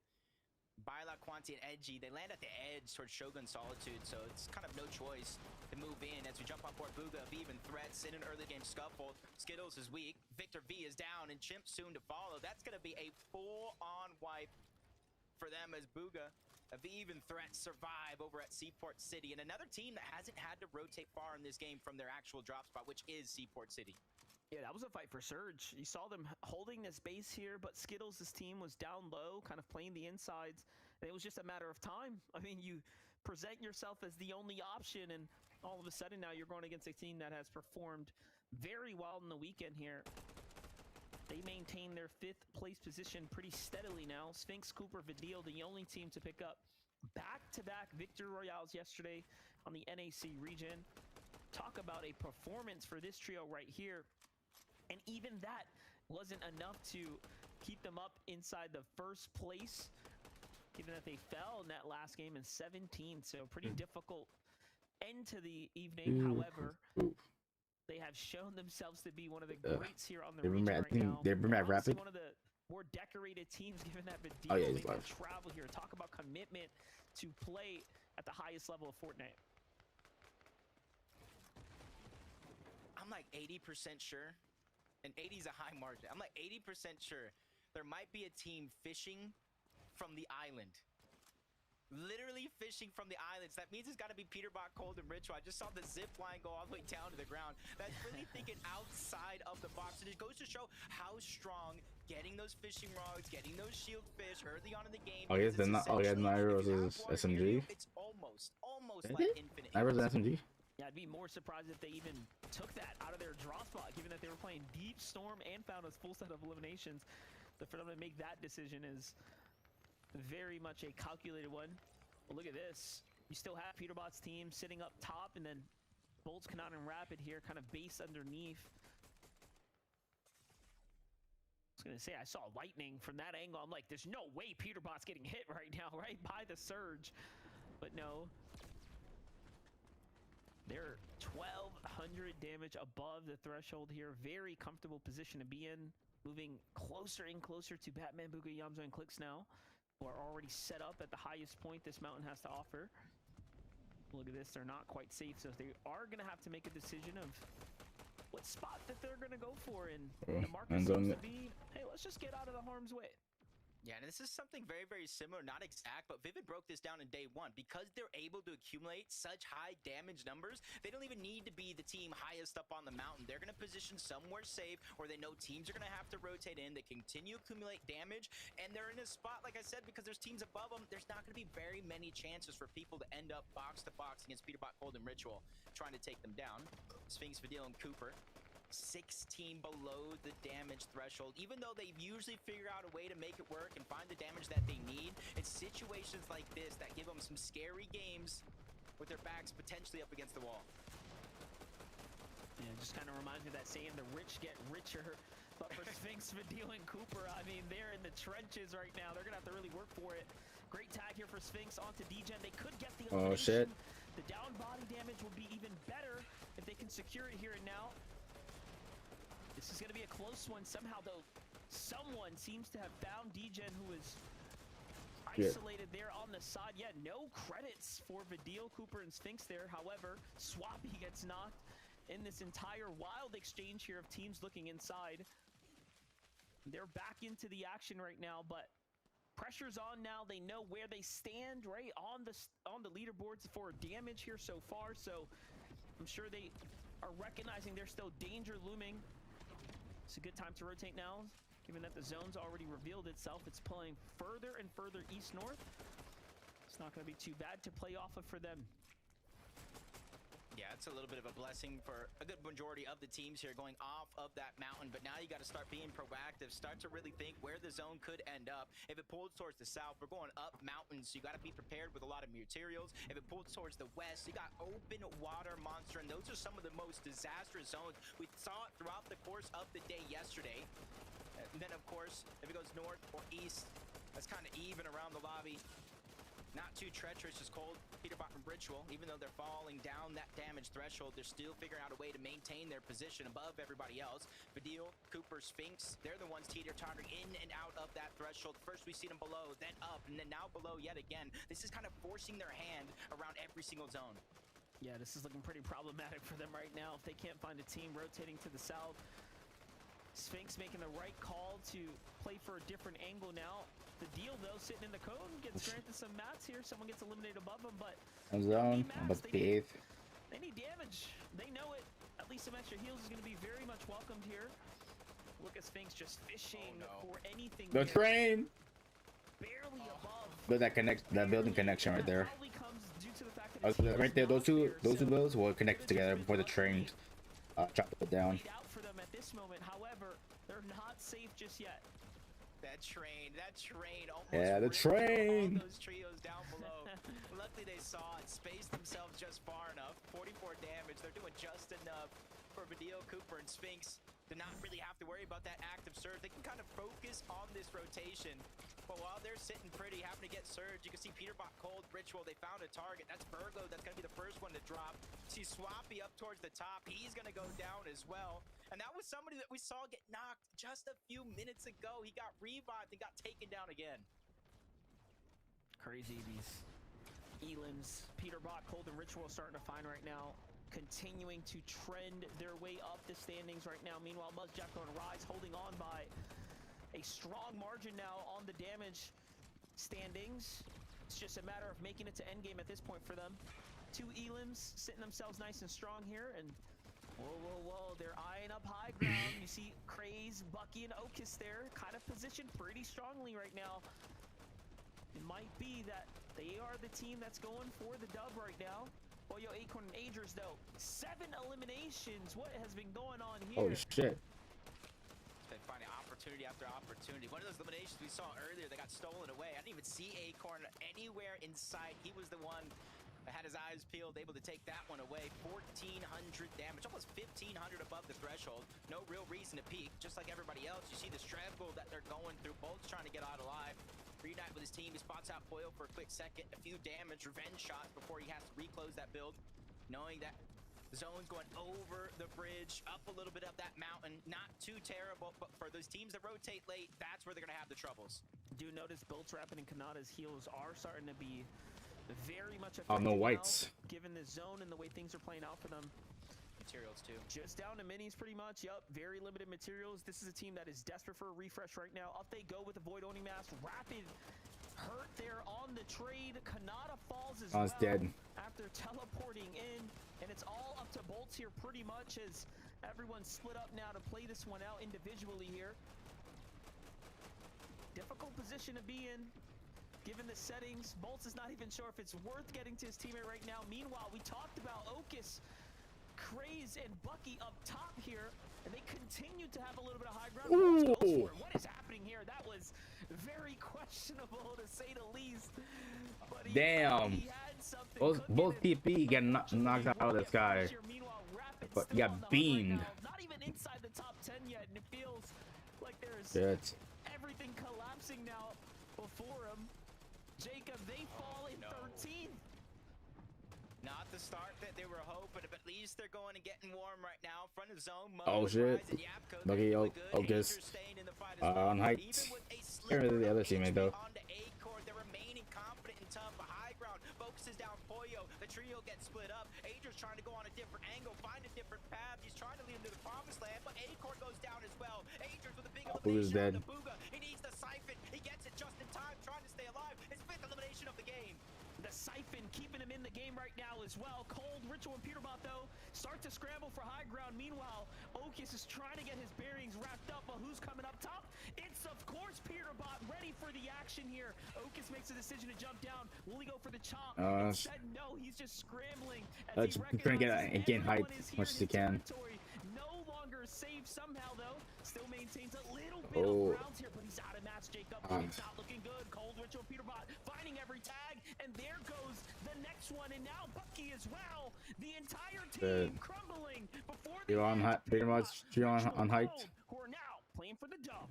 Somebody awaken the sleeping giant. We talk about the lack of getting into the top 3s. This is their time to shine. But Ager's down below, trying to get as many points as possible. First place still on the line as he scrambles to the backside of the zone. Getting tagged up along the way. Big flank on the one, but Clicks shuts him down.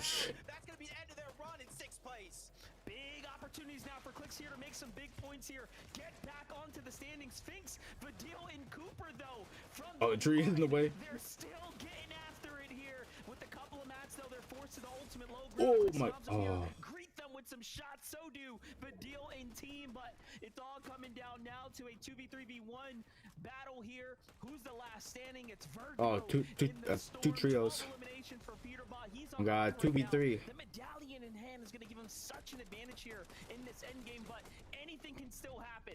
Yanzo. Going up, trying to do anything to think outside of the box and make a play. Peterbot gets knocked down, drop on the Rob. Cold gets revenge. Down goes Yamzo. Clicks by himself. 1v2 situation. Ritual is just on a sliver of HP. No full shields on the Cold either. If Clicks to make this play quick and in a hurry, get the damage. They had no whites. Yeah, fine. Oh my god. But they're ready for the fight on the other side. Man, you could. Cold Ritual had to search for Click fast because they had no whites. Shit. And then Click was popping the mid already. So Peterbot's trio gets first game. Find himself in the end game, continuing the pace out of yesterday's performances. What a game one. The heavy hitters are out to play. And look at this high ground retake here from Peterbot, Cold, and Ritual, really earning themselves, cementing themselves on the top spot here deservedly. Yeah, and it's all about the timing of when you take high ground. Bucky, Okus, and Craze had it 8th, 9th, 10th zone, but they wasted so many materials. Now the Kings have woken up. They've taken the game, but that goes to show that it is not over just yet. Zeke, Kelly, Vivid, what do you think of this resurgence? It's happening! I'll be back, chat. I gotta hit the bathroom. Game 1 victory royale. So this is what we expected yesterday. And they said, Zeke, you wrote the script, dude. Remember game 1, day 2. I apologize. I write a lot of scripts for the year, so it's crazy. Guys, this game from Peterbot was so crazy. There's so many times where we just cut to them and they're like 1200 above, 1400 above, max match center zone. And then finally they're like, okay, look, we know we've not really made it this far to fight for high ground, and then to take the fight to Bucky, and like it's just a beautiful back and forth, Kelly, where they just completely wipe, like decimate and make them burn all their materials. And then at the end, they're just like, cool, we'll take all your stuff and we'll convert that directly into a win. Just so beautifully executed. I mean, well, a good breakdown there, Zeke. That's pretty much exactly what we saw, and it started all the way from the early game. We talked about it at the top of show that they go for that early aggression. They got 3 eliminations over at Whiffy Wharf right from the start, and that allowed them to kind of just place themselves right in the middle of zone once that first moving zone started to happen. And then, of course, as you just called it out, they were able to take that height away from Bucky. They had so many mats that it really wasn't even a fight, but a little bit low on heals. You can see Ritual was actually quite low on white heals for most of that in-game Vivid. Yeah, I mean, incredible stuff there. I was literally talking about it as it happened as well. Obviously, the game-winning moment right here had to have been the higher ground take, so I got to go ahead and talk about that just once more. You know, when we get these 3v3 fights for high ground, it's often you get these like isolated 1v1s amongst all 3 members of the trio, and then it's like kind of just like chaos, and then somebody gets dropped. Like, you kind of just lose track of your team. No, there was a full reset right there for Peterbot, Cold, and Ritual. They regrouped together, splashed together, were in the same target, took the same angles. It was honestly beautiful to watch. The reset out of them, the composure right there was awesome. And I think, you know, I mentioned at the top of the show, Ritual, you know, put it out on social media. You know, today's on me. All right, so Peterbot Trio gets first. Let's see this. Such a huge confidence boost. Not only for Let's see the standing. Let's see that top 10. Ooh, you know they feel so good. You talk about composure, and I'm about to lose my composure at these standings, which we'll look at when we come back from this break. They didn't show it. Oh, they didn't show it yet. Listen, we're gonna take a break. When we return, we'll take a look at what these new standings look like. So stay tuned. We'll be right back with the FNCS.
What is going on, Fortnite fam? Welcome back to the FNCS. Okay, so those standings I was talking about. Yeah, we're gonna take a look at those. Oh, let's see the stand. Let's see it. Remember before, this gap was a lot wider. Oh. But after that last victory royale, suddenly Ritual. Damn, they were. Pollo team was ahead by 90 points. Now they're only ahead just by 40. That is not good. 40 plus points. What's it? I mean, 43. I think that's great. From 90 Yeah, points the to 40 Pollo points is team incredible is ahead by 90. Now they're only ahead by 40. And Pollo also still able to get Yeah, it's a tight. It's a. I really think that just a tight speaks game. to how good they handle this Tight race early here. game aggression, Vivid. Yeah, I mean, what an incredible game, honestly. You know, picking up 6th place, 9 eliminations right there. It was kind of like the classic Acorn, Pollo, and Agers game right here. They were just positioned so well throughout the entirety of the game, just finding, you know, consistent, really good spots. I believe it was actually this 8th zone or 7th zone. They found a cute little spot right under the bridge, right, where they could stay isolated from the rest of the lobby and just take some free shots. So super well done by them, and they just kind of carried that into the end game. Honestly, I think they fell a little bit short. They would have actually liked to have performed better. I think at some point around, you know, the 10th place, they actually fell short, which is going to be right here, but still clutched up a 6th place, which is honestly incredible. We need a masterclass on how Agers is able to stay alive as long as he can. I think that's either game 3 or 4 that he is a solo for the last few zones there. And although he may not have been able to grab that many more eliminations like what we saw him be able to do yesterday, still, even just going from 8th place to 6th place to 5th place can just hold you up on the leaderboard like what we're seeing right here. Although they share the amount of eliminations with Ritual, Cold, and Peterbot, which is also phenomenal. I mean, getting 14 eliminations in that game, actually tying themselves with Bugha, Aviv, and Threats for the most amount of eliminations we've seen during this final so far. This is just, I mean, there's a reason why NA is so top heavy compared to the rest of the regions. Yeah, no, this is crazy. It feels to me like we're not even trying to play for the blade at this point. It feels to me like Pollo and Peterbot are just saying like, hey, we're just playing for those 2 spots. Like we want to be the ones to go ahead and lock that up first. And everyone else, we just want y'all to know we are very much a threat going into the Global Championships. Now, Clix, listen, we saw that, okay? 2nd place there, Clutch, by yourself in those moments to now move up 2 places. We're looking at only 1 point behind Muzz, Yapko, and Rise right now at 431. To see them pop off like this is so amazing. You can really tell they took that day 1 really seriously, right? They really said, okay, what do we need to shore up? And then immediately to show up like this, a 2nd place in the first game of the day? Oh my gosh. This is the Clix Eom Zone Batman Bugha that we know and love, that we've seen throughout the last few weeks of competition, being like pretty much shambles on the low ground, having no heals and no mats, but still going on the aggressive, making sure that they're still Oh my God, he's in 4th place. Get that loot, stay on the low ground there. I can't shake off the curse, bro. 4th place is, you know, still a better, that's an improvement. Yeah, I mean, incredible game from Clix right there. Actually made it within like arm's reach to actually clutch that up right there at the end, though, as well. Unfortunately, you know, Cold on the other side, one of the best players in the world. But the leaderboard is honestly crazy, Zeke, because right now the points separating 3rd and 6th place, 10. Just 10 points right now, right? It is so close between Muzz, Yapko, and Rise in 3rd place, and then Bugha, Aviv, and Threats in 6th place. Literally just 10 points. And I also kind of got to shout out our teams on, you know, NA that are playing these finals right now. Kelly's talked about it. You know, it's so stacked. Coming into today, the top 6 teams on the leaderboard all found themselves in the top 10 of that game, right? So everybody is fighting and playing so consistently. Oh man, to think this is gonna be a nail biter the whole day. That's what we're here to see. With that being said, though, you know what time it is. It's game time. So Monster D-Phase, Jacob PR, take it away for game number 2. This is going to be amazing if it continues. Top 5 trios points. Pollo trio 584, Peterbot trio 541, Muzz's trio 432, Clix's trio 431, and Cooper's trio 428. finish, and it is a very All right. close competition. Muzz, Rise, and Japco just, you know, ever so slightly holding on there. Not the greatest performance for them being inside the top 3. Now you have a point separating them, it seems like, from Clix's trio, who is very much flying up the standings right now. So I am excited to see even what they're going to do here now. This game number 8 sounds like it's ready.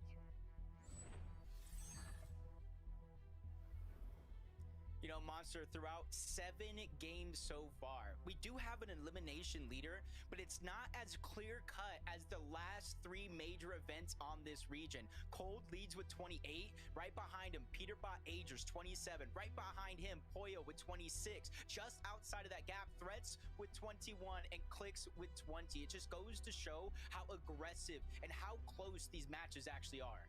Crazy. Clix throws himself up into that conversation. Last game, he had at least 5 we saw in the highlight package there. Really flexing how far he's come as an individual player. You have to just give him so much credit and respect that he deserves. And you know what? We're happy to see him continue to find himself inside these top-tier trios. You know, it's hard, even for the best, to find themselves a team that they mesh well with. But on that conversation, Victor V, Skittles, and Chimp, amongst the best as well, have their work cut out for them here at the Magic Mosses. Yesterday's highlights were all about some of these early contested battles. It seems like they've decided it's not very much worth them fighting and throwing their tournaments away. So a little bit of a different mix-up right now as they've kind of slowly inched their way into battle here now. Yeah, especially with this prolonged fights that we've seen throughout, 7 games so far now. If you kind of contest Magic Mosses and you don't finish it within the first couple minutes, there are so many teams around this area that will begin to kind of move over in this direction and try to third party. So that's that risk reward scenario. You got to start breaking down early, and that's where you're seeing a lot of these fights around the map kind of break out just like this, separated, kind of disengaged from each other before they actually go in and try to make a play. Well, let's see if V or Scare and Sano can make a play here.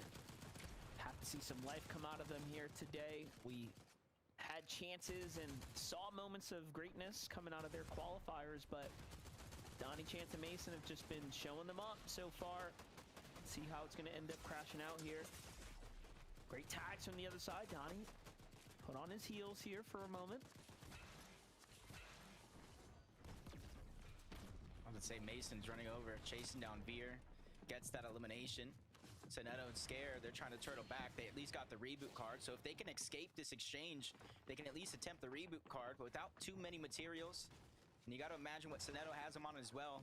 They almost feel like it's a better choice to sit and fight, especially with the damage they did early on. They see Donnie with no shields, but Scare takes too much of a shot. Back-to-back at that. Oh, shit. Soneto's shields go down, and Soneto goes down. The chase is on. So even a couple shots away. They're going to continue to push this 2v1. This is crazy work. They had the health advantage. What went wrong? Something clearly, as they've given up a little too much there. Look at them hunting for the elimination before even saving their teammate. They're like, no. We need to get this guy out of here. Was Donnie, the guy with the 1v3 clutch. From Mason being fed there, but very nice. So all in all, they kind of win the drop here. Scare still's got a reboot card, so I mean, they'll be okay to kind of bounce back and play this one out over some time, but the clock is ticking now. Meanwhile, Flooded Frogs continue to serve Cold, Peterbot, and Ritual well. What a game last round. 14 eliminations, putting themselves up amongst the highest performing rounds of Fortnite we've seen over this weekend. And if we see any more than that, that gap surely is going to be closing here. Yeah, classic Peterbot, Cold, and Ritual fashion as well. Waiting for that perfect moment to contest the high ground while they knew the players up there, Bucky Oaks and Craze, were kind of holding it for so long out of materials. And you got to give them their props, though, because they stayed with no materials up there to fight against the likes of Peterbot, Cold, and Ritual. Just kind of the early game that we kind of see just looting up in and around Flooded Frogs, the spots to the north as well, because they command so respect.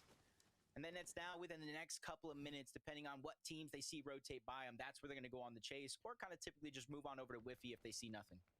Yeah, Chaos Gaming, Noah, and DC have definitely recognized that their biggest problem seems to be power, Polis, and Listen, right? Coming in, trying to time their third party, take opportunity from them. So this time they've almost waited for them, welcomed them in, and look, they fend them off relatively easily now that the plays have been Or the hand's been shown, I guess we should say.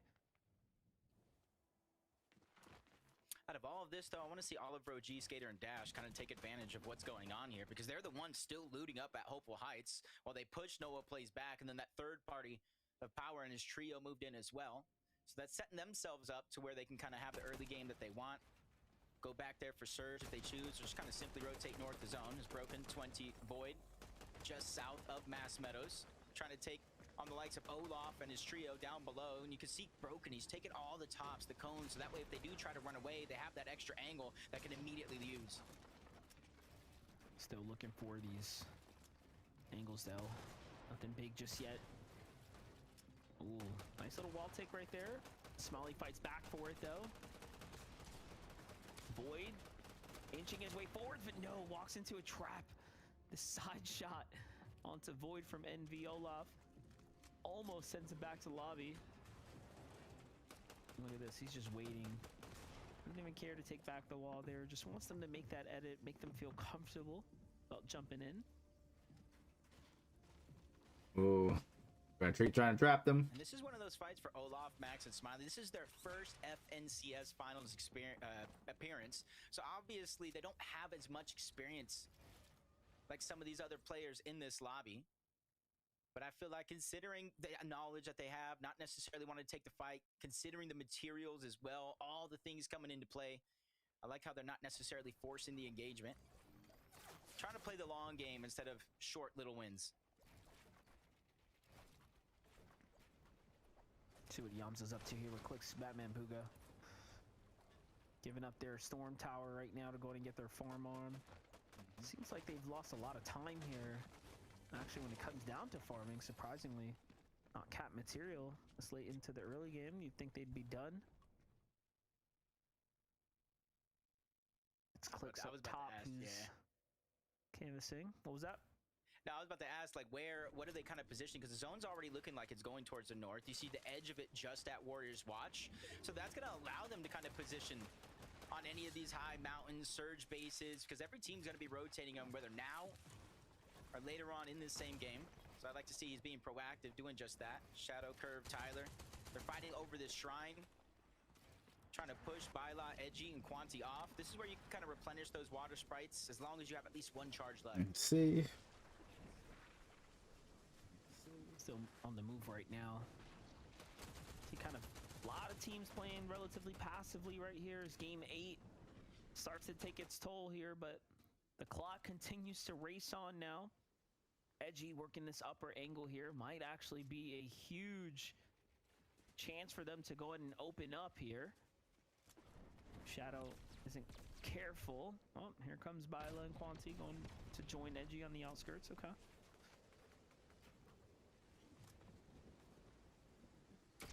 Make a decision to kind of orb away. Kind of allows Curve, Shadow, and Tyler to rotate towards the zone, and then Edgy and them can kind of pick and choose. Do they want to beeline it right behind them, go a little bit north, move towards the south, take a slower approach? So even though they're eating the zone for now, it's just kind of setting themselves up for options. Agers, Acorn, Poyo, setting themselves just outside of Night Shift's forest, and this is where the fishing comes into handy. This is kind of allowing a lot of comfortability for his teammates that might be in surge bases. Even if you take damage, he knows they have fish coming, shield fish, floppers, small fry, to kind of alleviate any damage that they'd be taking up until this point. And that's what helps a team like this, when they're in zone, get as much damage as they need for later on in the game when it comes to Storm Surge. Talking about extra heals and whatnot, Boya as well. Just farming the area here, bringing what he can back to their base. A lot of opportunity now to farm tags here. He's got to get up quickly. Seems to be a full opponent base on the other side there. And I believe Acorn's down there, like in that house. I think there's like a little pond in there. That's where he's fishing. And he's super safe. He doesn't even have to build, so nobody even knows he's down there fishing at that point in time. Bugha, Aviv, and Threats staying over towards Seaport City. Talked about the north zone pool front of the lobby, and this is going to grant them enough time to either sit on top of Seaport, rotate early just outside of the edge, and hold all of these teams back from the south. And that's how they can get their surge and then continue to do what they do best. Bugha, you guys know him, you guys love him. He loves to rotate toward that slow side of the zone where there's not very many players that can contest him in a fight. Yeah, I was gonna say, last game Seaport City. a box fight when the surge kind of revealed itself and the zone ended here, or at least give it, you know, to them in the early game. So this time around, I do expect them to leave the drop relatively soon, but they have Sphinx sitting up top here watching them right now. So it's a bit of a standoff situation here. It seems like they're not comfortable with the lost ground, so they're just gonna go ahead and void out to the side here and probably go for more of the longer range exchanges. But yeah, last game could have went really bad for them had they not picked up those eliminations a bit early. Rise, Japco, and Muzz have the Shattered Span being pushed out now as well, so time to abandon the drop and also find some activity here soon.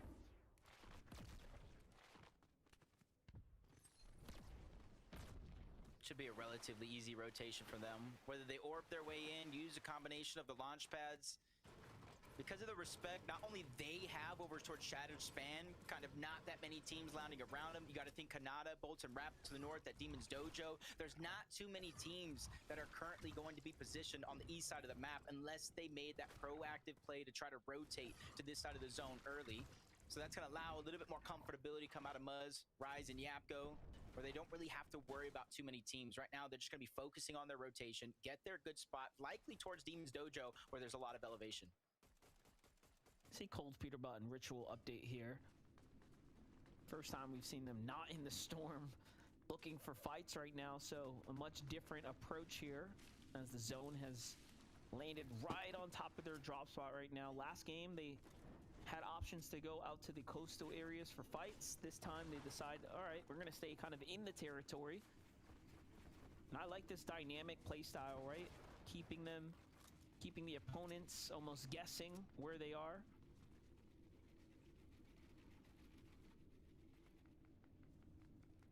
It's like a switch up.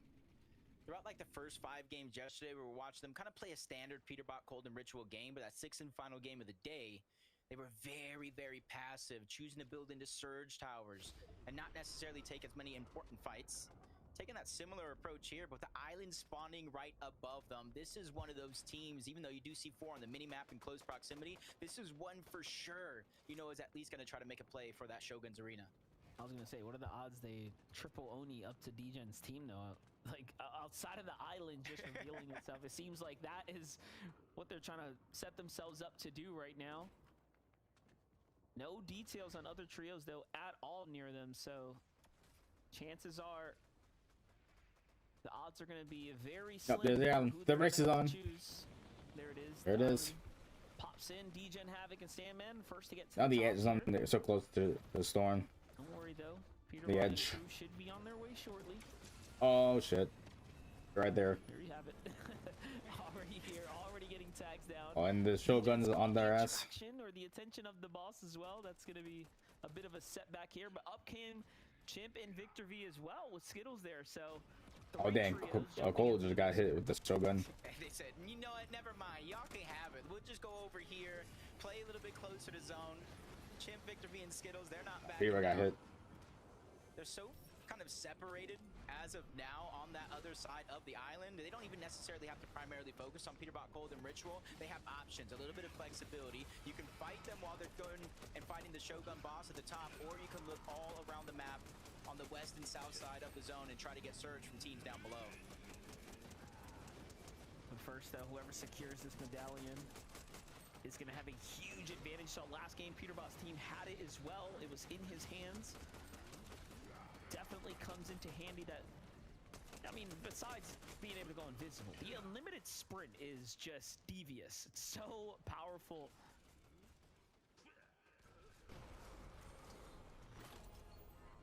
There it is. Peterbot snipes it up immediately. No time wasted. This is the spot that they want to be in. And look at this. Surprisingly, they're 550 damage above the threshold of where they need to be right now. Not exactly a perfect position, but a good one nonetheless for the first warning.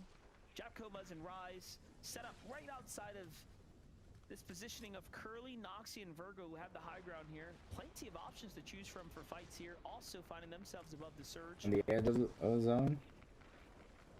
Look at this. I'm talking in. As activity starts to take its course. Oh, I thought I saw Rise go down as well. It's probably that fight. If you look at the mini map towards that water, that's probably what's breaking down. Virgo gets one on Dash. Curly, Noxy, and Virgo, they just have all the time in the world, and that's the fight. You can kind of see it there. In the distance, some positioned high up on that mountain, others positioned low. But while they're fighting, playing for piece control, they're just sneaking shots in.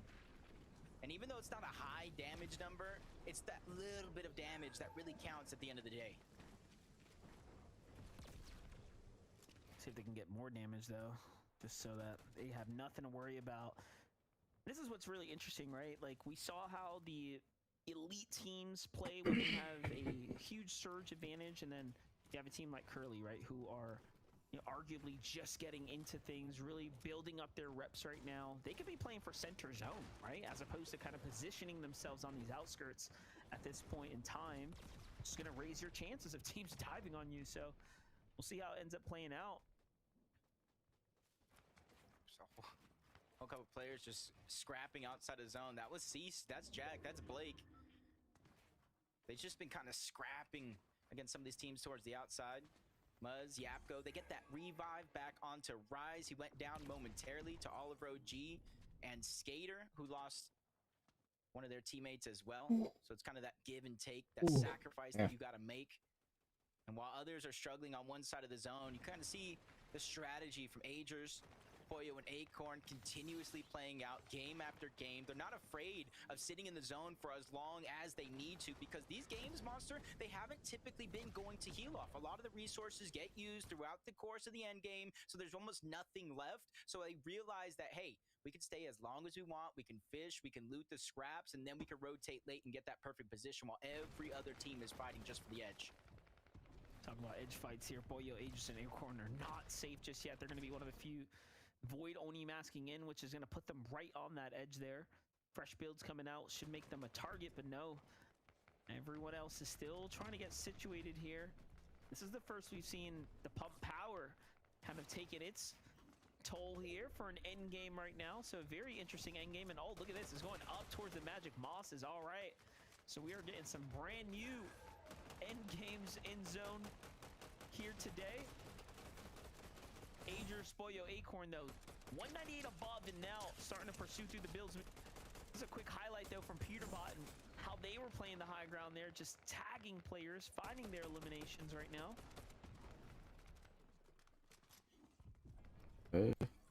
You can kind of see it before Storm Surge shut off, from 500 damage to 900 damage above the Storm Surge threshold, with only 2 eliminations, proving they have many in the bush. of their game. Oh, that's what. Peterbot peeks through. He's the only one that gets beamed in that check moment. bushes. Virtual and Cold kind of thanking that opportunity, and you can see that the zone just a few meters away before they find their safety, so they're in no rush at this point in time to try to make it in. They're going to focus on interrupting this fight, especially if they saw on the feed Coopers was one of the guys that went down. They're just trying to cause chaos and commotion to what's going on over there. Now Badil's trying to separate himself, but he gets focused out. Sphinx is gone as well. Badil's the saving grace for this team. 2 victory royales yesterday, but a slow start today. You can just see how much control they have right there. Very rarely would a team have all those edits, just open walls, like no care in the world, no one's shooting back at them. They just have this under control right now, and it really is starting to show. That refresh right there is going to go a long way as well here, as we're starting to get towards the time when Peterbot, Cold, and Ritual decide to go for high ground in Zone 7 is usually when they're cap material. So it's already setting up like they might just be looking to do that. Really depending on where these next couple of zones pull. That's why they're playing so patient, not necessarily just trying to beeline it into the zone. They know the chances of a couple more teams making that late rotation is going to be real, but instead of a full team, it's just going to be Sandman that gets spotted out. Great damage there. Unfortunately, whether he orbed or not, they know that he's weak, almost in shambles as Vidil's running around trying to save the game. Only 85 above the damage threshold, but with a couple eliminations on other teams in the lobby, he moves up and spots a shot on the Creon. Quick elimination rotation, and a much needed one as well, because now he's going to be able to drop down, get a couple of that siphon mats and resources that he can use to pull himself further in this game. I was going to say, it's not just one, it's two now as well.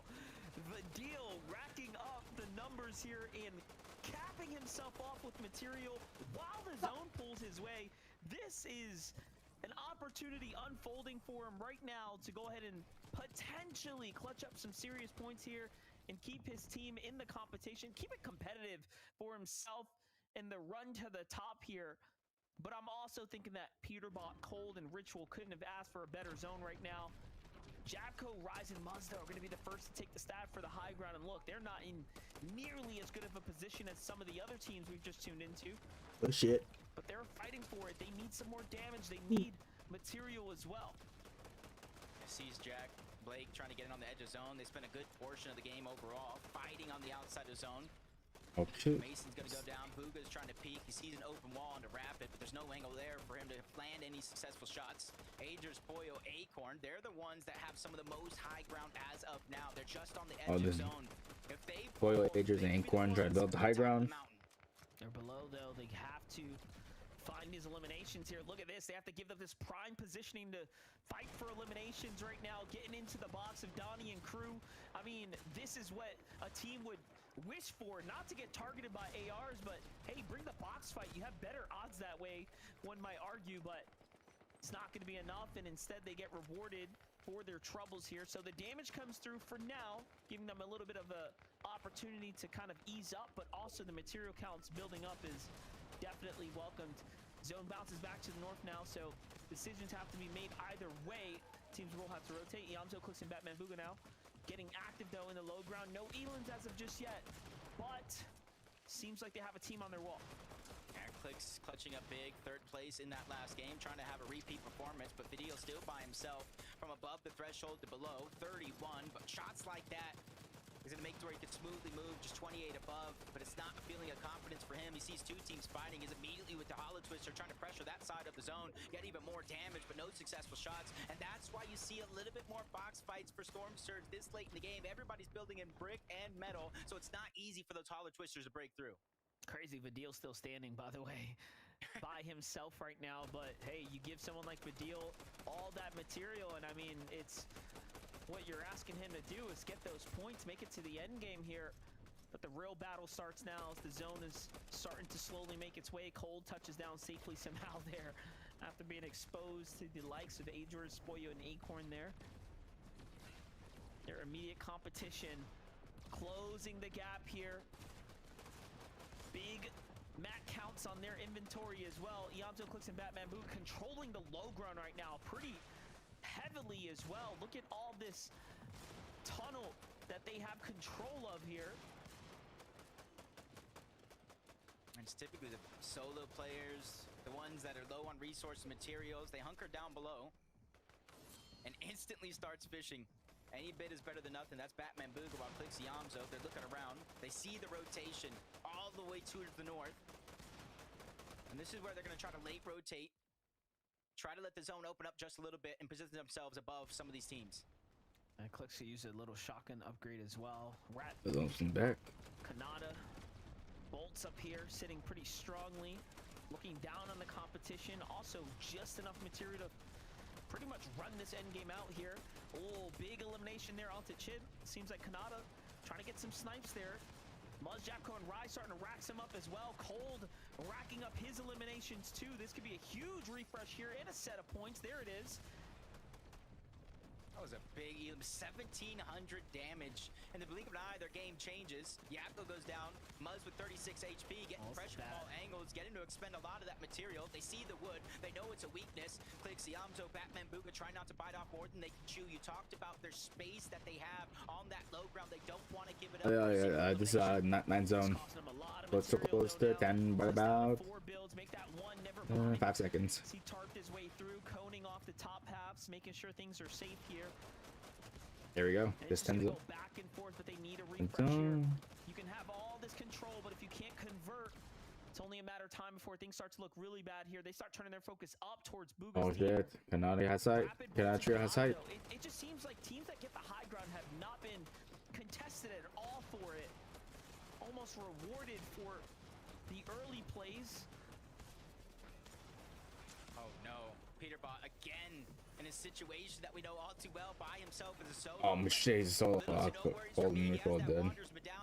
Then see, can Peter pop up again in solos? So much resources, materials to keep himself going. I worry for Virgo on the other side of the wall. He quickly escapes, goes on up, and that gives an opportunity for Peterbot to continue to move to the front side of the zone. Listen, Vidil's still standing as well.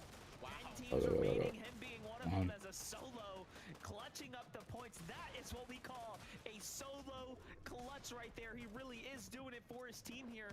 9 now. Vidil finds the full elimination onto Batman Booga. Okay, so everyone's cooking now. What can Peterbot do here? He's got Virgo in his sights, and down he puts a big elimination there. He can use the mats. He's got to fight. I got the siphon. Trio though. It's Bucky's team on the other side of the wall. He's like, nope, don't want nothing to do with that. He's Oh, gonna get to the dead. front side.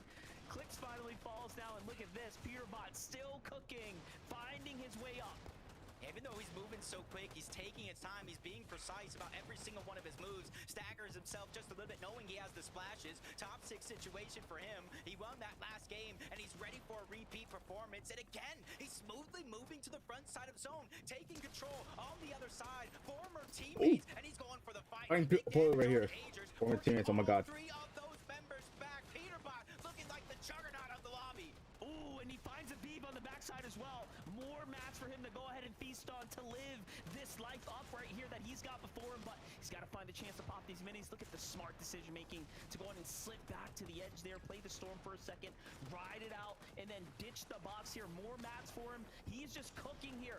Top 3s before him if he can find another Elim, and of course he does. He puts one down, but couldn't convert there, and now it's a 3v3. This should be Kanata's game to win. I don't know when Acorn Point Agers went down, but first But it and did. second place. Acorn Agers went down. Shit. They get contested late. I know that. Seek falls. That's the play he was trying to make. 2v1 situation. Osid is deep. He's far out of zone. Hopefully he has the heals, but it doesn't look like he does. He tries to make a play. Wanderer's medallion in hand. It's its only chance. Its only hope, but they continue to fall back. They have that strength in numbers, Monster, and they're ready to use it. I love how Kanata's not even looking to take any risks. He's like, hey, look, Rapid, take this shield fish, heal up right now. We need every advantage we've got. And now let's turn our focus to high ground. There it is, tracking the zone perfectly, finding those weakened mats there, taking their time back and forth. It's just a matter of time here. There's no way Kanata's going to drop this opportunity. He should find it, but no. Rapid falls to the zone. Kanata's now ticking away here. He's lost sight. Osid's gone, and he will win the game. What just happened? How did they manage to fumble that? From what we I thought Kanata had it. Choosing to not take the fight turned out Yeah, that guy just waited it out. that little bit of health differential in a 1v2, even with pressure down below. I gotta give Osid all the credit in the world, and I'll be looking, Monster. I'll be looking for a replay of exactly how he pulled that off. We're gonna have to run that one back. Yeah, run it back, bro. Surely counting them out, but I shouldn't have. After Osid takes down Peterbot, he might have just had the clutch of his career unfold right there. Down goes Bolts, down goes Rapid, and then he had Fish to work with. There it is, and that's how he wins the game in the ending. Victory Royale for Seek, J Monster, and Osid. Really thought Kanata's trio had it. Bro, what did I just watch? Listen, this is giving me Donnie vibes, okay? Like, in what world should Osid get that Victory Royale? In what world should Osid solo clutch, Yeah, take out Peterbot, that's a game, believe it. medallion, and take that directly to a Victory Royale? This world, that's what world, what is going on? That endgame was absolutely wild. I for sure thought that it was going to be Kanata's trio that absolutely Same here, for controlled that real. endgame, and it kind of was. But honestly, we have to give credit to Peterbot. How is he able to do Oh it yeah, for time real. and He time was again, soloing. Elim after Elim, Same as I think the first game, day 1. Yeah, I mean, Peterbot always put on a little bit of a clinic there. A lot of our trios doing very, very well in that game. But Osid, I mean, how in the world is it possible For real. to win? Yeah, that I gotta know, like, bro. I was like, why isn't it? And you know, it was like a 2v1, and I kind of stopped looking. You know what I mean? I was like, oh, this is done. You know, let me just stop watching. And then I look back, and it's like, oh, Rapid's down. Okay, you know, 1v1. Oh, oh, Osid's gonna win this. Like, I have no idea what just happened on the high ground. I mean, Kanata, Rapid, and Bolts, they seem like they were in such control of that game. Allowed way too much time for Osid to kind of find, you know, regain on the higher ground right there, steal it from them. Osid with an incredible clutch. The single fish, the coin, being able to just drop off radar, run into zone, and you're like, where is he? What does he have heals? Unbelievable stuff. So many things, little interactions here and there are changing the FNCS moment to moment. We will break that down so much more when we return after this short break, so don't go anywhere. There's a lot to talk about.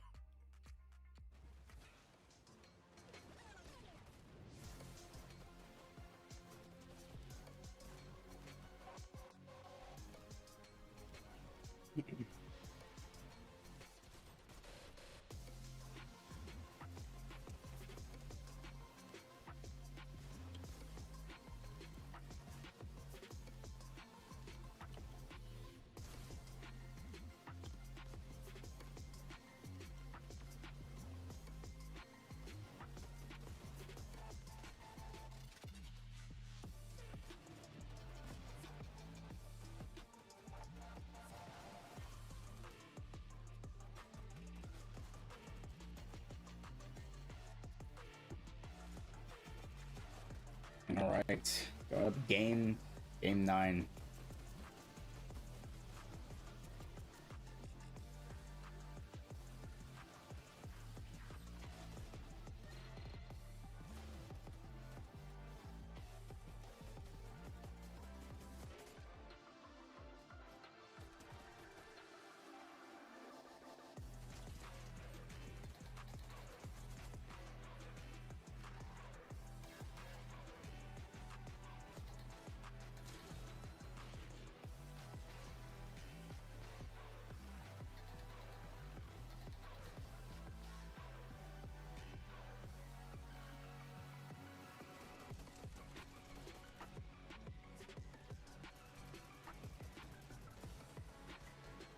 Okay, so now on the leaderboard, top 5 trios: Pollo's trio 660 points, Peterbot's trio 621, Cooper's trio 474, Booga's trio 474, Lincoln's trio 462. So Cooper and Booga's trio are the same points, 474.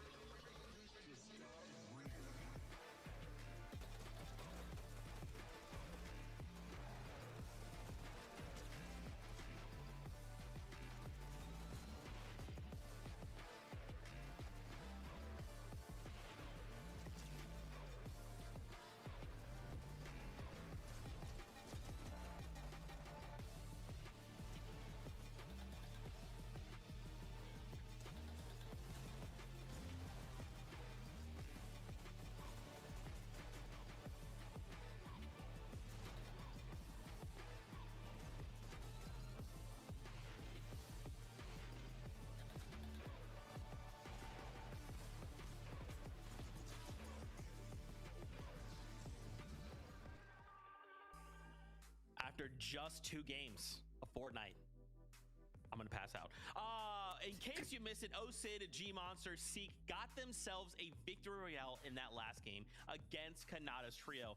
And for them, that means they are moving up 12 places.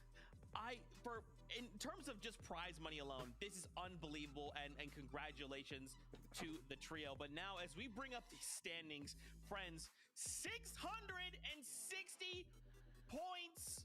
I don't know what's happening. That's more than 200 points ahead of 3rd place right now. Clearly, Pollo, Peterbot, their trios are running away with this competition. Let's start to maybe break down some of what we saw in that last game. Kanata, Rapid, Bolts placing second there. You know, on paper, it looked so much like it was theirs, right? Like, that should have been their victory royale. Obviously, it didn't happen. I don't want to nitpick on too much. What I want to highlight is what they did right in this game. So can you talk to me what happened? I mean, starting with that massive tower in like 9th where they just were just ready for everyone else. Yeah, they definitely positioned themselves real well. They saw that there was a little bit of a hill where the zone was pulling, and like you said, they were able to build that tower and kind of control the rest of the bottom of the lobby. They were really good on mats until they got kind of chopped from height there. That's when they started to have to drop down. Bolts there trying to enter an engagement, but unfortunately it was Osid that he actually went up against, and we saw how that went. Yeah, I mean, this is a classic high game from Kanata. As you can see, you can kind of see in the eliminations as well. Every single time that Kanata finds himself on the high ground, he's going to be one on the trio that's just hitting all of the shots right there. But it's kind of a strange one right there out of bullets, right? Usually you kind of send a person down to start engaging in some of those fights to look for the elimination points, because you're like, oh, listen, we're going to win the game anyway.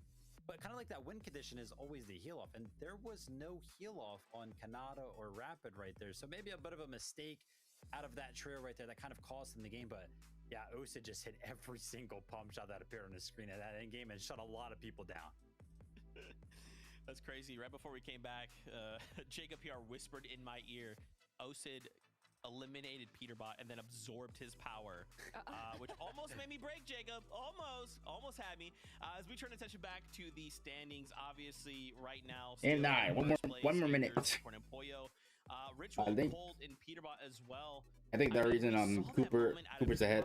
Well, Cooper and Bugha has the same.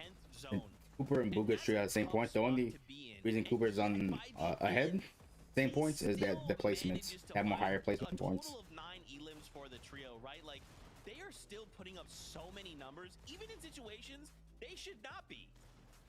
There was a moment where Agers, Poyo, and Acorn were all in a box together and faced off against Peterbot, and they all ran away. Peterbot gets like a one shot, and they all just turn around and go, nope. They know that skin. They know who it is. They did not even want to attempt to face him, and you can understand why after seeing that. Time and time again, he's able to go on to the Rift Island. He's able to get the medallion. He's able to be invisible and just kind of terrorize the bottom part of the map. I mean, Peterbot just doing Peterbot things at the end there, but we got to go ahead and highlight, right? Cold and Ritual going down again. They're kind of in these layers where all the chaos happens in trios, and we talked about it the first week of FNCS. We're playing trios now, and some of these plays that can happen from some of these trios happen so fast, just like how Curly's team kind of just jumped right in on Cold and Ritual, immediately got those eliminations. There's so much chaos down there. I mean, and even through all that chaos, right? One thing still rings true. Agers, Acorn, and Poyo on top right now. Third place, 7 elims in that last game.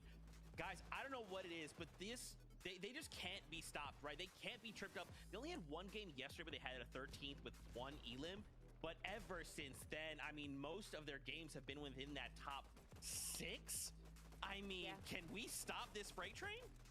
I mean, yeah, besides the 13th place game that they had yesterday and a 6th place game, which was their second worst performance, they have been in the top 4 every single time. And honestly, I mean, there's just so much to say about them, and we already have so many times. Agers and Poyo, just absolutely incredible fraggers. And Acorn has to be one of the smartest IGLs in the game. He just keeps on putting them into these advantageous positions. And even when he's by himself, he's able to frag at as well. And that's what I love about this trios competition. It's not about these specific roles, it's can you do everything, and this trio can. Oh my gosh, 4 games to go. We're jumping right back on that battle bus because there is more action to be had. So casters, take it away. Insane to think about. If you start zoning out and really looking at Agers, Acorn, and Poyo's performance, their average placement is incredible. Just almost near perfect Fortnite being played so far. Yeah, they're just keeping up with the eliminations too. Because before this, I'm talking about how do you keep up with a team that's as aggressive in Peterbot, Cold, and Ritual? Even if you're placing at the top of the leaderboard, the eliminations make the difference. There you go. And let me tell you, they woke up hungry and hungry for more. Good thing we got the next game ready, Monster. So let's get into the action. Let's get it. I'm ready for it. Game number 9 is here. This So I'm gonna do a box check. moment in the tournament run right now. So far, the conversation seems to be, will Agers, Acorn, and Poyo be the champs, or will Ritual, Cold, and Peterbot be the upset to their storyline so far? After that last game, I mean, it really shows you anything can happen in a world of Fortnite in an end game. I mean, I called it way too soon. So now I'm on edge right now.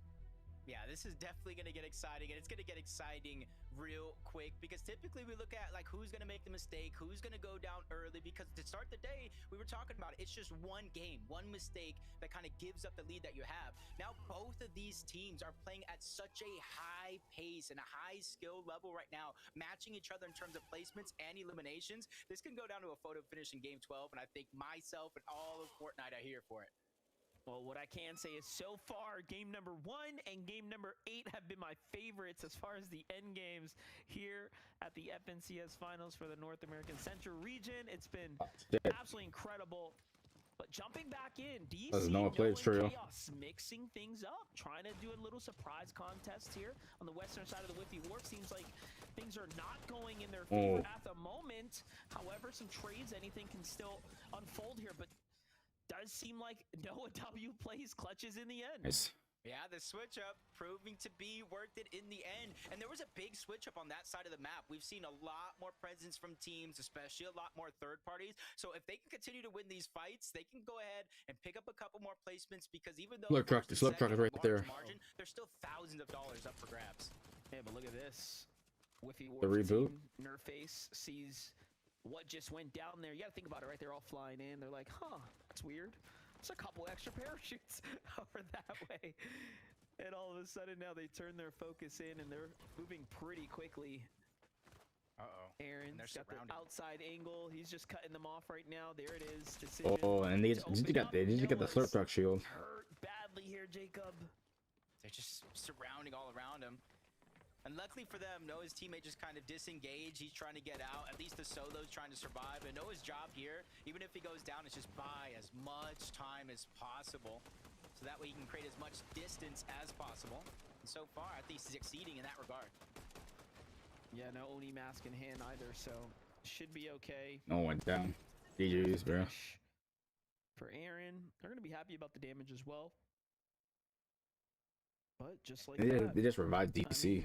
You gotta give them credit for winning the early Let me fight reboot. surprise contest, but you never Oh, see here it we go, come in when other Bird. teams are This is paying my just spot. as much attention.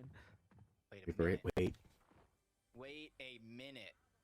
Curve, Shadow, and Tyler Wait. are just trying to hide, cutting off a loot path towards the Bird. They left all the chests, the floor loot, everything. Hoping that Aoxy, Jojo Fishing, their trio can take the bait. This is one of those situations where it's like, I should have seen that coming, but it's something you don't expect either. I love this. I love when we see teams really pull out the dirty strategies. Oh. Oh, the big shotgun shot, the piece up. I mean, what can you do? Oh my god. That's why, bro. That's why Bird's the best spot. It's only hope. It could only hit one Yo, person. damn. Let me at least make the effort. Ah, damn. Okay, so now they're just They jumping full on the box him team like no right now. tomorrow, bro. Rapid Kanata bolts. On top of that, they full boxed him and like they were in each corner. To really think about how they're gonna get their loot. Yeah, bro. I don't think bro wasn't gonna get out. That was his almost every single game. death on the wall right there. Have the option to do this, whether they get the eliminations or just put See, Chad, this is why Bird is the best. The best POI spot. far away from their actual POI. It's the second time they've kept playing this outside as well, right? Just looking for that action here. Last time they did get into a bit of a skirmish, but all in all, time to double back. Let's jump in with Peterbot. What a performance last round for Peterbot, man. Really putting up the numbers. It's one thing to do it, you know, online from the comfort of your home and your usual setup, but we have seen him perform in person. We've seen it firsthand. This global championship that just passed, I mean, exceptional work from him and Boyo. So there's nothing they can't do, right? And then they're fighting for the medallion every game. If they're trying to really have that advantage over the lobby, clearly it goes a long way in the hands of someone like Peterbot. And you're kind of like noticing where Peterbot from Flooded Frogs all the way to the west, relatively clear. There's not too many teams that land on this side. You go to the right, though, Creon, Tony, they already lost Zeus. There's 2 more trios fighting just on the outskirts. They're using that as a distraction to try to disengage. Hopefully they have the reboot card, because then this, in turn, would be a free reboot, getting their teammate Zeus back into the game. And it just goes to show how one team on that side of the map, you can throw Acorn, Agers, and Poyo on the other side, really dictate the pace. Yeah. Our previous game winners now under pressure here from Skittles, Victor, and Chimp. Saw on the highlight reel, Osid's key elimination onto Peterbot, getting that medallion, really set him up for success there. Third team behind Skittles? What just happened there? Oh, he must have shot his own ramp. I was like, what's going on? Just trying to put pressure. Since they don't necessarily take that Magic Mosses fight right out of the gate, because that contested fight's just a little bit too risky. We saw both teams kind of win and lose that spawn fight off out of the gates yesterday, so I like this different approach. It's just all a matter of those teams around them rotate towards the south, give them the opportunity. Right now for G Money, Osid and Seek, both teams looking to kind of stay around this location, just kind of looting up the scraps. You see at least half of their material missing as well. So they got to start thinking, where am I going to get the metal? Where am I going to get the rest of that brick? It's on the feed there. Peterbot find DC Awesomer, who's rotating up the outskirts. So just Oh yeah, no, this is, I think this is the second we just player cam on the FNCS event. I think first one was Grippy. This is visuals. Continues to play into their favor right now. Every single game, a little bit different. Shout out to visuals with the camera on right here. We love to see our competitors really participate and give us that behind the scenes look here. It's definitely a nice little treat, and this is what you need to do right here. Get your farm on, get these fish going, really build up the reserves. And usually when they have the surge, they're definitely in the game. As we check a look at about how they got that elimination onto DC. DC, we know he was left by himself, and that's just the sad thing. Peterbot, Ritual, and Cold rotated all the way towards Whiffy. But remember early on in the game, Monster, that Whiffy team pushed south to go ahead and try to get that Noah Plays elimination. So inevitably, Peterbot going for the chase, they end up finding DC trying to backtrack and get those reboot cards. And that's where that first of 2 eliminations was able to get picked up. And as soon as they do, you see them rotating all the way back towards the east. It's almost like a copy and paste for the most part of their game plan early on. That's right. Everything's starting to piece together. I want to see what is it about Acorn, Agers, and Cold's or Boyer's early game there that is allowing them to find success with the surge, because clearly we've seen emphasis on how Peterbot really forces almost the engagements at times, right, in the kind of their early game. Like who's opening up, who's the one kind of getting that first shield cracking shot. So right now, I know they at least got good damage onto Sails. Batman Booga did, as he was trying to void orb away, but as they all kind of reunite in that same structure over across, it's a little bit too risky for Clix, Batman Booga, and Yamzo, considering how consistent they've been playing so far today. Oof, they're going to just continue to follow each other. The zone moves over, so they haven't really had to move far from their POI. So just like one of the games that we've seen earlier on today, I want to see them do exactly what Yamzo's doing. You know players are going to rotate to your zone, set up, try to get that damage early, and maybe send one person down below to fish. This is exactly what I wanted to see. What is this team doing right now to find their activity, to remain so consistent? Boyo, Agers, and Acorn seemingly have found themselves just ahead of the rest right now, and Boyo's playing a huge Storm Surge tower here. They seemingly have just split up, just full control of almost the center area here. Foxy Floodgate's still in sight as well, so they've got full visuals here on any teams rotating up, even outside of the Night Shift Forest. And you see how spread out they are. They're covering as much ground as possible. Let to know exactly where so many other teams are. It's Vidil, Cooper, Sphinx. They typically do stay in and around Mass Meadows for quite some time. That's how they're usually getting surge on the whole eastern side of the map. But that's Olaf, Maxi, Smiley that are slowly but surely moving in towards Max, and that's a team that we saw kind of struggling for Surge, fighting on the outskirts, a little bit more south from Max Meadows. Now they move north. They're still trying to take that same approach in order to get their Surge, but they got to be careful. It's against Feeks, Vidil, and Cooper. We saw how massive Vidil went in that last game. Yeah, definitely. Literally staying alive, somehow finding the refresh, picking up 2 eliminations. I mean, he was doing it all. Really putting up the numbers for this trio here. Let me just take a look at this leaderboard. Where did that even put them after such a great performance from him? Just kept them in 3rd. Tied, by the way, 474. As Aviv Buga and Threats rocket their way up as well with a near mirror performance. So, yeah, just all around, it was a critical game for them. Curve, Tyler, and Shadow, though, what just happened here? Picking up already their 3rd elimination in the game. Keep eyes on them there, as they're just being the disruptors of the lobby here. But Sphinx, Vidil, and Cooper have a long way to go before they get outside the zone, and there seems to be a lot of teams enjoying their time in the storm here. Yeah, this is kind of one of those things when you look at a team just like this, they have about like 3,000 storm damage taken. So it's not necessarily the worst, but they're doing this so that they can rotate with a lot of these teams towards the outside, knowing they can't necessarily box up and play safe. And that's how they're accumulating their Surge, especially on these northern pools. And it's kind of working out for the most part. They've only taken 17 storage hits throughout these 9 games so far. Not bad at all. Zeus, Tony, and Creo, though. Eyes on Chimp, Skittles, and Victor V right here on the outside of the zone. Things seem to be coming back towards the Flooded Frogs right now. Player Cam and Zeus.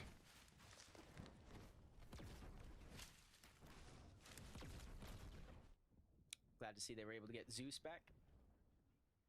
Every member matters. At least it gives them a fighting chance. Even if it's kind of scraps that you got to search for, you can kind of worry about that later. Booga getting a knock onto Curly in the feed. I gotta imagine, was that probably just south of Warriors, where they're able to probably get that elimination, but there's so much action going down around the map. I think teams are kind of learning on the fly. They're realizing their position on the leaderboard, and this is day 2 with almost half of the games already over. Timing is of the essence if you want to move up that leaderboard. Yeah, just insane work. There's 5 teams in the pocket right here, and then 2 rotating on the outside. So just a messy situation going down right now, but this is what happens when teams rotate in a little late. And you know, just from studying, there's other trios that are definitely playing these zones. Oh, there goes the fight. Shogun's Arena, Clicks, Batman Booga, Yamzo, they're already up above. They isolated Batman Booga for just a little bit. He tries to orb away, but he ends up getting glided upward. Good damage for Peterbot, Ritual, and Cold. Unfortunately enough, they were unable to clean up that elimination, but you can see what that's done to their damage. 319 above the damage threshold. Which is surprising because I feel like every single game so far, from 1,200 to 500, now 300, less and less damage as they reach the top of the arena every single game so far. The real question is, do we think they took down the boss yet? Clicks, Batman Boogie. I did they? Clicks saw a lot of success. The struggle, but still alive. Too, right? So they're definitely here to fight for it. I don't think. I think you could be on this island for as long as you want, as long as you don't attack the Shogun boss, because he only attacks if you attack him first.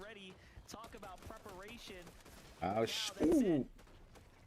Tricks out the hat. Bro, damn. Forced to use those very crucial shield fish here. He's only got about like one shot.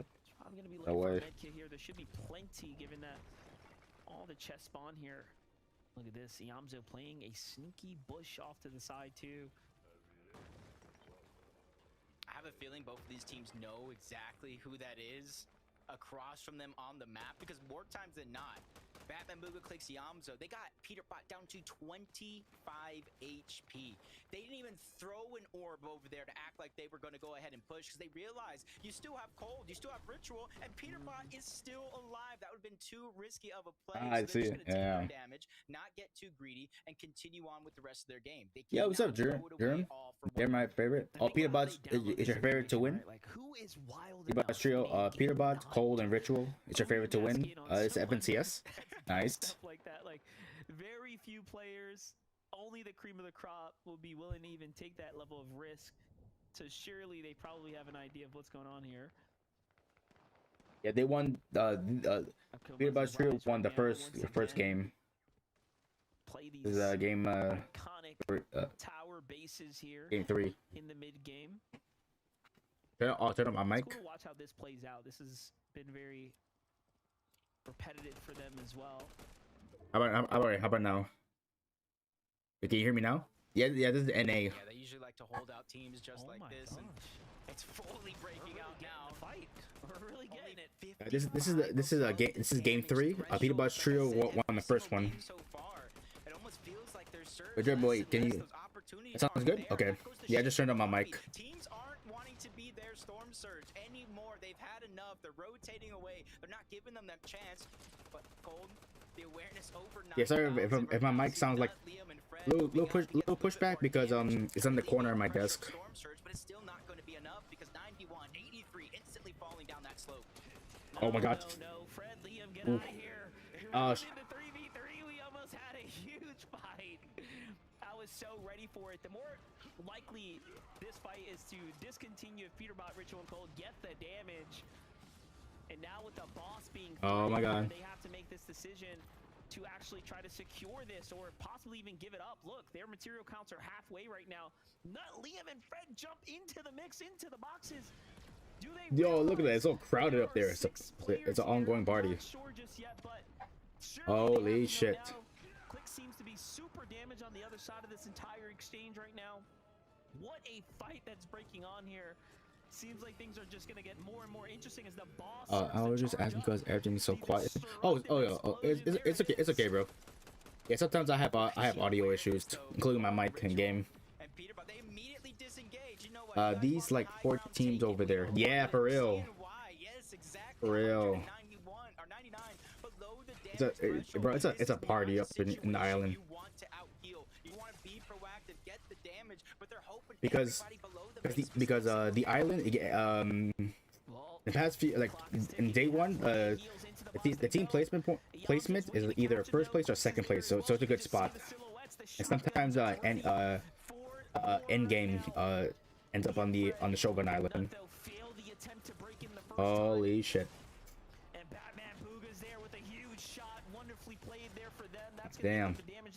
It's anarchy in the island. You really have to think about it. Cold and his team were counting on potentially refreshing up off of Click's holy. Here.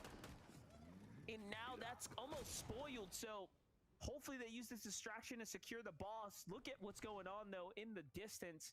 The damage has been done. Ritual does have to pause down and heal for a second here, but Peterbot and Cold are jumping right and so, oh my God, Peterbot's team is fighting Click's team. Yeah, but Peterbot just gets that guy's just a solo. Just a little bit from helping the rest of the team. From Ritual as well. All that fighting for just 48. Even though you're above Storm Surge on that threshold, it's not a feeling of confidence, but Liam by himself spotted out on the other side. Peterbot goes in for the elimination. But he was so weak, they're still barely 80 above the threshold. Yeah, he had enough of that. Just a tag. I mean, they know that they need to finish this fight here, and the commitment's already been through and through. I'm very concerned now for Peterbot, Ritual, and Cold. That wasn't so much before, but Peterbot Trio needs tags. Getting hit with the Storm Surge. Peterbot, oh my, Peterbot's almost dead. So hurt here. Look at their HP counts. Shit. Barely safe as well. It's the boss that might be taking them out at this point. Yeah, the boss is in. Yeah, just dip, bro. Just dip. Oh no. Oh shit. I thought they were leaving. If this isn't a sign of weakness, I don't know what to say, and I think they see it. Clicks, Batman, Booga, Yamso, they orb over, and they force Peterbot and Cold and Ritual off of the island. In the end, it looks like the boss will be secured to Clicks, Batman, Booga, and Yamso. They will be almost the kings of the hill at this point in time. But hold your breath. Someone looks like they've come back, potentially here for a moment, giving them a little bit of pressure, but no. Yeah, Click's team is getting the Shogun Battalion. And honestly, this could be the moment where Acorn and team break away for good. Yeah, right now they're only down 12 points. Clicks, Batman, Booga in 5th, Aviv, Booga, and Threats in 4th. There you go. And So they got it. 2 eliminations. That's an 8-point swing. So depending on the other side, but Cold is down. He was late to rotate, and you're seeing exactly what happened. Peterbot damn near get murked. They actually like he was so close, a bunch of time close to death. And they're still still barely above that threshold when it comes to Oh shit! He yo, he's getting super sprayed. battling the damage as well. Yeah, the thing is that they need. And Cold is dead. Badly. Eonzo, Batman, Booga coming down from the high ground. They've obviously kept tabs on what's happening down below. This is looking so bad right now. The save is going to go off, but at what cost right now? They do not have HP. I mean, at this point, they can only hope. Oh my god, need tags back. And Cold is like near death right now. He need tags. Barely holding on. And Cold isn't going to get knocked from Storm Surge if it hits. Cold is going to straight get eliminated, just a sliver of HP, but Peterbot goes down. Cold is dead. Between the Titans, clicks, Batman, Booga, and Eonzo score a few eliminations and take second place off the map. What an elimination right there. What an entire trade of events here in game number 9. The pressure is on more than ever for Peterbot fans to come together and see if their guy can pull through. What a trade of events right there. And I can see them right now. Pollo, Acorn, Agers, they're lacing up their kicks right now. Oh, did they? They missed all the purple loots? Oh, Peterbot's team? Team that's really within reach. They're ready to run away with this. They just need to continue the blueprint, the consistent. I mean, all I saw was like Peterbot was getting like sprayed by a whole trio. He was building for his life. Center of the zone. Twas it opened up. They knew not many teams were already there. Yeah, this is crazy because now they already had 40 points. They're about to, earn that gap back that Peterbot and team just had started to build for themselves after that last game 8 win. And this is also going to allow other teams to actually make a run for even the second seeded spot now, because you can't fall in the end game like that. Not the way they did. Not before the placement points really get to start reward the lobby here. Kanata, Rapid, and Bolts, they'll see themselves once again back on the high ground here. Take 2 for the end game here. I'm sure that they're still eating themselves up after the last one, but here we have it. Almost 200 points down of that second place team. And this is the chance because they already have 5 eliminations. They can score a couple more with a big win. I think they'll give themselves a chance going into the last half of the day. Yapko's doing that, getting elimination onto Sales. Whole nother trio on the other side, and he's kind of picking and choosing wisely. He's on the front side of the zone, waiting for the rest of the team to catch up. Buzz, he's the one that's kind of peeking through the cone along with Rise, knowing exactly where they need to rotate. They know they have to go now. Boyo's on the way as well. Acorn Agers get to the front side of zone now. They're just positioning up here. Still a ways to go, though. They're going to go for the material builds as opposed to using more Oni charges, but High Ground's got their eyes on them. Gotta turn up. Booga, Threats, and Aviv are tackling High Ground right now. Kanata comes down, though. He sees that things might be getting broken out, and yes, it actually all does get chopped here to fall. Booga and Aviv must Whoa, they got chopped down. As they fall to the damage there. And now Bolts, Rapid, Kanata take advantage of this. They go for High Ground, but another team has got there as well, potentially Clicks, and Pollo's team as well. What is going down? This game 9 is crazy.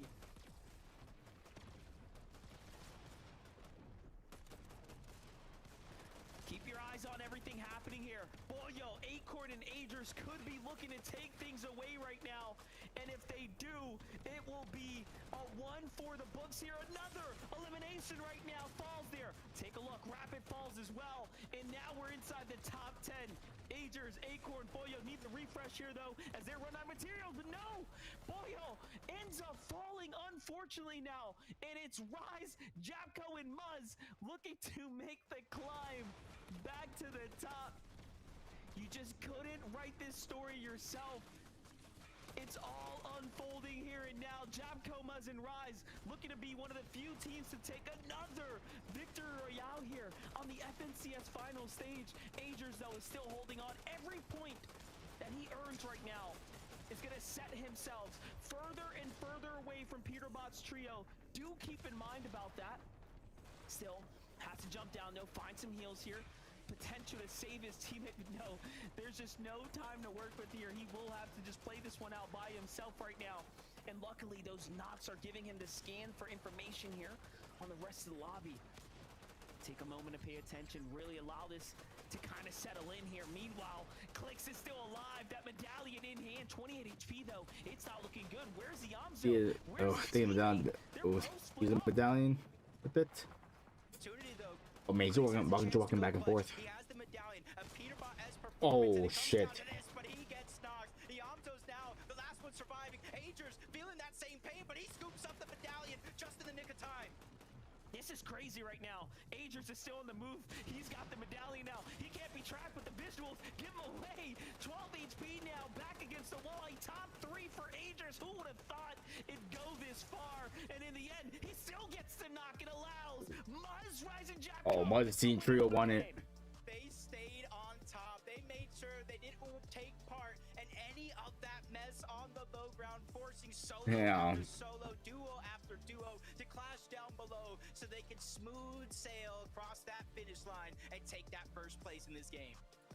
What a game number 9 that was. A roller coaster of emotions going through not only us here on the commentary booth, but also the community as Peterball's team falls early. He did. Runs away with it. Crazy. So Muzz Trio won this. Critical impact eliminations in the end to keep them up in top 3, and then Muzz Rising Japco. My gosh, we love to see them win, and they do it in a spectacular fashion here for game number 9. I mean, Zeke, I need your expert analysis and the rest of the team here at this point. I've got it. I'm gonna break it down. You ready? I passed out. Man, Muzz, Yapko, Rise. What's crazy about this trio, man, is this? I'll be right back, chat. I'm gonna get something to drink. It's like someone else is gonna have height. They're just waiting. It's like they have that perfect timer. And this is actually something Kelly talked about last year, where it's like everyone fights for high ground, but it's like that 11th zone, which is when they took it. That's so like the perfect time, right, Kelly? Like that's the time to strike. I mean, we've definitely seen success, even as close as yesterday, to teams going around Zone 8, Zone 9, building up this early height and being able to control it, especially when Zone does pull over their old builds. But you just can't do that, especially with TPs right now, especially with just how aggressive our top 8 teams are being. Everyone wants high ground. High ground wins games. We say it time and time again. And Muzz, Yapko, and Rise have just been playing so patiently. That really is the key to their success right now, is that they're not going for these high elimination games. In fact, out of the top 5, they have the lowest amount of eliminations out of anyone. But they don't need those eliminations if they're able to make these end games over and over again. You know, this game was honestly crazy, right? Game number 9, because every single high ground situation throughout pretty much all of the games that happened so far, it's usually just a team kind of gets it at first move zone, right? 9th, 10th zone, whatever, and then they kind of have it for the rest of the game. Maybe there's like one fight that kind of happens for it. But there was like, what, 5 teams kind of thrown in the mix for the high ground that game, right? Like all of a sudden the gears started to turn for a lot of these teams. They're like, no, I want high ground. And at the end of it, Muzz, Yapko, and Rise, they just kind of end up on top because, like Kelly mentioned, the most patient trio out of all of the ones that actually wanted it, that was them. And in the end, they come out on top. Man, you love to see it. Now, of course, what do the standings look like? Not good. Wait after this break to see with your own eyes, because you're going to be just as shocked. Let's see. Wait, this spoil shield still has first? I don't think so.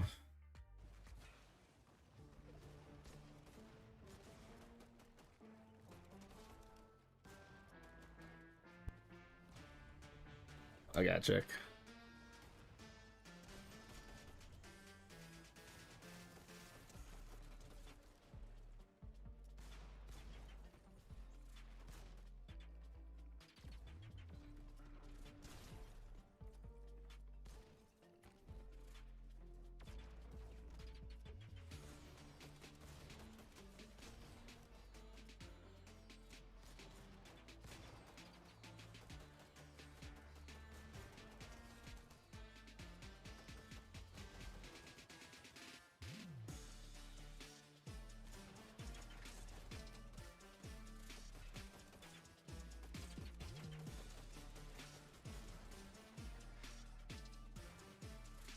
Let's see.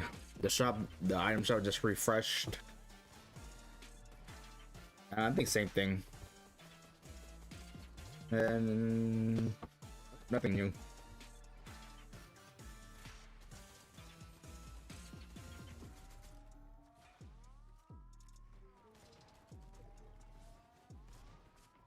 The only thing, like, in terms of like skins, nothing new. But you get some new fresh kicks. They put Adidas and one named Anthony Edwards, the lows. And I don't know, like for me, kicks 800 to 1,000 V-Bucks for kicks, and sometimes like you're not even gonna see for most of your play. I don't think it's worth it, and that's why I never bought the kicks. I only have like one pair that when I put free in my locker. Yeah, I'm not gonna buy, for me, to be honest, I'm not gonna buy the kicks. It's not it.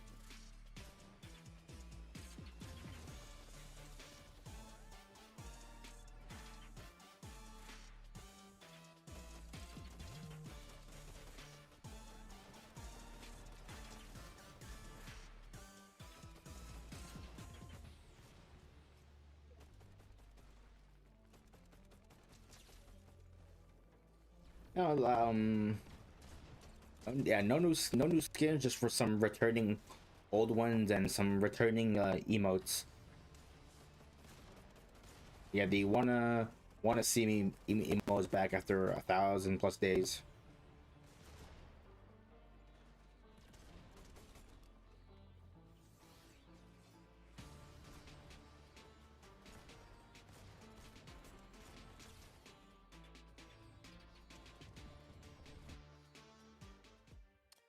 Welcome back.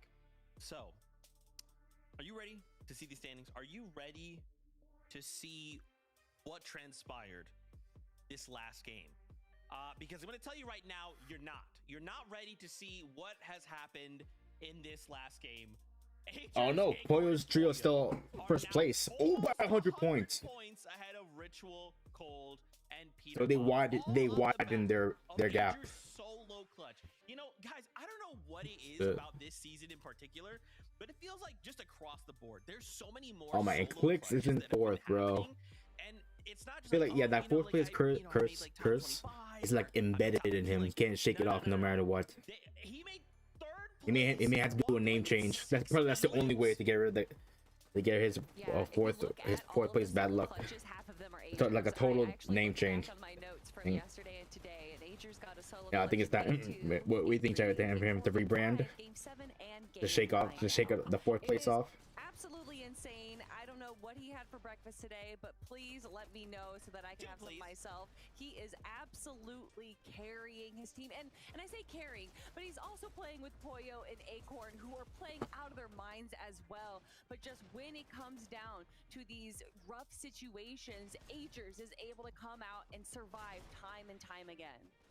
And honestly, you know, coming into the weekend, I expected Video, Cooper, and Sphinx to kind of be the team that was going to be finding eliminations throughout the moving zones, right? Keeping that momentum-based playstyle up that I kept kind of coining. But it seems like, you know, Acorn, Agers, and Pollo have almost taken on that identity. They keep playing in the middle of the, you know, the end game right there. They're just finding eliminations. They're box fighting so it's only well together. 3 games left, and Pollo's team's ahead by 100+ points. Just putting on incredible performances. Just establishing a lead on the leaderboard for them right now. I don't know. It's close. We still got 3 more games left, but it might be all done and dusted. I don't know. I don't know. All right, Fortnite's taught me a lot. All right, we gotta wait to see what the last 3 games hold for us. But what happened, right? Why did this lead develop? Well, remind ourselves back in that fight over Rift Island, right? Peterbot's up there, he's chilling, and you're thinking, okay, here we go again. But what happens, right? Clixie Yamzo, Batman Booga, they look to take this fight, and then what ends up happening, they get left in a shambles situation where Storm Surge is now their problem, and it is enough to just completely dismantle them. To think this all happened because Clixie Yamzo and Batman Booga decided to take this fight to Rift Island. And then on top of that, Kelly, I mean, Fredbot, Liam, and Nut joining in on the action as well. It got out of control way too quick.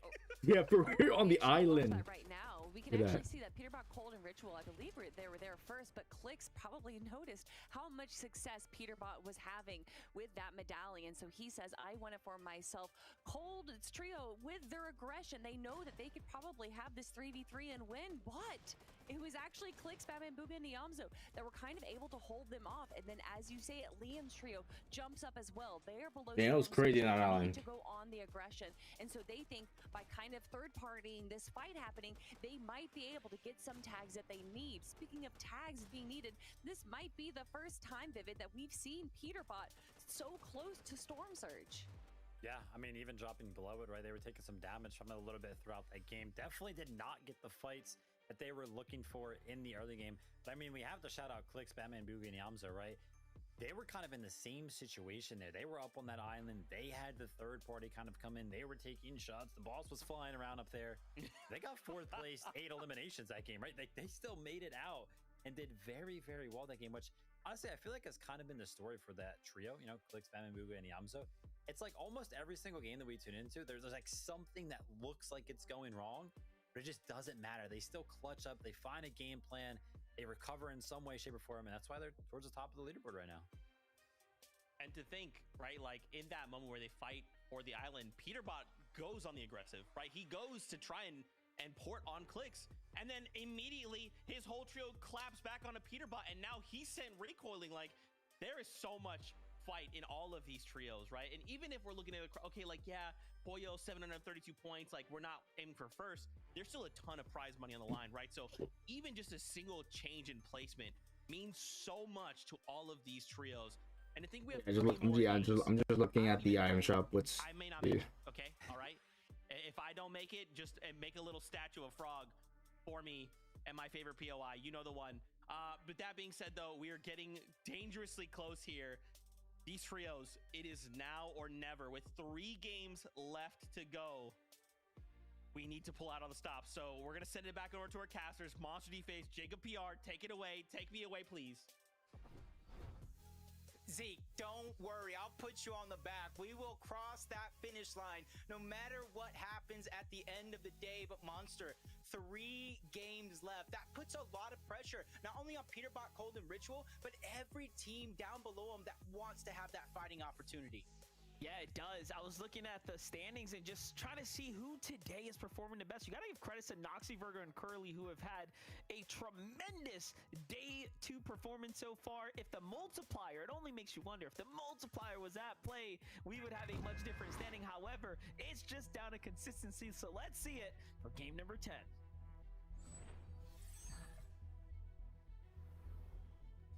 All it takes now is one mistake like that last game from Ritual, Cold, and Peterbot, and we will have a race for second place. Agers, Acorn, and Poyo, they might need a few more hiccups in their game plan, but with 3 games left, Monster, I feel like anything, and I mean anything, can still happen.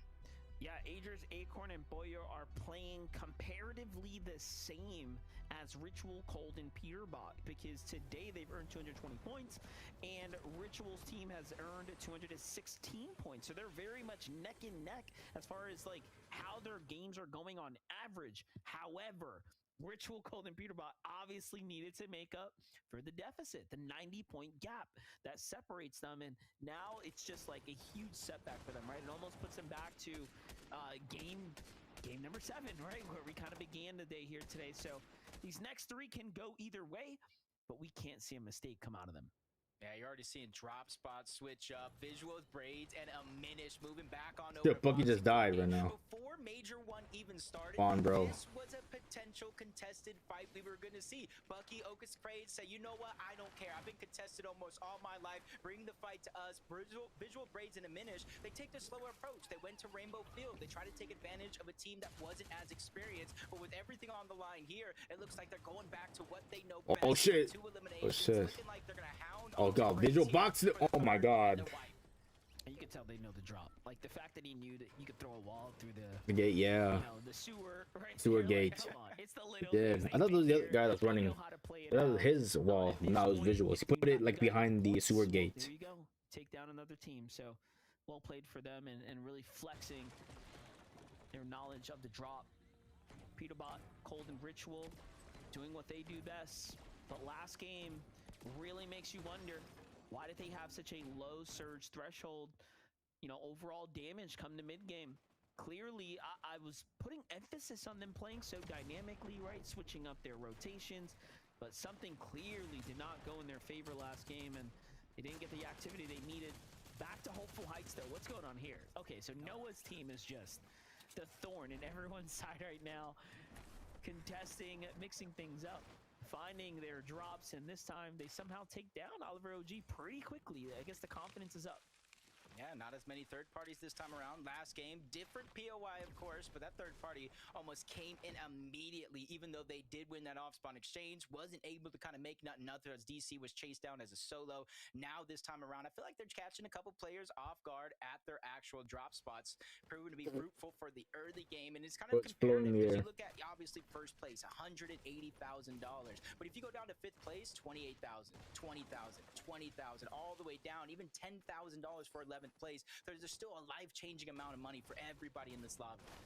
Definitely big amounts of cash on the line right now, and that Blade of Champions and your trip to the globals. I mean, there's so much to play for right here,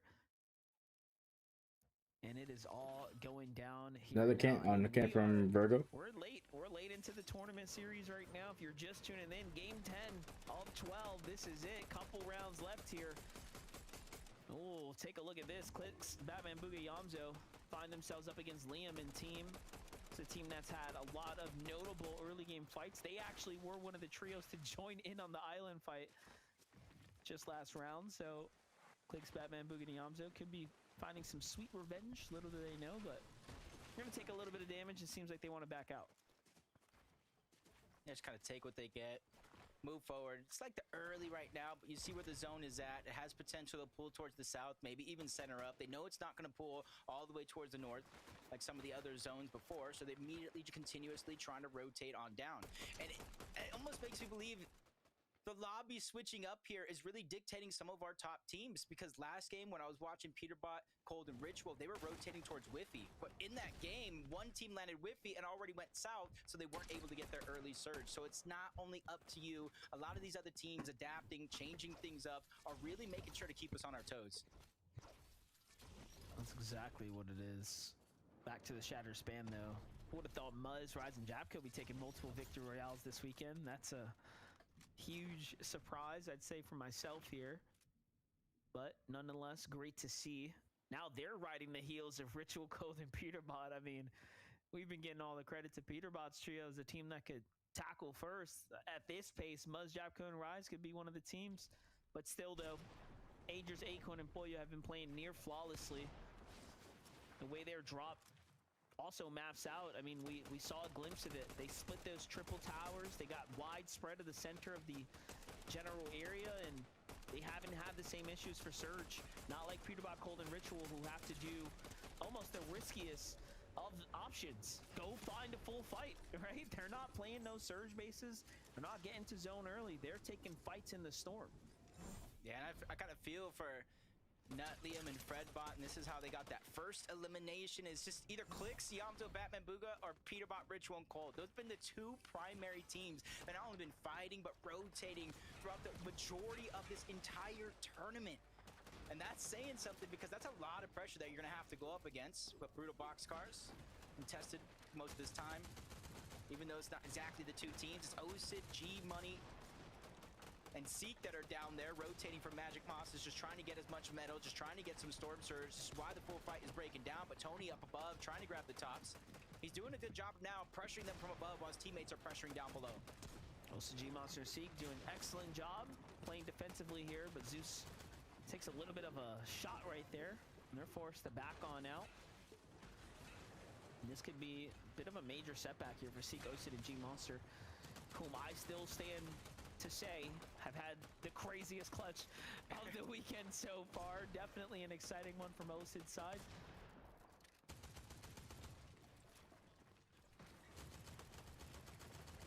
Kind of scares me a little bit, because you know what two teams are north of them. And if they hear this, the potential for the third party is going to be there for Seek, OSID, and G-Money, choosing to take this fight instead of the contested one. They want to make sure they have enough loot to fight it off, and already it's seemingly working out. G-Money's going to get that first elimination onto Creon, giving them a 3v2 advantage.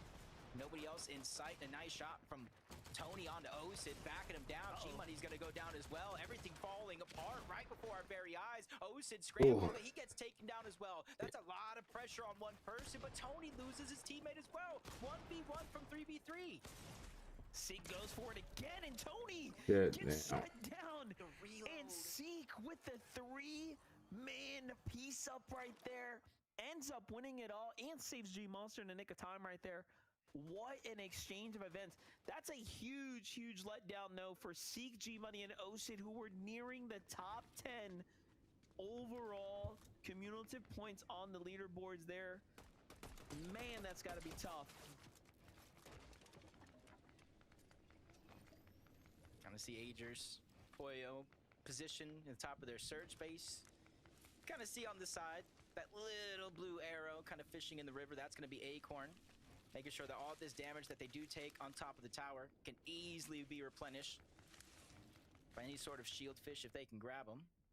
Down below, you see a lot of other teams positioned high up trying to do the same thing, but if they don't have that little bit of water, they're the ones that are going to be feeling most of the pain. Bolts, Rapid, Kanata finally rotating south from Demon's Dojo. They have a lot of time and space to take as much time as they need, but this time around, they're just trying to beat the zone on the other end. Oh shit, I hope my PC is not shutting down. Onimass starting to come out, so they have their escape plan here. Die on me, yeah, baby. Have to be careful. Team behind the mountain, but Cold lurking. Looking for the opening shot here. Shot from behind, it doesn't even flinch. That's how dedicated he was to hopefully getting the ambush right there, but it is what it is. To say, who is that? That was Oreo and his trio on top of the Boxcars mountain. It's almost like revenge, because last game we saw Peterbot take down Oreo when he had elevation on top of the island. Just a little bit of revenge. They have all that space over the mountain. They can continue to spread out. They know exactly where this team below them is rotating. There's only one way into that tunnel and only one good way out. So they can kind of mirror them all across the top of that mountain. Back with Curly, Noxy, and Virgo right now. Early game fight here up against Noah W Plays. So from one battle into the next, Hopeful Heights continues to bring trouble here for Noah W Plays' trio.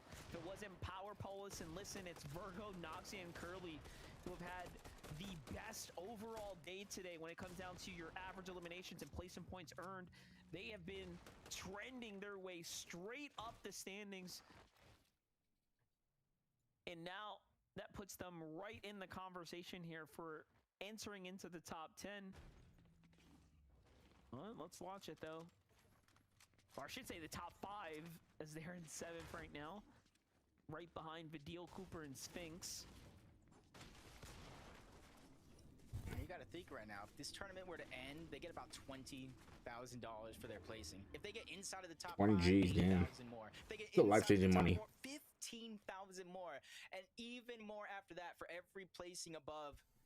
So even though it's going to be a long shot, almost have to play perfect in order to take that #1 spot. It's still hope. There's still a goal for them to meet. And everywhere across the map, Spuga, Threats, Aviv, trying to replicate that success from yesterday.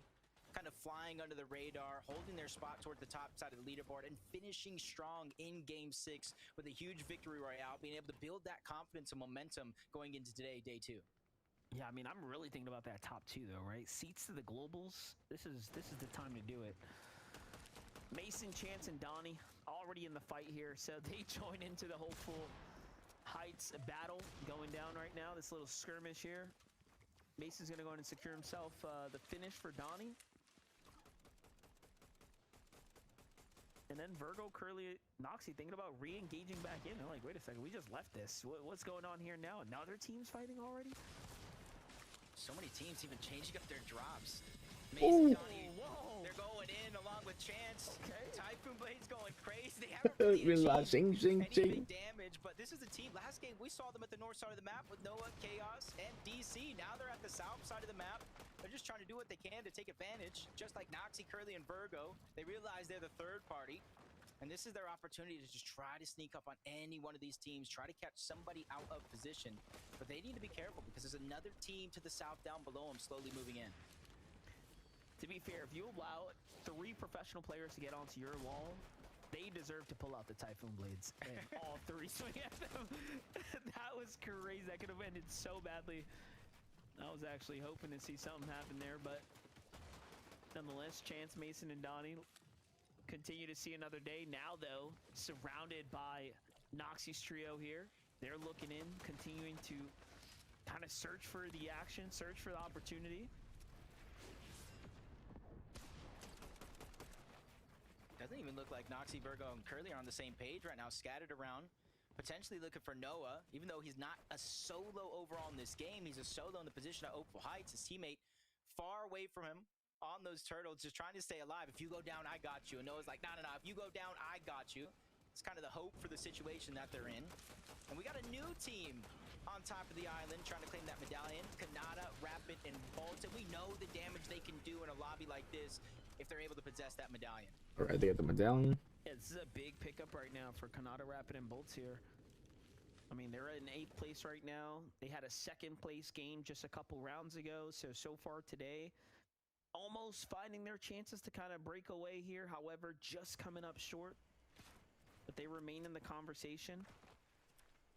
Clicks, Batman, Boogan, and Yamzo back on over to them. As they've now exited their way from the storm line into kind of this Foxy floodgate area at the moment. Storm Surge going to activate. Not too many worries from Batman Booga and his trio. 649 above the damage threshold. Still finding opportunities for more.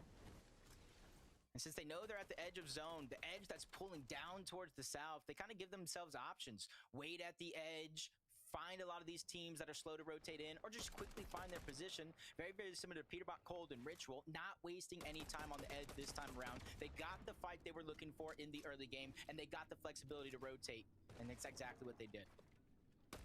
Now they're looking to hit some tags here onto Booga, Aviv, and Threats, who have a pretty sizable base set up here at the Seaport City, but we've seen them maintain this position time and time again. The zones here, this is the way they played out. They build a huge base. The only time we've actually seen them abandon that is when they had to full collapse on a trio that was invading their area, which just so happened to be Chimp, Skittles, and Victor V. No easy pickup, but they ended up sweeping the floor with them really quickly.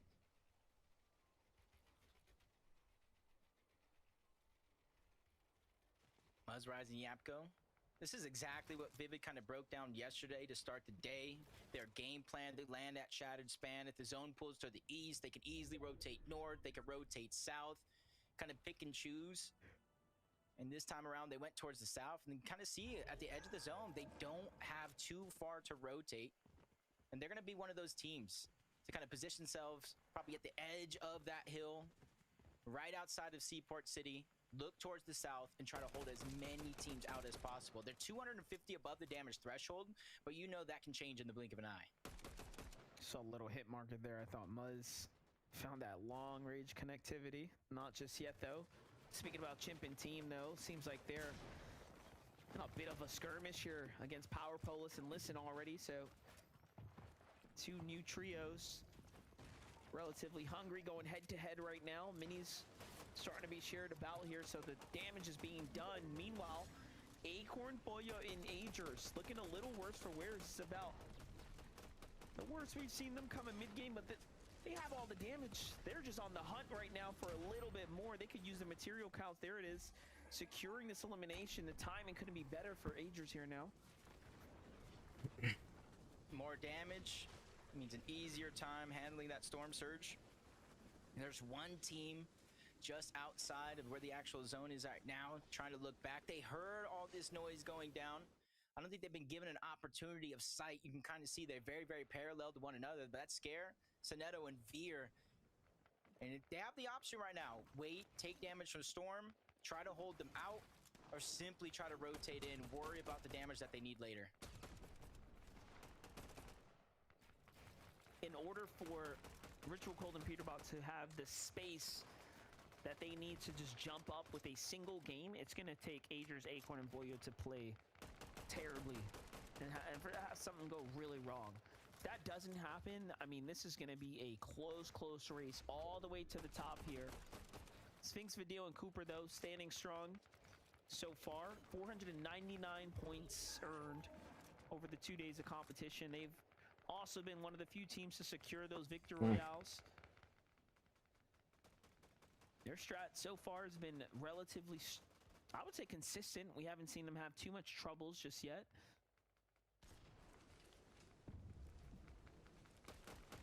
From island to down below, they have a lot of different resources here at their disposal.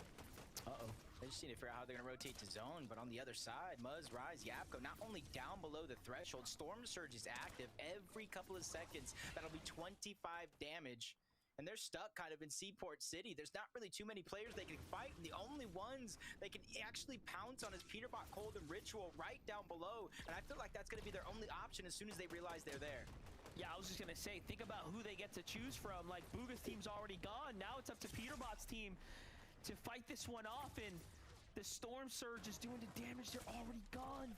Muzz, Rise, and Japco might have been too late to the punch. Oh, the GG's for them? You can see there's a lot of empty inventory slots. They don't have a ton of heals. They're now going into the reserves. 156.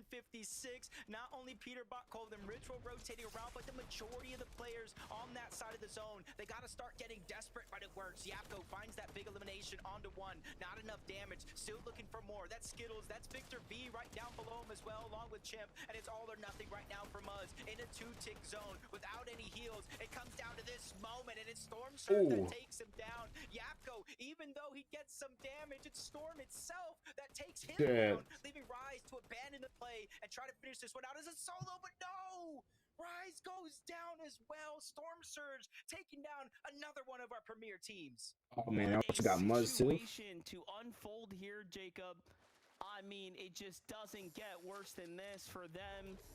It was looking so good until it wasn't, and now the podium starts to open up and space is being made. Can Clips, Batman, Bugha, and Yamcha take advantage of this is the question at this point. I mean, it's all up to everyone else now. And they started this game roughly like 13 points down from second place, which is Muzz, Yapko, and Rise. Placement points haven't even been given yet, and they find even more eliminations. That's their 8th one. Now, I feel like they've overtaken them on the leaderboard. Down 13 to start the game, 4 eliminations at 16 points. Depending on how many Yapko, Muzz, and Rise were able to grab before they went down, but Cold has been dropped. Peterbot, Ritual, now it's just Peterbot. I believe Ritual just went down, fully eliminated, and they're quickly on the offensive. That's Pikes, that's Aoxy, that's Jojo Fishy on the other side, and this could be a big confidence-boosting win for them. Definitely love to see it right now. Peterbot has to pick up Cold here. Can they bounce back? Man, And they can see. happening everywhere right now. So unfortunate. Oh, Rep is dead. For everyone that's a fan of Peterbot, was hoping for them to go ahead and take the lead, and just like that, Jacob, looks like everything is crumbling. But if you're Agers, if you're Acorn, if you're Oh, Polio, Cold. Oh, you're Ritual's so dead. excited about how this is all playing out so far. Oh my god, the guy just one shot. Couple of good shots. 107. Storm Surge is going to be a worry. Damn, but that build wasn't in that girl's corner right there. A few moments ago, they pool boxed up the double revive. That's going to take no trouble to get them back up as a trio, and immediately see them going for work, hunting, trying to figure out who is nearby that they can try to take on. I'm just watching, paying close attention to that damage threshold right now that's starting to lurk and creep up on everyone in our competition right here. 95 above, pressure looming, full trio in front of them. Can Peterbot and Cold do it once again here? Can they continue to find their opportunities to claw back into it? Of course they can. You can't count them out. They're still extremely, extremely dangerous. Smiley definitely put a smile on my face, I'll tell you that much. They didn't even see it for that moment, but Peterbot's reactions are just way too quick to let that one fly. You see the top of the mountain, Clicks, Batman, Bugha, Yamso, one of them, Curve, Tyler, Shadow, another team, quick to rotate, trying to grab that positioning. They know there's more of that mountain to open up. Both teams have their eyes on that prize, but down below, Agers, Polio, Acorn trying to go through unnoticed. And this is what they've been doing. They haven't been necessarily taking high ground early on. They're not putting themselves in a position to get contested on the congested side of the zone. It's just pure brain power coming out of Acorn. Like what I'm watching right now from Adrius, Pollo, and Acorn, though. Still moving, getting high ground, positioning themselves perfectly, and although they don't have the most damage, they have still managed to secure On the themselves mountains. a decent position here overall.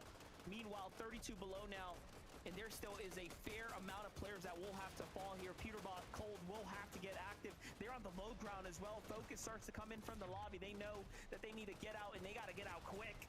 Peterbot goes first. More pressure coming in, though, as they get tracked through other teams. A little bit of mats here, though, he gets to play with. Anything's better than nothing considering the situation that they're in. Storm Surge still going to activate at least one more time, but Pollo, Acorn, Agers, elimination was found throughout the past couple of seconds. That was Pollo and Agers who got credit for that one, tearing them apart. And you can see they desperately needed those resources. 14 material onto Pollo. You know high ground might not be possible for them this game. Yeah, we just swooped and get all that loot. Oh, look at this. Oh shit. That's gonna get him. For the loot, saw the wall was open there and decides to double back now. Not like really hunting for him. He just took all the loot. They killed him. Meanwhile, Cold and Peterbot still in the game here. Saw for a brief moment there though. Eyeing up Agers on the other side of the wall. Sphinx, Vidil, and Cooper. Just to the right side here, Peterbot goes in onto Bugha, but no! Uncharacteristically misses the shot that he needed to keep him up. A nice cheeky little attempt for him. It's not every day you kind of see him just try to pounce and then kind of disengage back onto his teammates. Pollo, Acorn, Agers, 385, more than enough. And you see them looking up, eyeing with the idea for taking high ground with only 6 builds. If they want that to be a possibility, they got to get a refresh first, and running them down is going to be Peterbot's Cold. It's a duo, and they're forcing him down below. Peterbot just taking so much damage right before he falls, now leaving Cold as a solo. Oh, then, damn. Oh, Peterbot's team is dead. They're going to lose their second place spot. They're going to get cemented in this lobby here, but Pollo, Acorn, and Agers are just running away with the points now. And the more that they earn here, this is where they really get to solidify their lead here, making it near impossible for the rest to catch up if they can't be stopped now. Acorn does fall here. There's a little crack in the armor, but Pollo follows up. He's trying to secure the points here. He gets one. Can he get the second? Damn, I feel like the Pollo team is gonna widen their point gap. Being targeted down below, Clicks Widen the lead, bro. That's the team, and you got to remember, second place out, third place gone early on, and that's Clicks Batman Bugha's chance to rise up that leaderboard and take a shot at second place. Agers, first place, still alive, trying to hang on to what he can. 8 builds left, but with the Typhoon Blade, he's making it look easy, gliding his way to the front side of the zone, giving himself a fighting chance to get into the top 5 and even more after that, but he runs into trouble. Oh, shit. On the other side, Oh, yeah, Sphinx is dead. that he has, he takes down Blake, but he gets taken down. That Sphinx. Agers gets the elimination, the siphon, and the little bit of materials that he needs most. But Jojo gets him right afterwards, and Aoxy and Jojo get exactly what they need. A little bit of time to work with, some mats as well. Vidil and Cooper are the only ones alive. Aoxy caught out of position, though, and this is a new opportunity, a new chance for someone to potentially win this game here. 4th place was still alive. 6th place still alive. This is a game that is definitely going to send Crakes down that leaderboard, and they target upward. Cooper's going to go down. One of the few trios left in the game because Rapid gets taken down. Curve is on high ground. He's trying to survive unnoticed as what I think is a solo because everybody is scared of this trio down below. Bolts is trying to survive. Everybody's just trying to move back. They know that it's just dangerous to drop down low. This is great for Clix, Iamzo, Batman Bugha, the only strong team alive, the full team up as well. Curve is just here, Vidil's gonna fall, and now the math is starting to make sense for Iamzo, Clix, and Batman Bugha. And remember, with every drop, with every elim they get that scan to go off too, so they have the information. I think they recognize what's happening. They're gonna hear the battle taking place up top, and this should be theirs. Curve gets chopped out. It's a 3-man fire show here. Iamzo, Clix, and Batman Bugha are getting to work, and they're looking to add their way up to a potential top 3 now. Big game. They just got to go through Bolts. He does have that medallion. We got 3v1. Potential to make a play. He is an FNCS champion, and down he goes. He's trying to go on the offensive. Out of builds is going to be Clicks, but 3v1. The numbers speak for themselves. I think this will take Clicks out of 4th place. Put him up. And they set their eyes at the top of the leaderboard. Very nicely done. You couldn't count them out. Give them their flowers. They get a dub. A again here on the big stage, and that's the best they've done so far. From 5th place now, they will surely be up in a top 3 conversation here, given that all that close competition is starting to come falling down. That was a game for the books for them, and you know what? A pivotal moment here in the tournament standings. I think we have to fight for who's going to be going to Global Championship here, and I can't wait to see how it's going to go down. Take a look, though, from the other side. It was just easy street at this point. Yeah, Bulk did what he could. Orbs tried to drop his way down, but 3v1, too much to overcome. And that is match number 10 done and dusted. Monster, there's only 2 games left and 3 people I trust to break down the action. Zeke, Kelly, and Vivid, take it away. Clix fans, rise up once again. A victory royale for your boy. Clix, Iamzo, Batman Booga for the first trio to zone in 8th. We saw them use those masks to teleport ahead of time. They saw the moment we get that circle, we're going for it. And look at this. We get a victory royale out of this game. You see the points to top 10. Crazy. You know Iamzo is stoic. You know Batman Booga is lighting up right now. I mean, man, to do this in game 10 with 2 more games to go, there's so much momentum behind them right now. I really feel like that momentum started on the island in game number 9, where they were able to hold off Peterbot's trio and kind of bully them off of Rift Island. And to see them now finally get their victory royale after getting 2nd, 3rd, and 4th place. This is what we have been waiting for. I can only imagine how Clix's channel is popping off right now. You'll love to see it, Vivid. Yeah, I mean, incredible stuff, right? But what a weird game, because I feel like all of the 9 games before this, we've seen trios alive, right? All of the big name trios. There's been a solo clutch here and there. But that game right there, it was like there were no fully kitted, fully healthy trios kind of alive in that end game. Of course, except for Clix, Batman Booga, and Iamzo right there. Surviving on the low ground, finding the eliminations, just staying up as a trio. That's what won the game for them. Congratulations. Question is, though, Viv, is it enough? I know. Is it? Is it going to be? That gap to 2nd place. I'll tell you the answer after this short break. Don't you go anywhere. Be right back.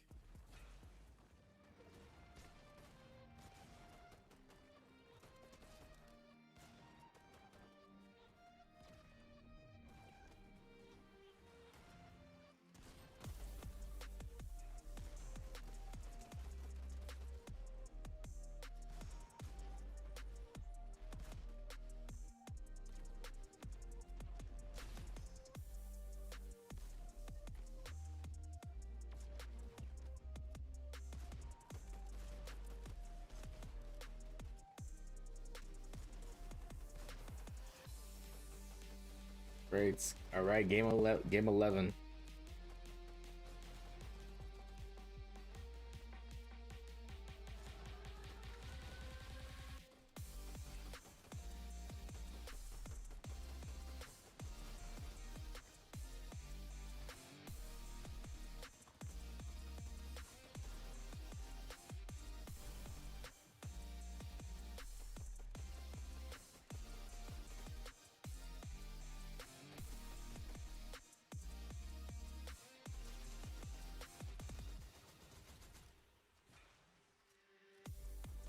See the leaderboard.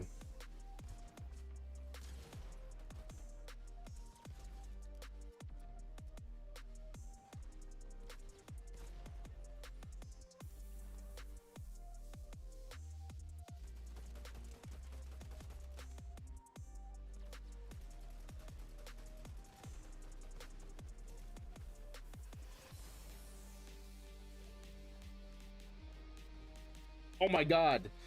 All right, so Pollo's team, 796 points. Peterbot's team, 669 points. Clix's trio, 631 points. So Clix's trio is in 3rd place, so he's out of the 4th place rank. Kanata's trio, 570 points. Cooper's trio, 563 points. So, well, damn, so is making top 3 right now, so he's out. So he might shake off his 4th place bad luck.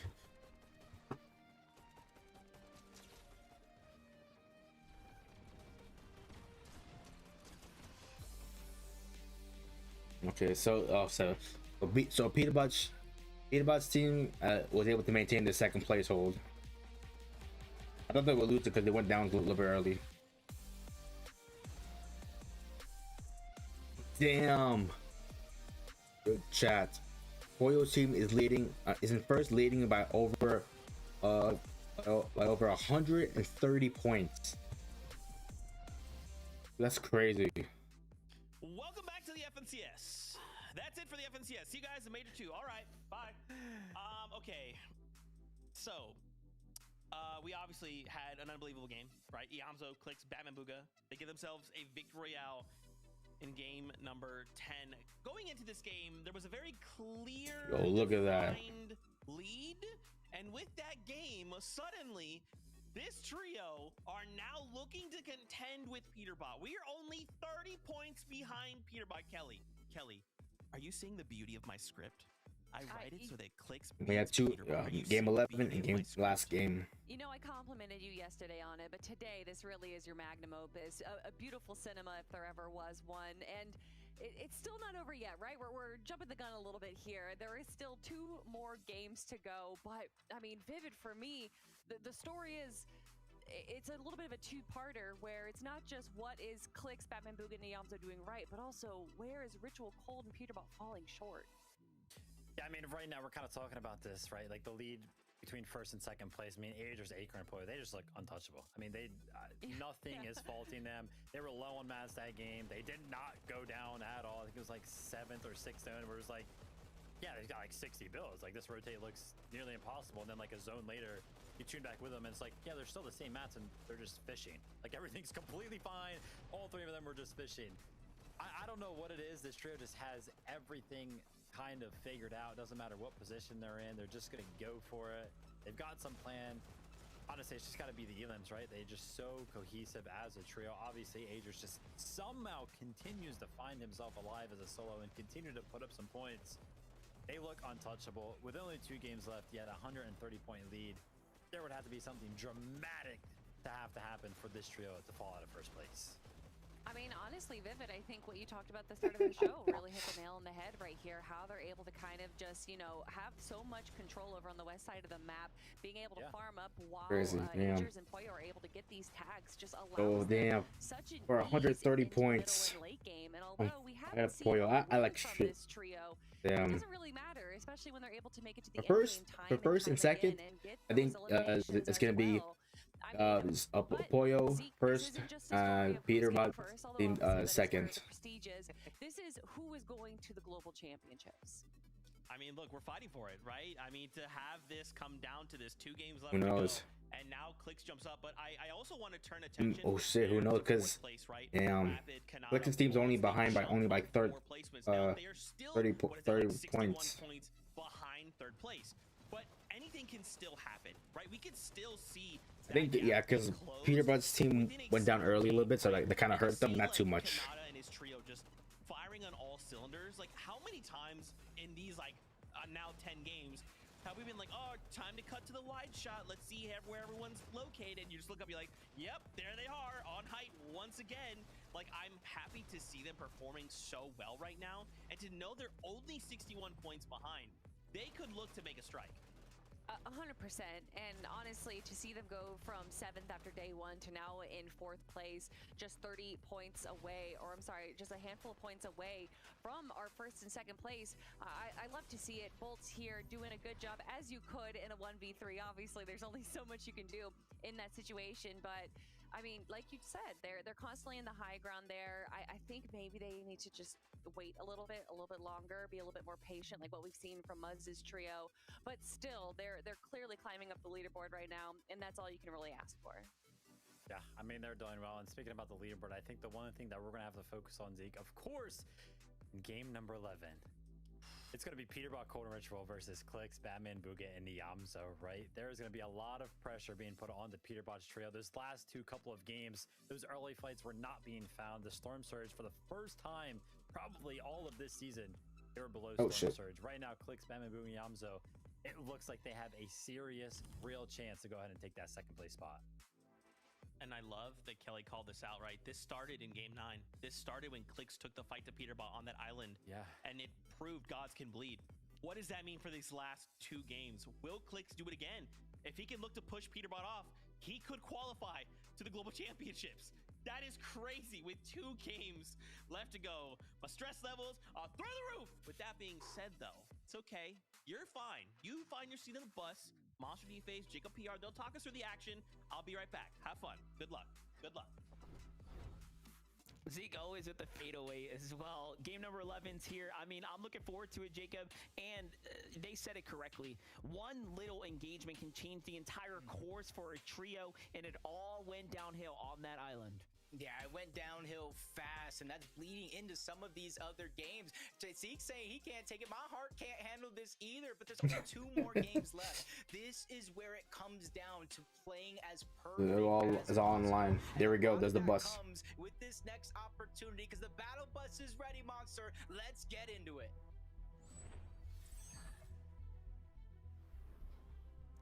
Major 1 finals, game 11 is here, and we get to take to the storm, or to the world, I should say, first. Once again, I'm looking forward to it. It's going to be cutting up the upper half, so teams like Peterbot, of course, will be able to touch down first at the Flooded Frogs. Will we see DC, Noah, and their team kind of mix it up once again here? All of these conversations will start to play out here shortly as we jump in, but we do have to ask that question. What will Cold, Ritual, and Peterbot do? How are they going to adjust their gameplay? What can they adjust in order to kind of complete the strategy and get back on the right the mask side of the already. damage in the early game? Yeah, it's the only way you can get behind that wall. And not necessarily, I feel like, teleport in. one-sided game plan. A lot of their early game surge comes down to those box-to-box fights. And right now, they're either not necessarily getting as much damage as they want, even if they pick up the eliminations, or they're not getting those exchanges at all due to so many other teams switching up their drop spots altogether. But Pollo, Agers, Acorn, business as usual. The clear split with the new fight that we saw the end of the last game, and we see the end again. Visuals, Braids, and Diminish have come out in the second half of the day looking for revenge. You can see on Visual's face that smug smile creeping through as he dances at the Foxy, just knowing like, yup, we did that twice in a row. It's our drop now. Got to be feeling good. It almost makes you wonder, like, if he would have stuck to his original game plan landing over here. It's a good spot, Foxy Floodgates, a lot of material resources and positioning center of the map as we move on over to Hopeful Heights, something that we've seen for at least maybe 9, 10 of these games so far, because I know some of these people switched up their drop. The Skater with a flank onto Chaos. He's trying to get out, but Dash is there on the other side as well, and he gets taken down. Great move by Chaos Gaming, causing that amount of chaos in such a tight situation and able to come out with a knock. Yeah, I think this is definitely the story of this trio right here, right? They've kind of mixed things up. They recognize, like, hey, if we could beat a team at a different drop, we could beat the team at our drop. Let's just play a little bit faster, and that's kind of what Noah's team has seemed to do, and it has been working out well so far. Oliver OG, though, has his shit, Oliver went down. I was gonna say, I'm not sure if he has enough to go ahead and finish his fight, unfortunately. Damn, people, they're just cleaning house here. Great job for Chaos Gaming. Noah plays in DC. They come out on top once again here at the Hopeful Heights. What they did last time was they immediately rotated, though, right? They didn't allow the third-party teams to come in. So I wonder if they're going to keep to that strat. Only time will tell. But Mason, Chance, and Donnie switching up their drop spots yet again. 3 straight games this time around. Going towards the south portion of the map, over towards the Bird, contesting Aoxy Pikes and Jojo Fishy.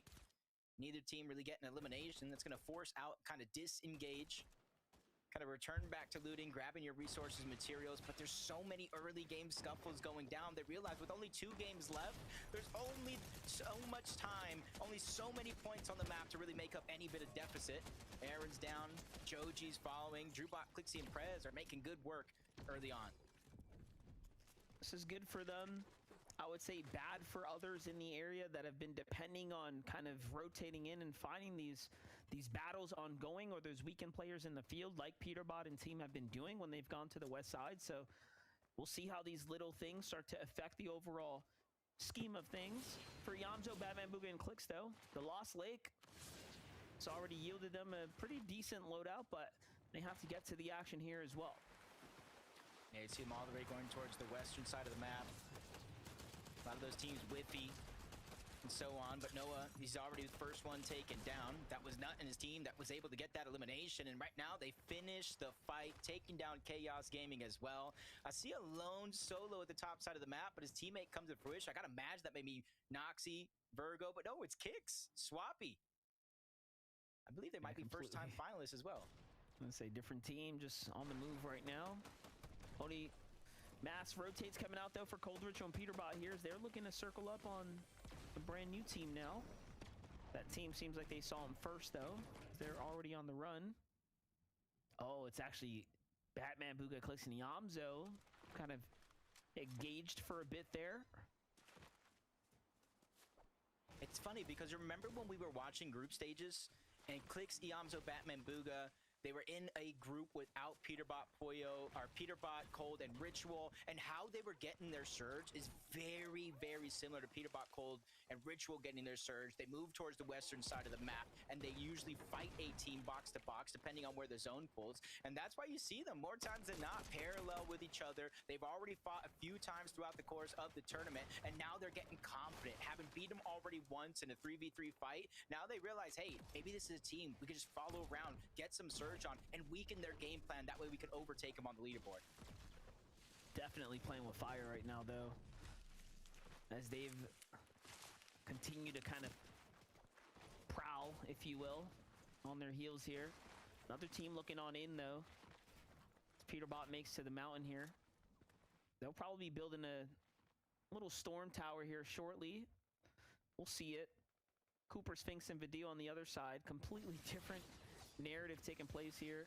Lots of teams engaging here on the southern portion of the zone right now. They seem like they've had their fair share of the action though, so off they go. Seems like it's not going to be too drastic of a zone that we've seen throughout the tournament so far. North of Max Meadows, looking like it's going a little bit east from Twinkle Terrace. So a lot of familiarity. So for Cooper, Vidil, Sphinx, they just got to dig into their playbook, figure out what play to run on this one, because right now where they typically get surge around Mass Meadows, all those teams are already rotating towards the north. From Demon's Dojo though, Kanata, Rapid, Bolts, quick to rotate to the Brutal Boxcars Mountain. This is one of those mountains to where you can kind of spread up, 2 people on one tower, 1 person across the map, cover more ground, because then you get the whole western side of the map and you get the whole eastern side of the map as possibilities for Storm Surge. Yeah, definitely. All this canvas to work with here clearly has been working very well for Kanata, Rapid, and Bolts right now. What fight is this? Liam and team continuing to remain active in their early game. Oh, this time against Curly, Noxy, and Virgo. One of our more consistent day 2 teams so far. Have their work cut out for them right now. There's another team lurking nearby, just on the outside as well. That was Muzz, Rise, and Yapko, all the way from Shattered Span. You see them moving deeper and deeper into the zone. And that was their weak link in their armor in that last game. Unfortunate enough, they were down on Surge. The only team nearby was Peterbot, Cold, and Ritual, who immediately disengaged. So they had to kind of disperse into 3 different directions, and they all fell because of it. It's Cold, Ritual, Peterbot, back to what they do best, trying to fight for Surge. They end up so far on the west side, just left the Night Ships Forest. That's where Aoxy, Jojo Fishy, and Pikes usually end up. And right now, it looks like the full trio's there, ready to take on the likes of Peterbot, Cold, and Ritual. Let's not forget what we last saw as well, is Acorn's team positions just to the east here as well, normally in those 3 widespread towers. So this is definitely on the riskier side for engagement. Another audio thing? Rotate out here will be super important on what they decide to do, but for the sake of taking down this team, I mean, surely they have the advantage. I thought I had another audio video playing. Lead as well. Doing what they do best, already playing different angles. Have the bit of the high ground here too, trying to bait the edit. I like them taking a little bit more of a slower approach. Just trying to take for piece control like we were saying. A lot of their fights have ended just 1 shot really making the difference. Peterbot, Ritual, Cold, some taking too much damage. Possibly going down, kind of forced to disengage. And now they realize with only 2 games left, they can no longer make those sorts of mistakes. You have to be as close to perfect as possible, even while spread around like this. Peterbot goes down. The mistake has been made. Cold getting pounced on. He's getting forced down below. Him and Ritual need to figure out a way to survive because their second place is on the line. Could it just be tilt? What can it be that's kind of holding them back right now? I mean, we've seen so much near perfect play from Peterbot specifically with his clutches, with how far he's taken this team, but just seems like things are not looking too great for them right now. So they're going to have to be forced to retreat now back to the safe zone, back to their drop most likely, to go ahead and play for the pickup. We've seen this before. There's a med kit. And this is just a setback, right? If nothing else. And this is how he was able to get it. Just kind of pushes in. Peterbot just a little distracted on Aoxy's teammate. So he makes that smart play to go in on the side, catch him off guard, get the elimination, force the whole team back. It may not be the worst thing in the world considering where they're rotating to. The zone is pulling in that direction as Yapko gets the elimination onto Smiley. Maxi follows. Their teammates just kind of left up alive, but he's just nowhere in sight. He's got to do what he got to do to stay alive. He can come back to this spot on the map, grab the reboot cards later, give them a chance. But their chance is really highly dependent on where the zone continues to pull. This is it. Talking game number 11 of the 12. Last chances now for teams to make it or break it. Pollo, Agers, and Acorn found themselves in a not what we expected them to. Actually, I thought they'd be on that west side, maybe a little bit more north, but instead they're kind of sweeping around into the activity right now towards the south here. That's a sign of no surge most likely, so they're looking to see if they can get active as well here. Peterbot's already been picked up. Quick, fast, and in a hurry. They're doing what we know they're going to do. They're going to try to rotate north back towards Flooded Frogs. They know where all that loot is still left on the ground. Try to pick it back up before they rotate towards the zone. And if they continue to rotate towards the north and make their way in that side, in theory, there would be less teams than if they rotate towards the south. Try to get them good position. But on the other side, from looking good, looking clean, to now in a scuffle, Pollo, Agers, Acorn, they find that first elimination onto Swappy. Kicks and Kuza are the only two possible left on that trio. And it looks like they're not necessarily running away just yet. Literally just called it. They needed to come down here for a fight. They definitely found one, and look at that. They have fully scared off the duo, what was left of them at least. They backed off. Kicks and Crook don't want anything to do with Pollo, Acorn, and Agers. They saw the feed. They saw who took them down. They end up dipping out. You know they're taking now damage. The real question is, Jacob, was it enough damage? That's kind of where I was going with that, is that stat. They have not taken a single tick of surge throughout 10 games so far. And there's been moments where we have seen them barely above that damage threshold. So I think, Mosh, you called that play literally minutes before it happened, on the hunt for Storm Surge. You got to give Acorn all the credit in the world for making that adjustment to go south instead of east, find the eliminations, and this is why they're so far in first place. Oh, shit. Take a look at how that plays out for Yamzo. Quick two-tap right there. But as we jump in, Acorn somehow seemingly collapsed upon now by Curve. Tyler's here as well. Something must have gone wrong when they were rotating across here out of the zone. And all of a sudden now forced to splash, but they've got plenty of gas in the tank here to go and go the distance right now. Surely Tyler's team has to recognize that, and the fact that they didn't. The cards have turned quickly here. And think about this, Jacob. The points are just racking up now for Agers, Pollo, and Acorn's lead. It's just massive right now. The way Pollo is playing is absolutely insane. It doesn't even look like he can be stopped at this stage in the game. Is immediately going in, getting that elimination, backing up his teammate. But on the other side of the map, the top two teams just going elimination for elimination. Peterbot, Cold, and Ritual have a deficit to overcome, but with shots like that, you see them landing, helping their surge game. But that team, they're not going down. They're going to be able to disengage. That's Chance, Donnie, and Mason.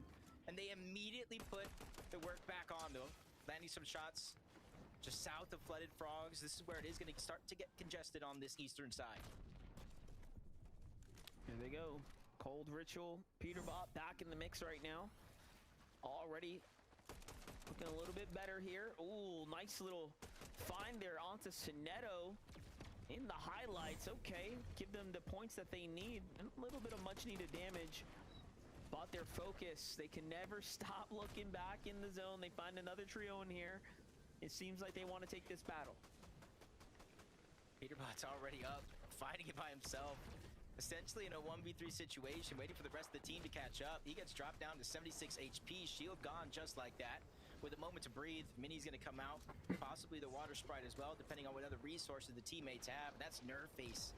That's Aaron and Joji right above. And this isn't a team you want to rotate parallel next, especially with how their games have been going down on Surge. As they continue to put the pressure down on Aaron, him trying to reunite with Nerface, Joji as well. And this is where it's going to begin to start getting scary for these teams. Yeah, I mean, clearly Cold Ritual and Peterbot playing with desperation, I feel like. Really looking to pick up the points here, pick up the pace, and not find themselves in the same situation as the last 2 rounds where they needed damage. Oh shit. Guy's a guy. Oh, he's dead. Yeah, Aaron's dead. Simply just trying to get away. Oh, the chase. Oh. That makes it that much And like a pack of harder hyenas. distance, They want that bread, they get in there. There we go. on his tail. Damn. Finally, the knock is going to GG's. come Where's in it? along with the elimination. That one's going to get cleaned up. And it doubles because they were rotating already in the direction of zone. Oh, getting their second prey. On to Joji as well. He did. So that's Aaron and Joji down and out. So literally leaving Nerface by himself in game 11 to have a clutch opportunity. Yeah, look at the finds here too. Find some extra shields to take for the road here. So this is a huge recovery opportunity for them. They get the mats that they most definitely needed. Deal Sphinx and Cooper now though on the move amongst the chaos of the other teams as well here. Plenty of trios on the move here in the southwestern portion of this map here, just outside the Magic Mosses. Bugha threats and Aviv. On the eastern side of the Demon's Dojo though, not looking too hot here. What's going on with them? Probably just taking too many chances trying to get Surge. You see just below them at Pump Power, there's at least 3, maybe even 4 teams. Likely what they were fighting against as they continue to try to rotate north. They gotta Oh, be careful. damn. The Tony one Creon right and into Zeus getting are the ones beamed. on top of that mountain already, and threats Bugha, they're gonna feel a little bit of that pain. Quick shots coming on over for Tony Creon and Zeus. It's just a little bit more for their Surge game because they're focused on trying to rotate in, especially since you don't want to get cut off on that rotation. Muzz, Rise, Yapko. Holy shit. Polio's team has 800 points. We're just hopping back and forth. And Peter's team has 685. Teams that are up at the top here, giving us all the activity that we need to be paying attention to right now. 1,000 above the damage threshold puts Sphinx and Cooper, the Deals team, surely at the top as one of the teams to be contending for a smooth game. What's going on the other side? Kanata, Bolts, Rapid, eyes on potentially Bugha and threats here. Aviv as well. They want to make a move here. They're going to be off on a rotate already. Zones popping in. You can see the Surge already active. There's a lot happening here. The Storm's pulling back south towards the Magic Mosses right now. For now, I'm not too worried about the zone. There's good even ground. There might be some trees in the way, but if it continues to pull towards the south, towards those mountains, that's where we got to start to buckle up for a wild ride. As Kanata, Rapid, Bolts, they look into the distance, feed 2 full trios fighting it out, and they're just trying to get Surge. Eliminations are not. That's what they have their primary focus on. Then Pollo Agers, they're just kind of smooth sailing down below, just fishing, trying to get as much shield fish before they can take the end game. Peterbot, Ritual, and Cold. The amount of fighting in this game has proven to be worth it at the end of the day. Almost 8,000 above the damage threshold. Really improving after those last 2 game performances. This is actually huge, right? Like, being able to take your time, fish it out while you have zone like this, while you have the damage, while everyone else is, I mean, struggling for their tournament life. Like, look at Cold Acorn, or Cold Ritual and Peterbot here, still fighting their way to this safety. They're not quite there just yet. Still have a little bit of a ways to go. Maybe now they get some time. They do have a fishing rod, so this could be the recovery point for them, Jacob. Yeah, exactly. Now that they have the surge, this is something similar that we did see in the previous games where they were well above that threshold. Get themselves not necessarily the most highest point on the map, but just so they can kind of go through uncontested through these next couple of zones, all depending on where it's going to pull. You can see Clix, Batman, Booga, and Yamzo the most points so far, passing Virgo, Noxy, and their trio, who has been performing phenomenally well throughout the day as well. Gotta keep it interesting though. 725 damage above the thresh. So they've definitely done enough.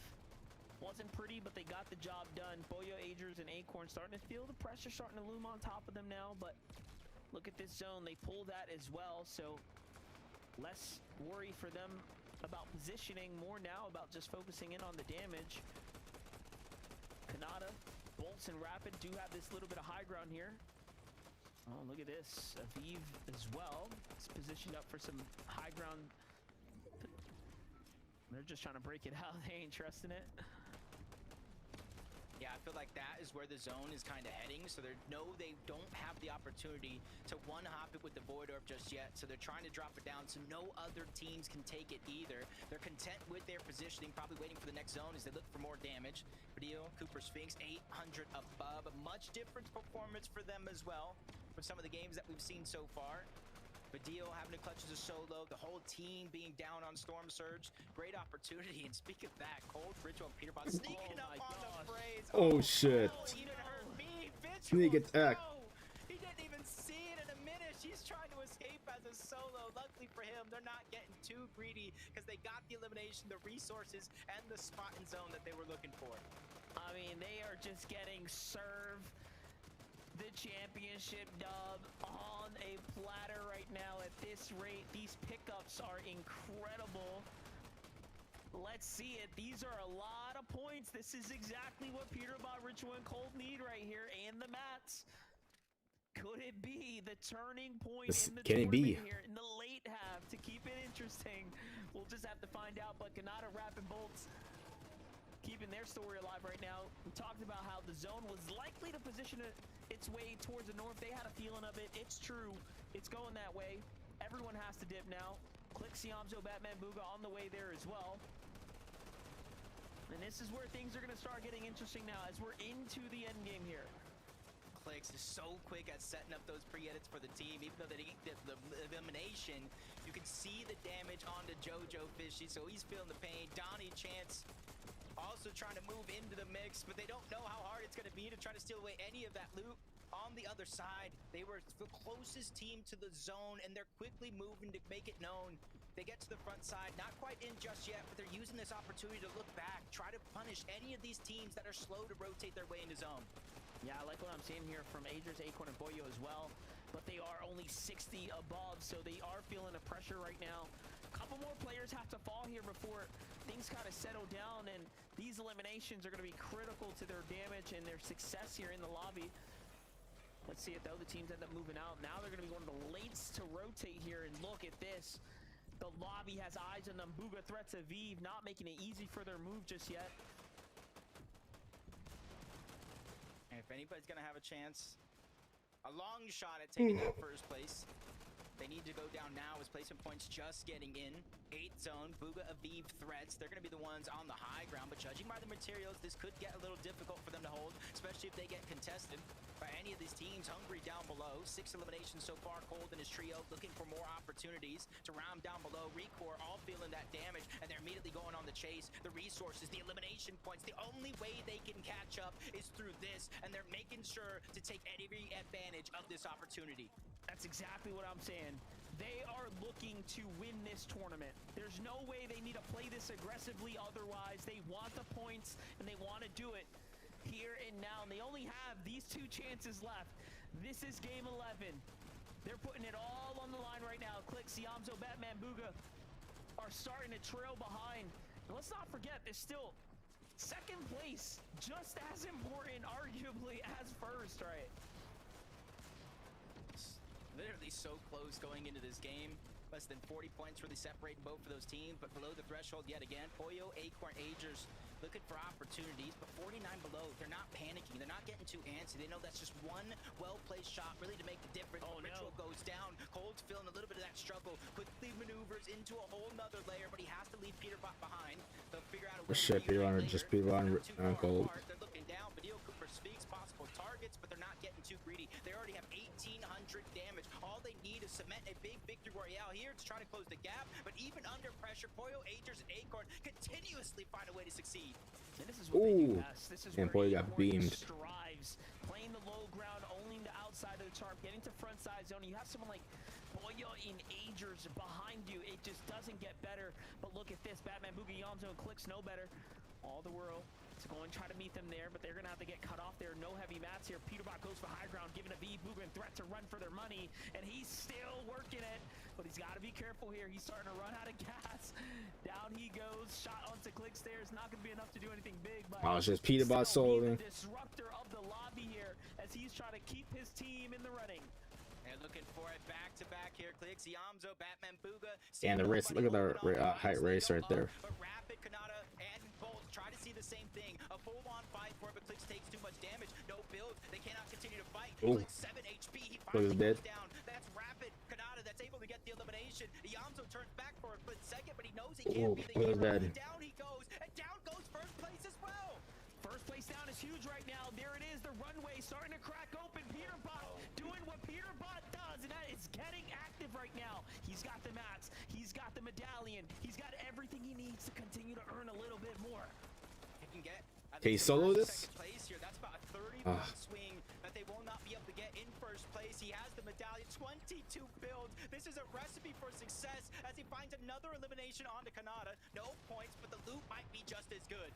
I was gonna say, this is winnable with Kanata falling here. Let's not forget, they were a part of the recipe of the team holding high ground. Peterbot boxes up a deal. Sphinx comes down, but not too early, not too late. Peterbot is just on time with the Oh, he can get siphoned. The points here is what matters most, and he can't even be seen because he's still on the move here, making sure he holds that sprint button. There it is. Siphon comes through, and another one back to back, and Peterbot is running away with this high ground. This is why we refer to as one of the best players in Fortnite history. Rise goes up, and don't let the name fool you, because he immediately goes down. The Peterbot destruction is real, and again, barely escaping. 10 HP, 1v3. Edgy is weak. He's cracked. Oh shit, that was a damn. Peterbot solo is a solo machine, bro. Talk about keeping it interesting. A lot of points just went into For real, the this is my hands of our reaction. second place runner-ups. What a game that was. I can't believe what we're watching right For real, now. me too. Cold and Ritual really fighting for it all. I mean, at this rate, who won the game? I missed it. I wasn't even. My eyes were blinded by the lights here, Jacob. That was just incredible. That was Quanti, that was Byla, Edgy. Both of them all three of them were weak. That was a perfect opportunity for Peterbot to do Peterbot things, but you can see they Look at the hell that Peter has. They went through Clutching. everybody down below. This was his only opportunity, but 3v1, 4 eliminations. Quanti, Edgy, and Byla win match 11, but there's only one game left. And I gotta throw it to our analyst because Monster, I need to catch my breath.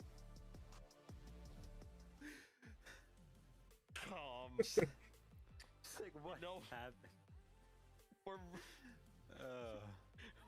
We're supposed to talk about Quanti here, Byla and Edgy, and the victory at moment. But I can't because Peterbot ruined it again. Yeah, damn. He said Peterbot, even though the different team won first place, yeah, Peterbot stole the show. Okay, we'll talk about him after this short break because we have to celebrate this trio. Quanti, Byla, Edgy getting themselves a victory royale.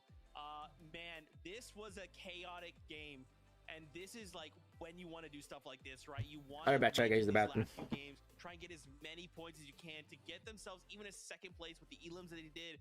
This could mean they're now playing for a life-changing amount of money, and that in itself is a big deal.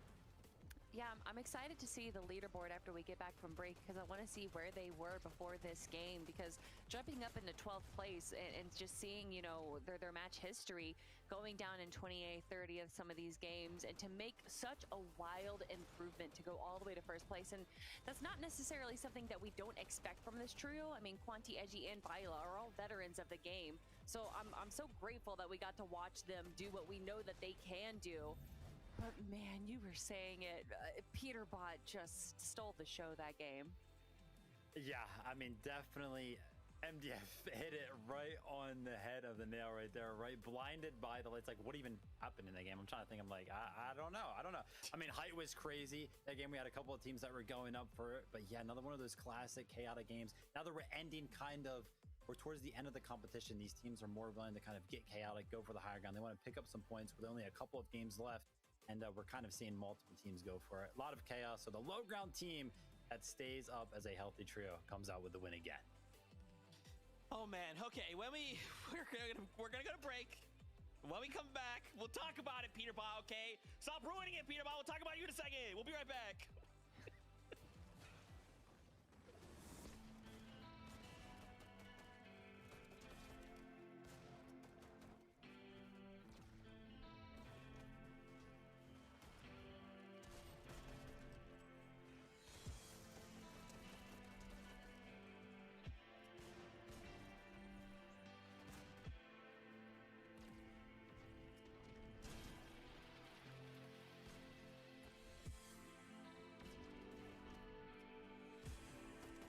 And for real.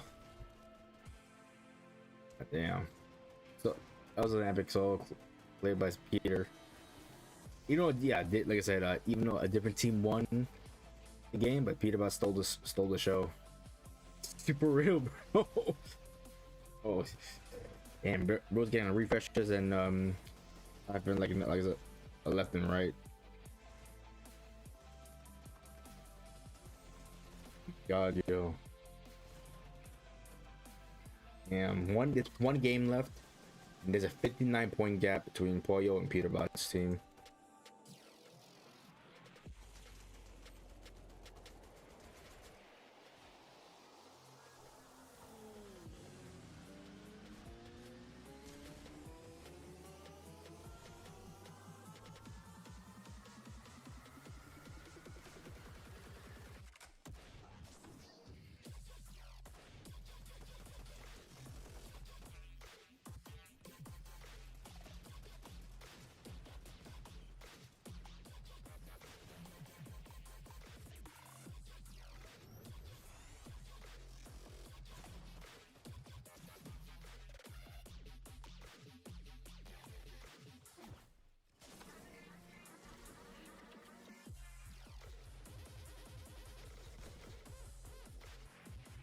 Oh my god. Okay, here we go.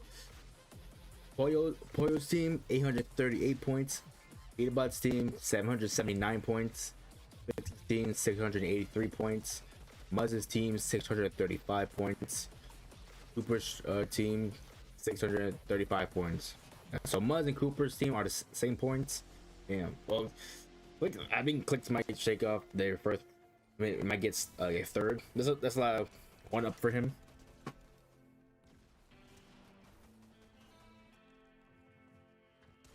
Yeah, the first place is like neck and neck.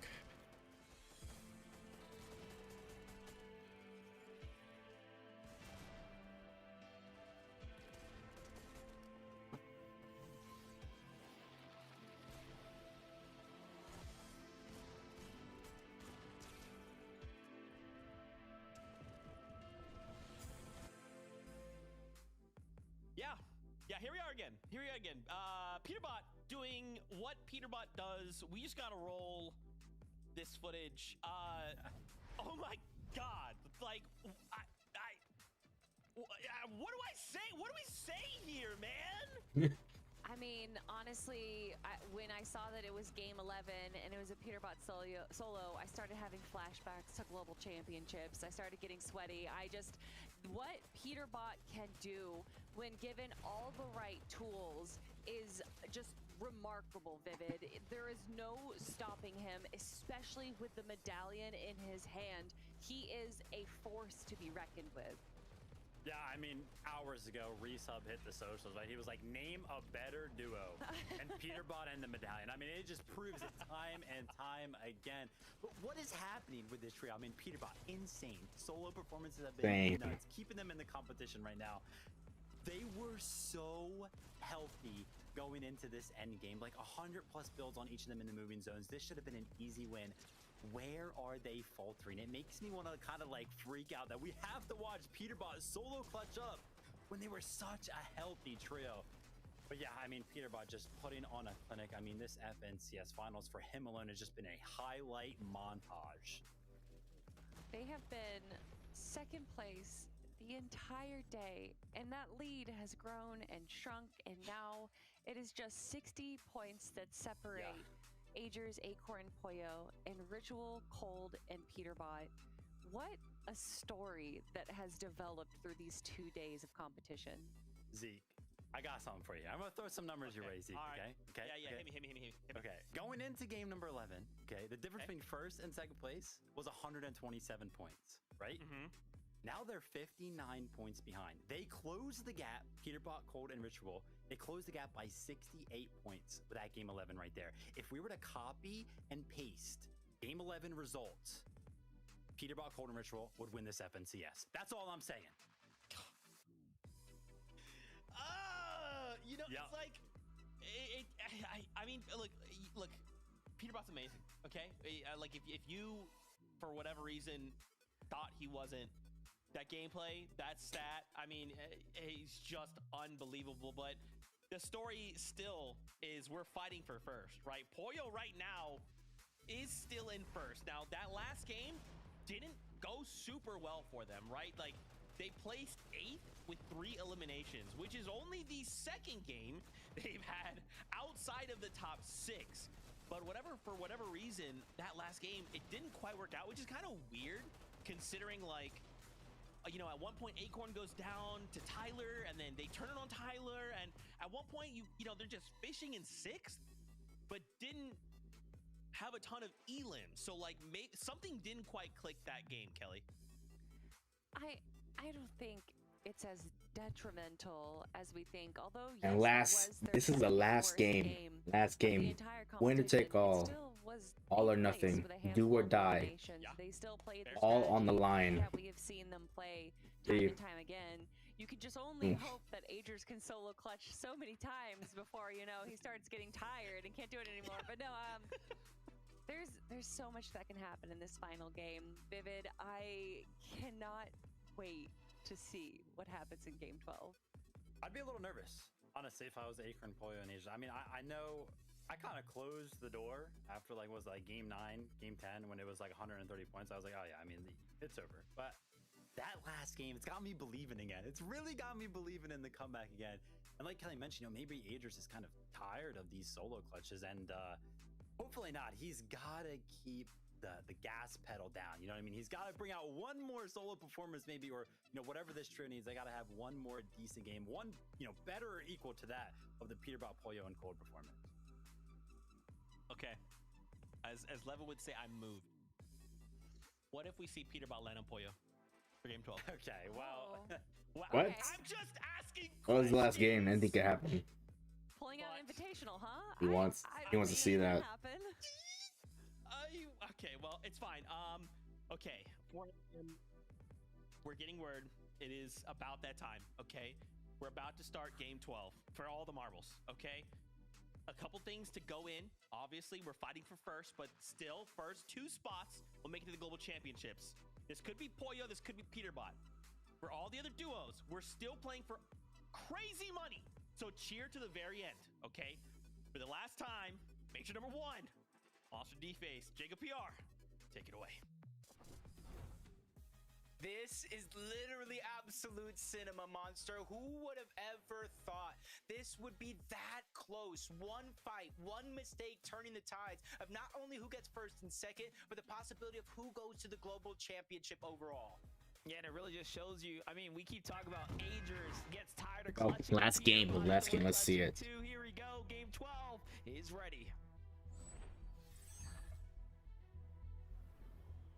It all comes down to this.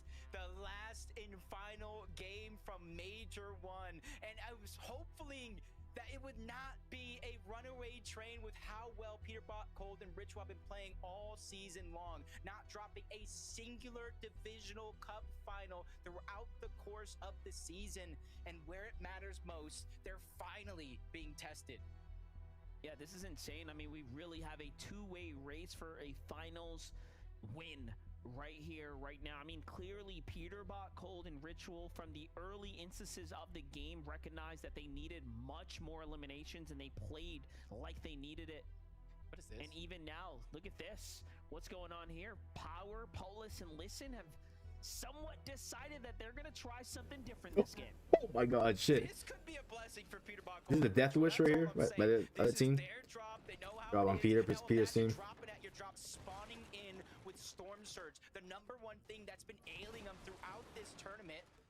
Frees up a lot of flexibility, but if they can win it, Power, Polis, Listen on the other side, starting to split the drop, forcing Ritual to bro. land in the POI. Oh my god. This is the last game, bro. Anything can happen. So far, because they've been uncontested. Yeah, 28 places of the team is landing on Peter. For those shield kegs, and now look, they're shielded, they're looted, and they're kind of ready to fight. Shit. They're already on the hunt here, trying to see if they can find Oh opportunity. my god.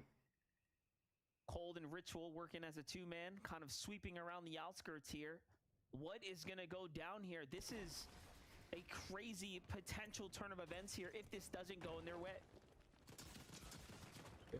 Talk about the turn around the line. Peterbot already taking some early damage. They weren't able to go into that cave and get a lot of those barrels and kind of the big part of the loot over towards Flooded Frogs.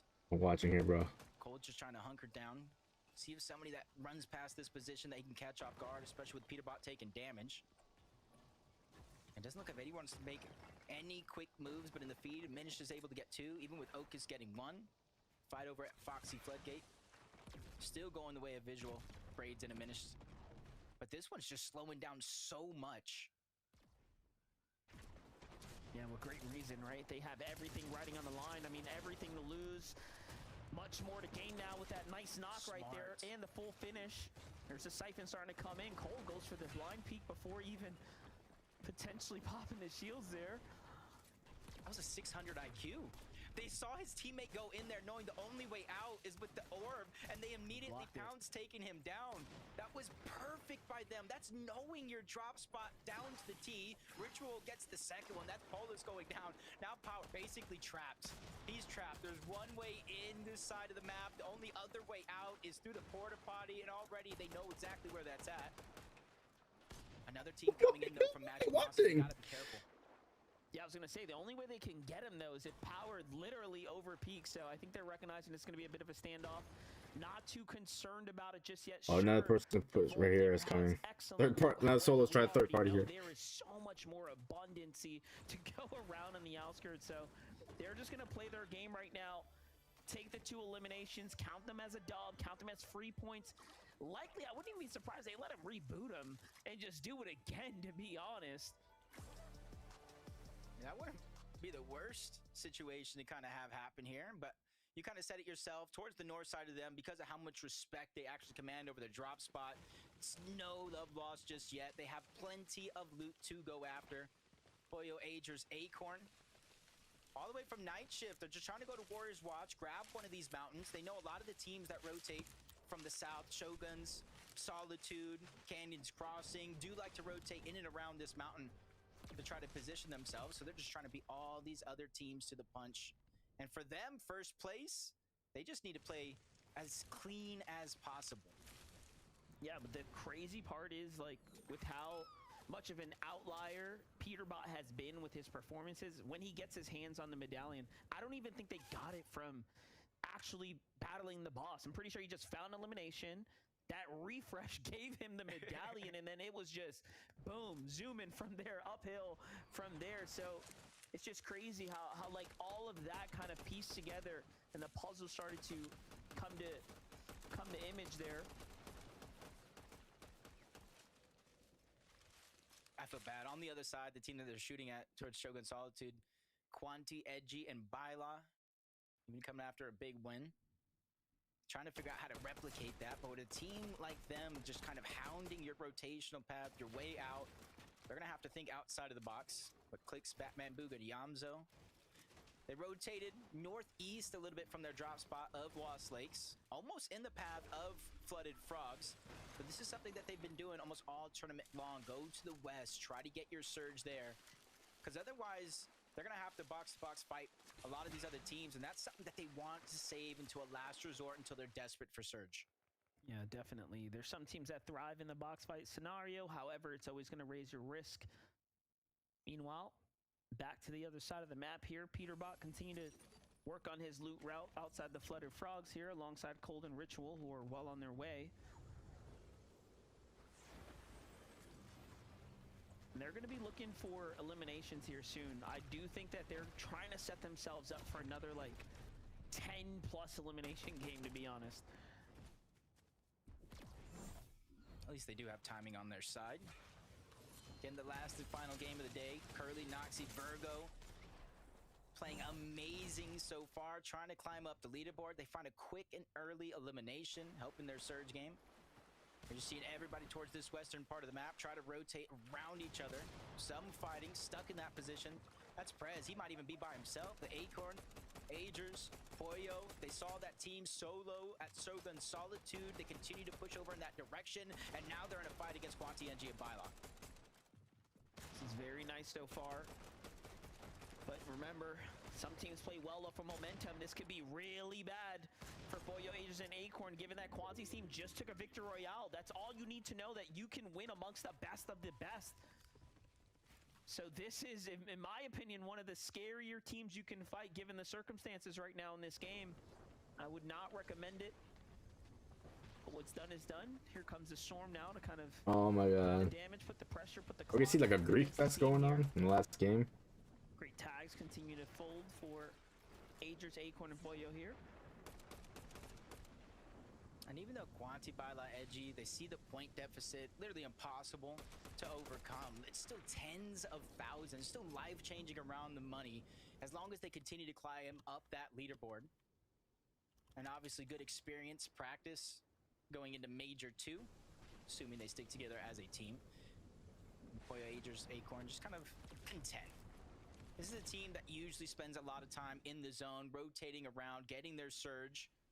Just trying to play that safe plan instead of just directly going in and be susceptible to somebody that might be below the threshold. So they do make that smart decision, just disengage overall. I called it. They were going to give them just enough time to get that pickup, and then look, they're already coming back for it. Peterbot taking the one-on-one against Listen. I mean, they made a mistake, obviously, trying to challenge this team, but still, ultimately, you have to perform up to the standard, and this team is just not there. Not yet, not quite yet. For Peterbot, Golden Ritual, they find a third. And that elimination there, they could even double back now and continue to work for more. He was just trying to get loot. That was one of the rebooted players on that team. He thought they were gone. He said, why would they still be rotating around here? Because this is their drop. They command all this space for a reason. Oh, this is my spot too. Every single piece Yeah, Flooded Frog. That's Flooded Frogs. It's Beach House. To the eastern side of the map overall. You can see Peterbot dealt 3,003 damage in game 11, the most of any other player so far, and just goes to show how bad he wants that first place spot, how bad he wants the 4P for Pete. Not gonna lie, I feel like the pressure is rising for Acorn, Pollo, and Agers, even now as they sit in between Sphinx, Fadil, Cooper's trio here off to the side. They've kind of moved away from rotating straight in. They've gone further and further south, seeming like they want to take these contested areas and fights, but it's only the last two games we've kind of seen them do this type of strategy. So I do wonder if something changes, and it changes too quickly. How will they adapt now, given that they have the pressure of maintaining a lead right now? For some, that's pretty difficult to do. Damn, I can't go with the fact that other trio was landing on Peters. They were relatively almost always above that damage threshold. Really not too many worries. And we saw them already today going down, losing that top spot on the leaderboard because of their lack or the lack of ability to get Surge in just one of those games. One of those games really making the difference and putting the pressure on them, especially since the 12th and final game of Major 1. Sphinx, Vidal, Cooper. Kind of business as usual for them. Spread apart. The duo is going to be positioned right below by that lake. One fishing, one in a tower. And then Sphinx, the IGL of the squad, kind of positioned inside of the zone. Looking back, though, with the rest of the team. Definitely got eyes on Clixie, Yamzo, and Batman Booga right now. They just took down Polis from that trio that looked to surprise contest Peterbot. So all the teams up here eating pretty good right now. You can see that's going to give Iamzo its first elimination. You saw in the zone there, Power. Did he just pick his teammate up again? It seems like it. They might go down as a team that was eliminated the most in any single FNCS at this point in a single game with the reboots that keep coming out here. What is Clixie, Yamzo, and Batman Booga thinking? Yeah, they just want to get to the zone, play it slow, play it steady. No need to go into the storm and chase the elimination here just yet. 96 points down out of second place. 10 eliminations and a win would definitely overcome that gap, but you got to take into consideration it would have to be called Peterbot and Ritual going down before they gained too many more points for that situation to be realistic. Oh, look at this. They're just continuing going deeper and deeper in zone. They were at Mass Meadows, and now they're going right behind. They're trying to take advantage of Snakes, Oreo, and Wigs, a team that lacks just a little bit of experience in this lobby. This is their first FNCS final appearance, going up against a team that has the most FNCS titles. This is what I was talking about. Boyo, Agers, and Acorn kind of mixing up their strategy, going south. Now they're going back. Like they're kind of doing something totally different. I was curious if whether or not it was going to be successful so far. If they can get these string of eliminations here, it will definitely be worth the troubles. However, are they working off of intuition or did they catch some visuals? I see Boyo knows there's one there, but they don't exactly know where Snakes is. This time he's got to be good. Wig's got to be patient because even if he heals a little bit, they're going to know he's there, but they might have saw somebody separate as a solo, trying to go into that bamboo forest, hide himself. That's Snake, but they're hot on his heels. The Void Mask can only take you so far, especially when it's 3v1. Two can push up, one could put shots into the distance. This is not going to be an easy escape plan if he's looking to make it happen. They're going further and further. Now as Snakes is kind of on the outskirts, on the edge here, trying to keep a low profile. There goes the Oni Mask. They know where he's going. They're looking to cut him off. They finally get the knock now. Siphon can only be granted to one, though. But hey, they did get a little bit of damage here, and that's what matters. It's Acorn who's actually going to get the elimination. Siphon's going to heal him up just a little bit, but like you said, the damage is what they were really after. Points are a bonus as we got two teams at top. We got another party going on up in here. Peterbot called a ritual, something that they done most of the day against Rapid, Bolts, and Kanata. We have seen them up here a few times throughout this major, but it hasn't been as consistent as this team here. They're not going to let them take this medallion. They came here for it. They seem to be poised up for the pounce attack here shortly. And if they're not careful, they're going to come and meet the trio here in just a couple moments. But do remember, whoever takes down this boss here will immediately gain the advantage of being able to pick up that medallion. Here comes the pressure from the other teams, and now look, confusion kind of setting in place here as the boss sprints around as well. You have to kind of track him, track the other team. Are they pushing you yet, right? Destroying all those builds. Those are the little seconds right there. But the other trio across from them kind of look to take it with all that damage dealt. An opportunity to steal it away. Smart. So smart. They got on the radar right at the very end there to get it while it was low, to pull it towards them and then try to secure the quick elimination onto the boss here. Back over but was it goes. the timing right? Just seconds. Literally seconds too late. and it almost all that loot almost falling off the edge. They had to box it up to prevent that from happening. Bolts is the one that we're really going to have to watch out for, because now he has the medallion in hand. And you kind of think, where did they start this game? 6th place. They are literally 5 points down of 4th and 5th place because they're tied.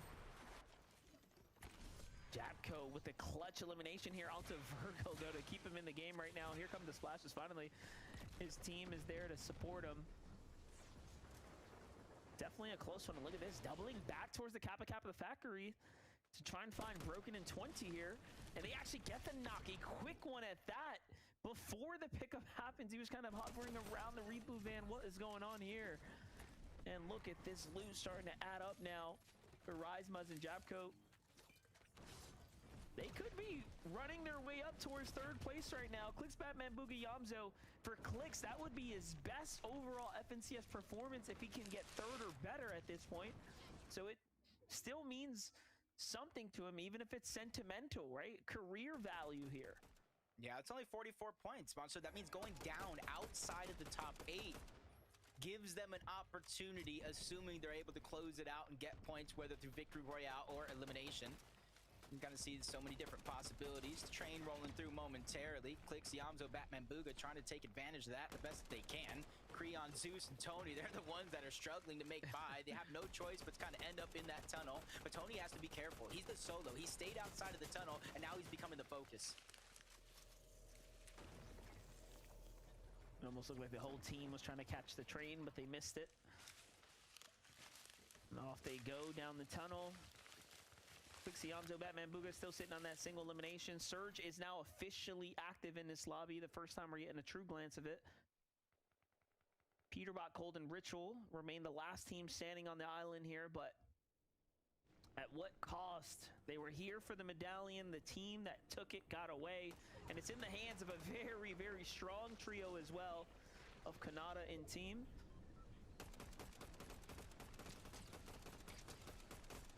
They're just learning. They're realizing, hey, at this stage in the game, we got at least 5 Poyo's damage. Poyo's down.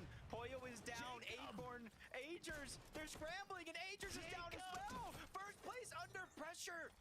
He gets the eliminations. I think it's down to a 1v1. He's trying to get the revive on the Agers. Down the other side, that's Maxi, first-time finalist. He takes a big shot. Acorn, the IGL of the squad. This is a big moment for them, trying to stay alive.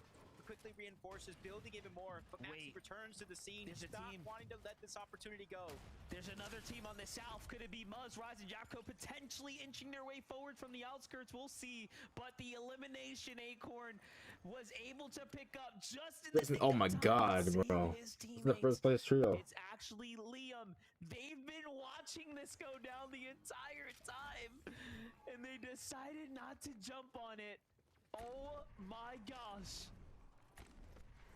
This is big. This is big. This is history in the making. Acorn, Chapter 2 victory. Chapter 3 victory. Chapter 4 victory. Yes, I'm going to say it again. Chapter 5 victory. This is his chance to win 5 different FNCS titles in 5 different chapters. And that moment there, Acorn was the one that saved it all. Is that across basically 5 years as well? Like, what is going on here? One of the vets in this space still putting up the numbers. It's incredible to see. That's why we love to root for him as well. Man, what a turn of events that could have been. That could be the moment in the tournament right there that sets them back for good. And it's just like when you see something like that in the feed, Acorn saving 3 straight eliminations. Peterbot, Cold, and Ritual.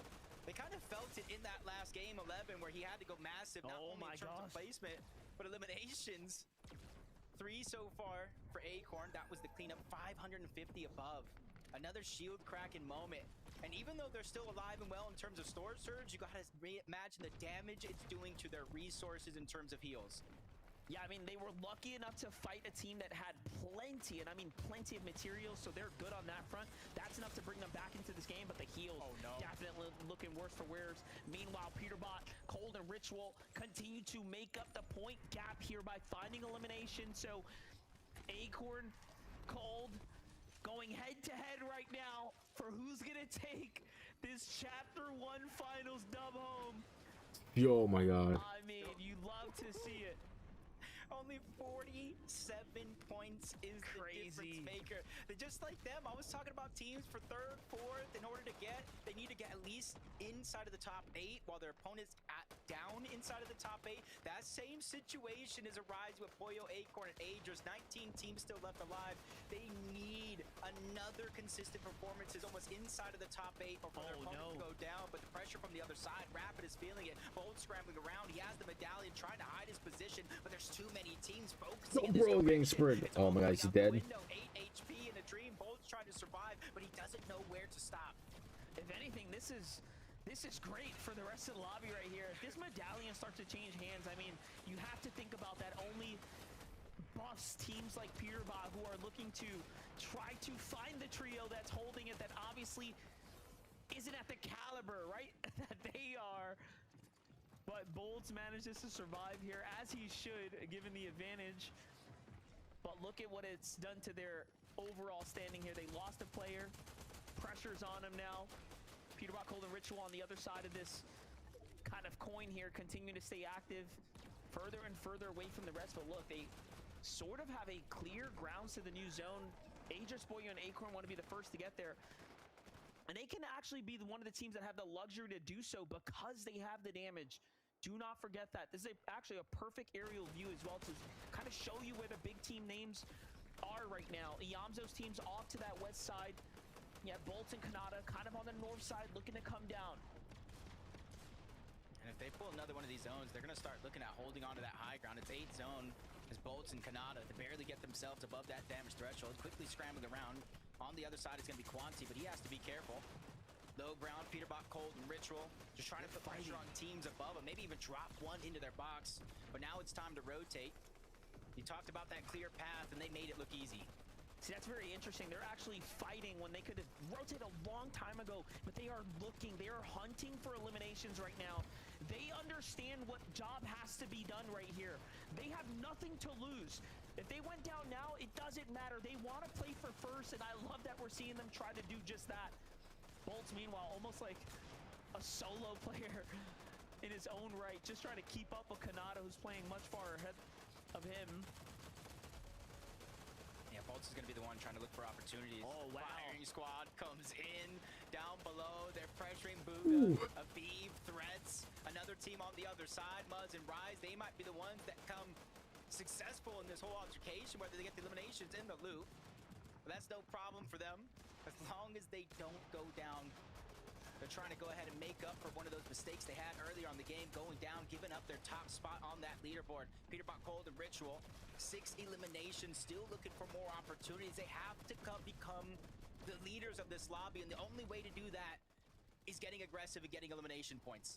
And you know they see the feed going up. When you see Acorn, Pollo, Agers earn a couple more eliminations, it almost seems like they start looking for more themselves, understanding that they need to stay ahead. But look, they have answered every single time the call here. They have arguably more elims now. They're at 7, starting to break away with the lead here, playing for the high ground position as well, working hand in hand, side by side. Peterbot, Cold, and Ritual playing the mid to low ground now, trying to see what they can find. Here it is. The end game is before us. And the points are very, very limited right now. Obviously, they're trying to hold on to the second place. The Fortnite Global Championship spot, only 2 teams will advance out of this major. But Peterbot wants to be the best. He wants to create that legacy. He wants the win, especially with the fashion that he's been having, the solo clutch after solo clutch. But they're still alive at the top 12. Monster, once it gets to top 8, that's half of the placement points allowed in the lobby as they drop another team in the lobby, grab those eliminations. That's not, again, a team they've been just descending all tournament long. They just picked up about 4 eliminations off of that, by the way. Peterbot, Cold, and Ritual. Look at how aggressive, look at how hungry they are to try to secure as many eliminations as possible right now. They are not stopping the activity right here. I just wonder, when are they going to look up to high ground and realize who it is that's up top? It's now. Peterbot goes up. Oh, yeah. He's got the high ground. Oh, God, let me get face Pollo. Oh, my God. The pressure's trying to come in. Agers has to run. Will he get away? That's a shot. I think they know exactly who they're chasing. Yeah, they realized it. The only way to win those placement points really gonna be the difference maker. There's at least 35 or more placement points, enough to close the gap. Combine that with eliminations, but they need them to go down. Pollo underneath, box to box, Booga, Threads, Aviv. They're the ones that they're targeting, trying to push them back. They want them off their layer. They want them around, but they want to get the eliminations.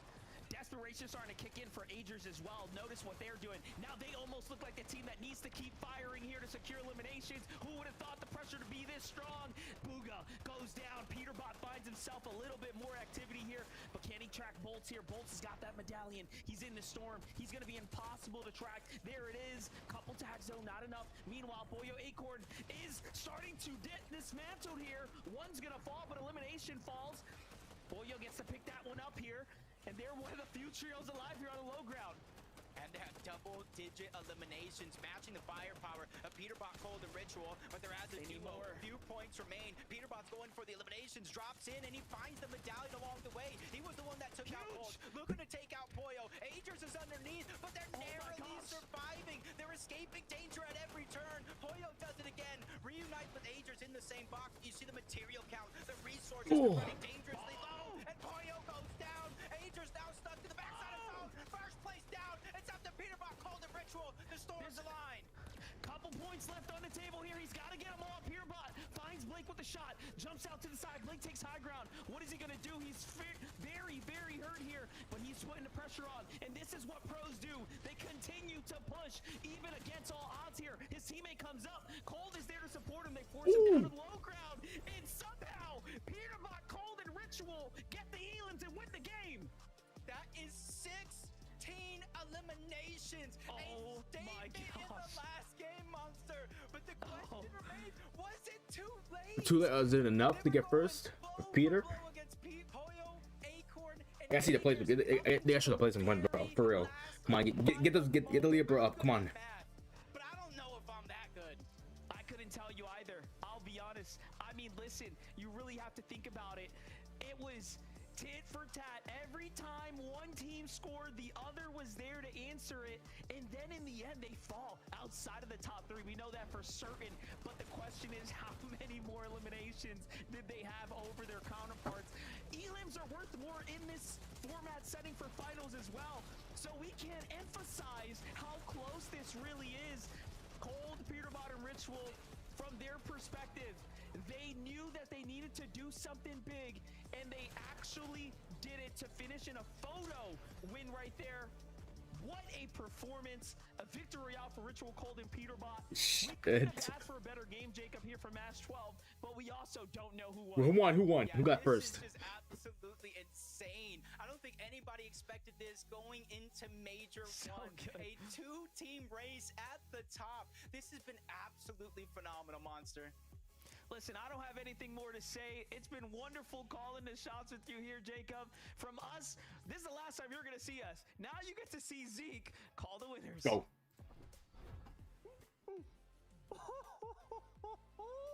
Let's see. Is it Peter or Pollo on first? First, thank you so much, Monster D-Face, Jacob PR. Fantastic work. This came down to a photo finish, as Monster D-Face called out. In the final moments of Game 12 of Major number 1, Pollo, Peterbot go head to head. Now, of course, we know he's building it up, bro. The victory royale with 16 eliminations. The difference of 14 points. The only 14 points was the difference. Congratulations to your Major 1 champions, Agers, Acorn, and Pollo. Holy shit! 14 points separated that win. Peterbot could have actually pulled that away in the last few moments of the game. Oh my gosh. Kelly, I'm trying to process my God. what I just witnessed. Best FNCS, bro. Holy shit, it was worth every minute. Fortnite, that's a battle royale where we build walls in brick and metal structures, and we have Shogun medallions, and we can become invisible. And we just watched one of the greatest head-to-heads this game has ever seen. My heart is beating so fast right now. All three of us were screaming before we had to jump into the call to do this cast. You couldn't have written a better story starting off the season with Peterbot and Poyo, the global champions, breaking up, having Cold and Acorn, the duo that has won every Major 1 competition for the last 2 years, breaking up, separating themselves, creating 2 new trios, and just seeing how dominant Peterbot, Cold, and Ritual were. And then we have day 1, where they don't even break into the top 3 for the game placements, but they still get second place. Starting day 2, getting first place, ending up with game 12, getting the victory royale as well. But still, Poyo, Acorn, and Ager said not today. They said this is our time to shine. Agers and Poyo, absolutely incredible fraggers. Acorn, one of the smartest to ever touch the game. And with it just being a 14-point difference. 14-point difference. After so many solo clutches from Agers, after such a smart strategy that we saw them develop throughout the last 2 days, this is why I love watching the FNCS. Dude, bro. Acorn gets to That was continue damn 14-point difference. domination. Poyo gets to keep his consecutive FNCS winning streak, now 4 in a row for him, and Agers gets to celebrate as well. Major 1, NA freaking champions, Acorn, Poyo, and Agers, and everybody had said, you know, everybody else was playing for second this major. It was a given that Peterbot trio was going to dominate the competition. And I'll be honest with you, I got to tip my hat to Peterbot, Cold, and Ritual for a second right now. 130 points behind with just a couple of games left to go. And you mean to tell me you guys brought it within 14 points? Insane. Way to keep us entertained until the very last second. Oh my gosh, dude. This is just unbelievable.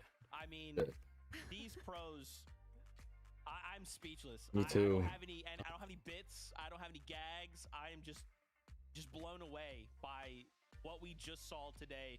Let's hit these standings to just see how everything kind of placed out, because remember, yes, you know, once again, congratulations, Agers, Acorn, and Poyo are Major 1 champions, but there is still 2 spots going to the global championships, and we knew going into this, and it didn't change. It was always going to be Ritual, Cold, and Peterbot. And even in those moments, Kelly, where I thought it's over, Peterbot's alone, or, you know, even in this last game, I'm looking, and it just doesn't matter. They secured themselves that spot to the global championships. For both of these trios to set out in Major 1 difference, bro. and to step forward ahead of everyone else and say, listen, we are the ones that just won globals, and now both of us will be making that return. Globals is gonna be insane this year. It is going to be so For crazy. real, it's gonna be so We epic. have a Massive, handful of bro. Teams that we know are going to be making it through. I cannot wait for Majors 2 and 3. But to just look at this leaderboard right here, I am just so proud of all of these trios. Literally every team that was on everyone's top of the list is there in our top 10. And finally, I got to see the interview for my Batman Booga, Yamzo, and Clicks, and I was asking them, are you guys going to break the 4th place curse? And they do it. They get 3rd place. You know that they wanted that 1st or 2nd, but still, they played so well today. At one point in today's competition, they actually earned more points than anyone else. They break the 4th place curse, but now it's time to go for the win.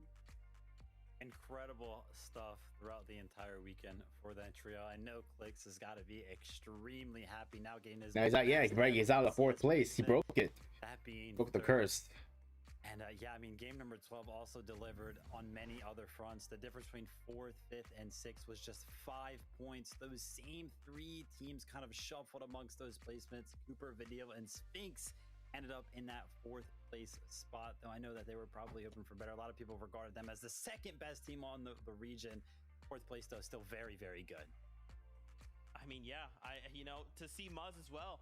Muzz Yapko Rise come out and be 5th. I mean, guys, this was a nail biter, obviously, like between 1st and 2nd. But going into this game as well, as far down as like 6th or 7th place. Wow. Fortnite delivers an NA. Again, I'm just so blown away. This was just such an amazing showing. And it's just these players. Like, for real, Fortnite fam, if you're not following them, go follow them. Go watch their streams. Go congratulate them on socials. They just put on an amazing showing for us. I mean, this was amazing. Thank you guys so much. We have to say goodbye, I guess. I know. This is the part that sucks. And it's okay, it's fine, because at the end of the day, we watched some amazing Fortnite by some of the best players to touch the game. They gave us one of the craziest stories we've ever seen, which only would have been made better if Peterbot landed on Poyo. I know. I was trying to manifest it. It didn't work, and that's okay. They're still globals. Before we say goodbye, qualifying for globals, Poyo's team and Peter's team. Thank you to the production for putting this all together and having one of the best shows that we've ever had. Of course, thank you to the amazing players. A big shout out to all the players I got to interview. I love being able to have a personal connection with them. Big thank you to all of the viewing parties that we have. You guys are the lifeblood of the FNCS. You guys have provided so much incredible entertainment for so many viewers. And to the viewers as well, thank you guys for hanging out with us. Zeke, amazing, bro. Thanks for having me. It has been an absolute pleasure being on this desk. Yeah, it's honestly been a lot of fun. Was entertained throughout the entirety of it. Thank you to all the players for showing up, competing at the highest level of Fortnite. Excited to see what Major 2 brings. Zeke, I guess for now, like I said earlier, these games are going to go by fast. It feels like I just teleported in time from game number 7 at the end of the game number 12 here. Yeah, Major 1, it's done. Man, I could not put it better myself as well. Shout out to Monster D-Face. Shout out to Jacob PR. Shout outs to the EU team for all that they do and the show that they put on. Shout out to you, Fortnite fan, for letting us live this crazy dream where we get to talk about Fortnite and I get to be a goofy boy. I mean, man. And now we just look forward to Major number 2. Once again, congratulations, Agers, Acorn, Poyo, Major 1 champions.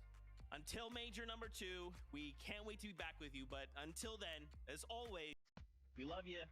Keep yourself safe. We'll see you on that battle bus. Give it up. Give it up for Poyo, Acorn. Oh, man. I'll give it, yeah, Poyo, Acorn, and Ager. So sorry, I'm trying to remember. Damn, great FNCS. Spectacular. Sensational. Epic. Massive. All the above, bro. Oh my god. All right. Man, they're going to globals. It's September, France.